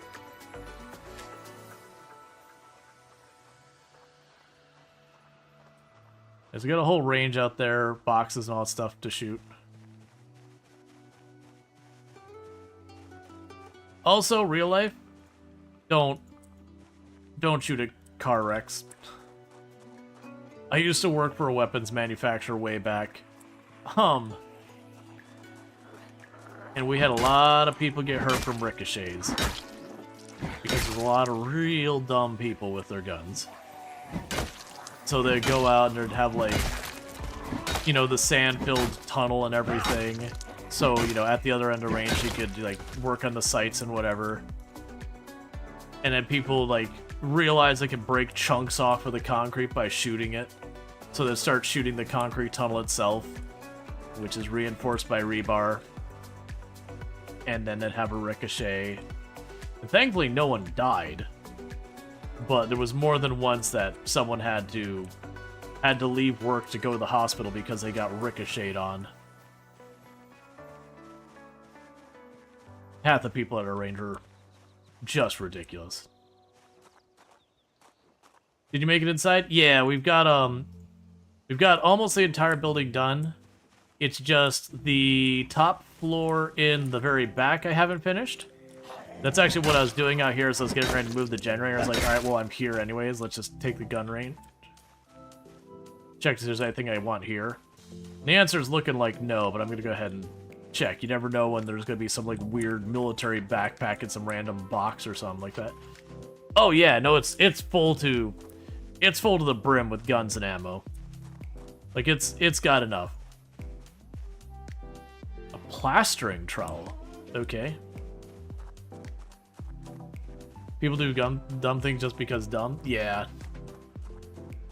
Yeah. It's amusing that working at that place gave me a lot more reservations about gun ownership than I had before. So this place that's supposed to be like super duper promoting of all that, and just kind of seeing the people who are super excited about it was like, alright, hang on. Maybe there really is some people who probably shouldn't own these things. Like, maybe there needs to be a little bit more of a test other than, you're probably fine.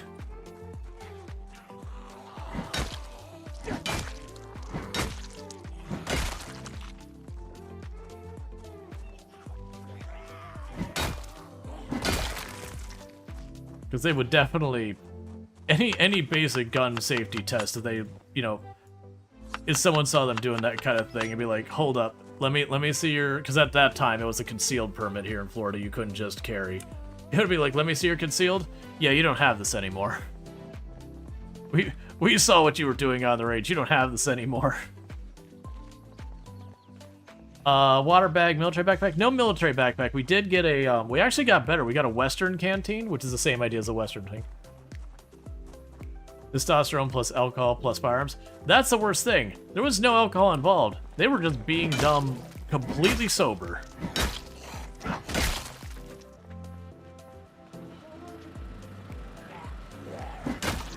And for the record, these weren't like randos that were coming in. These were employees. These were people who worked for the company and everything. So they were at work doing this dumb crap.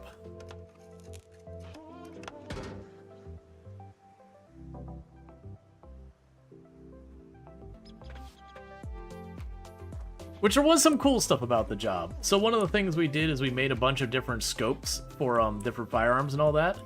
And so we had to test them. So the way, like, you do some tests where it's just like on a bench doing a bunch of things. But ultimately the way you test the scopes is you're like, alright, well, everything looks good on the scope. So how do we properly test this to make sure like it's gonna hold up? What's the biggest gun we've got in this entire building?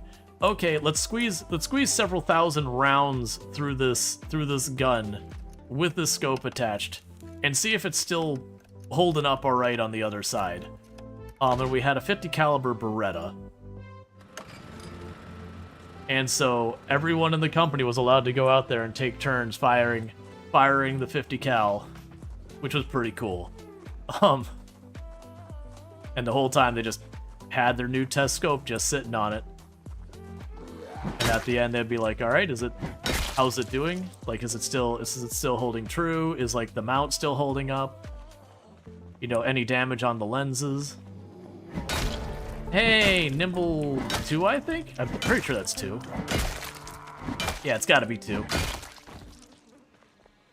Like, that part of the job was pretty neat. There's also a lot of the job that just sucked because it was the CEO's multi-million-dollar hobby. So there would be a tendency that, like, I was the network administrator there, and so there'd be this tendency that's like, okay, the CEO would just come in one day and is like, hey, I got like 24 of these computers, they're really cheap, I need them for the engineering department. And you'd be like, oh no, what on earth did he buy? And it'd be some like super budget garbage that like makes E-machines look good, and you're like, oh crap, what are we gonna do with these? Or my favorite one is he got a bunch of Macs at one point. You're like, yeah, this is a native Windows network. Like, literally, I gotta take down the network and switch everything over if you want me to do this. By the way, you wanted to buy those for the engineering team. Just as a heads up, they use this program called Solid Edge. It doesn't run on Mac, so they're gonna need to have a Windows machine in addition to that Mac because, you know, they need that for their day-to-day work, and Mac doesn't have an equivalent to begin with, so, you know, you just wasted a hell of a lot of money.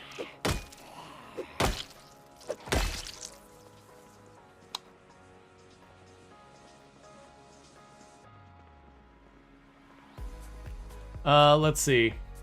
You've had a lot of different jobs? I have. Keep in mind, like, I've told about it, that, when I was early on in college, so like sophomore, junior-ish year, probably sophomore year, there was a point in my life I technically was working 5 jobs at the same time while being a full-time student. Do I recommend it? Absolutely the hell no. Dear God, no. No.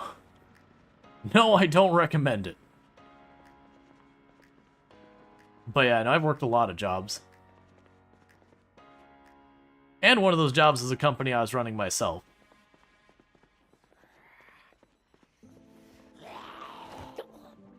Oh, actually, I put my wrench away. I was like, why did you push? This is not a safe way to be fighting.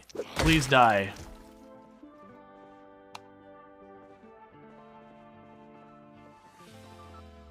Okay, cool. So it's the same hallway we had before.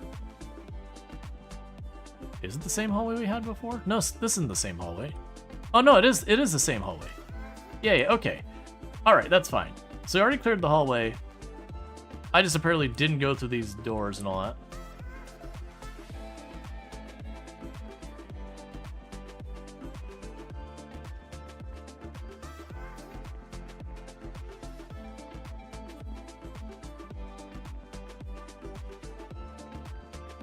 I don't really understand what the point of this hallway is here.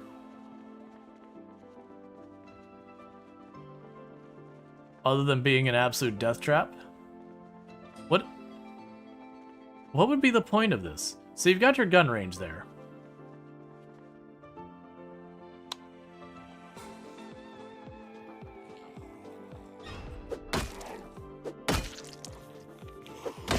I almost backed into him.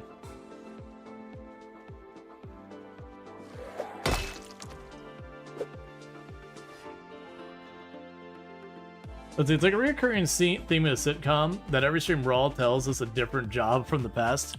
I haven't had that many jobs. I have had a number of jobs. Keep in mind, We're talking working in tech from like the early 2000s and all that. Which is very notorious for if you were in a job for more than like 2-3 years, that was an anomaly. Because you just get sold short on what you were worth. So you just were always pivoting. Oh, so this is just like an observation deck over the gun range. You know where you don't want to be, chat? Do not be up here while people are shooting at the gun range directly below you. People don't know how to do what they need to do. That is a good way to eat a bullet.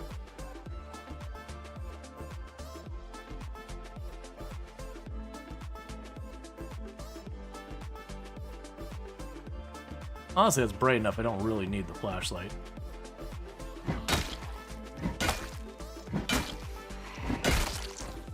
Let's get down here and kill those like 3, 4, 5 zombies that are back up this way. Yeah, no, I've worked as like a network administrator. I've worked as like a technician at the university. I've been an adjunct instructor, so not professor, but a college adjunct instructor. I've done manual labor. Was actually my job title at one point. Doing the tourism thing. I've done bag boy. I did sales and preventive maintenance technician in retail. I've done... Man, how many software developer jobs have I done over the years? And there's some of those jobs did last for a long time. Like some of those jobs, like I end up working 2 or 3 titles in the same company. Like, you know, I went from like assistant network admin to network admin. I had one job where I started as like help desk technician to then I became the adjunct instructor and all that kind of stuff. There are some of those jobs I did work like 5, 6, 7 years, but I've always been workaholic's not the phrase I'll use for it. I've always been someone who always stays guilty. In my rules, I misspelled backseating. I'll have to check that after stream.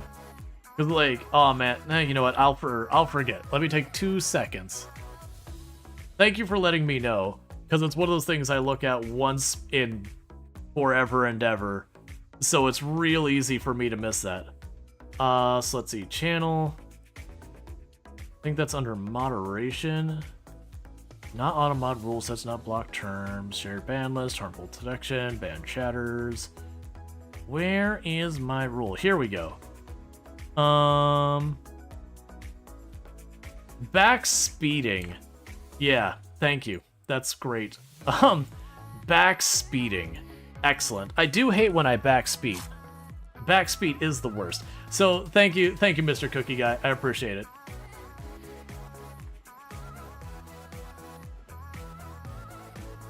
Because that would have stayed that way for probably...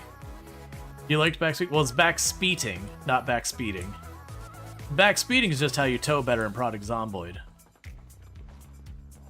Sir, I literally was coming up to say hi and you jumped down. Sir, do you know what the purpose of a safety rail is? Do you? Here's a hint. OSHA does not approve of you jumping off safety rails. That's crap angsty teenagers working their first job do. And then they torque their ankle real bad. And then later on they tell their friends about that time that they jumped off the safety rail at their office job. And how stupid it was. Thank you for the follow. Welcome to the stream. Oh, right. We had the zombies that are trapped in here. I was like, where's the zombie? I can hear it. Right, and I already hit you 4 times, and then you fell over and out of range. Ah, come on. Yeah, so they're stuck inside there. I'll probably just get a gun and shoot them.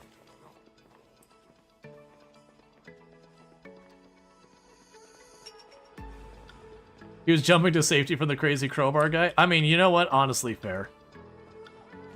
Honestly, if someone comes strolling up to me, they've got a bloodied crowbar, they're near saturation levels of blood on their clothing.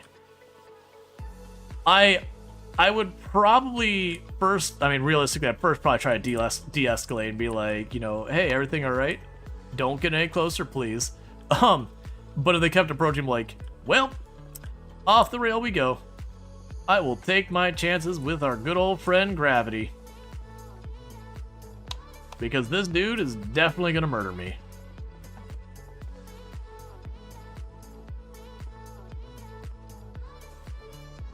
Oh, this is like where you do the exercise range. So like they'll have like all the paper targets and you run around, and I thought that was a zombie for a second, literally as I just discussed targets.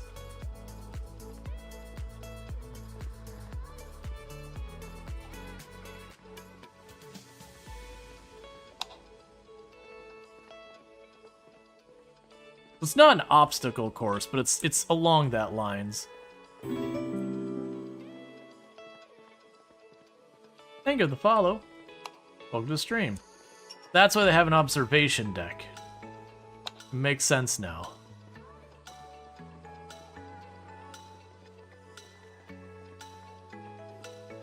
Oh, I'm hearing the zombies upstairs. Okay.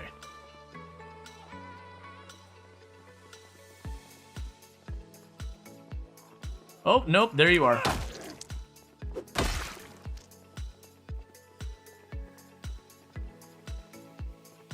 Very genuinely, if this place had more zombies in it, this place would be a death trap. Right now, it's actually kind of dangerous because 1 or 2 zombies in the dark here, real easy to mix up a mannequin and a zombie, or just straight up not see it because you're zipping around all these mannequins.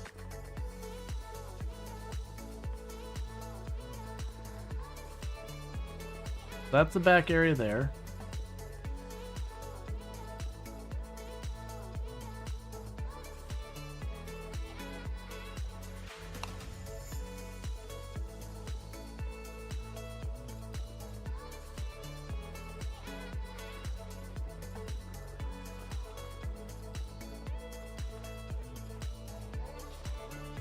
I hear a zombie and I'm really not liking it.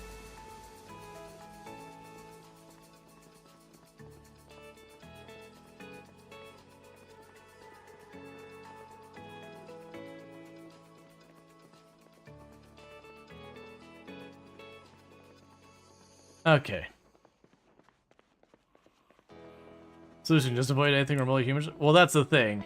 You'll look over there, you'll see what looks like the silhouette of a person, you'll be like, okay, it's a mannequin.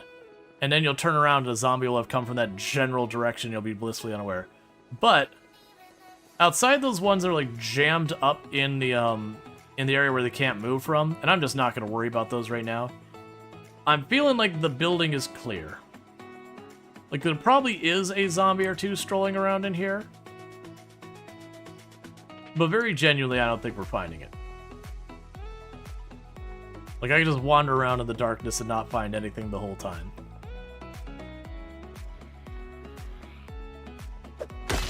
Alright, that was odd, but okay. Just one zombie just laying on the ground.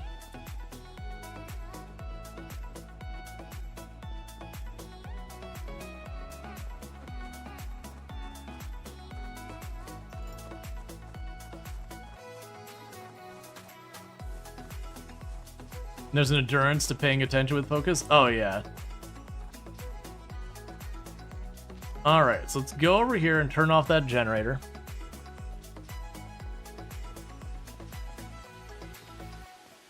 Now, of the stuff we left in the building, I took all like the knives and all that kind of stuff, so I'm pretty happy about that. That's the zombie I was hearing. Okay, that makes me feel better. Because I definitely was hearing a zombie when I was down here, and I'm like, I don't know where it is. It was this one chilling out by the generator. Hey, friend.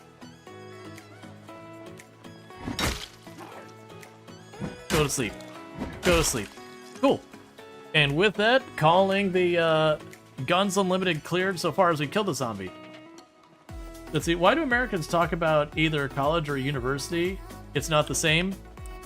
Yeah, college and university are different things. It has to do with stuff like accreditation and all that. So, like, for example, when I started my education, I started in what was known as the time as a community college. Now they're calling them state college, but it's the same thing. And generally those are more focused on 2-year degrees, and then they might have a couple 4-year degree programs, but mostly 2-year degrees, so associates. Then you get to university. University's far more focused on 4-year programs. And generally speaking, people will look at a 4-year university degree as, like, thing. Community colleges also do a lot of certification too. Yeah, absolutely. Community colleges / state college. How are you avoiding corpse sickness? Just, it's not that big a deal. We've only gotten queasy, like, once so far this run from corpse sickness. Generally, as long as you're not, like, sleeping on corpses or anything, corpse sickness is pretty minor.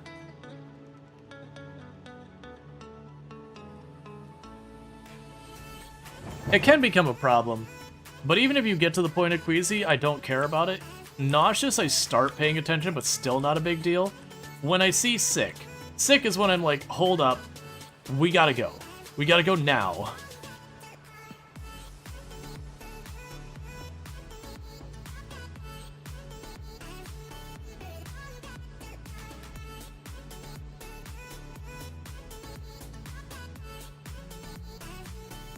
This also works out because I think we're about ready to run out of eggs on our person.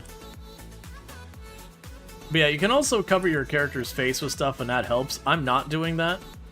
Corpse sickness, for whatever reason, I find corpse sickness in build 42 to be way less of an issue than build 41. Part of that could be stuff like muscle strain and all that, slowing down our kill counts a little bit. But it also could just be some changes. Because I know the way we're experiencing poison right now in the game seems a lot different than we're used to.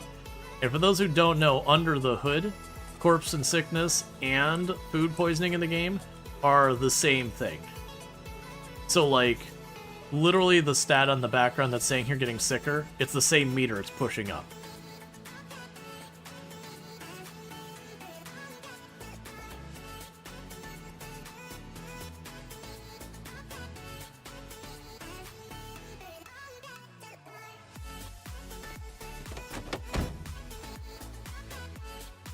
Let's make sure there's not a zombie over here before we start messing with our trunk. Just because that'll draw zombies to our house. Okay. There's always a chance to be like a zombie chilling right there, hears me pull up, and then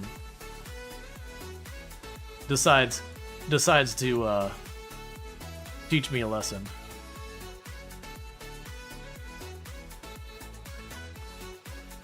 So refill our spare.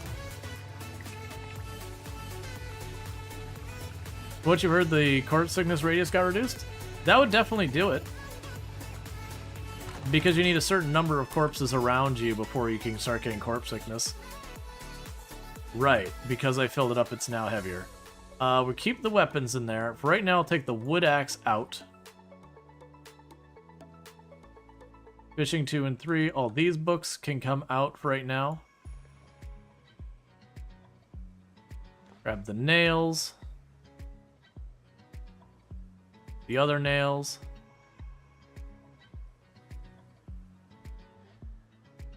Grab all this food. Grab the scrap. We can leave the bullets in there. That's fine. Because then I'll have to go and gas up the generator and repair it and all that in the morning.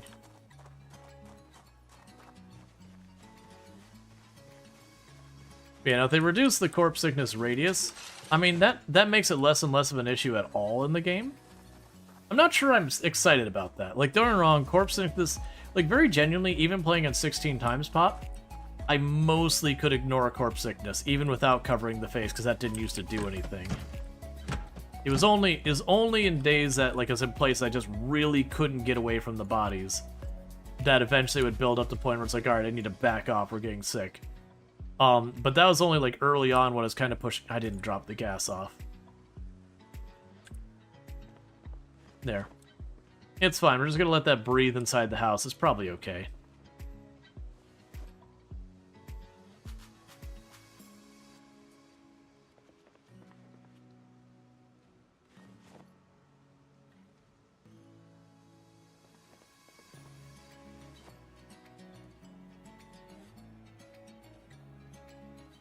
Alright, I got 4 books. Anything in this bag you want to drop off here? Let's grab the electrical scrap we got in here. It shouldn't be too much. We can use that to repair the generator, drop off more sugar cubes. Drop off the wood axe here, because it's real heavy. Yeah, even when tearing up clothes for half a day at Pile Corpses, you only ever got the low sickness moodle, if any. Yeah, it's just not that big of a concern. That gas can also remind me the next time I go to stream that's like, oh right, generator. And for right now, we can go here and grab all these books, because I'm not ready for any of them yet. Drop them off. And let's see if any of our skills reach the point they need to worry about book. Maintenance. I do not have another maintenance book. That should go this way. Agriculture 5, nope. Fishing 2. Mechanics, reloading, tracking, trapping. Yeah, none of those I can read yet. That's fine. We got 2 books on us we're able to read. I do need to have... So, next time we get back, I need to fish, because we're going to start going underweight soon. Most likely, I'm just going to go to the creek right here. It won't be good fishing, but it'll be fine. Let's see. The coming of the helicopter right now would be perfect. It can't show up this late in the evening. The helicopter can only show up during the day between 7 p.m. Sorry, 9 a.m. and 9 a.m. and 7 p.m. Jeez. That's the time the helicopter can show up. And that's the arrival time. It can stay longer than that, but it will arrive no later than 7 p.m. We also just had the helicopter, so it can't show up again for a while. Anyways, with that said, it is getting to be about that time, so I'm going to be wrapping up here. But for those who have enjoyed the stream and aren't already following the channel, don't forget to drop a follow. That way you can find your way back here in the future. I am planning to potentially do Rimworld tomorrow. And we've been talking about maybe doing Drill Core on Wednesday, which would mean at the latest, we'll probably be back to Product Zomboid on Saturday. If I don't do a bonus stream on Thursday or Friday, and there's a very good chance I will. At which point it'll be Thursday or Friday, we'll be back to Product Zomboid. But with all that said, thanks so much for tuning in. What I'm going to go ahead and do is, if you're over on YouTube, I don't have quite enough subscribers last I checked to be able to host out, so I can't help you there, so the stream is going to be ending abruptly for you. Don't blame me, blame YouTube and how it works. And for everyone over here on Twitch, don't go anywhere. I'm going to go ahead and put up my ending stream screen as I push all the wrong buttons on my stream.